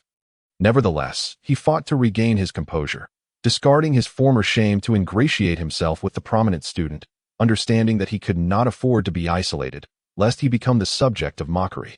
Thus, he donned a facade of friendliness, eagerly accepting any task, from serving tea to running errands. In return, he received generous tips, ensuring he would not want for food and drink at the military academy. Yet, in the stillness of the night, he often questioned the worth of his choices. Each morning, however, he awoke to repeat the charade. Through his connection with the prominent student, he also met several males who expressed interest in him, as he was not without charm. Among them were students from the mecha maintenance department, one of whom spoke of Li Chun. Yet, he had not anticipated the stark contrast between himself and Li Chun. Li Chun bore no trace of the inferiority associated with their shared background. He was not trampled upon by others. How could that be? He is merely a D-grade. Confusion, envy, and ultimately, jealousy consumed Su Kan. He refused to accept that Li Chun could lead an untroubled life, as it felt profoundly unjust. Thus, he began composing slanderous articles online, attempting to expose Li Chun's supposed flaws. How could a lower-class individual from a trash star afford to study in the mecha maintenance department? With that seductive appearance, he must be involved with a wealthy benefactor. His entrance exam scores were suspicious, and now he has won the championship. Surely there is some hidden agenda at play. Let us not forget. During the entrance health examination, his mental capacity was rated as D-grade. It's unbelievable that our school would accept such a waste. Perhaps he is merely someone's kept lover, utterly shameless and revolting. How can the school allow such a despicable person to remain enrolled? Chapter 65. Malice rumors spread like wildfire. Yet this time, the instigator of the gossip had learned to be discreet. He refrained from posting directly on the campus forum, instead allowing the malignant whispers to fester within certain gossip groups. Though it seemed that only a select few were privy to this information, the rumors proliferated exponentially, escalating in severity as they circulated. The human penchant for intrigue was undeniable on the final day of the mecha competition, a day devoted to bestowing honors upon the champions of various categories. Many observers were made aware that a female student from Class 7 of the Mecha Maintenance Department had claimed the title. However, it was alleged that this female possessed merely D-grade mental acuity and had never even studied mecha maintenance, rendering her victory seemingly impossible without the aid of bribery. Furthermore, the rumor mill suggested that this female was exceptionally beautiful, heightening the speculation that she had perhaps utilized her allure to secure her triumph. People willingly believed what they wished to, showing little interest in the arduous efforts that Li Shu had invested during the competition.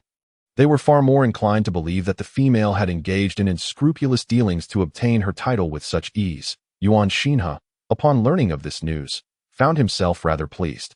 Although he was unaware of who was targeting Li Shu, he was more than willing to lend his support to that individual. The rapid dissemination of the information bore Yuan Xinhe's fingerprints. He did not need to personally propagate the rumors. With wealth as his ally, he simply needed to enlist the services of a tech-savvy classmate and offer them a handsome sum, ensuring their compliance. After all, Yuan Xinhe was not lacking in funds. Given that Li Shu had claimed the championship, he was the first to feel displeased. He had long believed that Li Shu's mecha design was inferior to his own. Attributing her victory solely to the exceptional skills of the pilot of the silver mecha, he was loath to acknowledge that he had lost to someone of D-grade status, a reality that brought shame upon both him and his family. On the day the results were announced, Yuan Xinhe's father, who rarely spared time from his research, inquired about his son's performance as the youngest son of the Yuan family, with two older brothers already established as mecha researchers. Expectations for Yuan Xinhe had never been particularly high. The family already boasted an ample number of mecha maintenance specialists, and they simply hoped that he would grow into a dignified young master, eventually marrying well. However, Yuan Xinhe was a man of ambition. Yearning to excel as a mecha maintenance technician like many of his relatives, he had vowed to his family that he would prove himself worthy of such a title. Yet upon hearing of his results, his father expressed his disappointment without reserve, suggesting that Yuan Xinhe should temper his expectations and consider the merits of returning to the family fold, as they had more than enough mecha maintenance technicians to spare. Perhaps his father's words were spoken without malice, for he was largely absorbed in his research and had little regard for familial bonds. Nevertheless, these sentiments struck Yuan Xinhe like a dagger, for he was unwilling to concede that he was inferior to Li Shu. Even in an environment steeped in family tradition, he found himself unable to design a mecha as Li Shu had done. In his desperation to avoid such a conclusion, he sought out various justifications to assuage his ego. Thus, when he encountered the circulating rumors, he unhesitatingly embraced them, even attempting to amplify their reach. The effects of this dissemination were evident and remarkably successful. On the day of the awards ceremony, Li Shu prepared to ascend the stage to accept his accolades. Below, his friends and family beamed with joy, while others cast him dubious glances. Helion had arrived early to secure a prime spot, even bringing along Wei Tingfei. It was a collective award ceremony. The presence of champions from other departments rendered Helion Yi's actions unremarkable. In addition to Helion Yi's excitement for Li Shu, Ma Cheng and Qin Yujing cheered him on, upon hearing that Li Shu would be receiving an award. Qin Yujing had even stationed himself outside Li Shu's dormitory early in the morning, equipped with a makeup kit filled with cosmetics and gowns that Li Shu could hardly decipher. Qin Yujing's eyes sparkled with enthusiasm. Eager to adorn Li Shu for the occasion, even plotting how to capture his moment of glory in photographs. However, Li Shu declined Qin Yujing's generous offer, deeming it excessively flamboyant. Nonetheless, he did heed some of Qin Yujing's suggestions and made a rare effort to present himself well. It must be said that with a touch of grooming, Li Shu appeared quite handsome. His features and demeanor spoke volumes. Clad in military academy attire, he stood tall and proud, his waist appearing delicate and slender, reminiscent of a young pine tree. Compared to his usual attire, he seemed utterly transformed. When Li Shu gazed at his reflection, he was momentarily taken aback, realizing how unkempt he had been in the past, nearly wasting such a striking visage. Thus, when he took to the stage, his stunning appearance momentarily captivated the audience. Yet, as they recalled the rumors surrounding him, it was difficult for them to reconcile such ethereal beauty with the notion that he was somehow unworthy. Some spectators were even further convinced that Li Shu was merely a favored companion of a powerful figure, for he certainly possessed the allure to trade on his looks behind the scenes. There were those with foul thoughts, speculating on how much it would cost to spend a night with someone they deemed so unclean, since they were hardly short of funds. Others sought to uncover the identity of Li Chen's benefactor, eager to gossip about which noble family wielded such influence as to transcend the authority of the first military academy. After much deliberation, they collectively deduced that only the three major families or the royal family could be involved. However, given the royal family's absence from the public eye for some time, it seemed more plausible that it was one of the three major families. Who could it be? With a myriad of faces among the crowd, Li Chun remained oblivious to the thoughts and words of those below. Standing on the podium, he could not discern the countenances of the onlookers. He merely maintained a facade of calm, while his heart brimmed with joy and excitement as he accepted his well-deserved certificate and trophy. This was merely the beginning. Li Chun believed that he would continue to excel in the future. Helian Yi, standing among the crowd, felt a swell of happiness for Li Chen's triumph, just as he pondered how best to celebrate with Li Chun and whether a gift would be appropriate. He suddenly sensed an unusual atmosphere among the audience. The demeanor of some attendees toward Li Chun appeared markedly subdued, their gazes laden with malice. Yet, as Helian Yi scrutinized the crowd, he noticed that such negativity evaporated the moment Li Chun stepped down from the stage.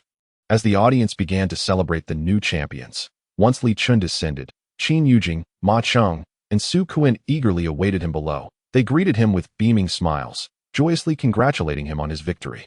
Qin Yujing exuberantly declared, "How about this? We still have half a day off this afternoon. I'll treat you all to a grand feast to celebrate Li Chen's championship." Ma Cheng readily echoed his enthusiasm. Though he had regrettably not qualified for the competition himself, he was nonetheless thrilled for Li Chun. But Su Ken feigned a gentle smile, neither nodding nor engaging in conversation. Li Chun was touched by their fervor, feeling a mix of happiness and a hint of exasperation at his friend's enthusiasm. "After all, I'm the champion. It shouldn't be you treating me. How about this? I'll cover the expenses today, and you all just come along." Qin Yujing was not the type to steal the spotlight. Having been invited by Li Chun, he readily agreed, saying, "All right then, since I can enjoy a meal on the champion's dime, I intend to feast heartily." Ma Cheng wholeheartedly agreed, grinning widely. "I have no objections.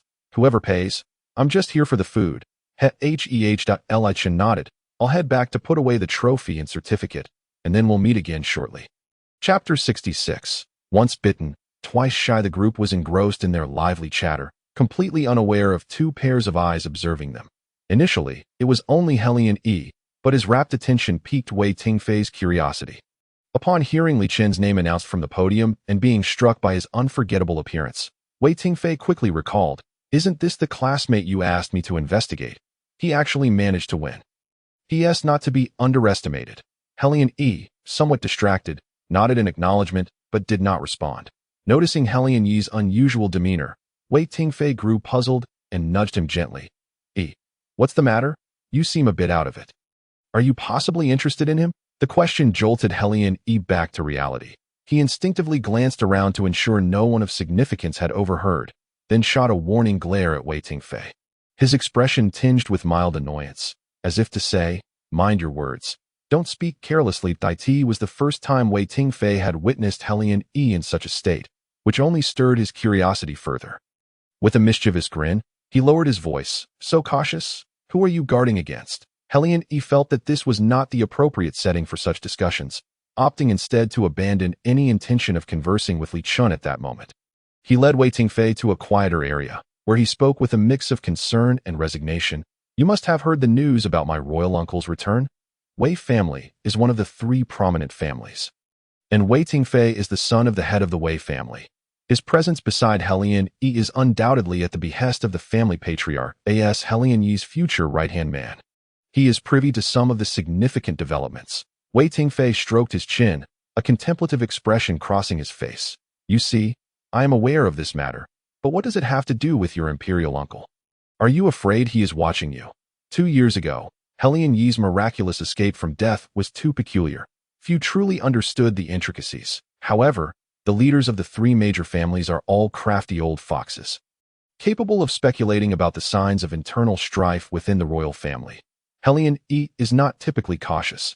After all, he has already established relationships with the upper echelons of the First Military Academy to conceal his identity and facilitate his endeavors.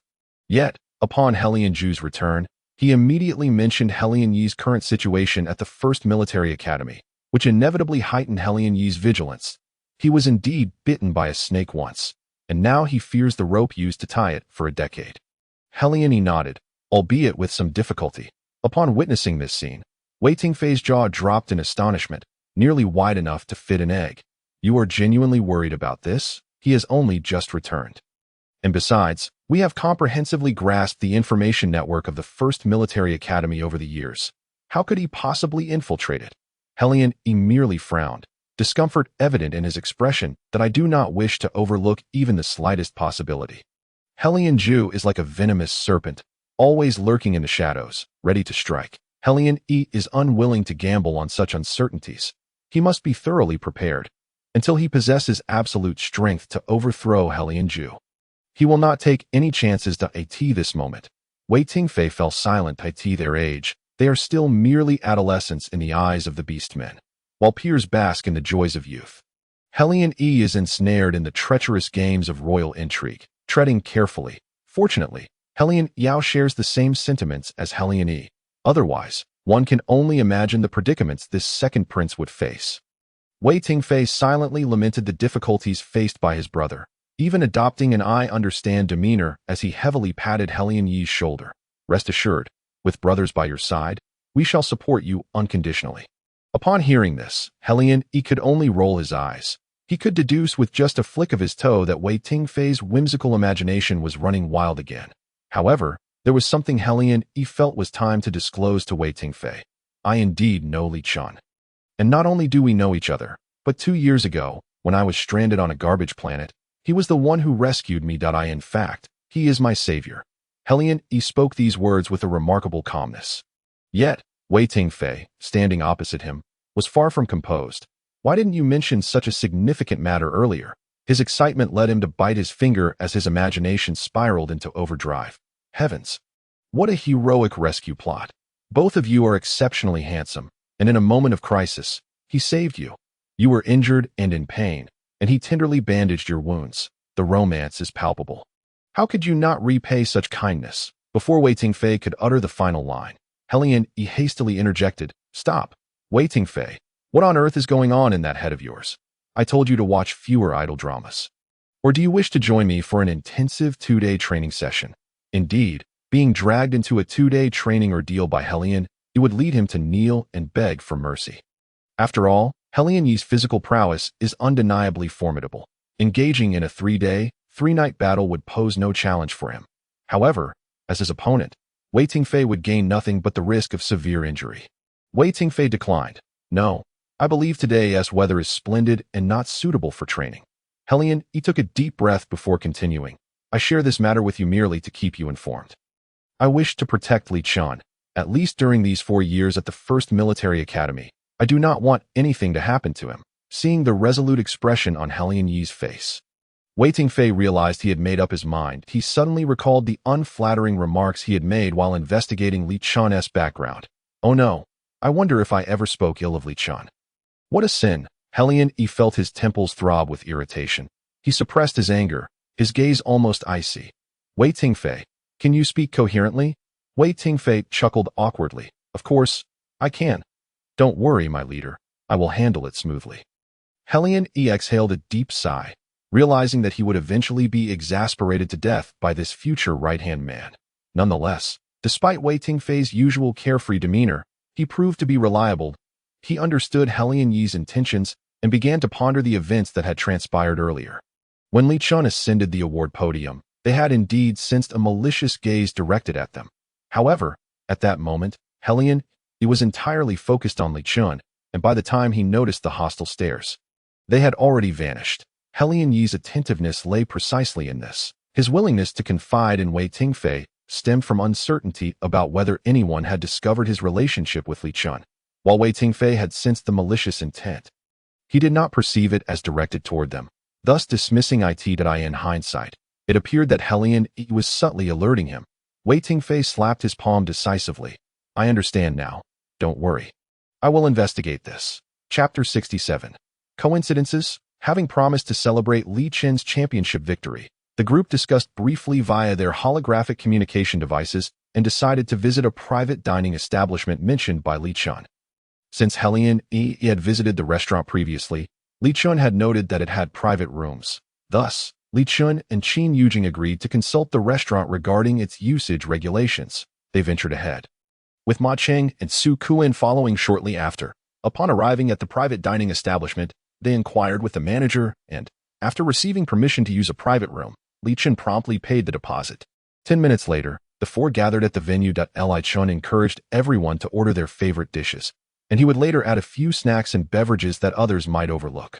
Once the dishes were served, they raised their glasses in unison. Cheers! Qin Yujing, visibly excited, exclaimed, "Today is a celebration for Li Chun's victory, so let us invite him to say a few words." All eyes turned eagerly toward Li Chun. Surprised by this unexpected segment, Li Chun coughed lightly, feeling somewhat embarrassed, and slowly spoke. "While it is indeed a celebration, it is also our first gathering. You are all friends I have made at school. So let us treat this as a simple gathering among friends." Qin Yujing nodded with a smile. "That is true. We are indeed friends here. Let us raise our glasses to our friendship," with Qin Yujing igniting the atmosphere.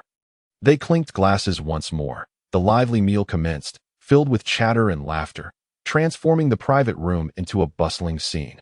The most boisterous among them were undoubtedly Qin Yujing and Ma Cheng, who surprisingly found common ground.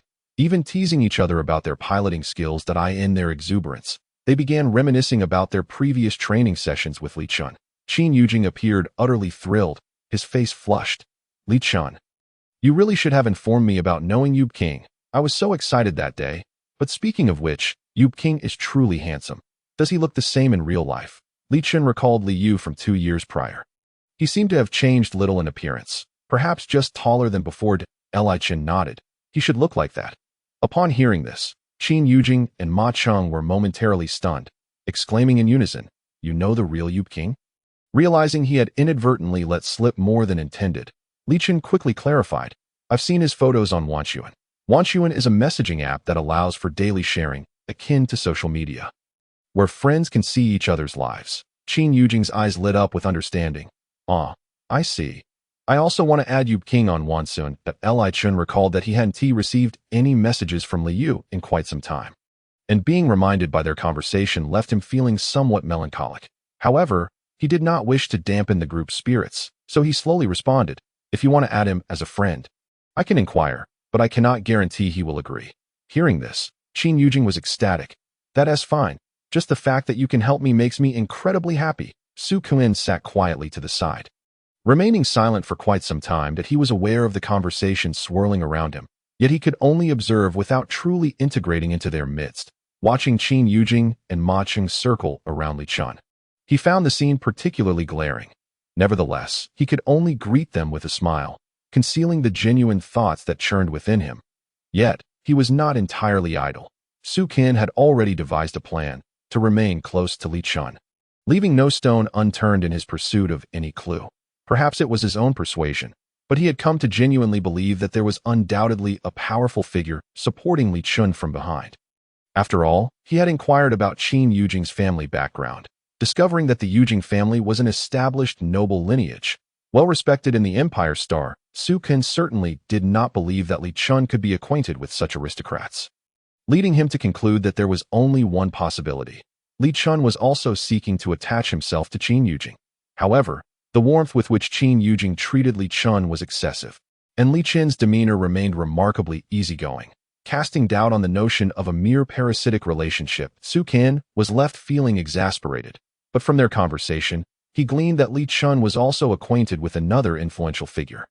Could it be that this individual was the one aiding Li Chun from the shadows? Su Kin discreetly activated his optical brain's recording function, capturing their snippets of dialogue. 2 hours later, having dined to their fill, Li Chun had settled the bill in full. The group began to disperse, and as they exited the restaurant, dusk had descended, yet the campus remained populated with a few wandering souls, dispelling any sense of solitude. As Li Chun and his companions reached a point in their journey, they divided into 2 groups, parting ways due to differing directions to their dormitories. Su Kin trailed alongside Li Chun, who, for reasons unknown, spoke far less than usual that day. Li Chun took note of this but refrained from asking, as he remembered Su Qian's previous comments, which had been somewhat abrasive to his ears, however, given their acquaintance. Li Chen chose not to dwell on whether this was intentional, attributing it to a moment of thoughtlessness on Su Qian's part. The two walked side by side until they were nearly at the entrance of the dormitory, when Li Chen's optical wristband buzzed with a message. Helian E. Li Chen, are you free now? I'm outside your dorm. Li Chen paused, having not seen Helian E upon his return, which indicated that Helian E had just arrived at the very spot he had vacated. Li Chen promptly replied, Yes, I just got back to the dorm. Please wait a moment.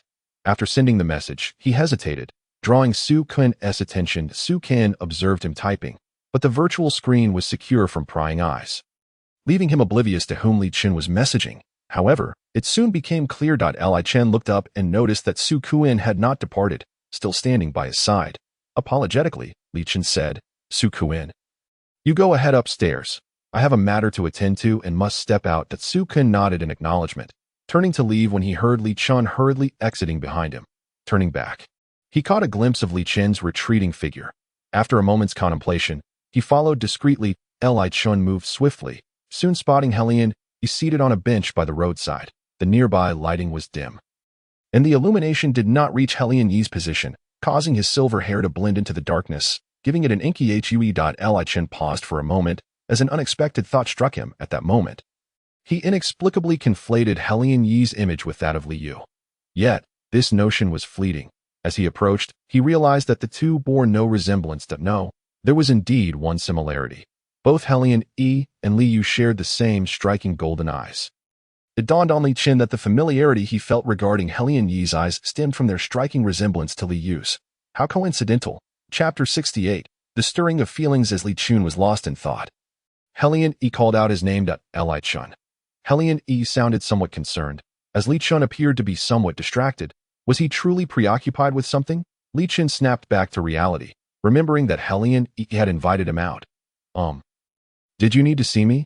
Upon Li Chen's inquiry, Helian Yi's initial worry dissipated. He presented a bag he had been holding for quite some time, a gentle smile gracing his lips. Almost forgot. This is a gift for you, to celebrate your victory. Li Chen was taken aback, his gaze falling on the elegantly wrapped gift Helian E held aloft. The bag was small, but exquisitely packaged, adorned with a logo that suggested it was indeed a remarkable gift. Li Chen felt a wave of apprehension wash over him. He furrowed his brow slightly and asked, May I inquire what the gift contains? Helian E, without hesitation, began to explain. It's a sensory wristband. I noticed you logged in with a virtual helmet, and this is a compatible sensory wristband. While the helmet doesn't provide the same immersive experience as a virtual pod, the wristband will significantly enhance your overall sensory engagement. In truth, Helian E was fabricating this explanation. He had stumbled upon the fact that Li Chen utilized a helmet during a conversation with Li Yu. Realizing that the helmet was merely an entry-level option for accessing the vast space, lacking the realism of a virtual pod, many players engaged in mech battles, especially those aspiring to compete in tournaments, preferred the virtual pod for its superior experience. The choice of gaming equipment was akin to the difference between using a smartphone, a tablet, or a computer, each offering distinct operational effects and visual experiences. Everyone was aware of the virtual pod's advantages, yet its price was threefold that of a helmet, making it unaffordable for many. Consequently, some players opted for the sensory wristbands compatible with their helmets, which significantly improved their gaming experience. Li Chen had considered purchasing a sensory wristband in the past, but upon seeing their exorbitant prices, he realized none fit his budget, prompting him to postpone the purchase. Yet, before he could act on his plan, Helian E had gifted him one. How could this not leave Li Chen astonished? He began to ponder what qualities he possessed that would warrant Helian Yi's attention. They had only met a few times and were merely acquaintances. Oh, perhaps they had shared a couple of meals together. With Li Chen's current mindset, he found it impossible to comprehend in the eyes of other females. Such gestures would undoubtedly suggest that a male was pursuing them. Confounded by his thoughts, Li Chen set them aside, focusing instead on the matter of Helian Yi's gift. He extended his hand towards the gift, his expression smiling, yet lacking genuine joy. Thank you for the gift. I appreciate your thoughtfulness, but this gift is far too extravagant for me to accept at this time. Helian E discerned that Li Chen was genuinely reluctant to accept the gift, and a flicker of disappointment crossed his features. After all, He had intended to present this gift since their last encounter when he had taught Li Chun about mechs. While Li Chun's skills were commendable, his sensitivity seemed lacking, leading Helian E to suspect that this might be due to the equipment being used. Unfortunately, Li Chun did not reciprocate his goodwill. However, Helian E was not the type to be disheartened by such minor setbacks. He merely smiled and retracted his hand, his gaze reflecting a hint of sadness and grievance. "It seems I have overstepped. I thought we were friends, that I assumed you would be delighted to win the championship. And as a friend, I wish to do something nice for you. Hence the gift." Li Chun felt a twinge of discomfort at Helian Yi's demeanor. The tall figure before him, displaying such a pitiful and helpless expression, resembled a large dog seeking affection from its owner, as if reproaching him for not offering a comforting stroke. The air was tinged with a hint of tea. Strangely enough, Helian E had a natural knack for navigating social interactions. In the past, when he had given gifts, if the recipient declined, he would merely toss the gift back at them, indifferent to their response, as if to say, "Take it or leave it." Others, even if confronted with such dismissive behavior, would seldom dare to retaliate, for Helian E was the second prince, after all.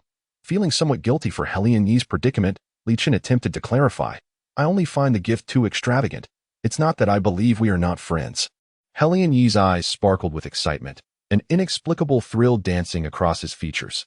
"So you acknowledge that we are friends?" Li Chun, puzzled by Helian Yi's exuberance, simply nodded. "If we are not friends, then what else could we be?" "There could be other relationships as well," Helian Yi mused inwardly. Yet, in the next moment, he was startled by his own thoughts. That instant, his gaze met Li Chun's. The Li Chun in his eyes was still the familiar figure he knew.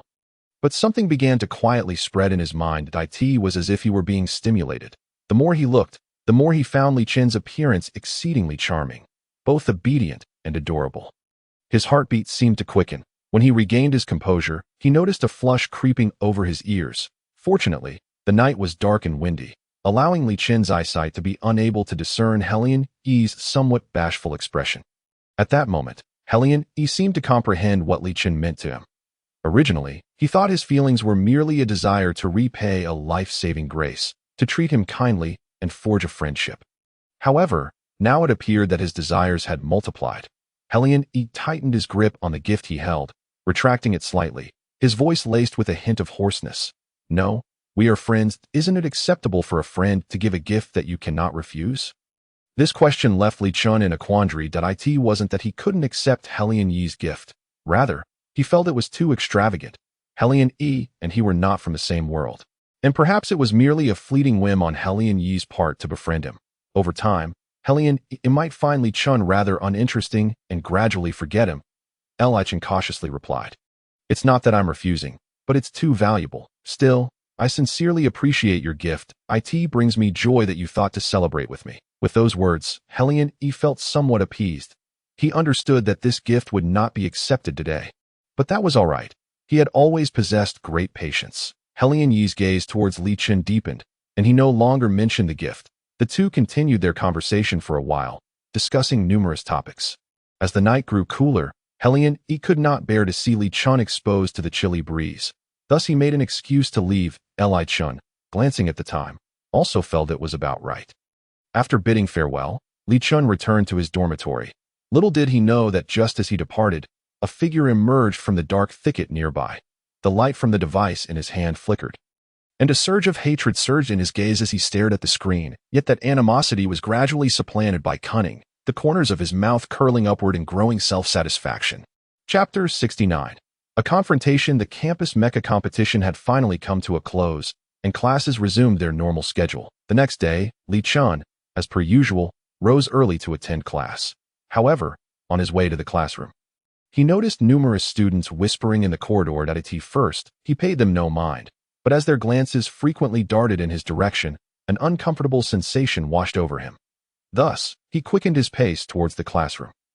Arriving early, he found only a sparse number of classmates present. As he sought the familiar seat he often occupied. Just as he was about to sit down, a group of 3 or 5 individuals suddenly rushed past him, unceremoniously claiming the spot he intended to take. Witnessing his desired seat being usurped so close at hand, while the intruders laughed and chatted among themselves, Li Chun felt completely at a loss for words. Although they were classmates, he had little impression of them. Furthermore, classroom seating was never fixed. It was merely his habit to arrive early and sit there. Being suddenly displaced left him somewhat unsettled. Nevertheless, Li Shu understood that such trivial matters were not worth contesting. So he chose a seat in the back row. However, no sooner had he settled in than the individuals standing at the front turned around to face him, sporting smiles that were decidedly unsettling. "Well, if it isn't our class's big star, what an honor," one of them, a student named A, declared first, his tone dripping with sarcasm, eyebrows raised in a provocative manner. Li Shu subtly furrowed his brow, clearly sensing the malice directed towards him. Although he recalled never having had a conflict with this individual. Soon, another student, B, chimed in, "What brings the big star to class today? Aren't you the type who can just breeze through exams to secure first place?" More voices joined in. "Hey, I've heard you know several prominent figures. How did you manage that? Care to share your secrets with us? Come on, do you really think you can compare with Li, the big star? She's a female, and you are?" One of them sneered. Perhaps it's because of her skills in bed. Laughter erupted among them as they continued to mock Li Shu, entirely oblivious to the darkening expression on his face. If he failed to realize they were ridiculing him at that moment, it would indeed be foolish. Unjustly bearing a baseless stigma, Li Shu was naturally incensed. He firmly believed he had not offended them. So he quickly concluded that this was a case of school bullying. The last time he encountered such a situation was due to Yuan Xian. Was he somehow destined to attract such misfortune wherever he went? Moreover, their remarks were both harsh and loud, ensuring that nearly the entire class could hear. Those around him sat in silence, some pretending not to hear, others reveling in his misfortune, while some adopted an indifferent stance. As if the spectacle did not concern them, they continued their derision aimed at Li Shu. Just as he contemplated speaking up to refute their taunts, a voice interrupted his thoughts. "What are you all talking about? Clean up your mouths." Qin Yujing stormed in, having just entered the classroom when he overheard the derogatory comments about Li Shu. In his eyes, Li Shu was already a friend, and hearing others slander his friend filled him with uncontrollable fury. Yet, among those mocking Li Shu, one individual came from a family background that was on par with Qin Yujing, and thus showed no fear, continuing to taunt. "What are you going to do about it? Can Te be criticized for his actions? Flower Peacock? What are you shouting about? Do you think I'm afraid of you?" Flower Peacock was a term known only within Qin Yujing's aristocratic circle.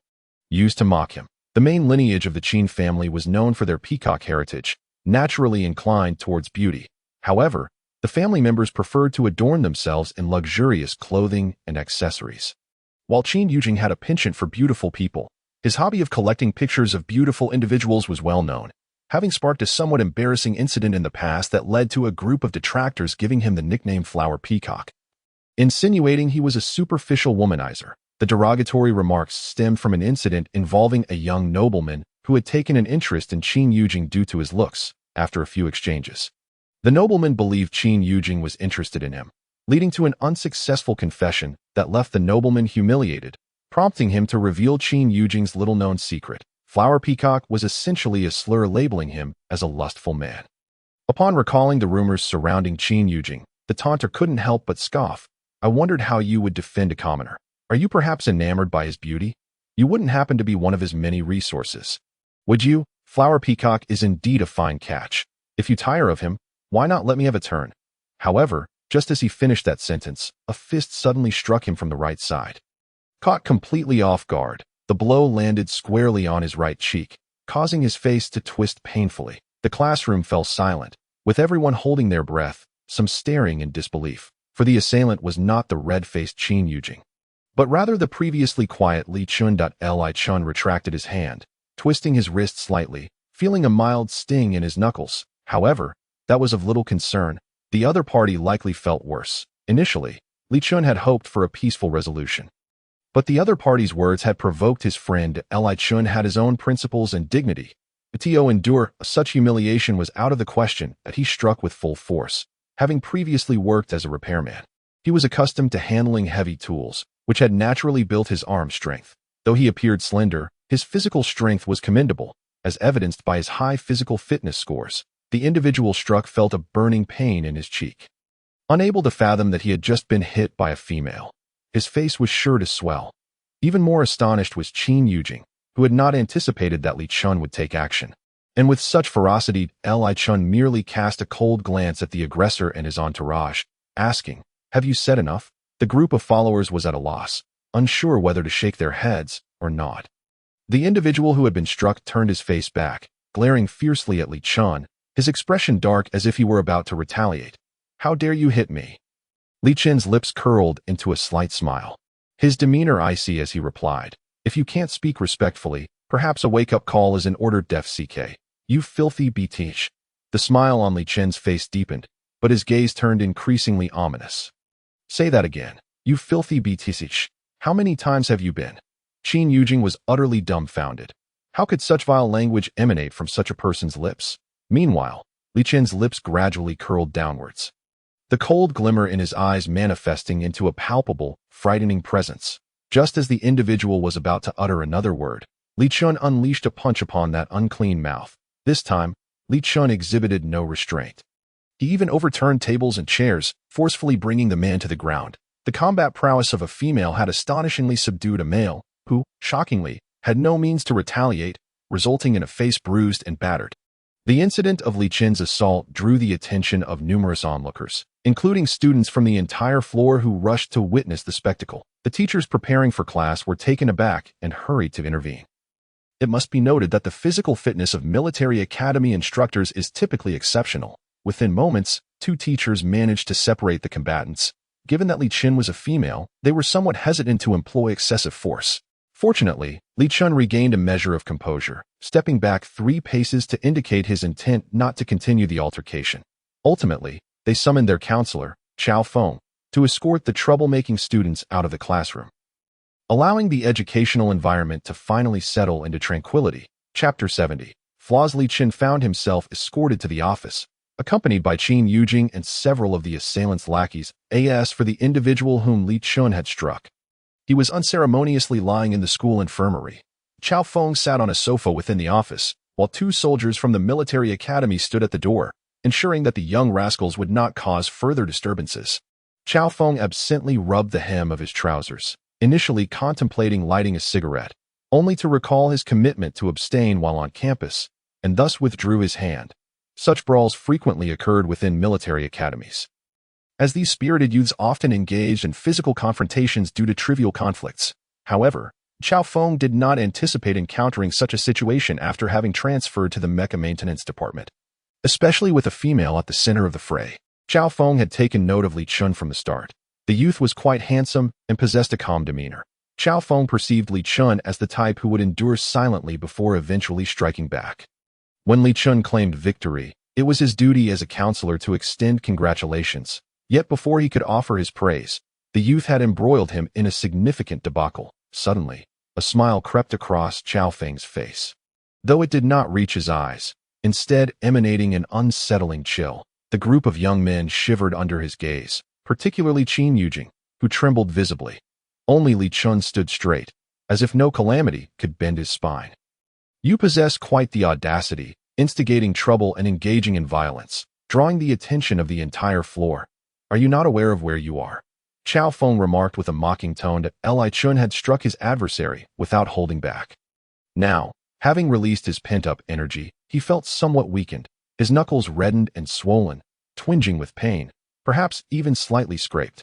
Yet, Li Chun merely replied with an air of indifference, "I am accountable for my actions and am willing to accept any punishment." Chao Feng regarded Li Chun with an expression of a good-natured boy about to speak, only to be interrupted by Qin Yujing, who was genuinely afraid that Chao Feng would impose sanctions on Li Chun. "Teacher Chao, it is not as it seems." Li Chun struck out only after Zhuang Yu insulted him.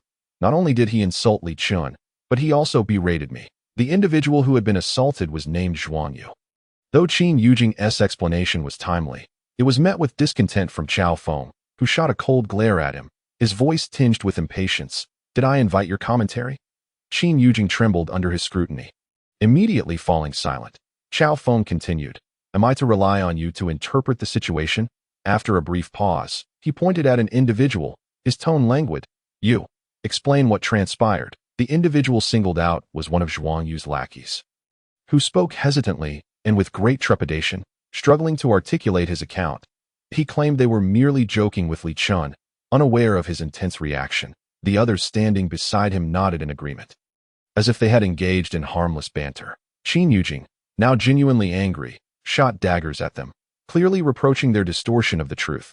Qiao Feng stretched his neck, nonchalantly pointing towards Li Chun. Now, you speak. Although Li Chun wished to avoid recounting the sordid language used, he nonetheless narrated the events in detail. Naturally, his choice of words was tactful. Their comments were akin to stabbing him in the back, derogatorily implying he was for sale.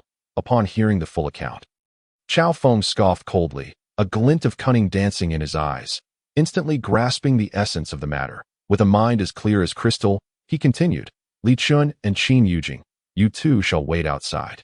You are not permitted to enter without my consent. Li Chun was puzzled, while Qin Yujing, overwhelmed, quickly led Li Chun outside for a breath of fresh air. However, Qiao Feng did not release them. They could only stand in the corridor awaiting further instructions. As soon as they stepped outside, the office door was firmly shut behind them. Observing the two soldiers standing like statues nearby, Qin Yujing felt a chill run down his spine and hurriedly urged Li Chun to stand aside. Striving to maintain as much distance as possible from them, Li Chun was baffled by Qin Yujing's anxiety.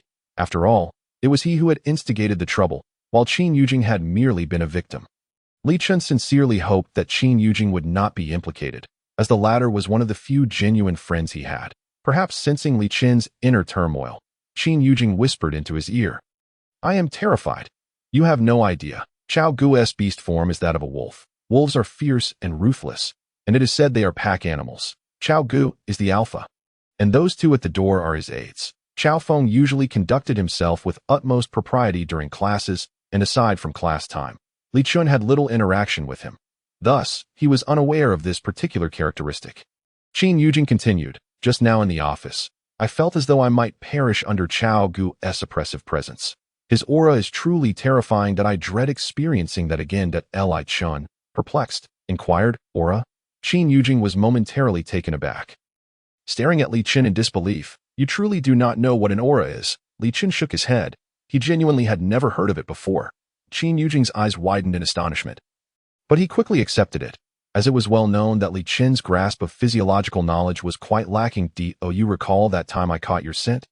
Qin Yujing asked. Li Chun recalled the incident.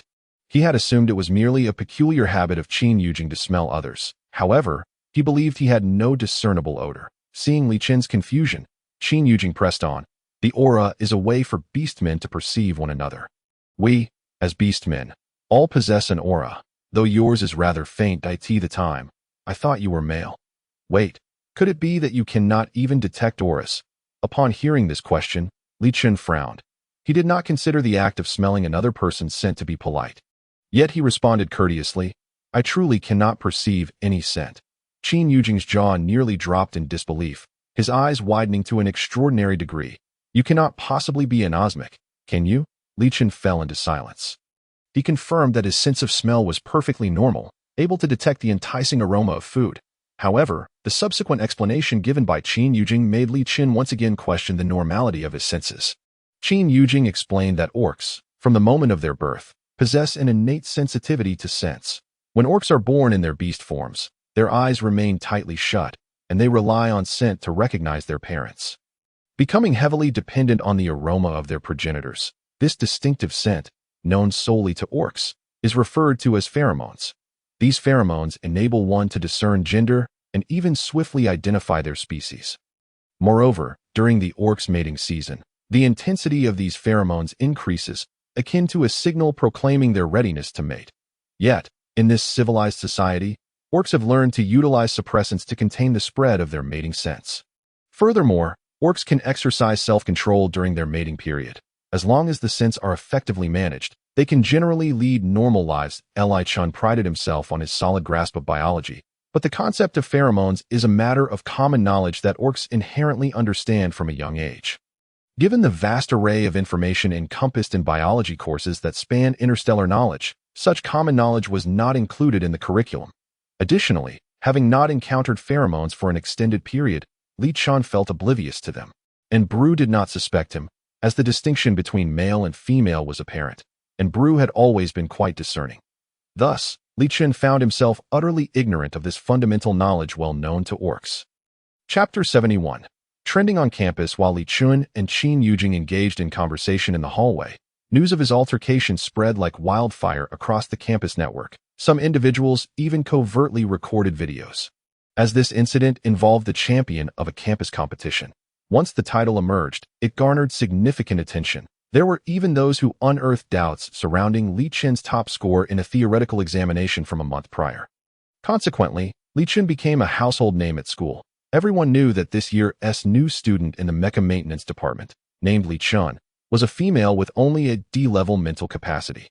Yet due to her striking appearance, she had been taken under the wing of an unknown influential figure as a lover.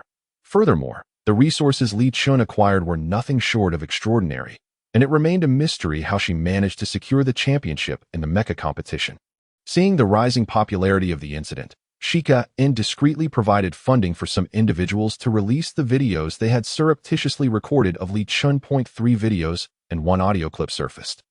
The audio, though vague, suggested that Li Chun had encountered some significant personage. 1 video captured a moment when Qin Yujing playfully threw an arm around Li Chun's shoulders, which, when viewed by others, appeared as if they were shamelessly embracing.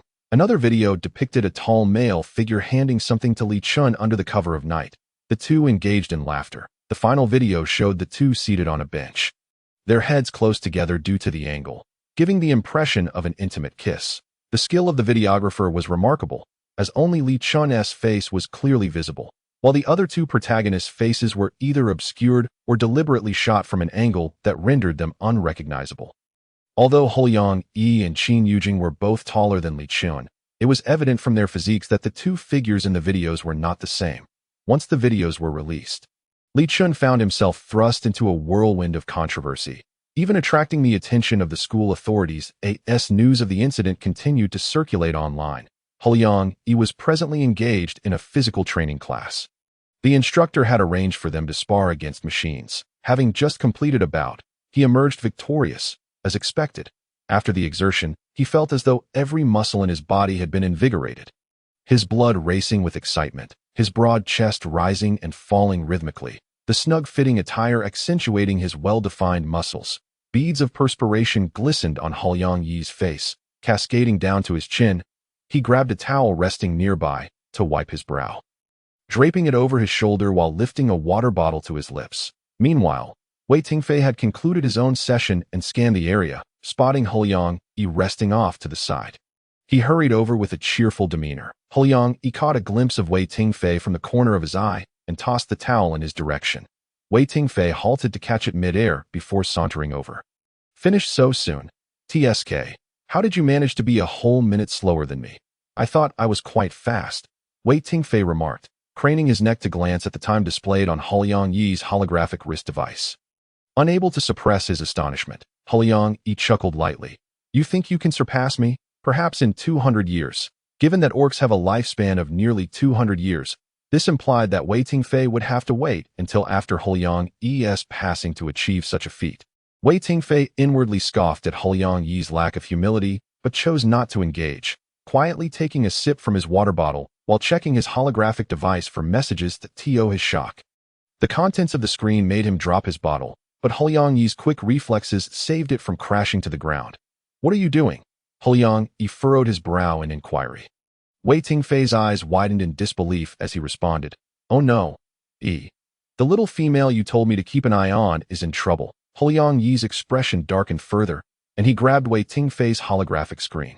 Wei Tingfei hastily enabled the viewing permissions, and soon they were inundated with an avalanche of disparaging remarks targeting Li Chun on the school's online forum.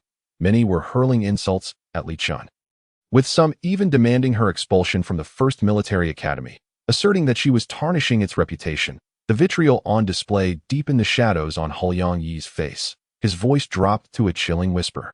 What on earth is happening? Wei Tingfei had never witnessed Huliang Yi in such a state.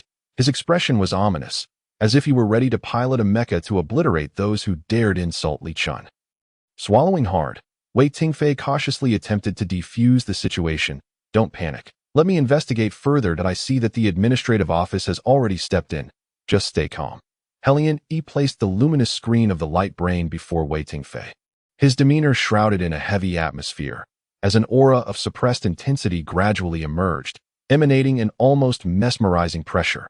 Even Wei Tingfei, who typically walked closely with Helian Yi, found it difficult to bear. Retreating a step in alarm before hastily searching for the source of the information for Helian Yi, soon, videos of Li Chen's altercation, along with 3 maliciously edited clips and audio recordings, were unearthed. The two were allowed to visit the locker room to review the footage due to their early completion of training that in the empty locker room. Helian Yi meticulously scrutinized each video. The footage of Li Chen's confrontation was not filmed from beginning to end, leaving him unaware of the full context. All he knew was that Li Chen had engaged in a fight. In the video, Li Chen's expression remained calm, yet his actions belied any semblance of composure. Later in the footage, individuals were seen embracing Li Chen, causing Helian Yi's irritation to surge, as veins throbbed on his forehead, as if he might leap into the screen to separate the two. Having only confirmed his feelings the day prior, he found it intolerable that someone he cared for would flirt with others for the remaining 2 videos, though they captured him in a blurred state. Helian Yi recognized himself instantly, which quelled his previously raging anger in an instant. Very well. His video outnumbered the others. This inexplicable sense of rivalry tempered Helian Yi's impulsive thoughts, enabling him to calmly analyze the intricate details of the footage. Meanwhile, Wei Tingfei was diligently uncovering the truth behind the incident that it turned out that someone had maliciously spread rumors about Li Chen online, initially within a small group, but the situation had escalated due to the incident involving Li Chen's confrontation. The cause of Li Chen's actions was rooted in the derogatory slurs hurled at him by others. Eventually, Wei Tingfei enlisted Chu Yun to retrieve the surveillance footage from the classroom. Chu Yun, a top student from the information department, had maintained a good rapport with Helian Yi's team since joining, making it a straightforward task to access the video. Shortly, Chu Yun sent over the complete sequence of events. The school surveillance system boasted 3D monitoring capabilities and comprehensive audio recording, allowing them to clearly hear the profane insults directed at Li Chen. Though Li Chen appeared composed, his clenched fists betrayed his inner turmoil. He was indeed furious and did not hesitate to express his anger. Helian Yi understood that Li Chen was not easily provoked, yet this time, he was genuinely enraged. Chapter 72. Disciplinary Action, Minor Revision. Not only was Helian Yi conducting an investigation, but the school authorities were also probing into the incident's origins. They had promptly reviewed the surveillance footage and sent the complete video to Chao Feng. The school also noted the online discourse, albeit uncertain whether it pertained to Li Chen's altercation. Consequently, the school decided to have Chao Feng stabilize the students while they conducted a discreet investigation before reaching a conclusion. After watching the footage, a chill emanated from Chao Feng's gaze. The students he had reprimanded cowered in a corner, clearly intimidated by him. In truth, Chao Feng had not resorted to any severe measures, as the school forbade teachers from physically punishing students, except in cases of extreme disobedience. Of course, this did not exclude verbal reprimands. Those unruly students were hardly worth his effort to engage physically. Chao Feng dismissed them, warning them to refrain from bullying their peers in the future. The group nodded vigorously, eager to leave his presence. Once Chao Feng granted them leave, they darted out of the office like arrows released from a bow. Li Chen and Qin Yujing were then summoned back in by Chao Feng. At this moment, Li Chen maintained an attitude of defiance, as if to say he had done nothing wrong and was willing to accept any punishment. Chao Feng, clearly exasperated, tapped a pen against the table, studying Li Chen for an extended period before finally inquiring, "Have you studied boxing?" Li Chen shook his head. "Yet your strikes seem remarkably accurate. The injuries on his face will require at least 2 weeks to heal." Even with medical intervention, Chao Feng remarked, a smile on his face. Yet the underlying tone unmistakably criticized Li Chen for lacking discretion and leaving himself vulnerable to reproach.